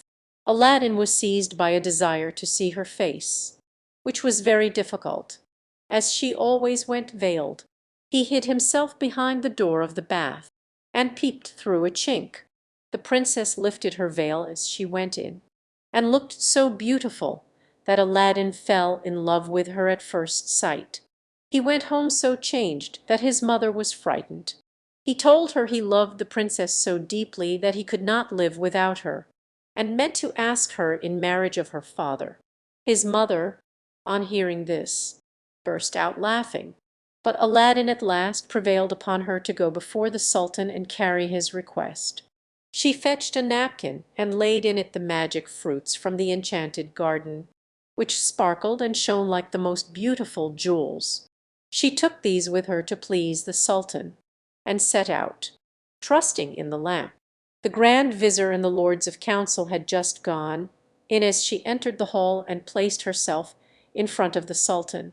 He, however, took no notice of her. She went every day for a week, and stood in the same place. When the council broke up on the 6th day, the Sultan said to his Vizir, "I see a certain woman in the audience chamber every day carrying something in a napkin. Call her next time, that I may find out what she wants." Next day, at a sign from the Vizir, she went up to the foot of the throne, and remained kneeling till the Sultan said to her, "Rise, good woman, and tell me what you want." She hesitated.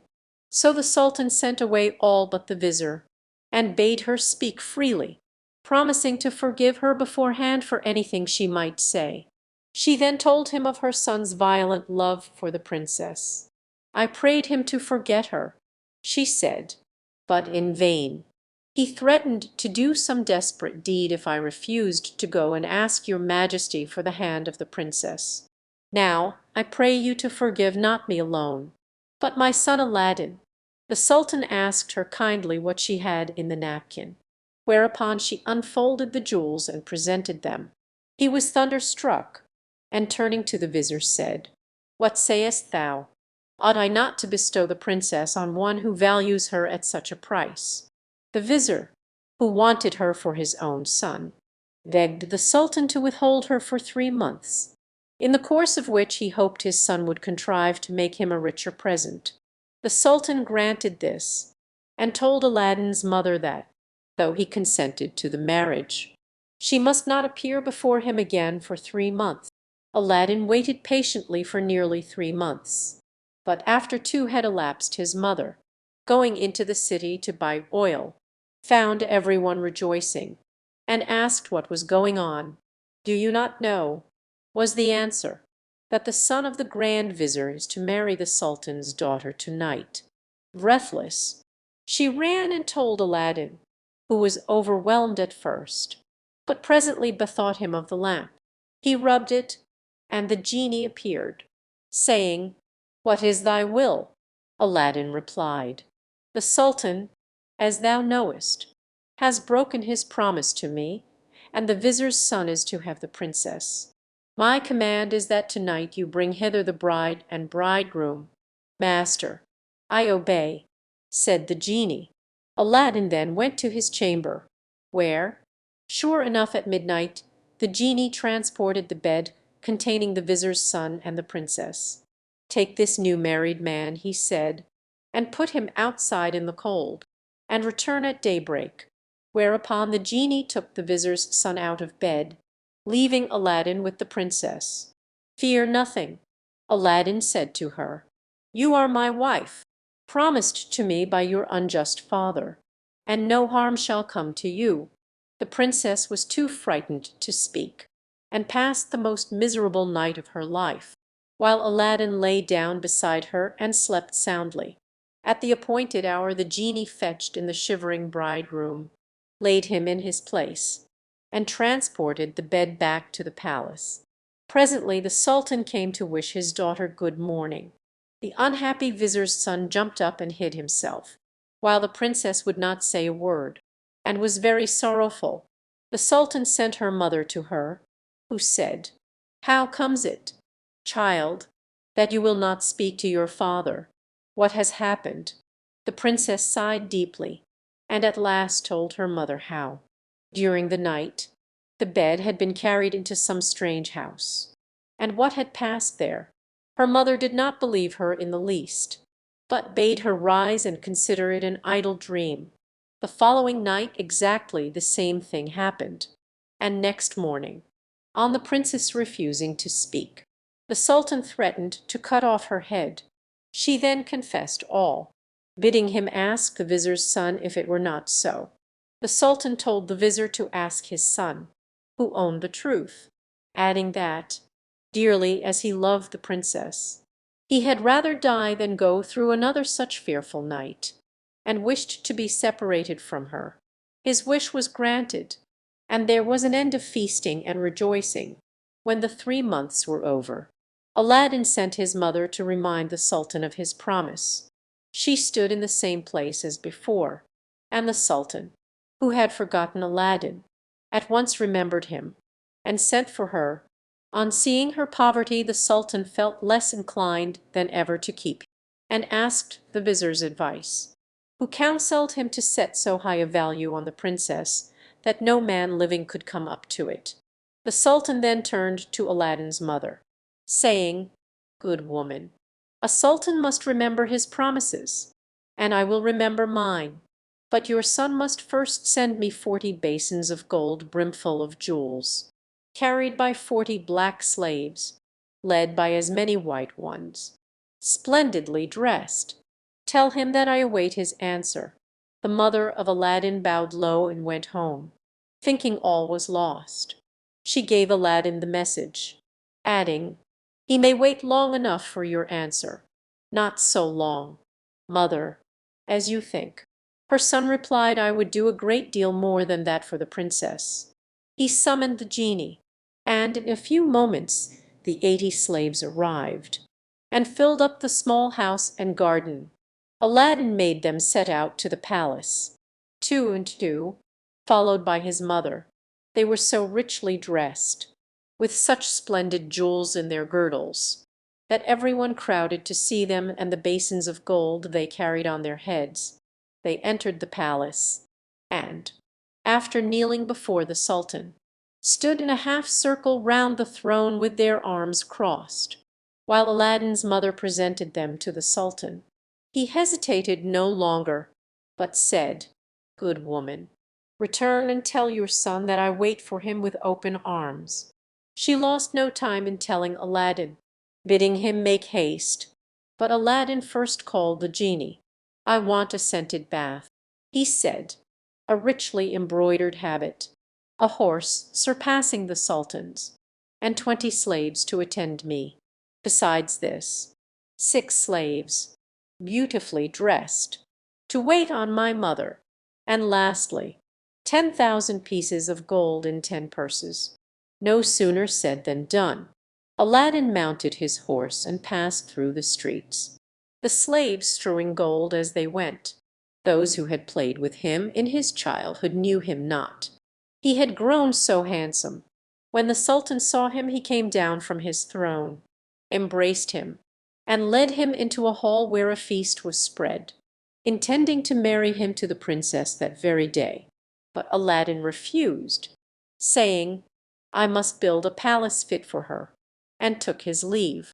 Once home, he said to the genie, "Build me a palace of the finest marble, set with jasper, agate, and other precious stones. In the middle you shall build me a large hall with a dome, its 4 walls of massy gold and silver, each side having 6 windows, whose lattice, all except one, which is to be left unfinished, must be set with diamonds and rubies. There must be stables and horses and grooms and slaves. Go and see about it."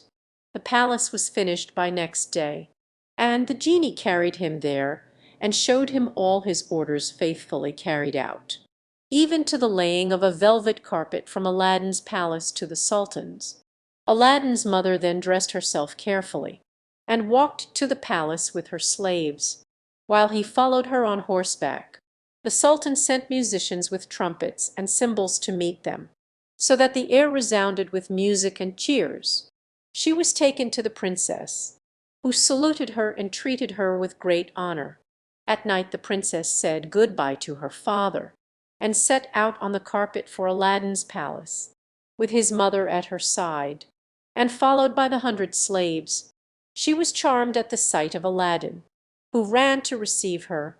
"Princess," he said, "blame your beauty for my boldness if I have displeased you." She told him that, having seen him, she willingly obeyed her father in this matter. After the wedding had taken place, Aladdin led her into the hall, where a feast was spread, and she supped with him, after which they danced till midnight. Next day Aladdin invited the Sultan to see the palace. On entering the hall with the 24 windows, with their rubies, diamonds, and emeralds?" He cried, "It is a world's wonder. There is only one thing that surprises me. Was it by accident that one window was left unfinished?" "No, sir, by design," returned Aladdin. "I wished your majesty to have the glory of finishing this palace." The sultan was pleased, and sent for the best jewelers in the city. He showed them the unfinished window, and bade them fit it up like the others. "Sir," replied their spokesman, "we cannot find jewels enough." The sultan had his own fetched, which they soon used, but to no purpose, for in a month's time the work. Aladdin, knowing that their task was vain, bade them undo their work and carry the jewels back. And the genie finished the window at his command. The sultan was surprised to receive his jewels again, and visited Aladdin, who showed him the window finished. The sultan embraced him, the envious vizir meanwhile hinting that it was the work of enchantment. Aladdin had won the hearts of the people by his gentle bearing.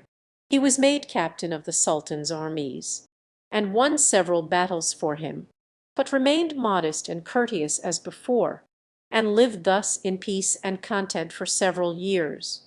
But far away in Africa the magician remembered Aladdin, and by his magic arts discovered that Aladdin, instead of perishing miserably in the cave, had escaped, and had married a princess, with whom he was living in great honor and wealth. He knew that the poor tailor's son could only have accomplished this by means of the lamp, and travelled night and day till he reached the capital of China, bent on Aladdin's ruin. As he passed through the town he heard people talking everywhere about a marvelous palace. "Forgive my ignorance," he asked. "What is this palace you speak of? Have you not heard of Prince Aladdin's palace?" Was the reply. "The greatest wonder of the world. I will direct you if you have a mind to see it." The magician thanked him who spoke, and having seen the palace knew that it had been raised by the genie of the lamp, and became half mad with rage. He determined to get hold of the lamp, and again plunge Aladdin into the deepest poverty. Unluckily, Aladdin had gone a hunting for 8 days, which gave the magician plenty of time. He bought a dozen copper lamps, put them into a basket, and went to the palace, crying, "New lamps for old," followed by a jeering crowd.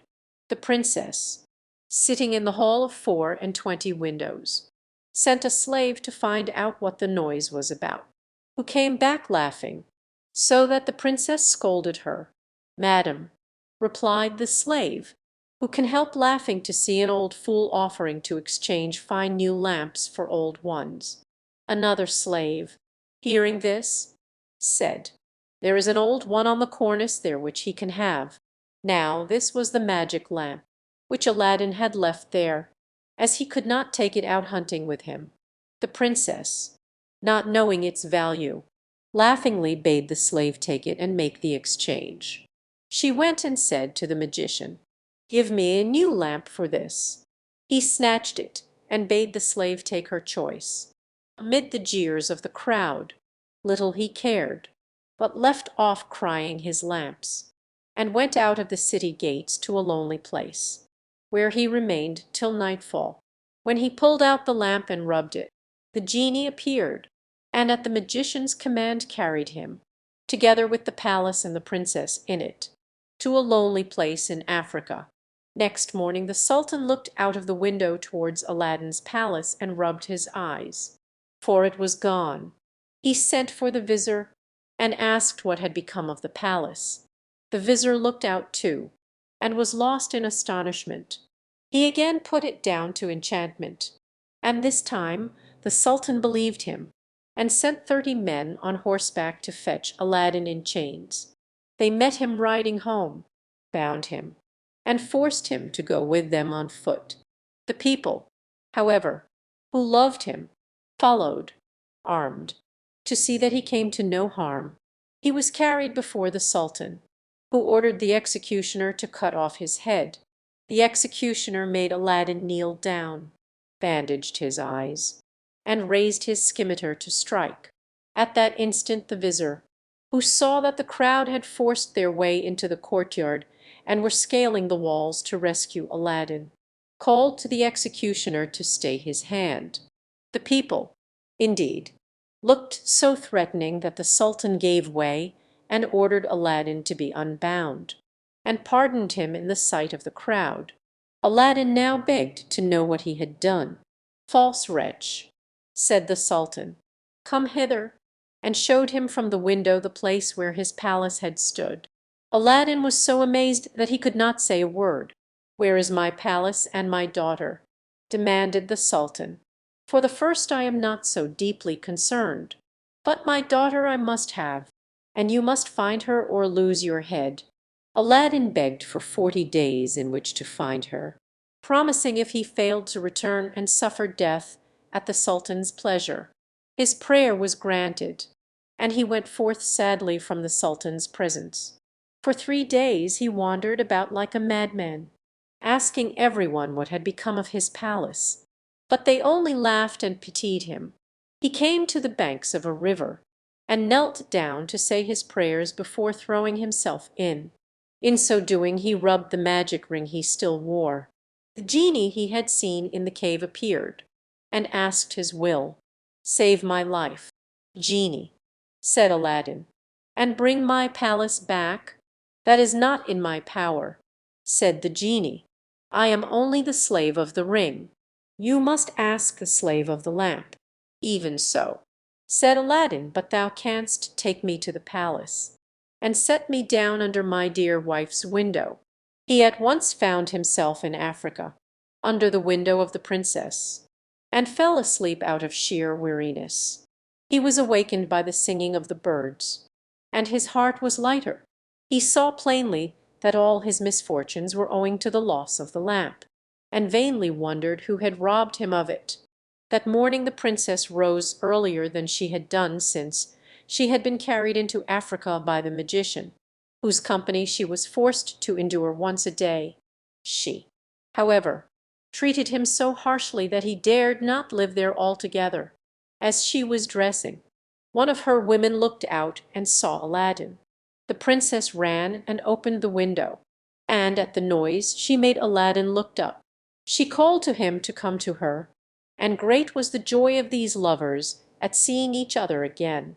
After he had kissed her, Aladdin said, "I beg of you, princess, in God's name, before we speak of anything else, for your own sake and mine, tell me what has become of an old lamp I left on the cornice in the hall of 24 windows, when I went a-hunting. Alas!" She said, "I am the innocent cause of our sorrows," and told him of the exchange of the lamp. "Now I know," cried Aladdin, "that we have to thank the African magician for this. Where is the lamp?" "He carries it about with him," said the princess. "I know, for he pulled it out of his breast to show me he wishes me to break my faith with you and marry him, saying that you were beheaded by my father's command. He is forever speaking ill of you, but I only reply by my tears. If I persist, I doubt not that he will use violence." Aladdin comforted her, and left her for a while. He changed clothes with the first person he met in the town, and having bought a certain powder returned to the princess, who let him in by a little side door. "Put on your most beautiful dress," he said to her, "and receive the magician with smiles, leading him to believe that you have forgotten me. Invite him to sup with you, and say you wish to taste the wine of his country. He will go for some, and while he is gone I will tell you what to do." She listened carefully to Aladdin, and when he left her arrayed herself gaily for the first time since she left China. She put on a girdle and head-dress of diamonds, and seeing in a glass that she looked more beautiful than ever, received the magician, saying to his great amazement, "I have made up my mind that Aladdin is dead, and that all my tears will not bring him back to me, so I am resolved to mourn no more, and have therefore invited you to sup with me, but I am tired of the wines of China, and would fain taste those of Africa." The magician flew to his cellar, and the princess put the powder Aladdin had given her in her cup. When he returned she asked him to drink her health in the wine of Africa, handing him her cup in exchange for his as a sign she was reconciled to him. Before drinking the magician made her a speech in praise of her beauty, but the princess cut him short, saying, "Let me drink first, and you shall say what you will afterwards." She set her cup to her lips and kept it there, while the magician drained his to the dregs and fell back lifeless. The princess then opened the door to Aladdin, and flung her arms round his neck, but Aladdin put her away, bidding her to leave him, as he had more to do. He then went to the dead magician, took the lamp out of his vest, and bade the genie carry the palace and all in it back to China. This was done, and the princess in her chamber only felt two little shocks, and little thought she was at home again. The sultan, who was sitting in his closet, mourning for his lost daughter, happened to look up, and rubbed his eyes, for there stood the palace as before. He hastened thither, and Aladdin received him in the hall of the 24 windows, with the princess at his side. Aladdin told him what had happened, and showed him the dead body of the magician, that he might believe. A 10 days' feast was proclaimed, and it seemed as if Aladdin might now live the rest of his life in peace. But it was not to be. The African magician had a younger brother, who was, if possible, more wicked and more cunning than himself. He travelled to China to avenge his brother's death, and went to visit a pious woman called Fatima, thinking she might be of use to him. He entered her cell and clapped a dagger to her breast, telling her to rise and do his bidding on pain of death. He changed clothes with her, colored his face like hers, put on her veil and murdered her, that she might tell no tales. Then he went towards the palace of Aladdin, and all the people, thinking he was the holy woman, gathered round him, kissing his hands and begging his blessing. When he got to the palace there was such a noise going on round him that the princess bade her slave look out of the window and ask what was the matter. The slave said it was the holy woman, curing people by her touch of their ailments. Whereupon the princess, who had long desired to see Fatima, sent for her. On coming to the princess, the magician offered up a prayer for her health and prosperity. When he had done, the princess made him sit by her, and begged him to stay with her always.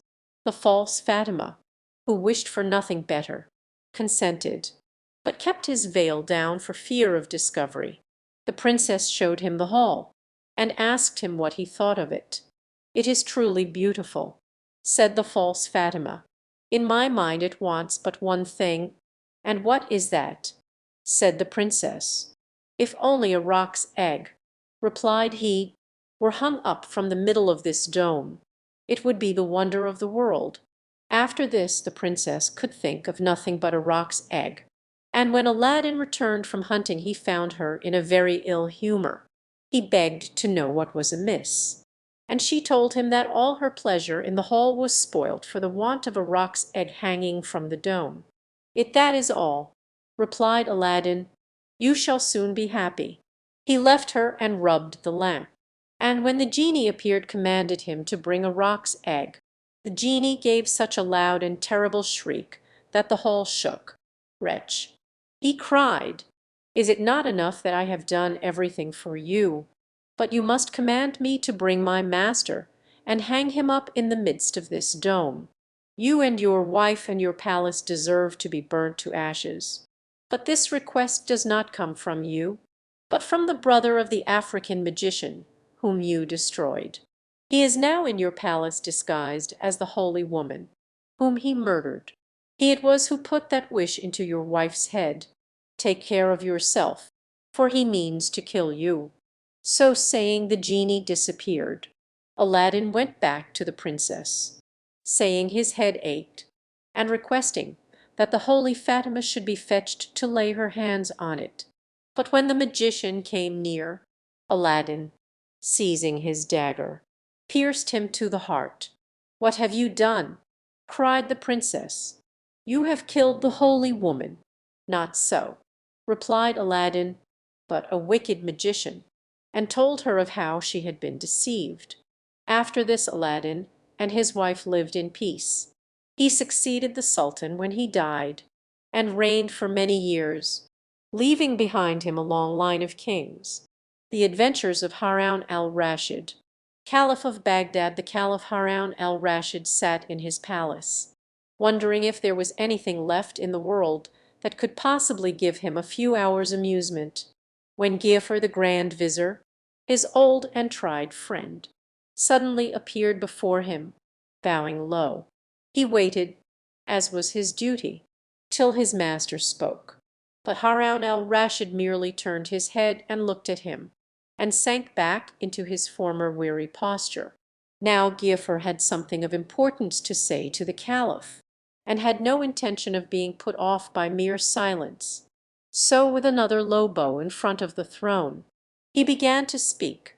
"Commander of the Faithful," said he, "I have taken on myself to remind your Highness that you have undertaken secretly to observe for yourself the manner in which justice is done and order is kept throughout the city. This is the day you have set apart to devote to this object, and perhaps in fulfilling this duty you may find some distraction from the melancholy to which, as I see to my sorrow, you are a prey." "You are right," returned the Caliph. "I had forgotten all about it. Go change your coat, and I will change mine." A few moments later they both re-entered the hall, disguised as foreign merchants, and passed through a secret door, out into the open country. Here they turned towards the Euphrates, and crossing the river in a small boat, walked through that part of the town which lay along the further bank, without seeing anything to call for their interference. Much pleased with the peace and good order of the city, the Caliph and his vizier made their way to a bridge, which led straight back to the palace, and had already crossed it, when they were stopped by an old and blind man. The Caliph gave him a piece of money, and was passing on, but the blind man seized his hand, and held him fast. "Charitable person," he said, "whoever you may be, grant me yet another prayer. Strike me, I beg of you, one blow. I have deserved it richly, and even a more severe penalty."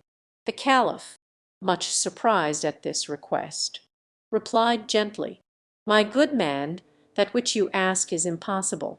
Of what use would my alms be if I treated you so ill?" And as he spoke he tried to loosen the grasp of the blind beggar.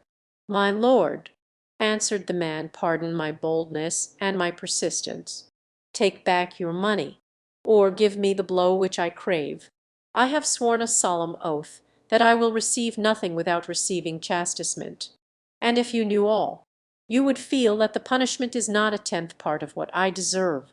Moved by these words, and perhaps still more by the fact that he had other business to attend to, the Caliph yielded, and struck him lightly on the shoulder. Then he continued his road, followed by the blessing of the blind man. When they were out of earshot, he said to the vizier, "There must be something very odd to make that man act so. I should like to find out what is the reason. Go back to him, tell him who I am, and order him to come without fail to the palace tomorrow, after the hour of evening prayer." So the grand vizier went back to the bridge, gave the blind beggar first a piece of money and then a blow, delivered the Caliph's message, and rejoined his master. They passed on towards the palace, but walking through a square, they came upon a crowd watching a young and well-dressed man who was urging a horse at full speed round the open space, using at the same time his spurs and whip so unmercifully that the animal was all covered with foam and blood. The Caliph, astonished at this proceeding, inquired of a passer-by what it all meant, but no one could tell him anything, except that every day at the same hour the same thing took place. Still wondering, he passed on, and for the moment had to content himself with telling the vizier to command the horsemen also to appear before him at the same time as the blind man.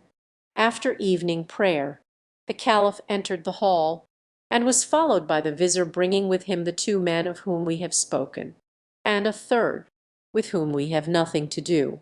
They all bowed themselves low before the throne, and then the Caliph bade them rise, and asked the blind man his name. "Baba Abdallah, your Highness," said he. "Baba Abdallah," returned the Caliph, "your way of asking alms yesterday seemed to me so strange, that I almost commanded you then and there to cease from causing such a public scandal. But I have sent for you to inquire what was your motive in making such a curious vow. When I know the reason I shall be able to judge whether you can be permitted to continue to practice it. For I cannot help thinking that it sets a very bad example to others. Tell me therefore the whole truth, and conceal nothing." These words troubled the heart of Baba Abdallah, who prostrated himself at the feet of the Caliph. Then rising, he answered, "Commander of the Faithful, I crave your pardon humbly for my persistence in beseeching your Highness to do an action which appears on the face of it to be without any meaning. No doubt, in the eyes of men, it has none, but I look on it as a slight expiation for a fearful sin of which I have been guilty, and if your Highness will deign to listen to my tale, you will see that no punishment could atone for the crime. The story of the blind Baba Abdallah. I was born, Commander of the Faithful, in Baghdad, and was left an orphan while I was yet a very young man, for my parents died within a few days of each other. I had inherited from them a small fortune, which I worked hard night and day to increase, till at last I found myself the owner of 80 camels. These I hired out to travelling merchants, whom I frequently accompanied on their various journeys, and always returned with large profits. One day I was coming back from Balsora, whither I had taken a supply of goods, intended for India, and halted at noon in a lonely place, which promised rich pasture for my camels. I was resting in the shade under a tree, when a dervish, going on foot towards Balsora, sat down by my side, and I inquired whence he had come and to what place he was going. We soon made friends, and after we had asked each other the usual questions, we produced the food we had with us, and satisfied our hunger.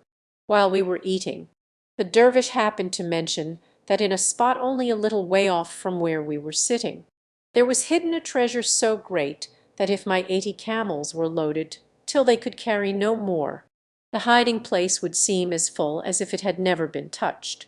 At this news I became almost beside myself with joy and greed, and I flung my arms round the neck of the dervish, exclaiming, "Good dervish, I see plainly that the riches of this world are nothing to you. Therefore of what use is the knowledge of this treasure to you, alone and on foot? You could carry away a mere handful. But tell me where it is, and I will load my 80 camels with it, and give you one of them as a token of my gratitude."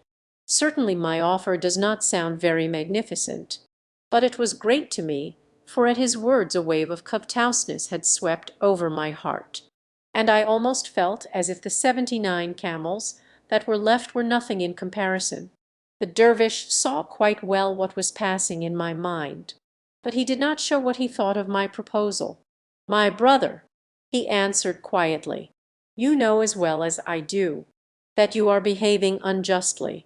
It was open to me to keep my secret, and to reserve the treasure for myself. But the fact that I have told you of its existence shows that I had confidence in you, and that I hoped to earn your gratitude forever by making your fortune as well as mine. But before I reveal to you the secret of the treasure, you must swear that, after we have loaded the camels with as much as they can carry, you will give half to me and let us go our own ways. I think you will see that this is fair, for if you present me with 40 camels, I on my side will give you the means of buying 1,000 more." I could not of course deny that what the dervish said was perfectly reasonable, but, in spite of that, the thought that the dervish would be as rich as I was unbearable to me. Still there was no use in discussing the matter. and I had to accept his conditions or bewail to the end of my life the loss of immense wealth. So I collected my camels, and we set out together under the guidance of the dervish. After walking some time, we reached what looked like a valley, but with such a narrow entrance that my camels could only pass one by one. The little valley, or open space, was shut up by two mountains, whose sides were formed of straight cliffs, which no human being could climb. When we were exactly between these mountains, the dervish stopped. "Make your camels lie down in this open space," he said, "so that we can easily load them. Then we will go to the treasure." I did what I was bid, and rejoined the dervish, whom I found trying to kindle a fire out of some dry wood. As soon as it was alight, he threw on it a handful of perfumes, and pronounced a few words that I did not understand, and immediately a thick column of smoke rose high into the air. He separated the smoke into two columns, and then I saw a rock, which stood like a pillar between the two mountains, slowly open, and a splendid palace appear within. But, Commander of the Faithful, the love of gold had taken such possession of my heart that I could not even stop to examine the riches, but fell upon the first pile of gold within my reach, and began to heap it into a sack that I had brought with me. The dervish likewise set to work, but I soon noticed that he confined himself to collecting precious stones, and I felt I should be wise to follow his example.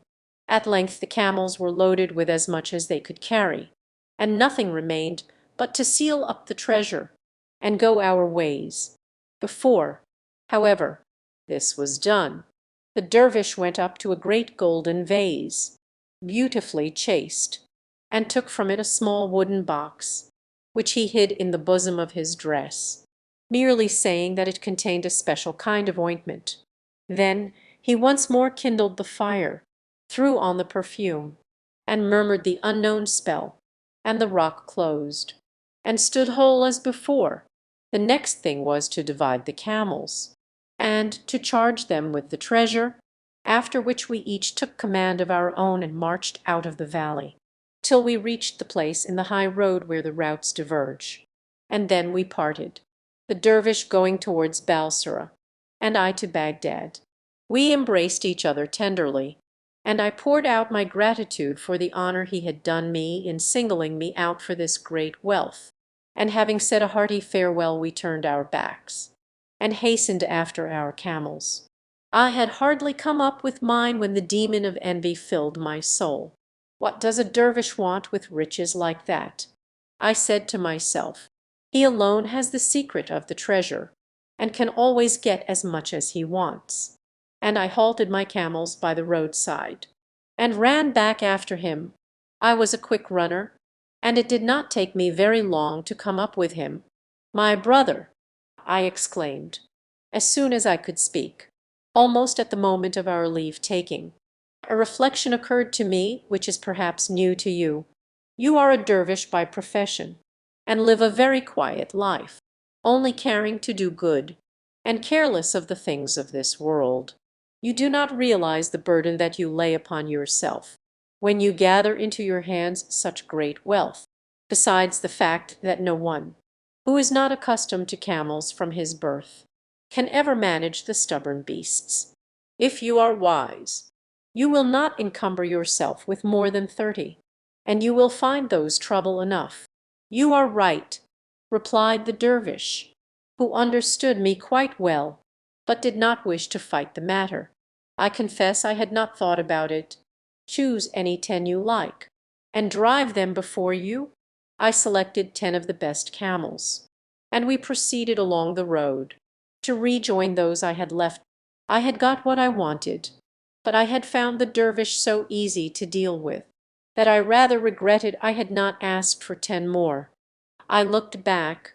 He had only gone a few paces, and I called after him, "My brother," I said, "I am unwilling to part from you without pointing out what I think you scarcely grasp, that large experience of camel driving is necessary to anybody who intends to keep together a troop of 30. In your own interest, I feel sure you would be much happier if you entrusted 10 more of them to me, for with my practice it is all one to me if I take 2 or 100.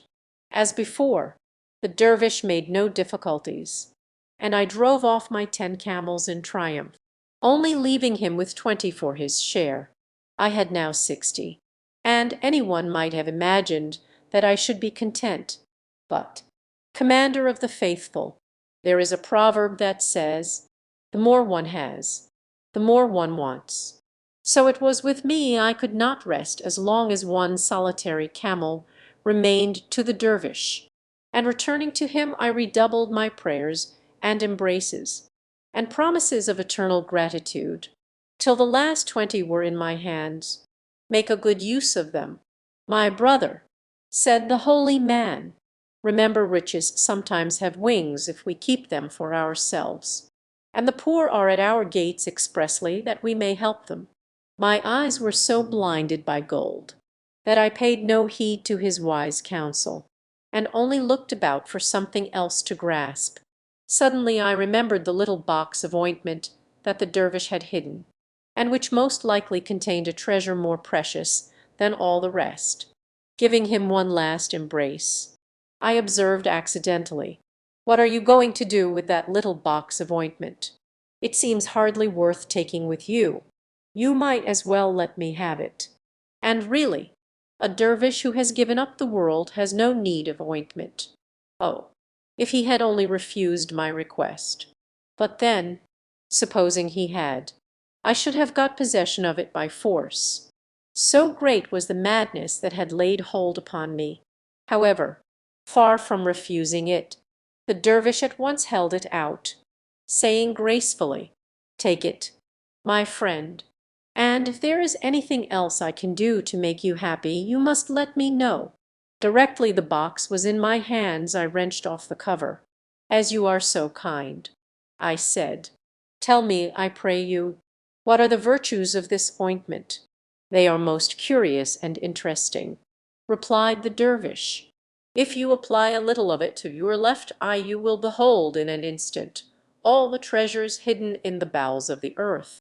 But beware lest you touch your right eye with it, or your sight will be destroyed forever." His words excited my curiosity to the highest pitch. "Make trial on me, I implore you," I cried, holding out the box to the dervish. "You will know how to do it better than I. I am burning with impatience to test its charms." The dervish took the box I had extended to him, and, bidding me shut my left eye, touched it gently with the ointment. When I opened it again I saw spread out, as it were before me, treasures of every kind and without number. But as all this time I had been obliged to keep my right eye closed, which was very fatiguing, I begged the dervish to apply the ointment to that eye also. "If you insist upon it, I will do it," answered the dervish. "But you must remember what I told you just now, that if it touches your right eye you will become blind on the spot." Unluckily, in spite of my having proved the truth of the dervish's words in so many instances, I was firmly convinced that he was now keeping concealed from me some hidden and precious virtue of the ointment. So I turned a deaf ear to all he said. "My brother," I replied, smiling, "I see you are joking. It is not natural that the same ointment should have two such exactly opposite effects." "It is true all the same," answered the dervish, "and it would be well for you if you believed my word. But I would not believe, and, dazzled by the greed of avarice, I thought that if one eye could show me riches, the other might teach me how to get possession of them, and I continued to press the dervish to anoint my right eye, but this he resolutely declined to do. "After having conferred such benefits on you," said he, "I am loth indeed to work you such evil. Think what it is to be blind, and do not force me to do what you will repent as long as you live." It was of no use. "My brother," I said firmly, "pray say no more, but do what I ask. You have most generously responded to my wishes up to this time. Do not spoil my recollection of you for a thing of such little consequence." Let what will happen I take it on my own head, and will never reproach you, since you are determined upon it." He answered with a sigh, "There is no use talking," and taking the ointment, he laid some on my right eye, which was tight shut. When I tried to open it, heavy clouds of darkness floated before me. I was as blind as you see me now. Miserable dervish! I shrieked. So it is true, after all. Into what a bottomless pit has my lust after gold plunged me! Ah, now that my eyes are closed, they are really opened. I know that all my sufferings are caused by myself alone. But, good brother, you, who are so kind and charitable, and know the secrets of such vast learning, have you nothing that will give me back my sight?" "Unhappy man," replied the dervish, "it is not my fault that this has befallen you, but it is a just chastisement. The blindness of your heart has wrought the blindness of your body. Yes, I have secrets that you have seen in the short time that we have known each other, but I have none that will give you back your sight. You have proved yourself unworthy of the riches that were given you. Now they have passed into my hands, whence they will flow into the hands of others less greedy and ungrateful than you." The dervish said no more and left me speechless with shame and confusion, and so wretched that I stood rooted to the spot, while he collected the 80 camels and proceeded on his way to Balsora. It was in vain that I entreated him not to leave me, but at least to take me within reach of the first passing caravan. He was deaf to my prayers and cries, and I should soon have been dead of hunger and misery if some merchants had not come along the track the following day and kindly brought me back to Baghdad. From a rich man I had in one moment become a beggar, and up to this time I have lived solely on the alms that have been bestowed on me, but, in order to expiate the sin of avarice, which was my undoing, I oblige each passer-by to give me a blow. This, Commander of the Faithful, is my story. When the blind man had ended, the Caliph addressed him, "Baba Abdallah, truly your sin is great, but you have suffered enough. Henceforth repent in private, for I will see that enough money is given you day by day for all your wants." At these words Baba Abdallah flung himself at the Caliph's feet, and prayed that honor and happiness might be his portion forever. The story of Sidi Nauman the Caliph. Harun al-Rashid was much pleased with the tale of the blind man and the dervish, and when it was finished he turned to the young man who had ill-treated his horse, and inquired his name also. The young man replied that he was called Sidi Nauman.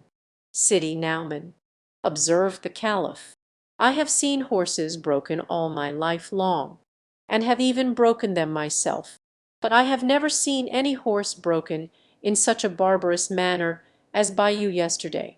Every one who looked on was indignant, and blamed you loudly. As for myself, I was so angry that I was very nearly disclosing who I was, and putting a stop to it at once. Still, you have not the air of a cruel man, and I would gladly believe that you did not act in this way without some reason, as I am told that it was not the first time, and indeed that every day you are to be seen flogging and spurring your horse. I wish to come to the bottom of the matter, but tell me the whole truth, and conceal nothing." Sidi Nauman changed color as he heard these words, and his manner grew confused, but he saw plainly that there was no help for it. So he prostrated himself before the throne of the Caliph and tried to obey. But the words stuck in his throat, and he remained silent. The Caliph, accustomed though he was to instant obedience, guessed something of what was passing in the young man's mind, and sought to put him at his ease. "Sidi Nauman," he said, "do not think of me as the Caliph, but merely as a friend who would like to hear your story. If there is anything in it that you are afraid may offend me, take courage, for I pardon you beforehand. Speak then openly and without fear, as to one who knows and loves you." Reassured by the kindness of the Caliph, Sidi Nauman at length began his tale. "Commander of the Faithful," said he, dazzled though I am by the luster of your Highness' presence, I will do my best to satisfy your wishes.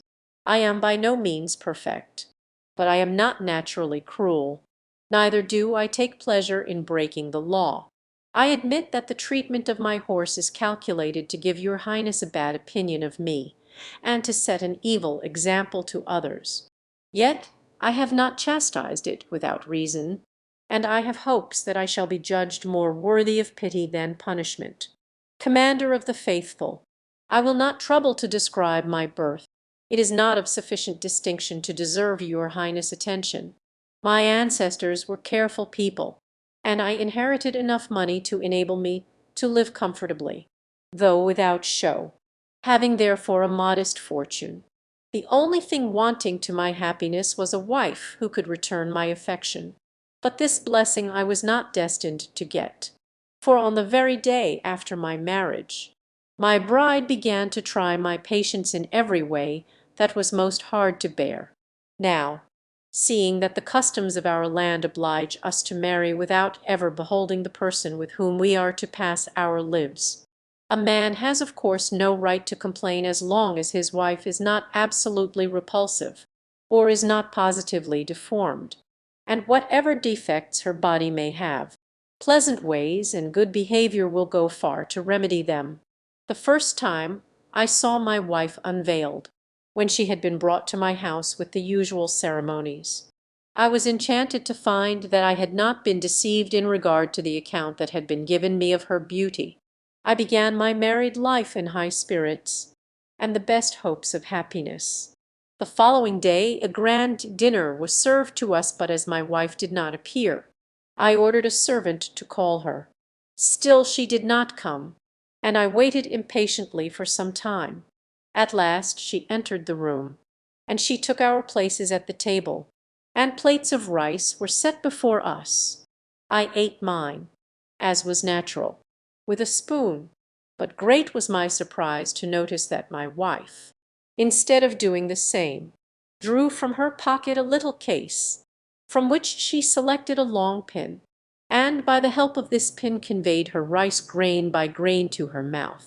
"Amina," I exclaimed in astonishment, "is that the way you eat rice at home? And did you do it because your appetite was so small? Or did you wish to count the grains so that you might never eat more than a certain number? If it was from economy, and you are anxious to teach me not to be wasteful, you have no cause for alarm. We shall never ruin ourselves in that way. Our fortune is large enough for all our needs.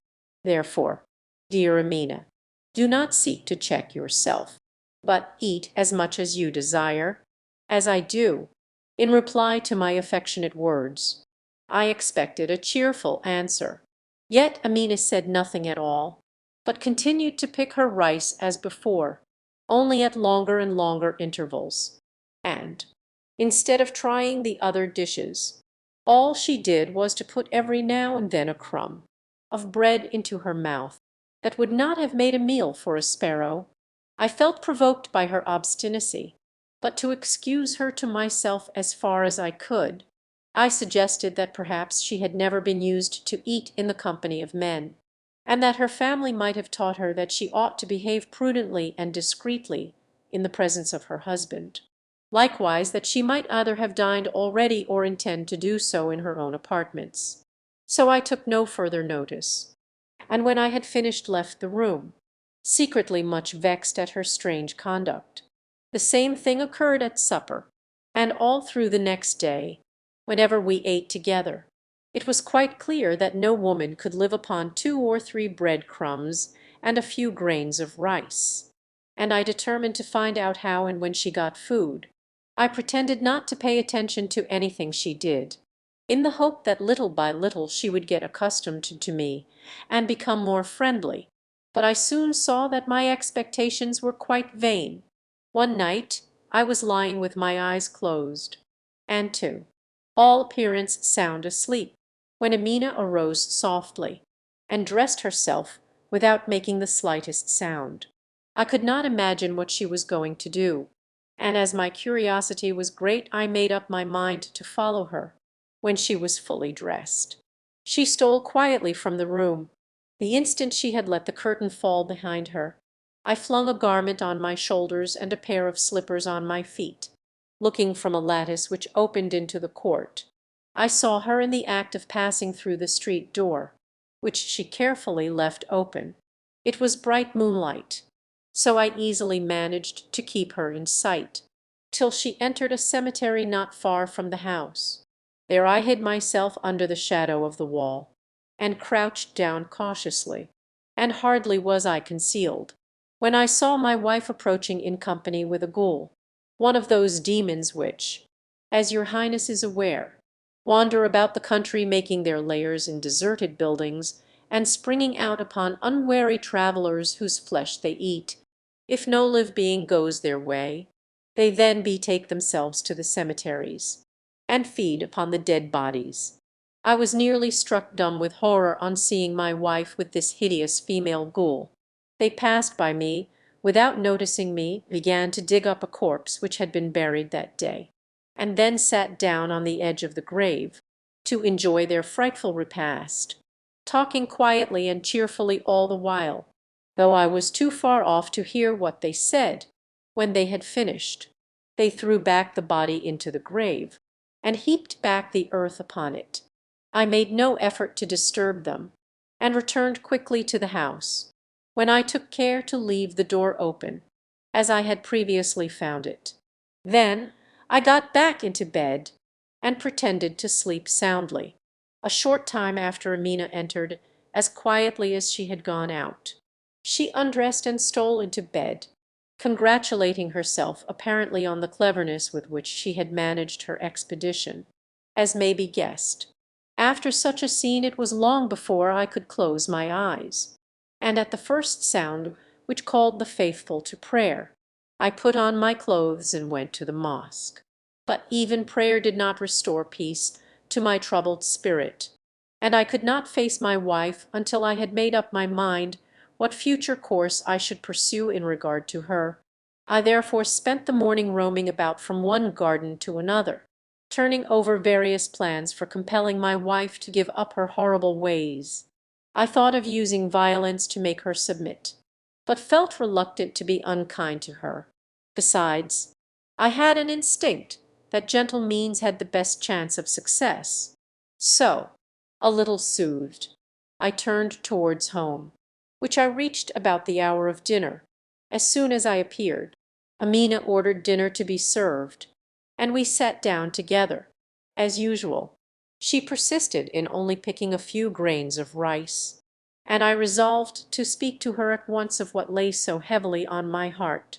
"Amina," I said, as quietly as possible, "you must have guessed the surprise I felt when the day after our marriage you declined to eat anything but a few morsels of rice, and altogether behaved in such a manner that most husbands would have been deeply wounded.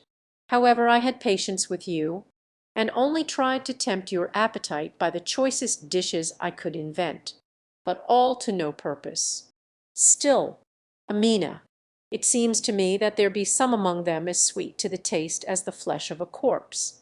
I had no sooner uttered these words than Amina, who instantly understood that I had followed her to the graveyard, was seized with a passion beyond any that I have ever witnessed. Her face became purple, her eyes looked as if they would start from her head, and she positively foamed with rage. I watched her with terror, wondering what would happen next, but little thinking what would be the end of her fury. She seized a vessel of water that stood at hand, and plunging her hand in it, murmured some words I failed to catch. Then, sprinkling it on my face, she cried madly, "Wretch, receive the reward of your prying, and become a dog." The words were not out of her mouth when, without feeling conscious that any change was passing over me, I suddenly knew that I had ceased to be a man, in the greatness of the shock and surprise. For I had no idea that Amina was a magician. I never dreamed of running away, and stood rooted to the spot, while Amina grasped a stick and began to beat me. Indeed, her blows were so heavy that I only wonder they did not kill me at once. However, they succeeded in rousing me from my stupor, and I dashed into the courtyard, followed closely by Amina, who made frantic dives at me, which I was not quick enough to dodge. At last she got tired of pursuing me, or else a new trick entered into her head, which would give me speedy and painful death. She opened the gate leading into the street, intending to crush me as I passed through. Dog though I was, I saw through her design, and stung into presence of mind by the greatness of the danger, I timed my movements so well that I contrived to rush through, and only the tip of my tail received a squeeze as she banged the gate. I was safe, but my tail hurt me horribly, and I yelped and howled so loud all along the streets that the other dogs came and attacked me, which made matters no better. In order to avoid them, I took refuge in a cookshop, where tongues and sheep's heads were sold. At first the owner showed me great kindness, and drove away the other dogs that were still at my heels, while I crept into the darkest corner. But though I was safe for the moment, I was not destined to remain long under his protection, for he was one of those who hold all dogs to be unclean, and that all the washing in the world will hardly purify you from their contact. So after my enemies had gone to seek other prey, he tried to lure me from my corner in order to force me into the street. But I refused to come out of my hole, and spent the night in sleep, which I sorely needed, after the pain inflicted on me by Amina. I have no wish to weary your Highness by dwelling on the sad thoughts which accompanied my change of shape, but it may interest you to hear that the next morning my host went out early to do his marketing, and returned laden with the sheep's heads and tongues and trotters that formed his stock in trade for the day. The smell of meat attracted various hungry dogs in the neighborhood, and they gathered round the door begging for some bits. I stole out of my corner, and stood with them, in spite of his objection to dogs, as unclean animals. My protector was a kind-hearted man, and knowing I had eaten nothing since yesterday, he threw me bigger and better bits than those which fell to the share of the other dogs. When I had finished, I tried to go back into the shop, but this he would not allow, and stood so firmly at the entrance with a stout stick that I was forced to give it up, and seek some other home. A few paces further on was a baker's shop, which seemed to have a gay and merry man for a master. At that moment he was having his breakfast, and though I gave no signs of hunger, he at once threw me a piece of bread, before gobbling it up, as most dogs are in the habit of doing.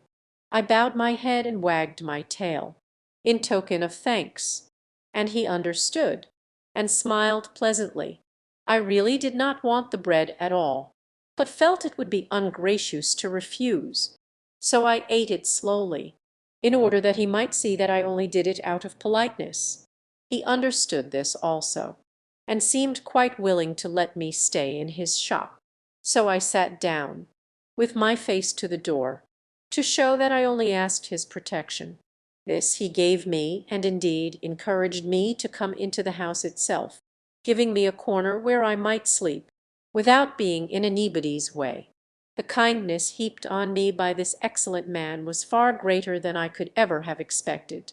He was always affectionate in his manner of treating me, and I shared his breakfast, dinner, and supper, while, on my side, I gave him all the gratitude and attachment to which he had a right. I sat with my eyes fixed on him, and he never left the house without having me at his heels. And if it ever happened that when he was preparing to go out I was asleep, and did not notice, he would call Rufus, Rufus, for that was the name he gave me some weeks past in this way.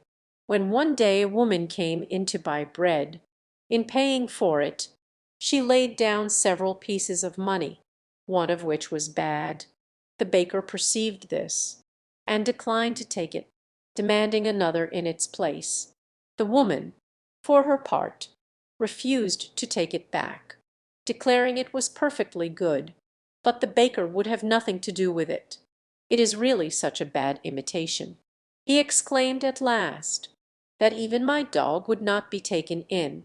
Here, Rufus, Rufus, and hearing his voice, I jumped on to the counter. The baker threw down the money before me and said, "Find out if there is a bad coin." I looked at each in turn, and then laid my paw on the false one, glancing at the same time at my master, so as to point it out. The baker, who had of course been only in joke, was exceedingly surprised at my cleverness, and the woman, who was at last convinced that the man spoke the truth, produced another piece of money in its place. When she had gone, my master was so pleased that he told all the neighbors what I had done, and made a great deal more of it than there really was. The neighbors, very naturally, declined to believe his story, and tried me several times with all the bad money they could collect together, but I never failed to stand the test triumphantly. Soon the shop was filled from morning till night, with people who on the pretence of buying bread came to see if I was as clever as I was reported to be. The baker drove a roaring trade, and admitted that I was worth my weight in gold to him. Of course there were plenty who envied him his large custom, and many was the pitfall set for me so that he never dared to let me out of his sight. One day a woman, who had not been in the shop before, came to ask for bread. Like the rest, as usual, I was lying on the counter, and she threw down 6 coins before me, one of which was false.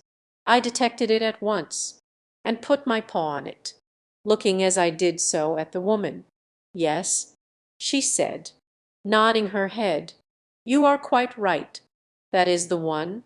She stood gazing at me attentively for some time, then paid for the bread, and left the shop, making a sign for me to follow her secretly. Now my thoughts were always running on some means of shaking off the spell laid on me, and noticing the way in which this woman had looked at me, the idea entered my head that perhaps she might have guessed what had happened, and in this I was not deceived. However, I let her go on a little way, and merely stood at the door watching her. She turned, and seeing that I was quite still, she again beckoned to me. The baker all this while was busy with his oven, and had forgotten all about me, so I stole out softly, and ran after the woman. When we came to her house, which was some distance off, she opened the door and then said to me, "Come in, come in. You will never be sorry that you followed me." When I had entered she fastened the door, and took me into a large room, where a beautiful girl was working at a piece of embroidery. "My daughter," exclaimed my guide, "I have brought you the famous dog belonging to the baker, which can tell good money from bad. You know that when I first heard of him, I told you I was sure he must be really a man changed into a dog by magic. Today I went to the baker's to prove for myself the truth of the story, and persuaded the dog to follow me here. Now what do you say?" "You are right, mother," replied the girl, and rising she dipped her hand into a vessel of water. Then sprinkling it over me, she said, "If you were born dog, remain dog; but if you were born man, by virtue of this water resume your proper form." In one moment the spell was broken. The dog's shape vanished as if it had never been, and it was a man who stood before her, overcome with gratitude at my deliverance. I flung myself at her feet, and kissed the hem of her garment. "How can I thank you for your goodness towards a stranger, and for what you have done? Henceforth I am your slave. Deal with me as you will." Then, in order to explain how I came to be changed into a dog, I told her my whole story, and finished with rendering the mother the thanks due to her for the happiness she had brought me. "Sidi Nauman," returned the daughter, "say no more about the obligation you are under to us. The knowledge that we have been of service to you is ample payment. Let us speak of Amina, your wife, with whom I was acquainted before her marriage. I was aware that she was a magician, and she knew too that I had studied the same art, under the same mistress. We met often going to the same baths, but we did not like each other, and never sought to become friends. As to what concerns you, it is not enough to have broken your spell. She must be punished for her wickedness. Remain for a moment with my mother, I beg." She added hastily, "I will return shortly." Left alone with the mother, I again expressed the gratitude I felt, to her as well as to her daughter. "My daughter," she answered, "is, as you see, as accomplished a magician as Amina herself, but you would be astonished at the amount of good she does by her knowledge. That is why I have never interfered. Otherwise I should have put a stop to it long ago." As she spoke, her daughter entered with a small bottle in her hand. "Sidi Nauman," she said, "the books I have just consulted tell me that Amina is not home at present, but she should return at any moment. I have likewise found out by their means that she pretends before the servants great uneasiness as to your absence. She has circulated a story that, while at dinner with her, you remembered some important business that had to be done at once, and left the house without shutting the door. By this means a dog had strayed in, which she was forced to get rid of by a stick. Go home then without delay, and await Amina's return in your room. When she comes in, go down to meet her, and in her surprise she will try to run away. Then have this bottle ready, and dash the water it contains over her, saying boldly, 'Receive the reward of your crimes.' That is all I have to tell you." Everything happened exactly as the young magician had foretold. I had not been in my house many minutes before Amina returned, and as she approached I stepped in front of her, with the water in my hand. She gave one loud cry, and turned to the door, but she was too late. I had already dashed the water in her face and spoken the magic words. Amina disappeared, and in her place stood the horse you saw me beating yesterday. This, Commander of the Faithful, is my story, and may I venture to hope that, now you have heard the reason of my conduct, your Highness will not think this wicked woman too harshly treated." "Sidi Nauman," replied the Caliph, "your story is indeed a strange one, and there is no excuse to be offered for your wife. But, without condemning your treatment of her, I wish you to reflect how much she must suffer from being changed into an animal, and I hope you will let that punishment be enough. I do not order you to insist upon the young magician finding the means to restore your wife to her human shape, because I know that when once women such as she begin to work evil they never leave off, and I should only bring down on your head a vengeance far worse than the one you have undergone already." The story of Ali Colia, merchant of Baghdad in the reign of Harun al-Rashid. There lived in Baghdad a merchant named Ali Cogia, who, having neither wife nor child, contented himself with the modest profits produced by his trade.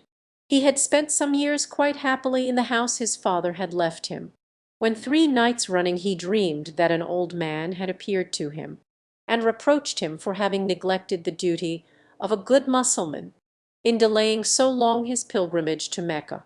Ali Cogia was much troubled by this dream, as he was unwilling to give up his shop and lose all his customers.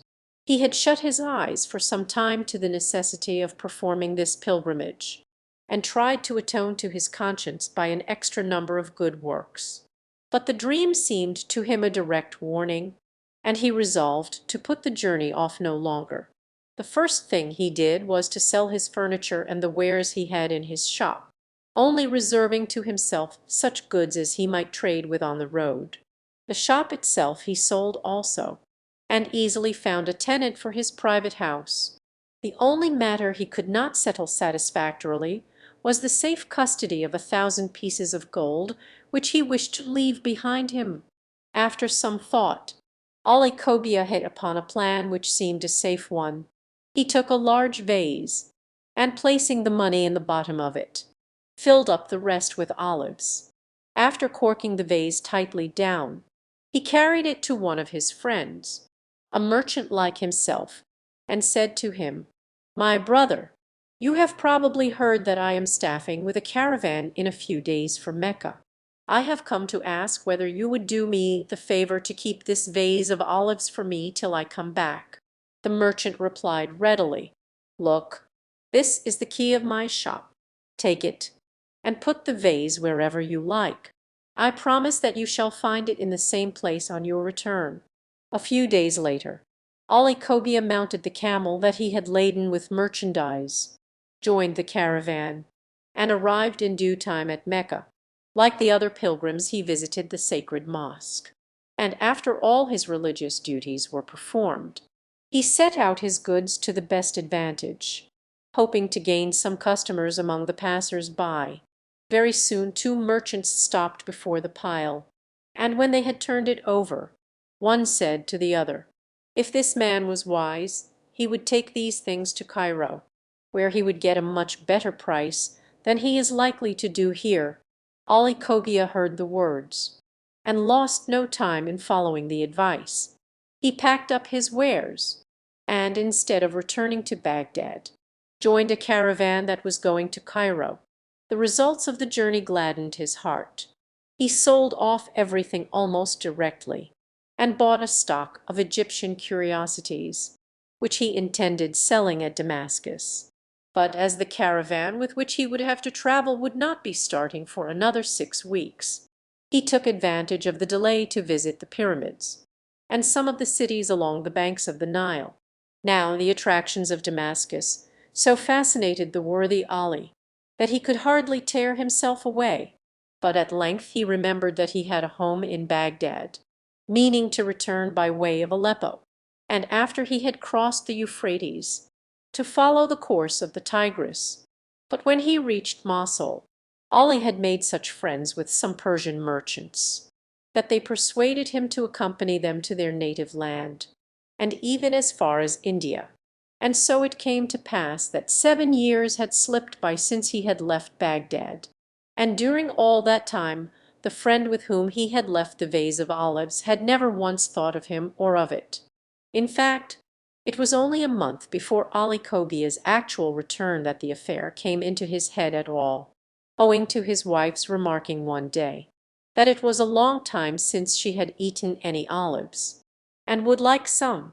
"That reminds me," said the husband, "that before Ali Cogia went to Mecca 7 years ago, he left a vase of olives in my care.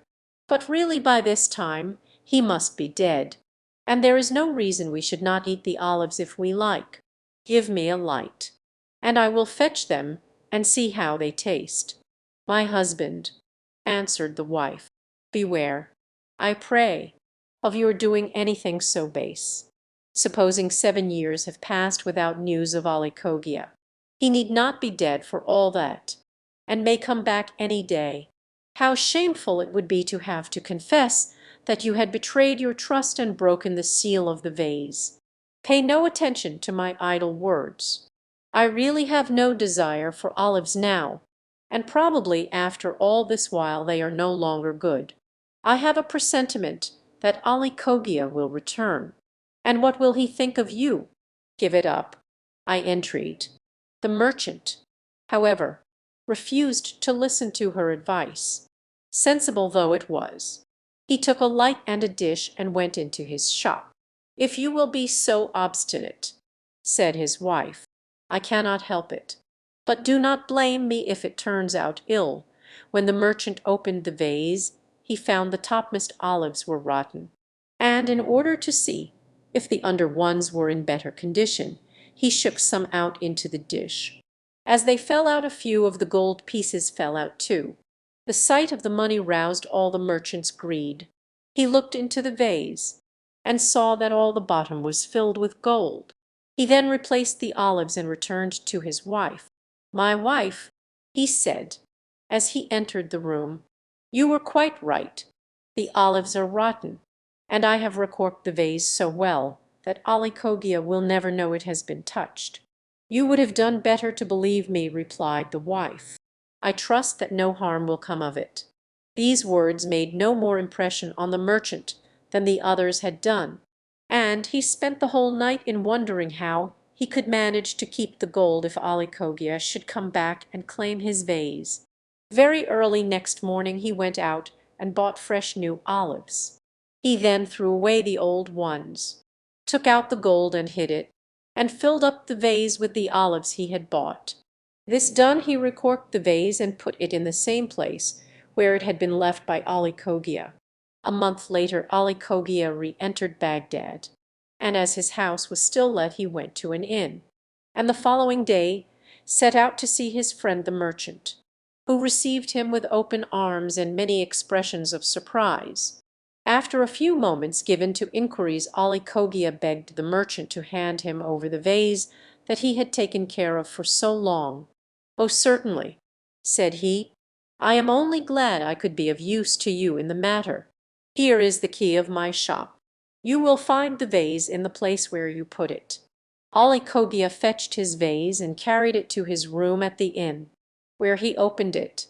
He thrust down his hand, but could feel no money, but still was persuaded it must be there.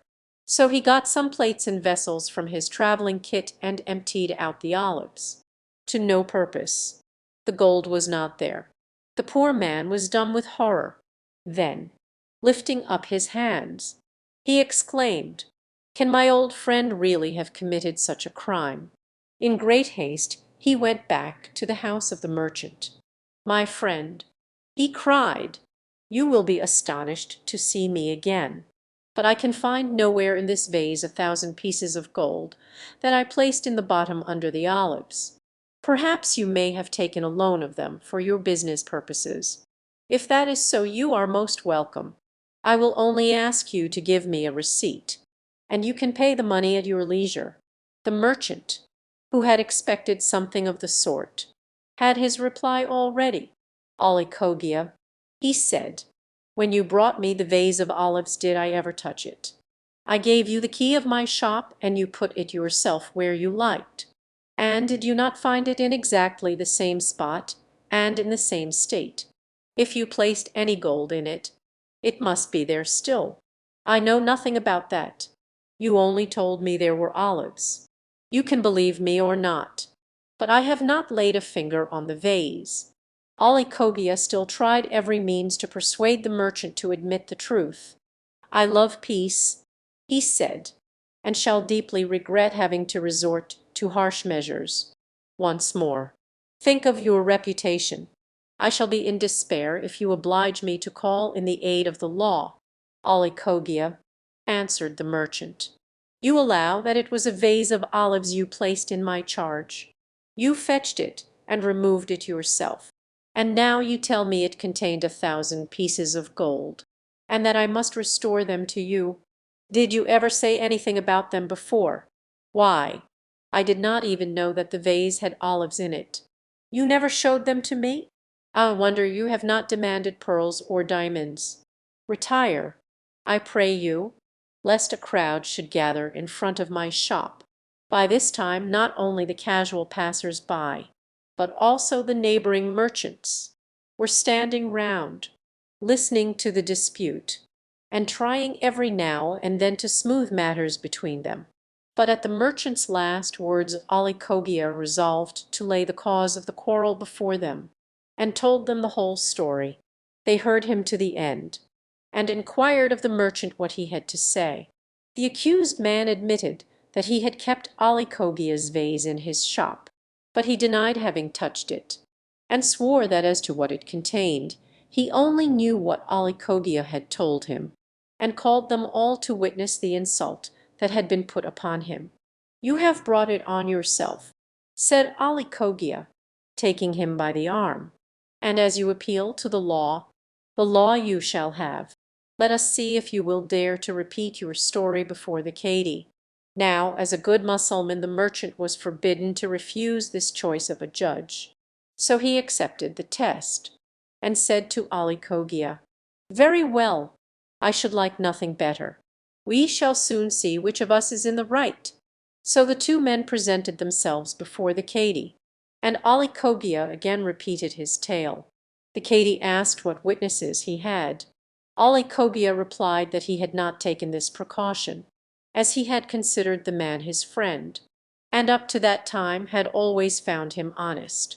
The merchant, on his side, stuck to his story, and offered to swear solemnly that not only had he never stolen the 1,000 gold pieces, but that he did not even know they were there. The Cadi allowed him to take the oath, and pronounced him innocent. Ali Cogia, furious at having to suffer such a loss, protested against the verdict, declaring that he would appeal to the Caliph, Harun al-Rashid, himself, but the Cadi paid no attention to his threats, and was quite satisfied that he had done what was right. Judgment being given, the merchant returned home triumphant, and Ali Cogia went back to his inn to draw up a petition to the Caliph. The next morning he placed himself on the road along which the Caliph must pass after midday prayer, and stretched out his petition to the officer who walked before the Caliph, whose duty it was to collect such things, and on entering the palace to hand them to his master. There Harun al-Rashid studied them carefully.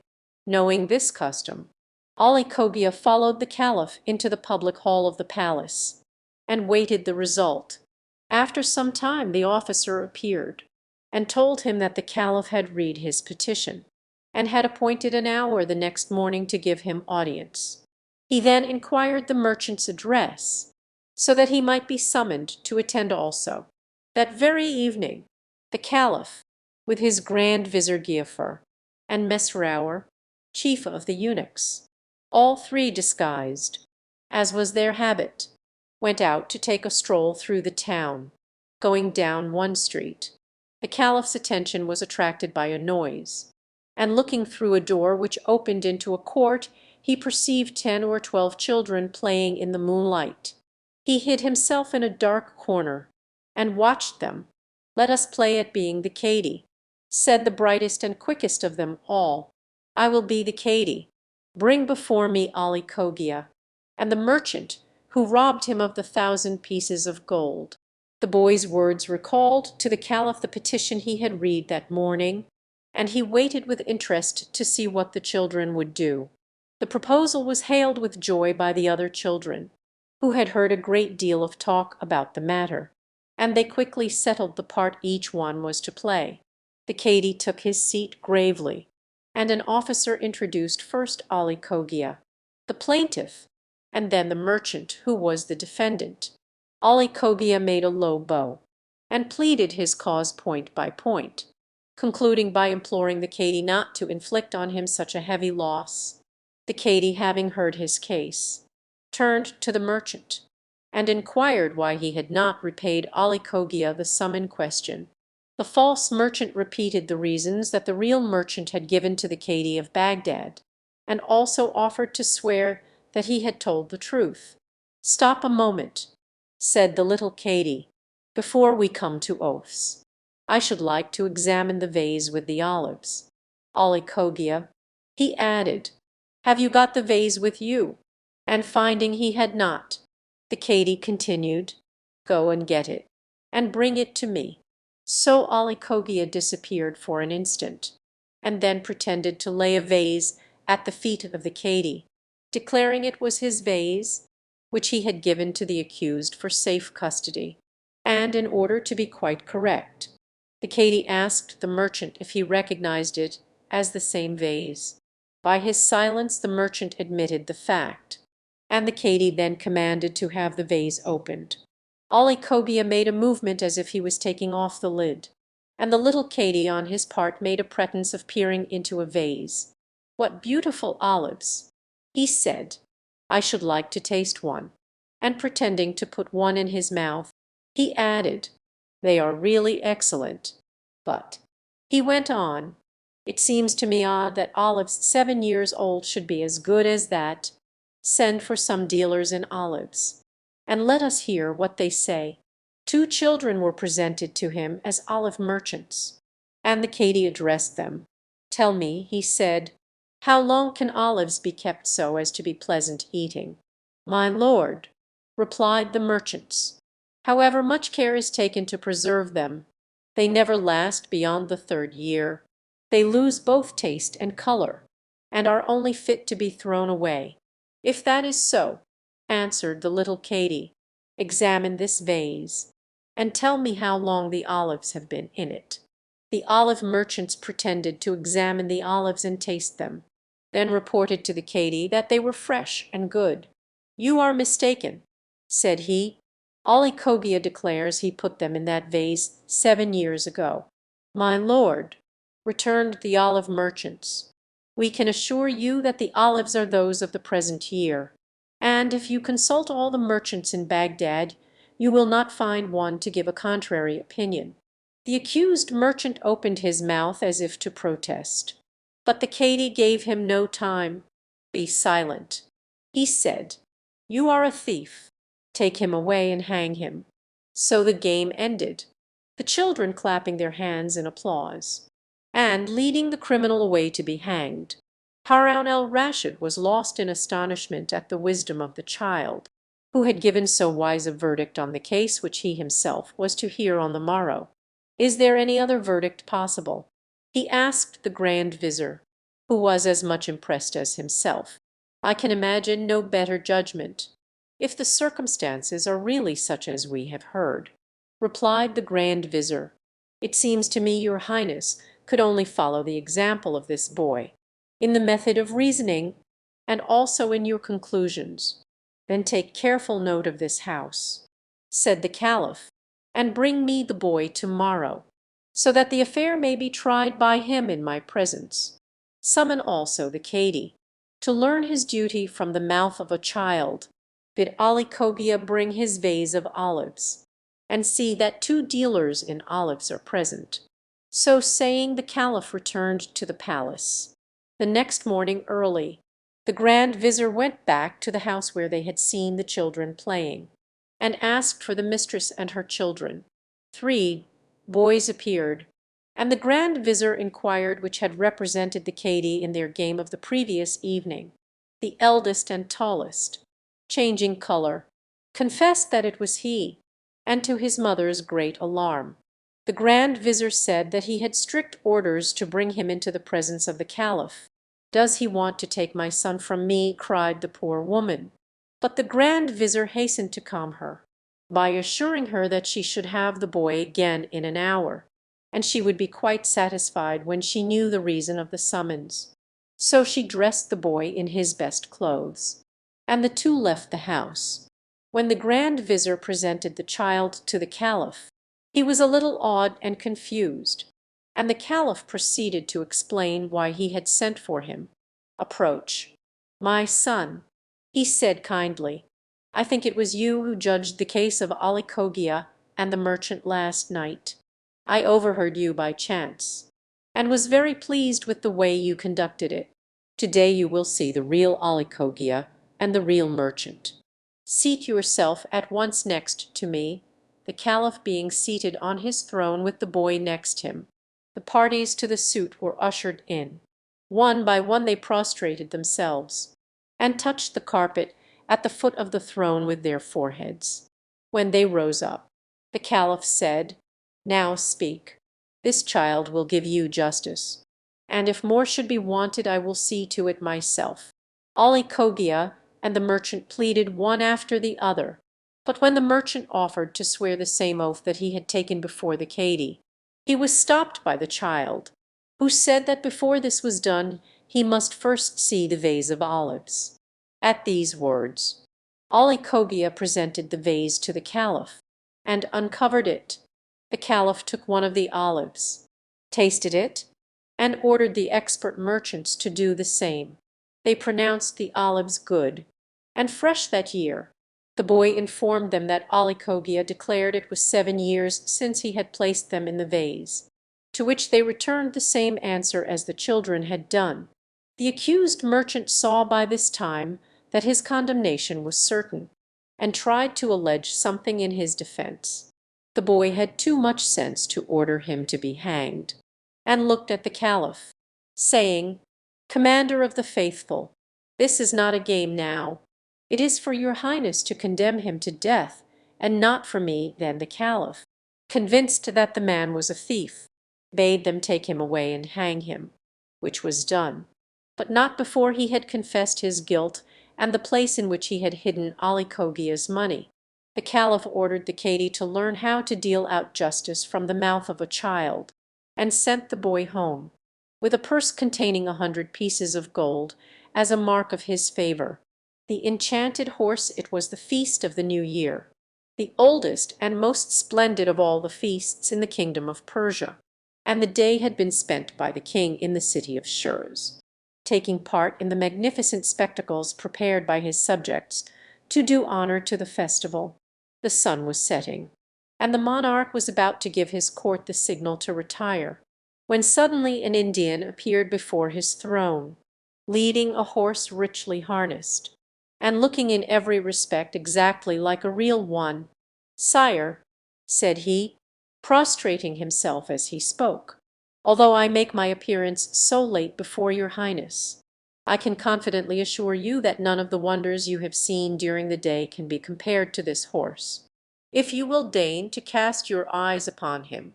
"I see nothing in it," replied the king, "except a clever imitation of a real one, and any skilled workman might do as much."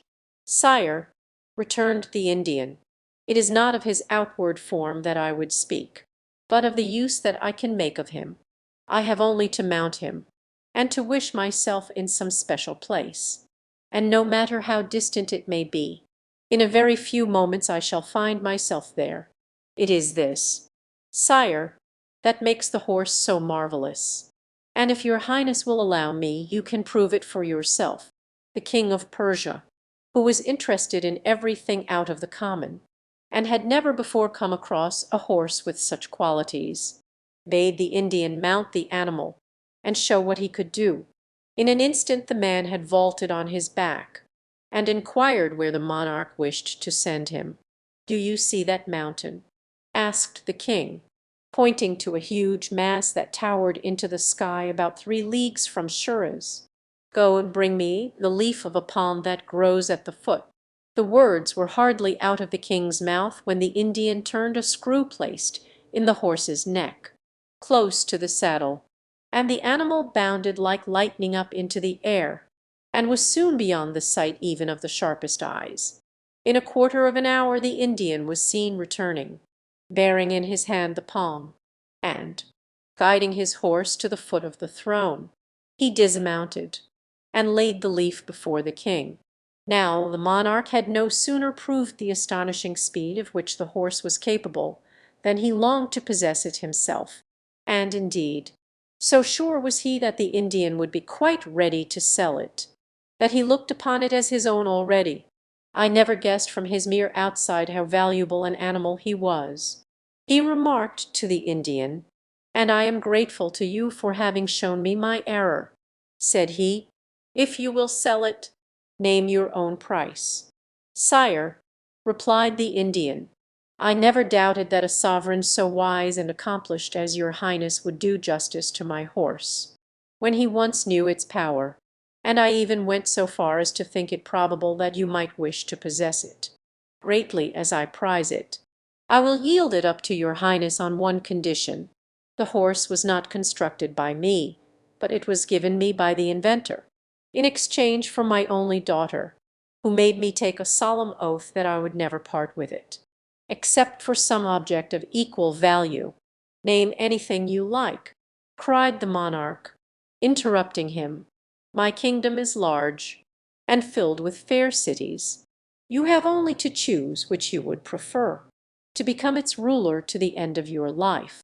"Sire," answered the Indian, to whom the proposal did not seem nearly so generous as it appeared to the king, "I am most grateful to your Highness for your princely offer, and beseech you not to be offended with me if I say that I can only deliver up my horse in exchange for the hand of the princess your daughter."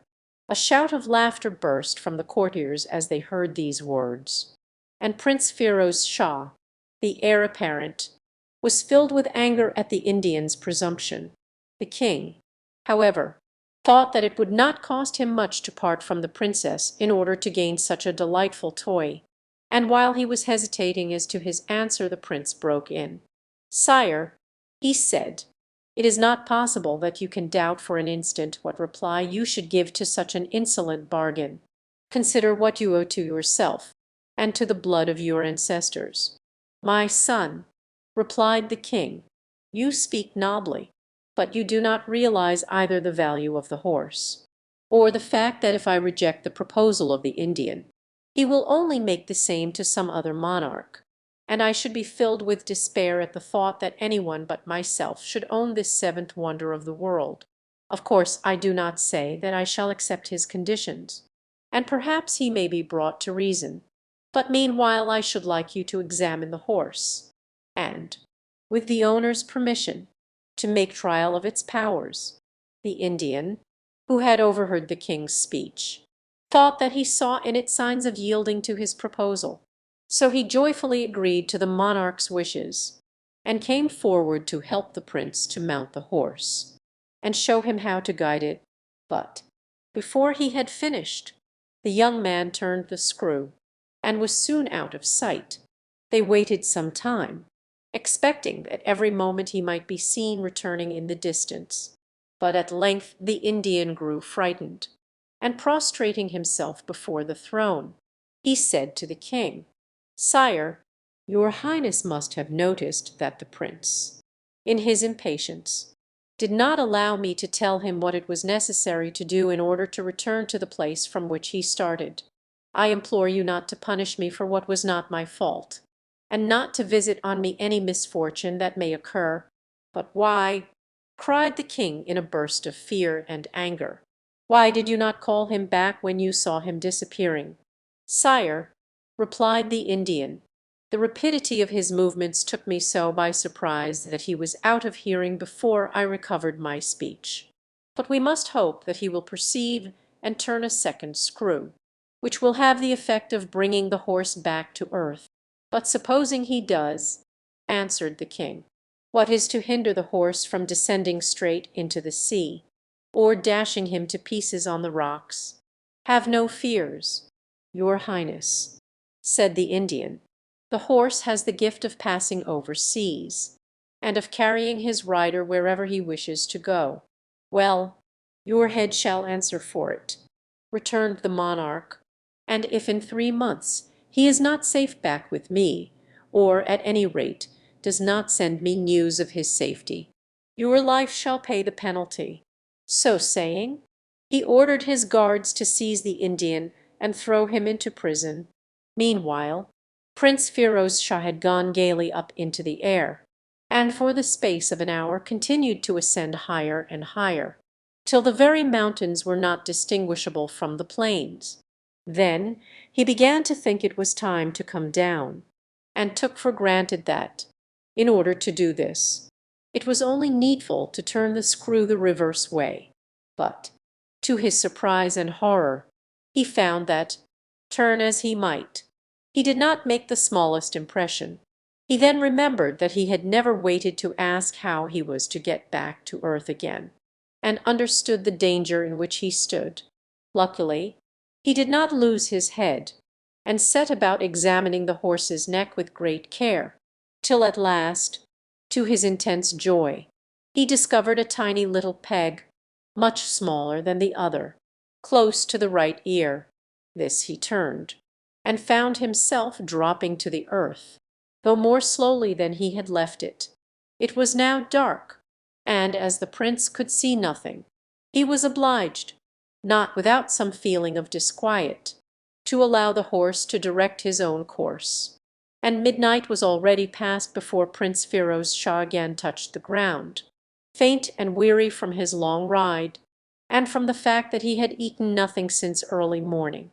The first thing he did on dismounting was to try to find out where he was, and, as far as he could discover in the thick darkness, he found himself on the terraced roof of a huge palace, with a balustrade of marble running round. In one corner of the terrace stood a small door, opening on to a staircase which led down into the palace. Some people might have hesitated before exploring further, but not so the prince. "I am doing no harm," he said, "and whoever the owner may be, he will not touch me when he sees I am unarmed."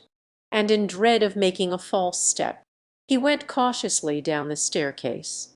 On a landing, he noticed an open door, beyond which was a faintly lighted hall.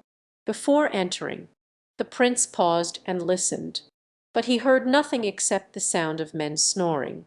By the light of a lantern suspended from the roof, he perceived a row of black guards sleeping, each with a naked sword lying by him, and he understood that the hall must form the ante-room to the chamber of some queen or princess.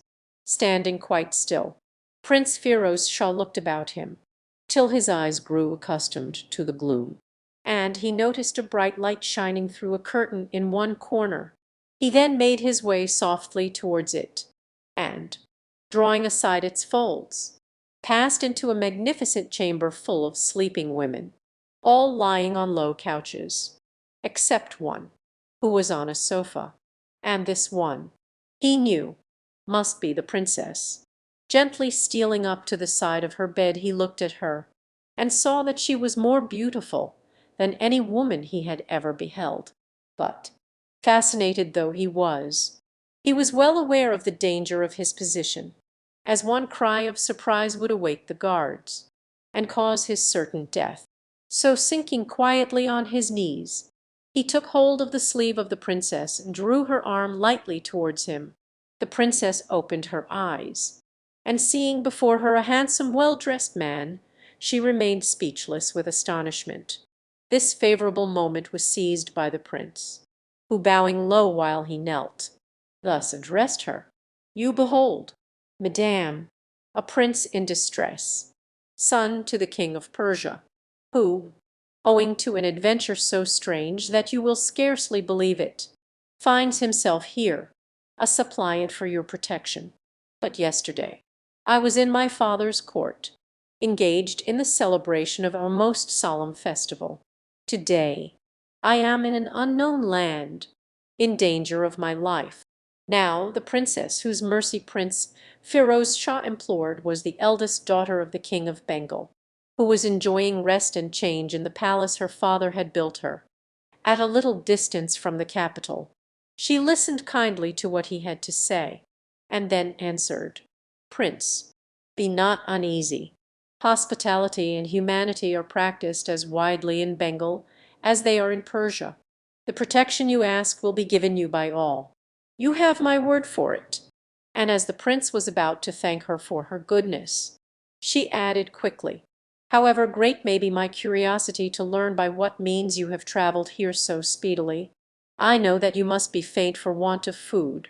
So I shall give orders to my women to take you to one of my chambers, where you will be provided with supper, and left to repose." By this time the princess' attendants were all awake, and listening to the conversation.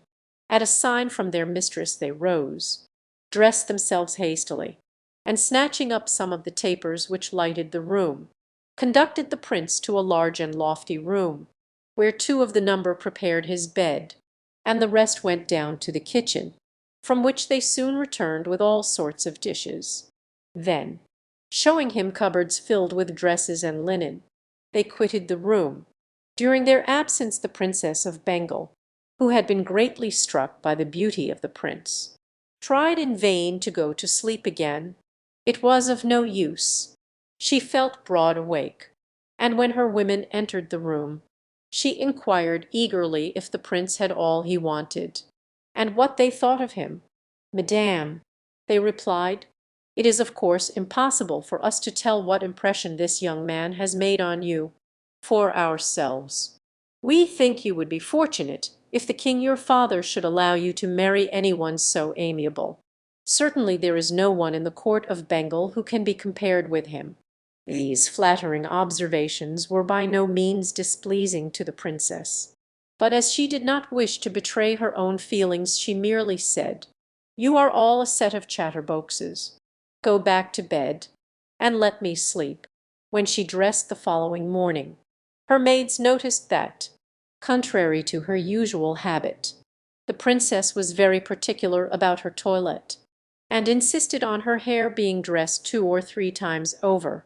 "For," she said to herself, "if my appearance was not displeasing to the prince when he saw me in the condition I was, how much more will he be struck with me when he beholds me with all my charms." Then she placed in her hair the largest and most brilliant diamonds she could find, with a necklace, bracelets, and girdle, all of precious stones. And over her shoulders her ladies put a robe of the richest stuff in all the Indies, that no one was allowed to wear except members of the royal family. When she was fully dressed according to her wishes, she sent to know if the Prince of Persia was awake and ready to receive her, as she desired to present herself before him. When the Prince's messenger entered his room, Prince Firoz Shah was in the act of leaving it, to inquire if he might be allowed to pay his homage to her mistress. But on hearing the Princess' wishes, he at once gave way. "Her will is my law," he said. "I am only here to obey her orders." In a few moments the Princess herself appeared, and after the usual compliments had passed between them, the Princess sat down on a sofa, and began to explain to the Prince her reasons for not giving him an audience in her own apartments. "Had I done so," she said, "we might have been interrupted at any hour by the chief of the eunuchs, who has the right to enter whenever it pleases him, whereas this is forbidden ground.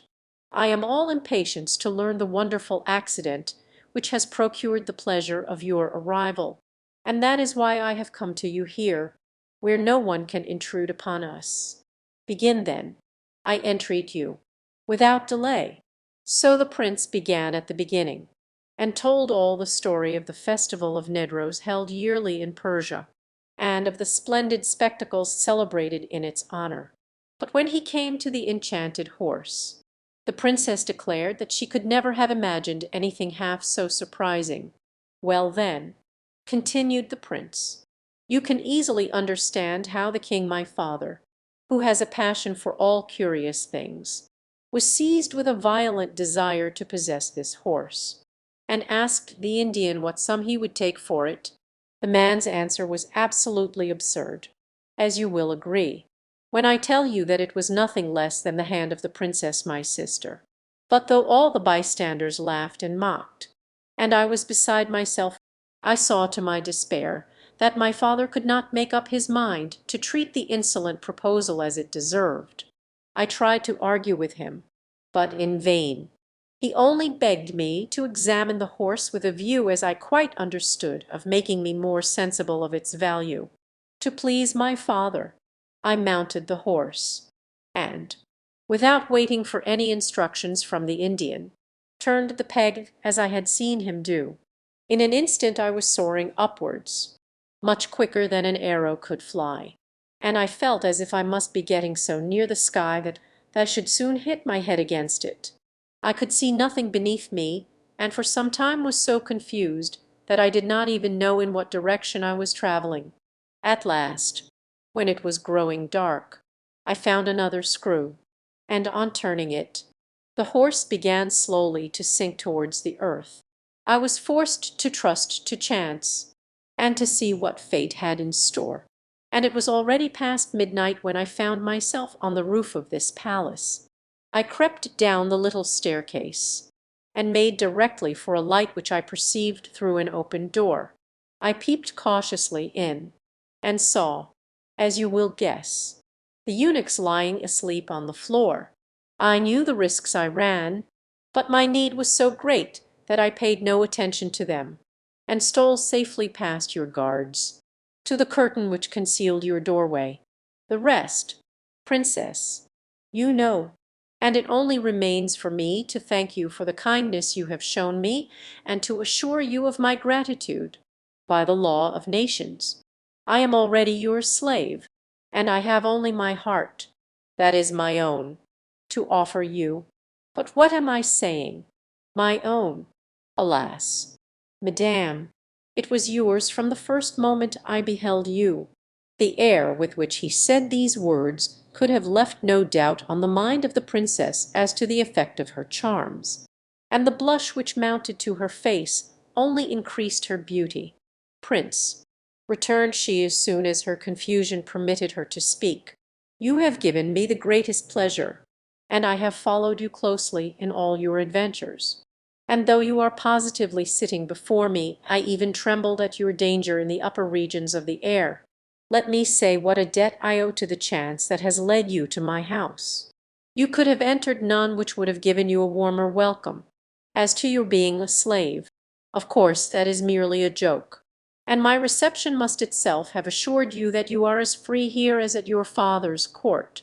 As to your heart," continued she in tones of encouragement, "I am quite sure that must have been disposed of long ago, to some princess who is well worthy of it, and I could not think of being the cause of your unfaithfulness to her."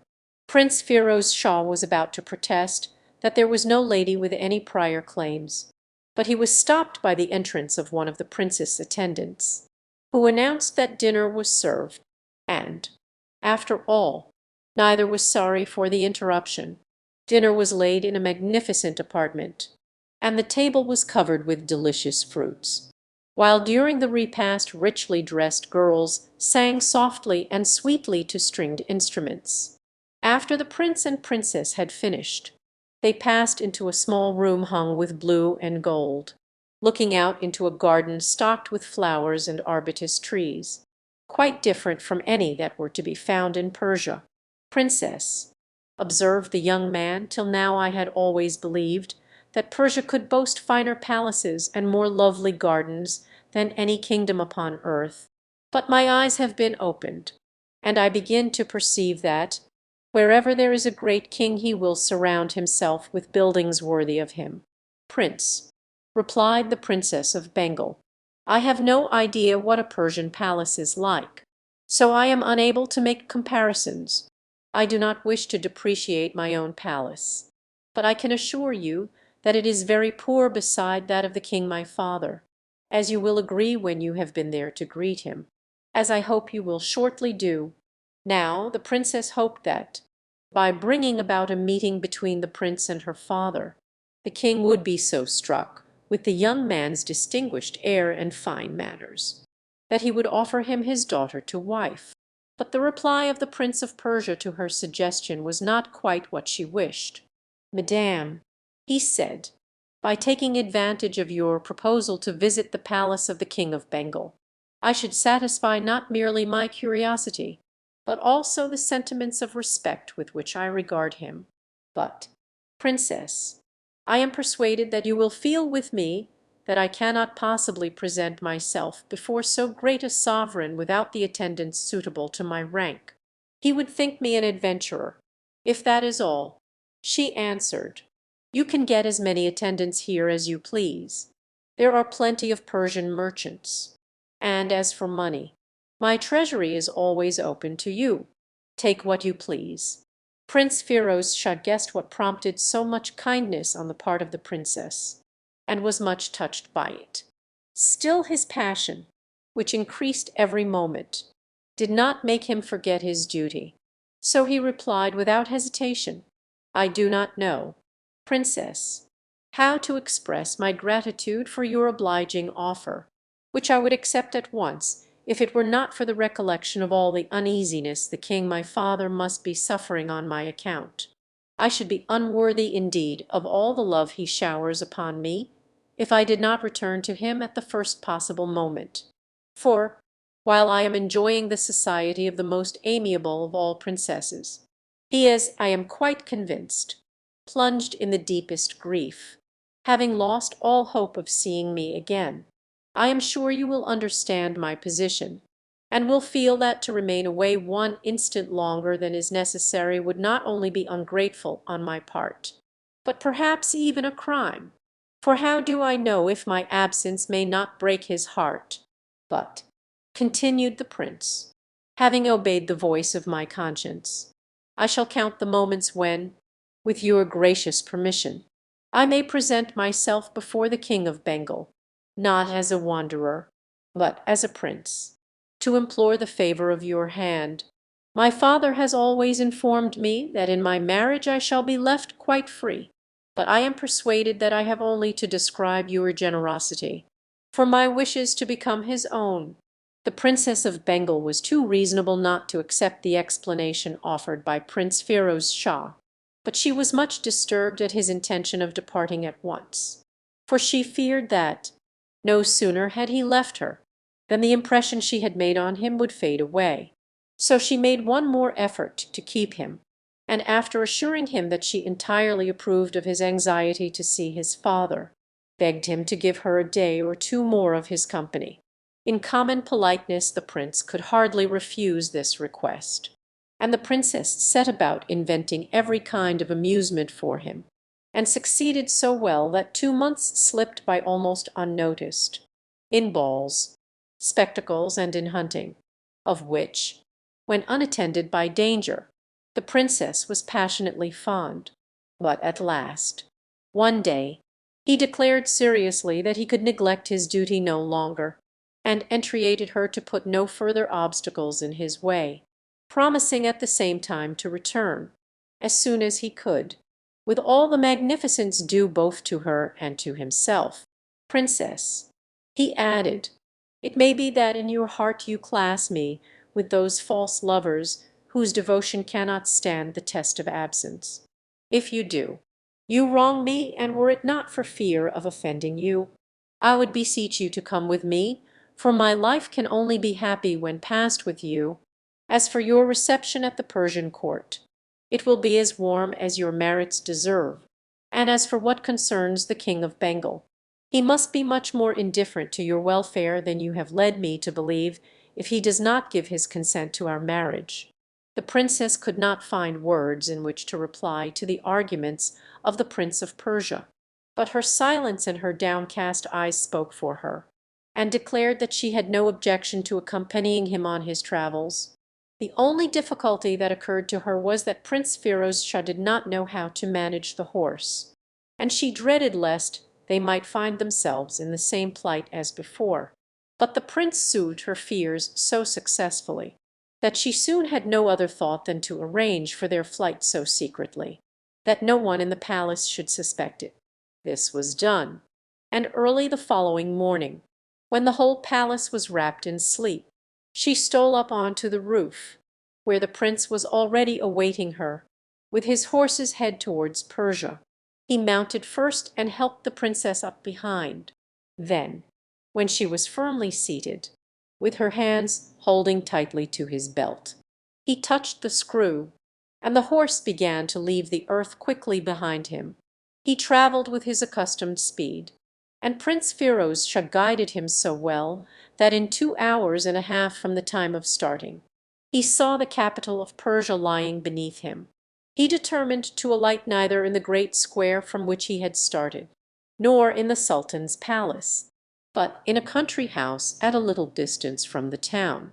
Here he showed the princess a beautiful suite of rooms, and begged her to rest, while he informed his father of their arrival, and prepared a public reception worthy of her rank.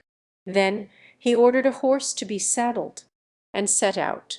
All the way through the streets he was welcomed with shouts of joy by the people, who had long lost all hope of seeing him again. On reaching the palace, he found the sultan surrounded by his ministers, all clad in the deepest mourning, and his father almost went out of his mind with surprise and delight at the mere sound of his son's voice. When he had calmed down a little, he begged the prince to relate his adventures. The prince at once seized the opening thus given him, and told the whole story of his treatment by the Princess of Bengal, not even concealing the fact that she had fallen in love with him, and, "Sire," ended the prince, "having given my royal word that you would not refuse your consent to our marriage, I persuaded her to return with me on the Indian's horse. I have left her in one of your Highness' country houses, where she is waiting anxiously to be assured that I have not promised in vain." As he said this the prince was about to throw himself at the feet of the sultan, but his father prevented him, and embracing him again, said eagerly, "My son, not only do I gladly consent to your marriage with the Princess of Bengal, but I will hasten to pay my respects to her, and to thank her in my own person for the benefits she has conferred on you. I will then bring her back with me and make all arrangements for the wedding to be celebrated today." So the sultan gave orders that the habits of mourning worn by the people should be thrown off, and that there should be a concert of drums. trumpets and cymbals. Also, that the Indian should be taken from prison and brought before him. His commands were obeyed, and the Indian was led into his presence, surrounded by guards. "I have kept you locked up," said the Sultan, "so that in case my son was lost, your life should pay the penalty. He has now returned, so take your horse, and begone forever." The Indian hastily quitted the presence of the Sultan, and when he was outside, he inquired of the man who had taken him out of prison where the prince had really been all this time, and what he had been doing. They told him the whole story, and how the Princess of Bengal was even then awaiting in the country palace the consent of the Sultan, which at once put into the Indian's head a plan of revenge for the treatment he had experienced. Going straight to the country house, he informed the doorkeeper who was left in charge that he had been sent by the Sultan and by the Prince of Persia to fetch the princess on the enchanted horse, and to bring her to the palace. The doorkeeper knew the Indian by sight, and was of course aware that nearly 3 months before he had been thrown into prison by the Sultan, and seeing him at liberty, the man took for granted that he was speaking the truth, and made no difficulty about leading him before the Princess of Bengal, while on her side, hearing that he had come from the prince, the lady gladly consented to do what he wished. The Indian, delighted with the success of his scheme, mounted the horse, assisted the princess to mount behind him, and turned the peg at the very moment that the prince was leaving the palace in Shiraz for the country house, followed closely by the Sultan and all the court. Knowing this, the Indian deliberately steered the horse right above the city, in order that his revenge for his unjust imprisonment might be all the quicker and sweeter. When the Sultan of Persia saw the horse and its riders, he stopped short with astonishment and horror, and broke out into oaths and curses, which the Indian heard quite unmoved, knowing that he was perfectly safe from pursuit. But mortified and furious as the Sultan was, his feelings were nothing to those of Prince Firoz Shah, when he saw the object of his passionate devotion being borne rapidly away, and while he was struck speechless with grief and remorse at not having guarded her better, she vanished swiftly out of his sight. What was he to do? Should he follow his father into the palace, and there give reins to his despair? Both his love and his courage alike forbade it, and he continued his way to the palace. The sight of the prince showed the doorkeeper of what folly he had been guilty, and flinging himself at his master's feet, implored his pardon. "Rise," said the prince, "I am the cause of this misfortune, and not you. Go and find me the dress of a dervish, but beware of saying it is for me, at a short distance from the country house." A convent of dervishes was situated, and the superior, or Shai, was the doorkeeper's friend. So by means of a false story made up on the spur of the moment, it was easy enough to get hold of a dervish dress, which the prince at once put on, instead of his own, disguised like this, and concealing about him a box of pearls and diamonds he had intended as a present to the princess.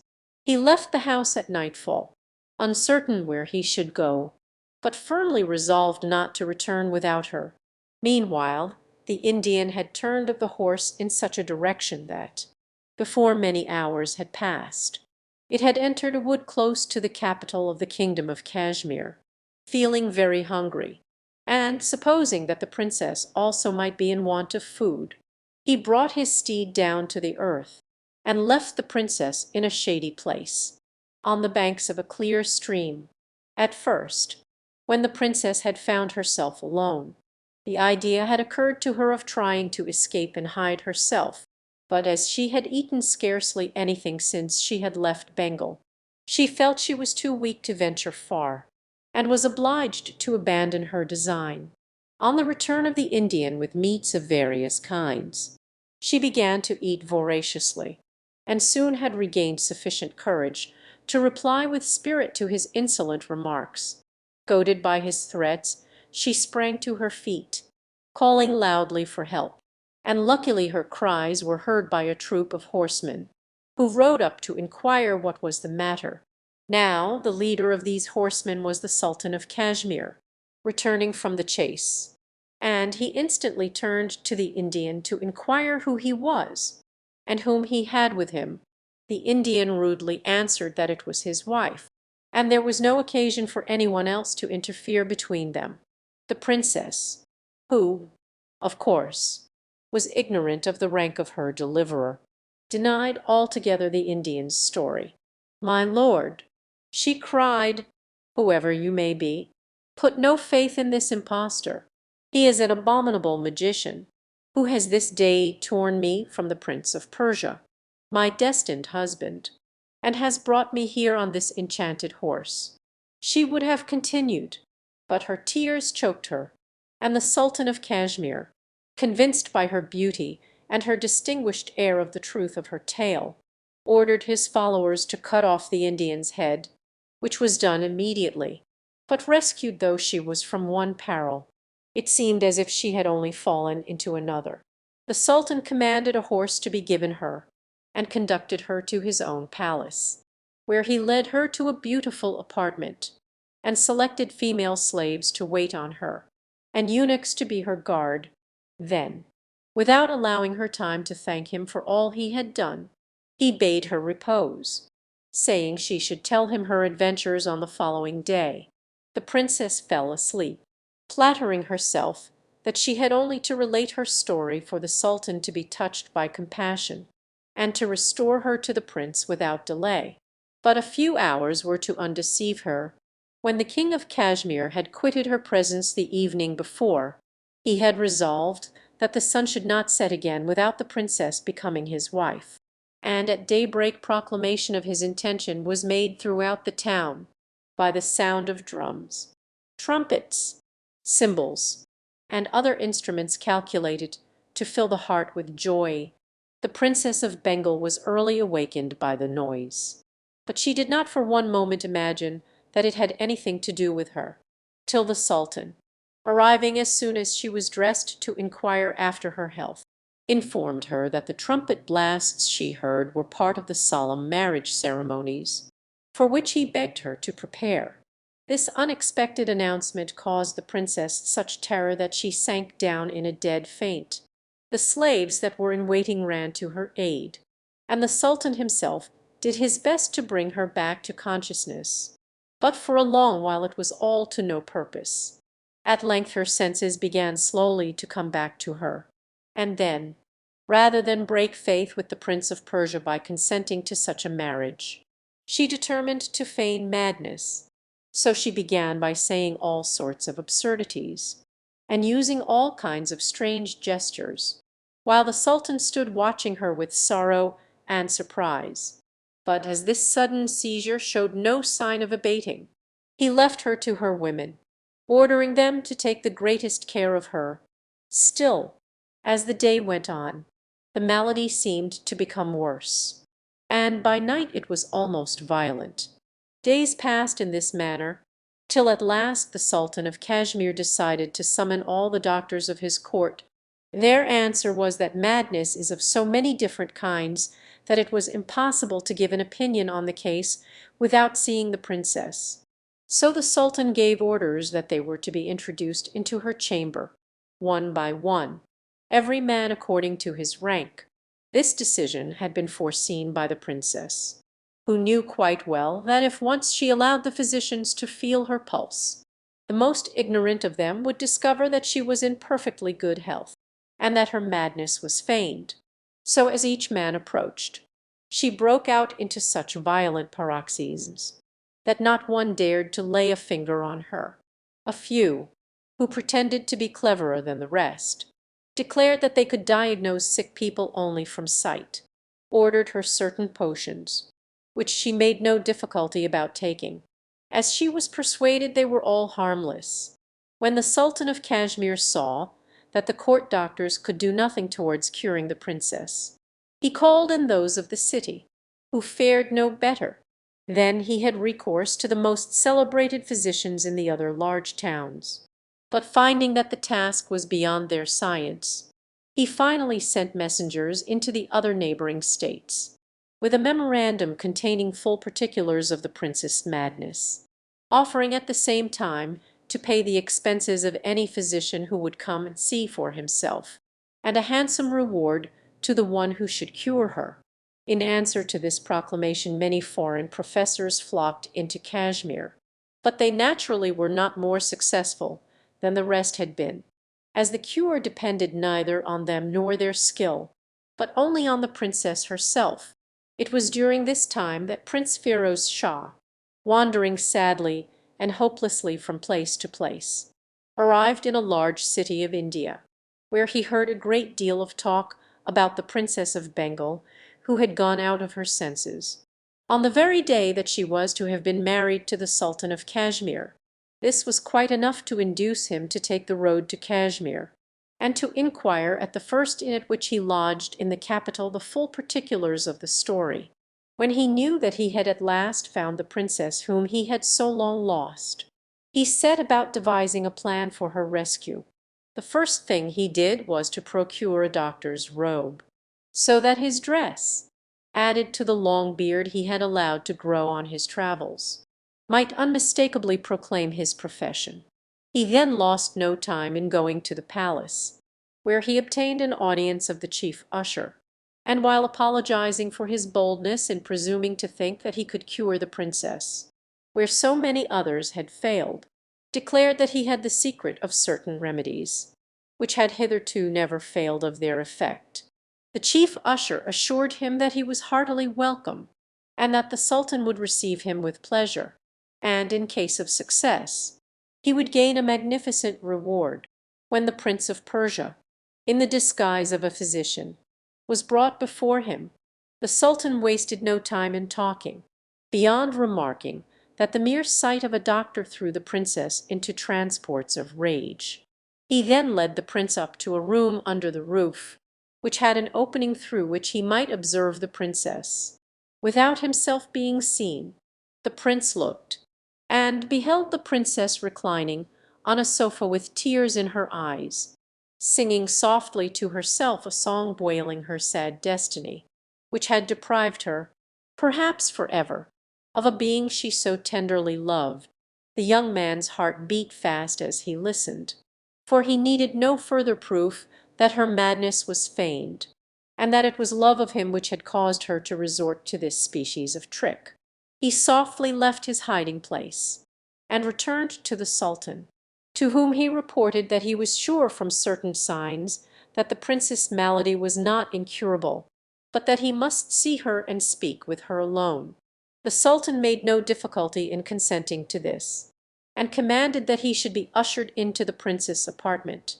The moment she caught sight of his physician's robe, she sprang from her seat in a fury, and heaped insults upon him. The prince took no notice of her behaviour, and approaching quite close, so that his words might be heard by her alone, he said in a low whisper, "Look at me, princess, and you will see that I am no doctor, but the Prince of Persia, who has come to set you free." At the sound of his voice, the Princess of Bengal suddenly grew calm, and an expression of joy overspread her face, such as only comes when what we wish for most and expect the least suddenly happens to us. For some time she was too enchanted to speak, and Prince Firoz Shah took advantage of her silence to explain to her all that had occurred: his despair at watching her disappear before his very eyes, the oath he had sworn to follow her over the world, and his rapture at finally discovering her in the palace at Kashmir. When he had finished, he begged in his turn that the princess would tell him how she had come there, so that he might the better devise some means of rescuing her from the tyranny of the sultan. It needed but a few words from the princess to make him acquainted with the whole situation, and how she had been forced to play the part of a mad woman in order to escape from a marriage with the sultan, who had not had sufficient politeness even to ask her consent. If necessary, she added, she had resolved to die sooner than permit herself to be forced into such a union, and break faith with a prince whom she loved. The prince then inquired if she knew what had become of the enchanted horse since the Indian's death. But the princess could only reply that she had heard nothing about it. Still she did not suppose that the horse could have been forgotten by the sultan, after all she had told him of its value. To this the prince agreed, and they consulted together over a plan by which she might be able to make her escape and return with him into Persia. And as the first step, she was to dress herself with care, and receive the sultan with civility when he visited her next morning. The sultan was transported with delight on learning the result of the interview, and his opinion of the doctor's skill was raised still higher when, on the following day, the princess behaved towards him in such a way as to persuade him that her complete cure would not be long delayed. However, he contented himself with assuring her how happy he was to see her health so much improved, and exhorted her to make every use of so clever a physician, and to repose entire confidence in him. Then he retired, without awaiting any reply from the princess. The Prince of Persia left the room at the same time, and asked if he might be allowed humbly to inquire by what means the Princess of Bengal had reached Kashmir, which was so far distant from her father's kingdom, and how she came to be there alone. The sultan thought the question very natural, and told him the same story that the Princess of Bengal had done, adding that he had ordered the enchanted horse to be taken to his treasury as a curiosity, though he was quite ignorant how it could be used. "Sire," replied the physician, "your Highness' tale has supplied me with the clue I needed to complete the recovery of the princess during her voyage hither on an enchanted horse. A portion of its enchantment has by some means been communicated to her person, and it can only be dissipated by certain perfumes of which I possess the secret. If your Highness will deign to consent, and to give the court and the people one of the most astonishing spectacles they have ever witnessed, command the horse to be brought into the big square outside the palace, and leave the rest to me. I promise that in a very few moments, in presence of all the assembled multitude, you shall see the princess as healthy both in mind and body as ever she was in her life. And in order to make the spectacle as impressive as possible, I would suggest that she should be richly dressed and covered with the noblest jewels of the crown." The sultan readily agreed to all that the prince proposed, and the following morning he desired that the enchanted horse should be taken from the treasury and brought into the great square of the palace. Soon the rumour began to spread through the town that something extraordinary was about to happen, and such a crowd began to collect that the guards had to be called out to keep order, and to make a way for the enchanted horse. When all was ready, the sultan appeared, and took his place on a platform, surrounded by the chief nobles and officers of his court. When they were seated, the Princess of Bengal was seen leaving the palace, accompanied by the ladies who had been assigned to her by the sultan. She slowly approached the enchanted horse, and with the help of her ladies, she mounted on its back. Directly she was in the saddle, with her feet in the stirrups and the bridle in her hand, the physician placed around the horse some large braziers full of burning coals, into each of which he threw a perfume composed of all sorts of delicious scents. Then he crossed his hands over his breast, and with lowered eyes walked 3 times round the horse, muttering the while certain words.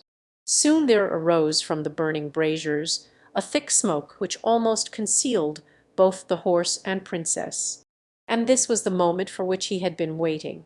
Springing lightly up behind the lady, he leaned forward and turned the peg, and as the horse darted up into the air, he cried aloud so that his words were heard by all present: "Sultan of Kashmir, when you wish to marry princesses who have sought your protection, learn first to gain their consent." It was in this way that the Prince of Persia rescued the Princess of Bengal, and returned with her to Persia, where they descended this time before the palace of the king himself. The marriage was only delayed just long enough to make the ceremony as brilliant as possible, and, as soon as the rejoicings were over, an ambassador was sent to the King of Bengal to inform him of what had passed. and to ask his approbation of the alliance between the two countries, which he heartily gave.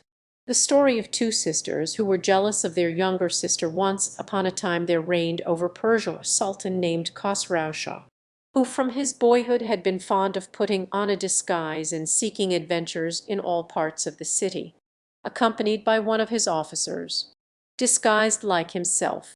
And no sooner was his father buried, and the ceremonies over that marked his accession to the throne, than the young man hastened to throw off his robes of state, and calling to his vizir to make ready likewise, stole out in the simple dress of a private citizen into the less known streets of the capital. Passing down a lonely street, the sultan heard women's voices in loud discussion, and peeping through a crack in the door, he saw three sisters, sitting on a sofa in a large hall, talking in a very lively and earnest manner. Judging from the few words that reached his ear, they were each explaining what sort of men they wished to marry. "I ask nothing better," cried the eldest, "than to have the sultan's baker for a husband. Think of being able to eat as much as one wanted, of that delicious bread that is baked for his highness alone. Let us see if your wish is as good as mine." "I," replied the second sister, "should be quite content with the sultan's head cook. What delicate stews I should feast upon!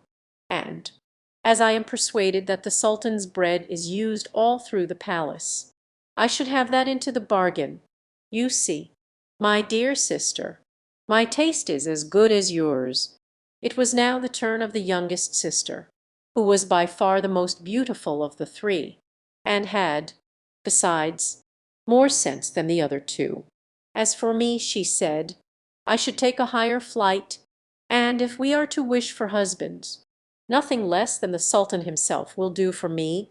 The sultan was so much amused by the conversation he had overheard, that he made up his mind to gratify their wishes, and turning to the grand vizir, he bade him note the house, and on the following morning to bring the ladies into his presence.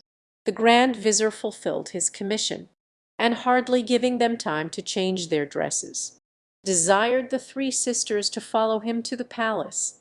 Here they were presented one by one, and when they had bowed before the sultan, the sovereign abruptly put the question to them: "Tell me, do you remember what you wished for last night, when you were making merry? Fear nothing, but answer me the truth." These words, which were so unexpected, threw the sisters into great confusion. Their eyes fell, and the blushes of the youngest did not fail to make an impression on the heart of the sultan. All three remained silent, and he hastened to continue: "Do not be afraid. I have not the slightest intention of giving you pain, and let me tell you at once that I know the wishes formed by each one. You," he said, turning to the youngest, "who desired to have me for an husband, shall be satisfied this very day. And you," he added, addressing himself to the other two, "shall be married at the same moment to my baker and to my chief cook." When the sultan had finished speaking, the three sisters flung themselves at his feet, and the youngest faltered out, "Oh, sire, since you know my foolish words, believe, I pray you, that they were only said in joke. I am unworthy of the honor you propose to do me, and I can only ask pardon for my boldness." The other sisters also tried to excuse themselves, but the sultan would hear nothing. "No, no," he said, "my mind is made up. Your wishes shall be accomplished." So the three weddings were celebrated that same day, but with a great difference. That of the youngest was marked by all the magnificence that was customary at the marriage of the Shah of Persia, while the festivities attending the nuptials of the sultan's baker and his chief cook were only such as were suitable to their conditions.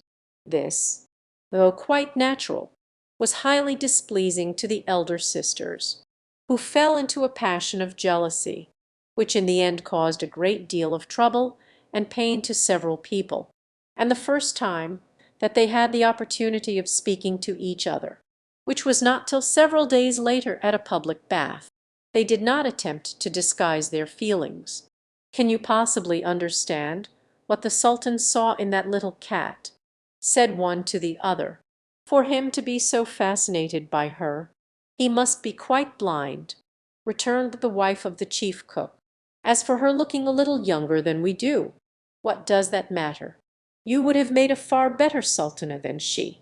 "Oh, I say nothing of myself," replied the elder, "and if the sultan had chosen you it would have been all very well.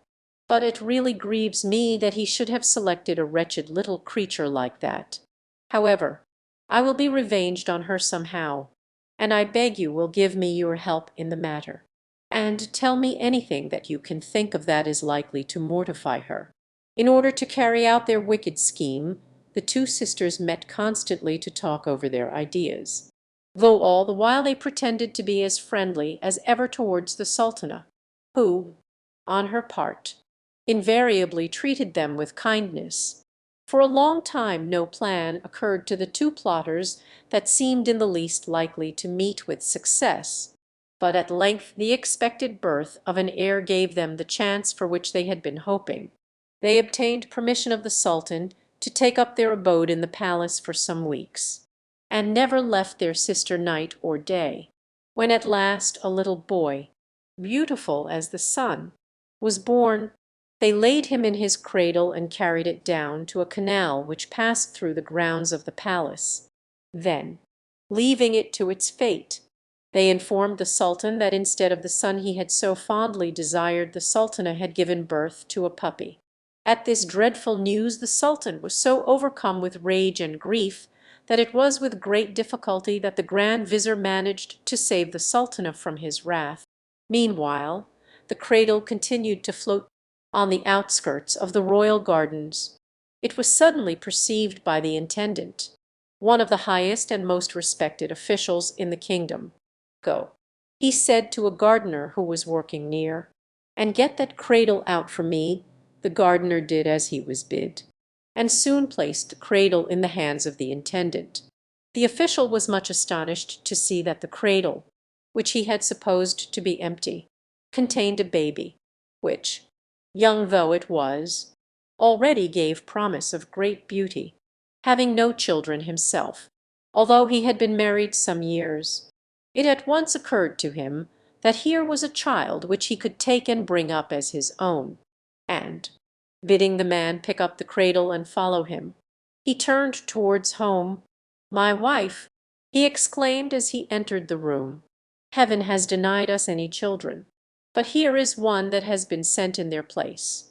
Send for a nurse, and I will do what is needful publicly to recognize it as my son." The wife accepted the baby with joy, and though the intendant saw quite well that it must have come from the royal palace, he did not think it was his business to inquire further into the mystery. The following year another prince was born and sent adrift. But happily for the baby, the intendant of the gardens again was walking by the canal, and carried it home as before. The sultan, naturally enough, was still more furious the second time than the first.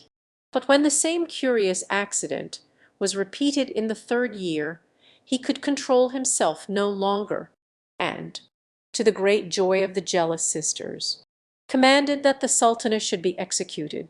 But the poor lady was so much beloved at court that not even the dread of sharing her fate could prevent the grand vizir and the courtiers from throwing themselves at the sultan's feet and imploring him not to inflict so cruel a punishment for what, after all, was not her fault. "Let her live," entreated the grand vizir, "and banish her from your presence for the rest of her days. That in itself will be punishment enough."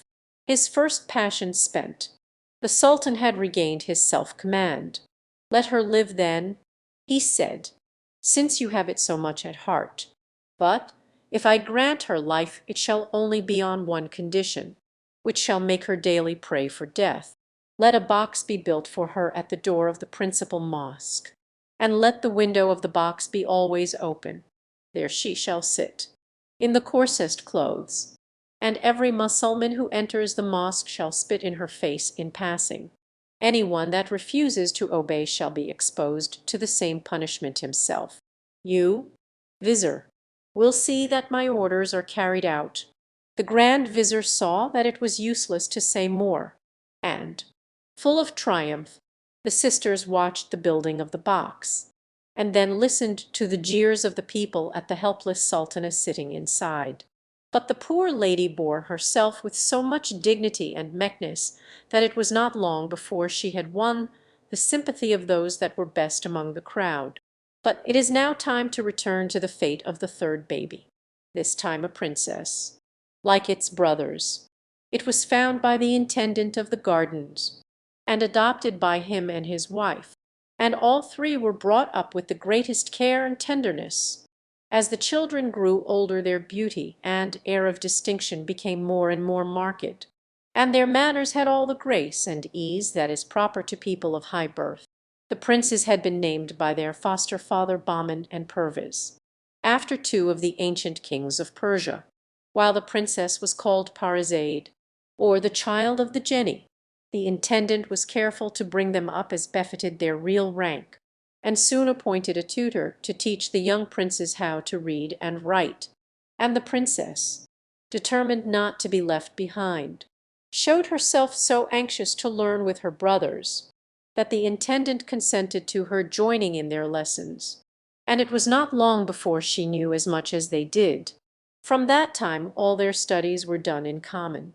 They had the best masters for the fine arts, geography, poetry, history, and science, and even for sciences which are learned by few. And every branch seemed so easy to them that their teachers were astonished at the progress they made. The princess had a passion for music, and could sing and play upon all sorts of instruments. She could also ride and drive as well as her brothers, shoot with a bow and arrow, and throw a javelin with the same skill as they, and sometimes even better. In order to set off these accomplishments, the intendant resolved that his foster children should not be pent up any longer in the narrow borders of the palace gardens, where he had always lived. So he bought a splendid country house a few miles from the capital, surrounded by an immense park. This park he filled with wild beasts of various sorts, so that the princes and princess might hunt as much as they pleased. When everything was ready, the intendant threw himself at the sultan's feet, and after referring to his age and his long services, begged his highness permission to resign his post. This was granted by the sultan in a few gracious words, and he then inquired what reward he could give to his faithful servant. But the intendant declared that he wished for nothing except the continuance of his highness' favour, and prostrating himself once more, he retired from the sultan's presence. 5 or 6 months passed away in the pleasures of the country, when death attacked the intendant so suddenly that he had no time to reveal the secret of their birth to his adopted children, and as his wife had long been dead also, it seemed as if the princes and the princess would never know that they had been born to a higher station than the one they filled. Their sorrow for their father was very deep, and they lived quietly on in their new home, without feeling any desire to leave it for court gaieties or intrigues. One day the princes as usual went out to hunt, but their sister remained alone in her apartments. While they were gone an old Mussulman devotee appeared at the door, and asked leave to enter. As it was the hour of prayer, the princess sent orders at once that the old woman was to be taken to the private oratory in the grounds, and when she had finished her prayers was to be shown the house and gardens, and then to be brought before her. Although the old woman was very pious, she was not at all indifferent to the magnificence of all around her, which she seemed to understand as well as to admire, and when she had seen it all she was led by the servants before the princess, who was seated in a room which surpassed in splendour all the rest. "My good woman," said the princess, pointing to a sofa, "come and sit beside me. I am delighted at the opportunity of speaking for a few moments with so holy a person." The old woman made some objections to so much honour being done her, but the princess refused to listen, and insisted that her guest should take the best seat. and as she thought she must be tired, ordered refreshments. While the old woman was eating, the princess put several questions to her as to her mode of life, and the pious exercises she practised, and then inquired what she thought of the house now that she had seen it. "Madam," replied the pilgrim, "one must be hard indeed to please to find any fault. It is beautiful, comfortable, and well ordered, and it is impossible to imagine anything more lovely than the garden. But since you ask me, I must confess that it lacks three things to make it absolutely perfect." "And what can they be?" cried the princess. "Only tell me, and I will lose no time in getting them." "The three things, madam," replied the old woman, "are, first, the talking bird, whose voice draws all other singing birds to it, to join in chorus; and second, the singing tree, where every leaf is a song that is never silent; and lastly, the golden water, of which it is only needful to pour a single drop into a basin for it to shoot up into a fountain, which will never be exhausted, nor will the basin ever overflow." "Oh, how can I thank you," cried the princess, "for telling me of such treasures? But add, I pray you, to your goodness by further informing me where I can find them." "Madam," replied the pilgrim, "I should ill repay the hospitality you have shown me if I refused to answer your question. The three things of which I have spoken are all to be found in one place, on the borders of this kingdom, towards India. Your messenger has only to follow the road that passes by your house for 20 days, and at the end of that time he is to ask the first person he meets for the talking bird, the singing tree, and the golden water." She then rose, and bidding farewell to the princess, went her way. The old woman had taken her departure so abruptly that the Princess Parizade did not perceive till she was really gone that the directions were hardly clear enough to enable the search to be successful, and she was still thinking of the subject, and how delightful it would be to possess such rarities, when the princes, her brothers, returned from the chase. "What is the matter, my sister?" asked Prince Bahman. "Why are you so grave? Are you ill, or has anything happened?" Princess Parizade did not answer directly, but at length she raised her eyes, and replied that there was nothing wrong. "But there must be something," persisted Prince Bahman, "for you to have changed so much during the short time we have been absent. Hide nothing from us, I beseech you, unless you wish us to believe that the confidence we have always had in one another is now to cease." "When I said that it was nothing," said the princess, moved by his words, "I meant that it was nothing that affected you, although I admit that it is certainly of some importance to me. Like myself, you have always thought this house that our father built for us was perfect in every respect. But only today I have learned that three things are still lacking to complete it. These are the talking bird, the singing tree, and the golden water." After explaining the peculiar qualities of each, the princess continued, "It was a Mussulman devotee who told me all this, and where they might all be found. Perhaps you will think that the house is beautiful enough as it is, and that we can do quite well without them. But in this I cannot agree with you, and I shall never be content until I have got them. So counsel me, I pray, whom to send on the undertaking." "My dear sister," replied Prince Bahman, "that you should care about the matter is quite enough, even if we took no interest in it ourselves. But we both feel with you, and I claim, as the elder, the right to make the first attempt. If you will tell me where I am to go, and what steps I am to take." Prince Perviz at first objected that, being the head of the family, his brother ought not to be allowed to expose himself to danger, but Prince Bahman would hear nothing, and retired to make the needful preparations for his journey. The next morning Prince Bahman got up very early, and after bidding farewell to his brother and sister, mounted his horse, but just as he was about to touch it with his whip, He was stopped by a cry from the princess. "Oh, perhaps after all you may never come back. One never can tell what accidents may happen.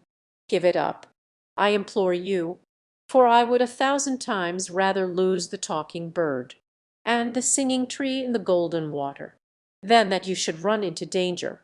"My dear sister," answered the prince, "accidents only happen to unlucky people, and I hope that I am not one of them. But as everything is uncertain, I promise you to be very careful. Take this knife," he continued, handing her one that hung sheathed from his belt, "and every now and then draw it out and look at it. As long as it keeps bright and clean as it is today, you will know that I am living.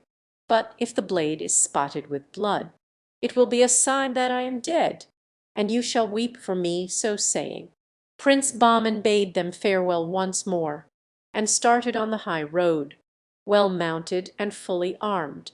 For 20 days he rode straight on, turning neither to the right hand nor to the left, till he found himself drawing near the frontiers of Persia. Seated under a tree by the wayside he noticed a hideous old man, and beard that almost fell to his feet. His nails had grown to an enormous length, and on his head he wore a huge hat, which served him for an umbrella. Prince Bahman, who, remembering the directions of the old woman, had been since sunrise on the lookout for some one, recognized the old man at once to be a dervish. He dismounted from his horse, and bowed low before the holy man, saying by way of greeting, "My father, may your days be long in the land, and may all your wishes be fulfilled." The dervish did his best to reply, but his mustache was so thick that his words were hardly intelligible, and the prince, perceiving what was the matter, took a pair of scissors from his saddle pockets, and requested permission to cut off some of the mustache, as he had a question of great importance to ask the dervish. The dervish made a sign that he might do as he liked, and when a few inches of his hair and beard had been pruned all round, the prince assured the holy man that he would hardly believe how much younger he looked. The dervish smiled at his compliments, and thanked him for what he had done. "Let me," he said, "show you my gratitude for making me more comfortable by telling me what I can do for you." "Gentle dervish," replied Prince Bahman, "I come from far, and I seek the talking bird, the singing tree, and the golden water. I know that they are to be found somewhere in these parts, but I am ignorant of the exact spot. Tell me, I pray you, if you can, so that I may not have travelled on a useless quest." While he was speaking, the prince observed a change in the countenance of the dervish, who waited for some time before he made reply.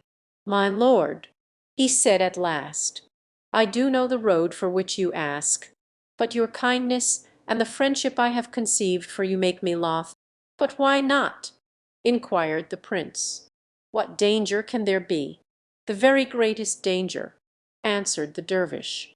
"Other men, as brave as you, have ridden down this road, and have put me that question. I did my best to turn them also from their purpose, but it was of no use. Not one of them would listen to my words, and not one of them came back. Be warned in time, and seek to go no further." "I am grateful to you for your interest in me," said Prince Bahman, "and for the advice you have given, though I cannot follow it. But what dangers can there be in the adventure which courage and a good sword cannot meet? And suppose," answered the dervish, "that your enemies are invisible, how then?" "Nothing will make me give it up," replied the prince, "and for the last time I ask you to tell me where I am to go." When the dervish saw that the prince's mind was made up, he drew a ball from a bag that lay near him, and held it out. "If it must be so," he said, with a sigh, "take this, and when you have mounted your horse throw the ball in front of you. It will roll on till it reaches the foot of a mountain, and when it stops you will stop also. You will then throw the bridle on your horse's neck without any fear of his straying, and will dismount. On each side you will see vast heaps of big black stones, and will hear a multitude of insulting voices. But pay no heed to them, and, above all, beware of ever turning your head. If you do, you will instantly become a black stone like the rest, for those stones are in reality men like you, who have been on the same quest, and have failed, as I fear that you may fail also, if you manage to avoid this pitfall, and to reach the top of the mountain. You will find there the talking bird in a splendid cage, and you can ask of him where you are to seek the singing tree and the golden water. That is all I have to say. You know what you have to do, and what to avoid, but if you are wise you will think of it no more. But return whence you have come." The prince smilingly shook his head, and thanking the dervish once more, he sprang on his horse and threw the ball before him. The ball rolled along the road so fast that Prince Bahman had much difficulty in keeping up with it, and it never relaxed its speed till the foot of the mountain was reached. Then it came to a sudden halt, and the prince at once got down and flung the bridle on his horse's neck. He paused for a moment and looked round him at the masses of black stones with which the sides of the mountain were covered, and then began resolutely to ascend. He had hardly gone 4 steps when he heard the sound of voices around him, although not another creature was in sight. "Who's this imbecile?" cried some. "Stop him at once!" "Kill him!" shrieked others. "Help! Robbers! Murderers! Help! Help! Oh, let him alone!" sneered another. And this was the most trying of all. "He is such a beautiful young man. I am sure the bird and the cage must have been kept for him." At first the prince took no heed to all this clamor, but continued to press forward on his way. Unfortunately this conduct, instead of silencing the voices, only seemed to irritate them the more, and they arose with redoubled fury, in front as well as behind. After some time he grew bewildered. His knees began to tremble, and finding himself in the act of falling, he forgot altogether the advice of the dervish. He turned to fly down the mountain, and in one moment became a black stone, as may be imagined. Prince Perviz and his sister were all this time in the greatest anxiety, and consulted the magic knife, not once but many times a day. Hitherto the blade had remained bright and spotless, but on the fatal hour on which Prince Bahman and his horse were changed into black stones, large drops of blood appeared on the surface. "Ah, my beloved brother!" cried the princess in horror, throwing the knife from her. "I shall never see you again, and it is I who have killed you. Fool that I was to listen to the voice of that temptress, who probably was not speaking the truth. What are the talking bird and the singing tree to me in comparison with you? Passionately though I long for them, Prince Perviz's grief at his brother's loss was not less than that of Princess Parizade. But he did not waste his time on useless lamentations. "My sister," he said, "why should you think the old woman was deceiving you about these treasures? And what would have been her object in doing so? No, no, our brother must have met his death by some accident, or want of precaution, and tomorrow I will start on the same quest." Terrified at the thought that she might lose her only remaining brother, the princess entreated him to give up his project, but he remained firm before setting out. However, he gave her a chaplet of 100 pearls, and said, "When I am absent, tell this over daily for me. But if you should find that the beads stick, so that they will not slip one after the other, you will know that my brother's fate has befallen me. Still, we must hope for better luck." Then he departed, and on the 20th day of his journey fell in with the dervish on the same spot as Prince Bahman had met him, and began to question him as to the place where the talking bird, the singing tree, and the golden water were to be found. As in the case of his brother, the dervish tried to make him give up his project, and even told him that only a few weeks had passed that way, but had never come back again.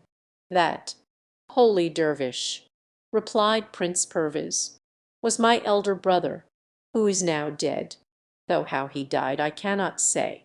"He is changed into a black stone," answered the dervish, "like all the rest who have gone on the same errand, and you will become one likewise if you are not more careful in following my directions." Then he charged the prince, as he valued his life, to take no heed of the clamour of voices that would pursue him up the mountain, and handing him a ball from the bag, which still seemed to be half full, he sent him on his way.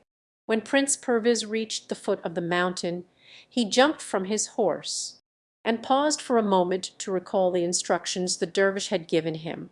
Then he strode boldly on, but had scarcely gone 5 or 6 paces when he was startled by a man's voice that seemed close to his ear, exclaiming, "Stop, rash fellow, and let me punish your audacity." This outrage entirely put the dervish's advice out of the prince's head. He drew his sword, and turned to avenge himself, but almost before he had realized that there was nobody there.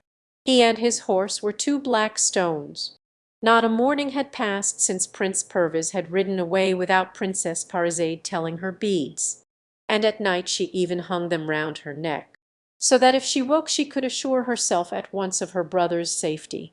She was in the very act of moving them through her fingers at the moment that the prince fell a victim to his impatience, and her heart sank when the first pearl remained fixed in its place. However, she had long made up her mind what she would do in such a case, and the following morning the princess, disguised as a man, set out for the mountain, as she had been accustomed to riding from her childhood. She managed to travel as many miles daily as her brothers had done, and it was, as before, on the 20th day that she arrived at the place where the dervish was sitting. "Good dervish," she said politely, "will you allow me to rest by you for a few moments?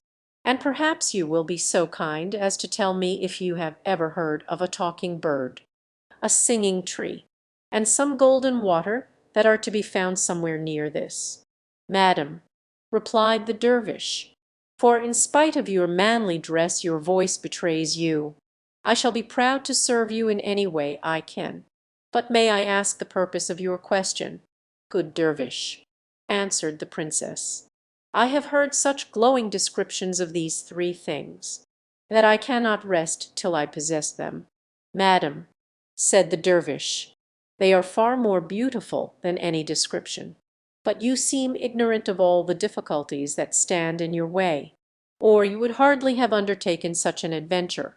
Give it up, I pray you, and return home, and do not ask me to help you to a cruel death." "Holy father," answered the princess, "I come from far, and I should be in despair if I turned back without having attained my object. You have spoken of difficulties. Tell me, I entreat you, what they are, so that I may know if I can overcome them, or see if they are beyond my strength."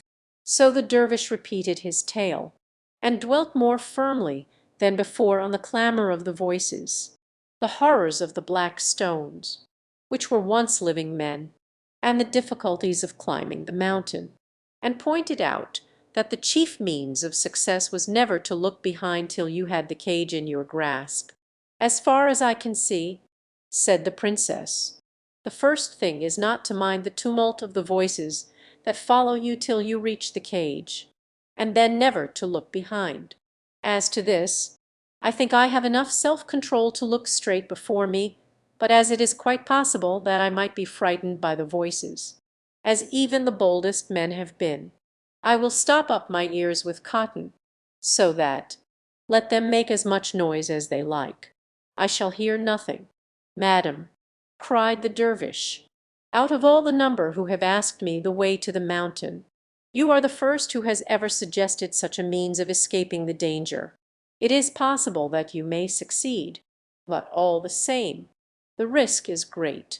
"Good dervish," answered the princess, "I feel in my heart that I shall succeed, and it only remains for me to ask you the way I am to go." Then the dervish said that it was useless to say more, and he gave her the ball, which she flung before her. The first thing the princess did on arriving at the mountain was to stop her ears with cotton, and then, making up her mind which was the best way to go, she began her ascent, in spite of the cotton. Some echoes of the voices reached her ears, but not so as to trouble her. Indeed, though they grew louder and more insulting the higher she climbed, the princess only laughed, and said to herself that she certainly would not let a few rough words stand between her and the goal. At last she perceived in the distance the cage and the bird, whose voice joined itself in tones of thunder to those of the rest. "Return, return, never dare to come near me." At the sight of the bird, the princess hastened her steps, and without vexing herself at the noise which by this time had grown deafening, she walked straight up to the cage, and seizing it, she said, "Now, my bird, I have got you, and I shall take good care that you do not escape." As she spoke, she took the cotton from her ears, for it was needed no longer. "Brave lady," answered the bird, "do not blame me for having joined my voice to those who did their best to preserve my freedom. Although confined in a cage, I was content with my lot, but if I must become a slave, I could not wish for a nobler mistress than one who has shown so much constancy, and from this moment I swear to serve you faithfully. Some day you will put me to the proof, for I know who you are better than you do yourself. Meanwhile, tell me what I can do, and I will obey you." "Bird," replied the princess, who was filled with a joy that seemed strange to herself when she thought that the bird had cost her the lives of both her brothers. "Bird, let me first thank you for your good will, and then let me ask you where the golden water is to be found." The bird described the place, which was not far distant, and the princess filled a small silver flask that she had brought with her for the purpose. She then returned to the cage, and said, "Bird, there is still something else. Where shall I find the singing tree?" "Behind you, in that wood," replied the bird, and the princess wandered through the wood till a sound of the sweetest voices told her she had found what she sought. But the tree was tall and strong, and it was hopeless to think of uprooting it. "You need not do that," said the bird, when she had returned to ask counsel. "Break off a twig and plant it in your garden, and it will take root and grow into a magnificent tree." When the Princess Parizade held in her hands the three wonders promised her by the old woman, she said to the bird, "All that is not enough. It was owing to you that my brothers became black stones. I cannot tell them from the mass of others, but you must know, and point them out to me, I beg you, for I wish to carry them away." For some reason that the princess could not guess these words seemed to displease the bird, and he did not answer. The princess waited a moment, and then continued in severe tones, "Have you forgotten that you yourself said that you are my slave to do my bidding, and also that your life is in my power?" "No, I have not forgotten," replied the bird, "but what you ask is very difficult. However, I will do my best. If you look round," he went on, "you will see a pitcher standing near. Take it, and, as you go down the mountain, scatter a little of the water it contains over every black stone, and you will soon find your two brothers." Princess Parizade took the pitcher, and, carrying with her besides the cage the twig and the flask, returned down the mountain side. At every black stone she stopped and sprinkled it with water, and as the water touched it the stone instantly became a man. When she suddenly saw her brothers before her delight was mixed with astonishment. "Why, what are you doing here?" she cried. "We have been asleep," they said. "Yes," returned the princess, "but without me your sleep would probably have lasted till the day of judgment. Have you forgotten that you came here in search of the talking bird, the singing tree, and the golden water, and the black stones that were heaped up along the road? Look round and see if there is one left. These gentlemen, and yourselves, and all your horses were changed into these stones. And I have delivered you by sprinkling you with the water from this pitcher, as I could not return home without you, even though I had gained the prizes on which I had set my heart. I forced the talking bird to tell me how to break the spell." On hearing these words Prince Bahman and Prince Perviz understood all they owed their sister, and the knights who stood by declared themselves her slaves and ready to carry out her wishes. But the princess, while thanking them for their politeness, explained that she wished for no company but that of her brothers, and that the rest were free to go where they would. So saying, the princess mounted her horse, and, declining to allow even Prince Bahman to carry the cage with the talking bird, she entrusted him with the branch of the singing tree, while Prince Perviz took care of the flask containing the golden water. Then they rode away, followed by the knights and gentlemen, who begged to be permitted to escort them. It had been the intention of the party to stop and tell their adventures to the dervish, but they found to their sorrow that he was dead, whether from old age, or whether from the feeling that his task was done, they never knew. As they continued their road their numbers grew daily smaller, for the knights turned off one by one to their own homes, and only the brothers and sister finally drew up at the gate of the palace. The princess carried the cage straight into the garden, and, as soon as the bird began to sing, nightingales, larks, thrushes, finches, and all sorts of other birds mingled their voices in chorus. The branch she planted in a corner near the house, and in a few days it had grown into a great tree. As for the golden water, it was poured into a great marble basin specially prepared for it, and it swelled and bubbled, and then shot up into the air in a fountain 20 feet high. The fame of these wonders soon spread abroad, and people came from far and near to see and admire. After a few days Prince Bahman and Prince Perviz fell back into their ordinary way of life, and passed most of their time hunting. One day it happened that the Sultan of Persia was also hunting in the same direction, and, not wishing to interfere with his sport, the young men, on hearing the noise of the hunt approaching, prepared to retire, but, as luck would have it, they turned into the very path down which the Sultan was coming.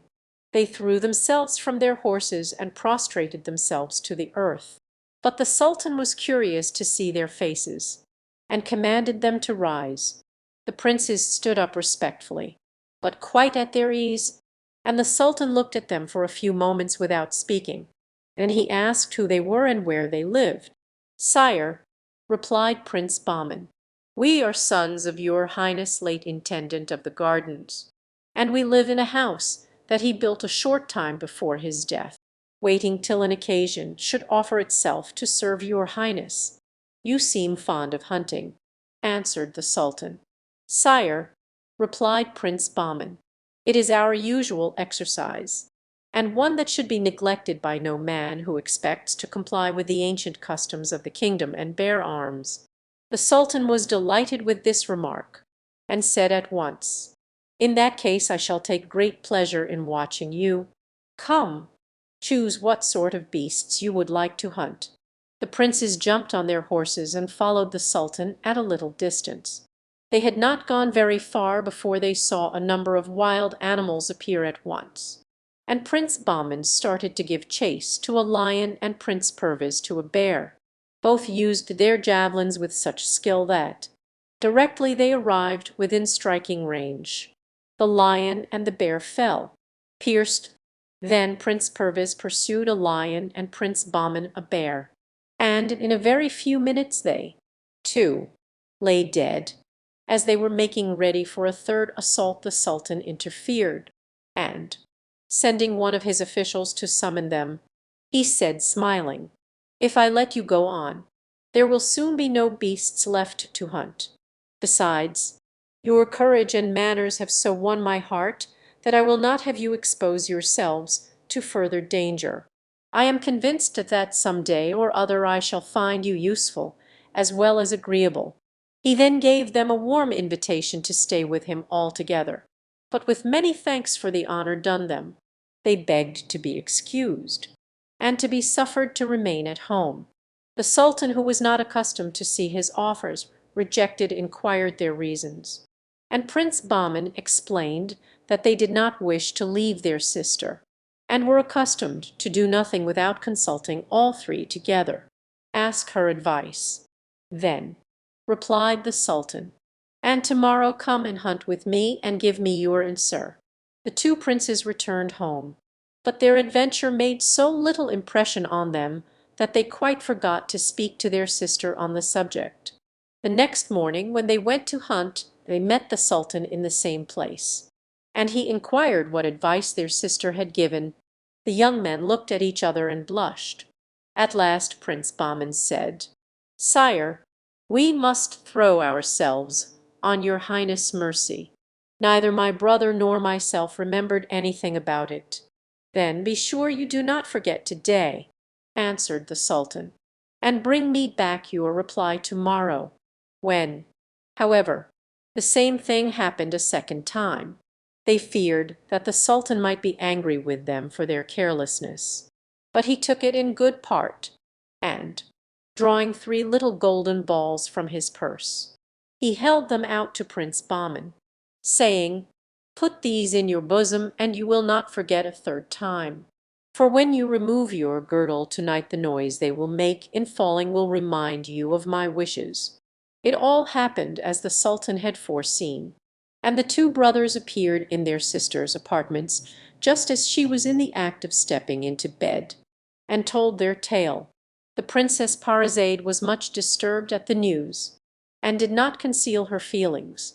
"Your meeting with the Sultan is very honourable to you," she said, "and will, I dare say, be of service to you, but it places me in a very awkward position. It is on my account, I know, that you have resisted the Sultan's wishes, and I am very grateful to you for it. But kings do not like to have their offers refused, and in time he would bear a grudge against you, which would render me very unhappy.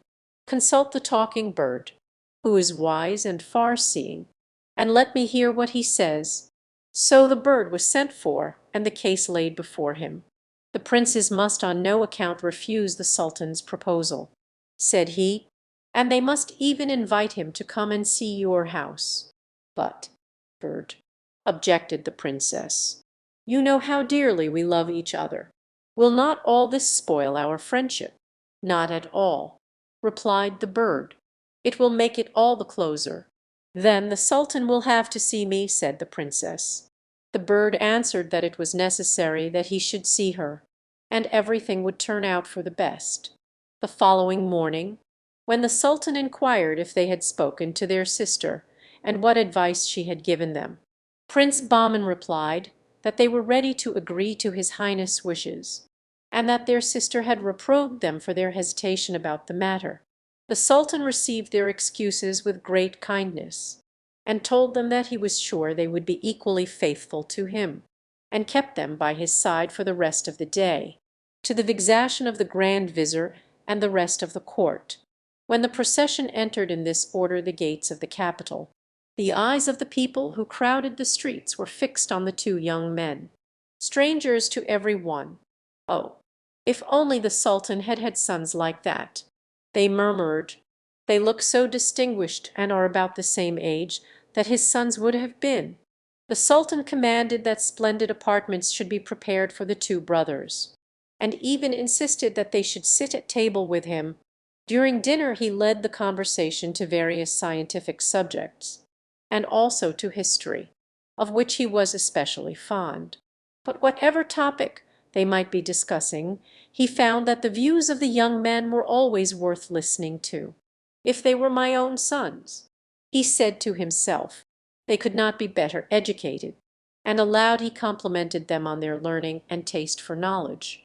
At the end of the evening the princes once more prostrated themselves before the throne and asked leave to return home, and then, encouraged by the gracious words of farewell uttered by the Sultan, Prince Bahman said, "Sire, May we dare to take the liberty of asking whether you would do us and our sister the honor of resting for a few minutes at our house the first time the hunt passes that way?" "With the utmost pleasure," replied the sultan; "and as I am all impatience to see the sister of such accomplished young men, you may expect me the day after tomorrow." The princess was of course most anxious to entertain the sultan in a fitting way, but as she had no experience in court customs she ran to the talking bird, and begged he would advise her as to what dishes should be served. "My dear mistress," replied the bird, "your cooks are very good, and you can safely leave all to them, except that you must be careful to have a dish of cucumbers, stuffed with pearl sauce, served with the first course." "Cucumbers stuffed with pearls!" exclaimed the princess. "Why, bird, who ever heard of such a dish? The sultan will expect a dinner he can eat, and not one he can only admire. Besides, if I were to use all the pearls I possess, they would not be half enough." "Mistress," replied the bird, "do what I tell you, and nothing but good will come of it. And as to the pearls, if you go at dawn tomorrow and dig at the foot of the first tree in the park, on the right hand, you will find as many as you want." The princess had faith in the bird, who generally proved to be right, and taking the gardener with her early next morning, followed out his directions carefully. After digging for some time they came upon a golden box fastened with little clasps. These were easily undone, and the box was found to be full of pearls. Not very large ones, but well shaped and of a good color.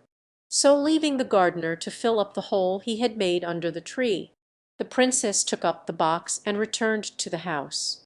The two princes had seen her go out, and had wondered what could have made her rise so early. Full of curiosity they got up and dressed, and met their sister as she was returning with the box under her arm. "What have you been doing?" they asked. "And did the gardener come to tell you he had found a treasure?" "On the contrary," replied the princess, "it is I who have found one." And opening the box, she showed her astonished brothers the pearls inside. Then, on the way back to the palace, she told them of her consultation with the bird, and the advice it had given her. All three tried to guess the meaning of the singular counsel, but they were forced at last to admit the explanation was beyond them, and they must be content blindly to obey. The first thing the princess did on entering the palace was to send for the head cook, and to order the repast for the sultan. When she had finished, she suddenly added, "Besides the dishes I have mentioned, there is one that you must prepare expressly for the sultan, and that no one must touch but yourself. It consists of a stuffed cucumber, and the stuffing is to be made of these pearls." The head cook, who had never in all his experience heard of such a dish, stepped back in amazement. "You think I am mad," answered the princess, who perceived what was in his mind, "but I know quite well what I am doing. Go and do your best, and take the pearls with you." The next morning the princes started for the forest, and were soon joined by the sultan. The hunt began and continued till midday, when the heat became so great that they were obliged to leave off. Then, as arranged, they turned their horses' heads towards the palace, and while Prince Bahman remained by the side of the sultan, Prince Perviz rode on to warn his sister of their approach. The moment his highness entered the courtyard, the princess flung herself at his feet, but he bent and raised her, and gazed at her for some time, struck with her grace and beauty, and also with the indefinable air of court that seemed to hang round this country girl. "They are all worthy one of the other," he said to himself, "and I am not surprised that they think so much of her opinions. I must know more of them." By this time the princess had recovered from the first embarrassment of meeting, and proceeded to make her speech of welcome. "This is only a simple country house, sire," she said, "suitable to people like ourselves, who live a quiet life. It cannot compare with the great city mansions, much less, of course, with the smallest of the Sultan's palaces. I cannot quite agree with you." He replied, "Even the little that I have seen I admire greatly, and I will reserve my judgment until you have shown me the whole." The princess then led the way from room to room, and the Sultan examined everything carefully. "Do you call this a simple country house?" he said at last. "Why, if every country house was like this, the towns would soon be deserted. I am no longer astonished that you do not wish to leave it. Let us go into the gardens, which I am sure are no less beautiful than the rooms." A small door opened straight into the garden, and the first object that met the Sultan's eyes was the golden water. "What lovely colored water!" he exclaimed. "Where is the spring, and how do you make the fountain rise so high? I do not believe there is anything like it in the world." He went forward to examine it, and when he had satisfied his curiosity, the princess conducted him towards the singing tree. As they drew near, the Sultan was startled by the sound of strange voices, but could see nothing. "Where have you hidden your musicians?" he asked the princess. "Are they up in the air, or under the earth? Surely the owners of such charming voices ought not to conceal themselves." "Sire," answered the princess, "the voices all come from the tree which is straight in front of us, and if you will deign to advance a few steps, you will see that they become clearer." The Sultan did as he was told, and was so wrapped in delight at what he heard that he stood some time in silence. "Tell me, madam, I pray you," he said at last, "how this marvelous tree came into your garden. It must have been brought from a great distance. Or else, fond as I am of all curiosities, I could not have missed hearing of it. What is its name?"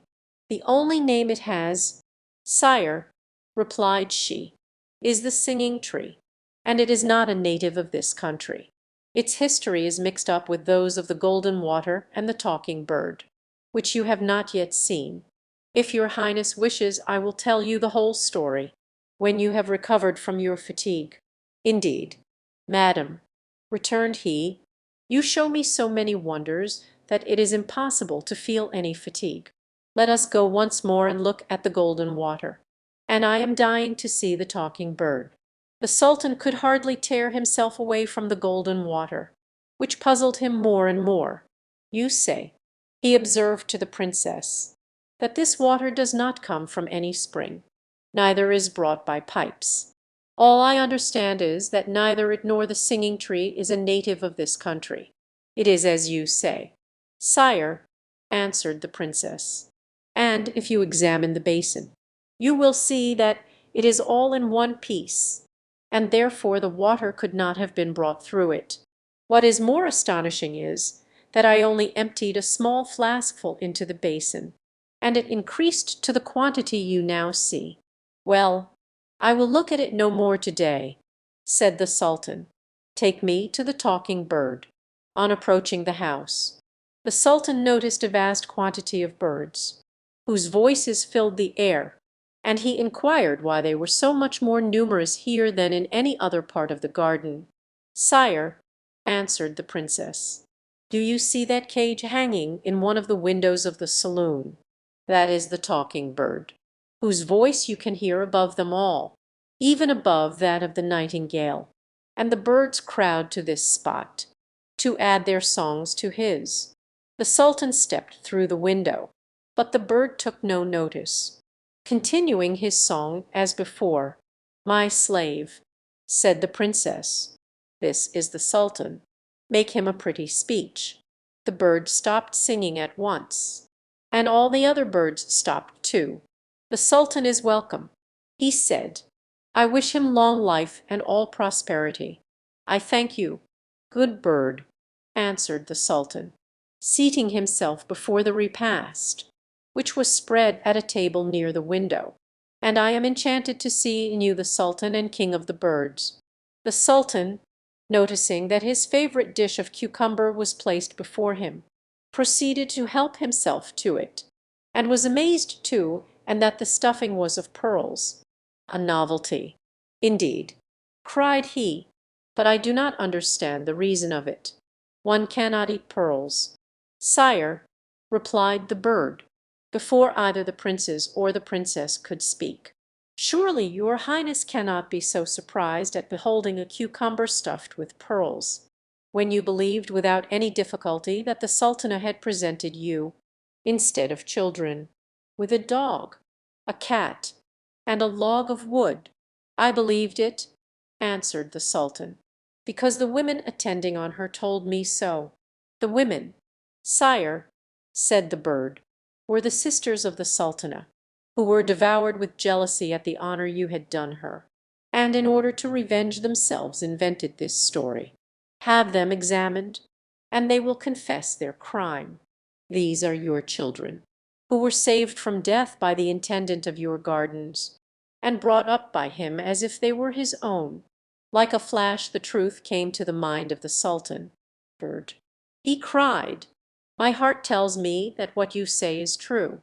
My children," he added, "let me embrace you, and embrace each other, not only as brothers and sister, but as having in you the blood royal of Persia which could flow in no nobler veins."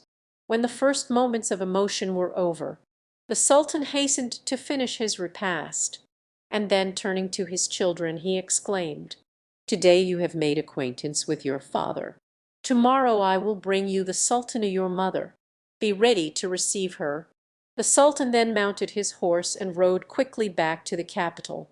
Without an instant's delay he sent for the grand vizir, and ordered him to seize and question the sultana's sisters that very day. This was done. They were confronted with each other and proved guilty, and were executed in less than an hour. But the sultan did not wait to hear that his orders had been carried out before going on foot, followed by his whole court, to the door of the great mosque, and drawing the sultana with his own hand out of the narrow prison where she had spent so many years. "Madam," he cried, embracing her with tears in his eyes, "I have come to ask your pardon for the injustice I have done you, and to repair it as far as I may. I have already begun by punishing the authors of this abominable crime, and I hope you will forgive me when I introduce you to our children, who are the most charming and accomplished creatures in the whole world.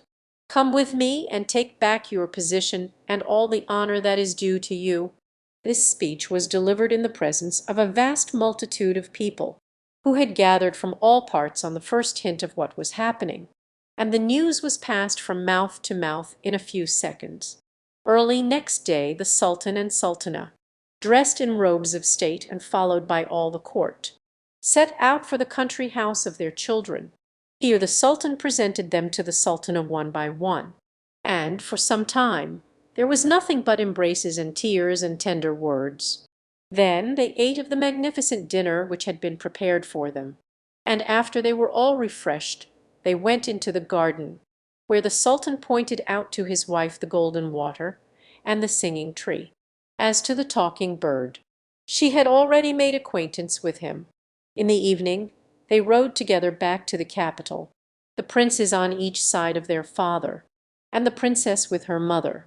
Long before they reached the gates the way was lined with people, and the air filled with shouts of welcome, with which were mingled the songs of the talking bird, sitting in its cage on the lap of the princess, and of the birds who followed it, and in this manner they came back to their father's palace.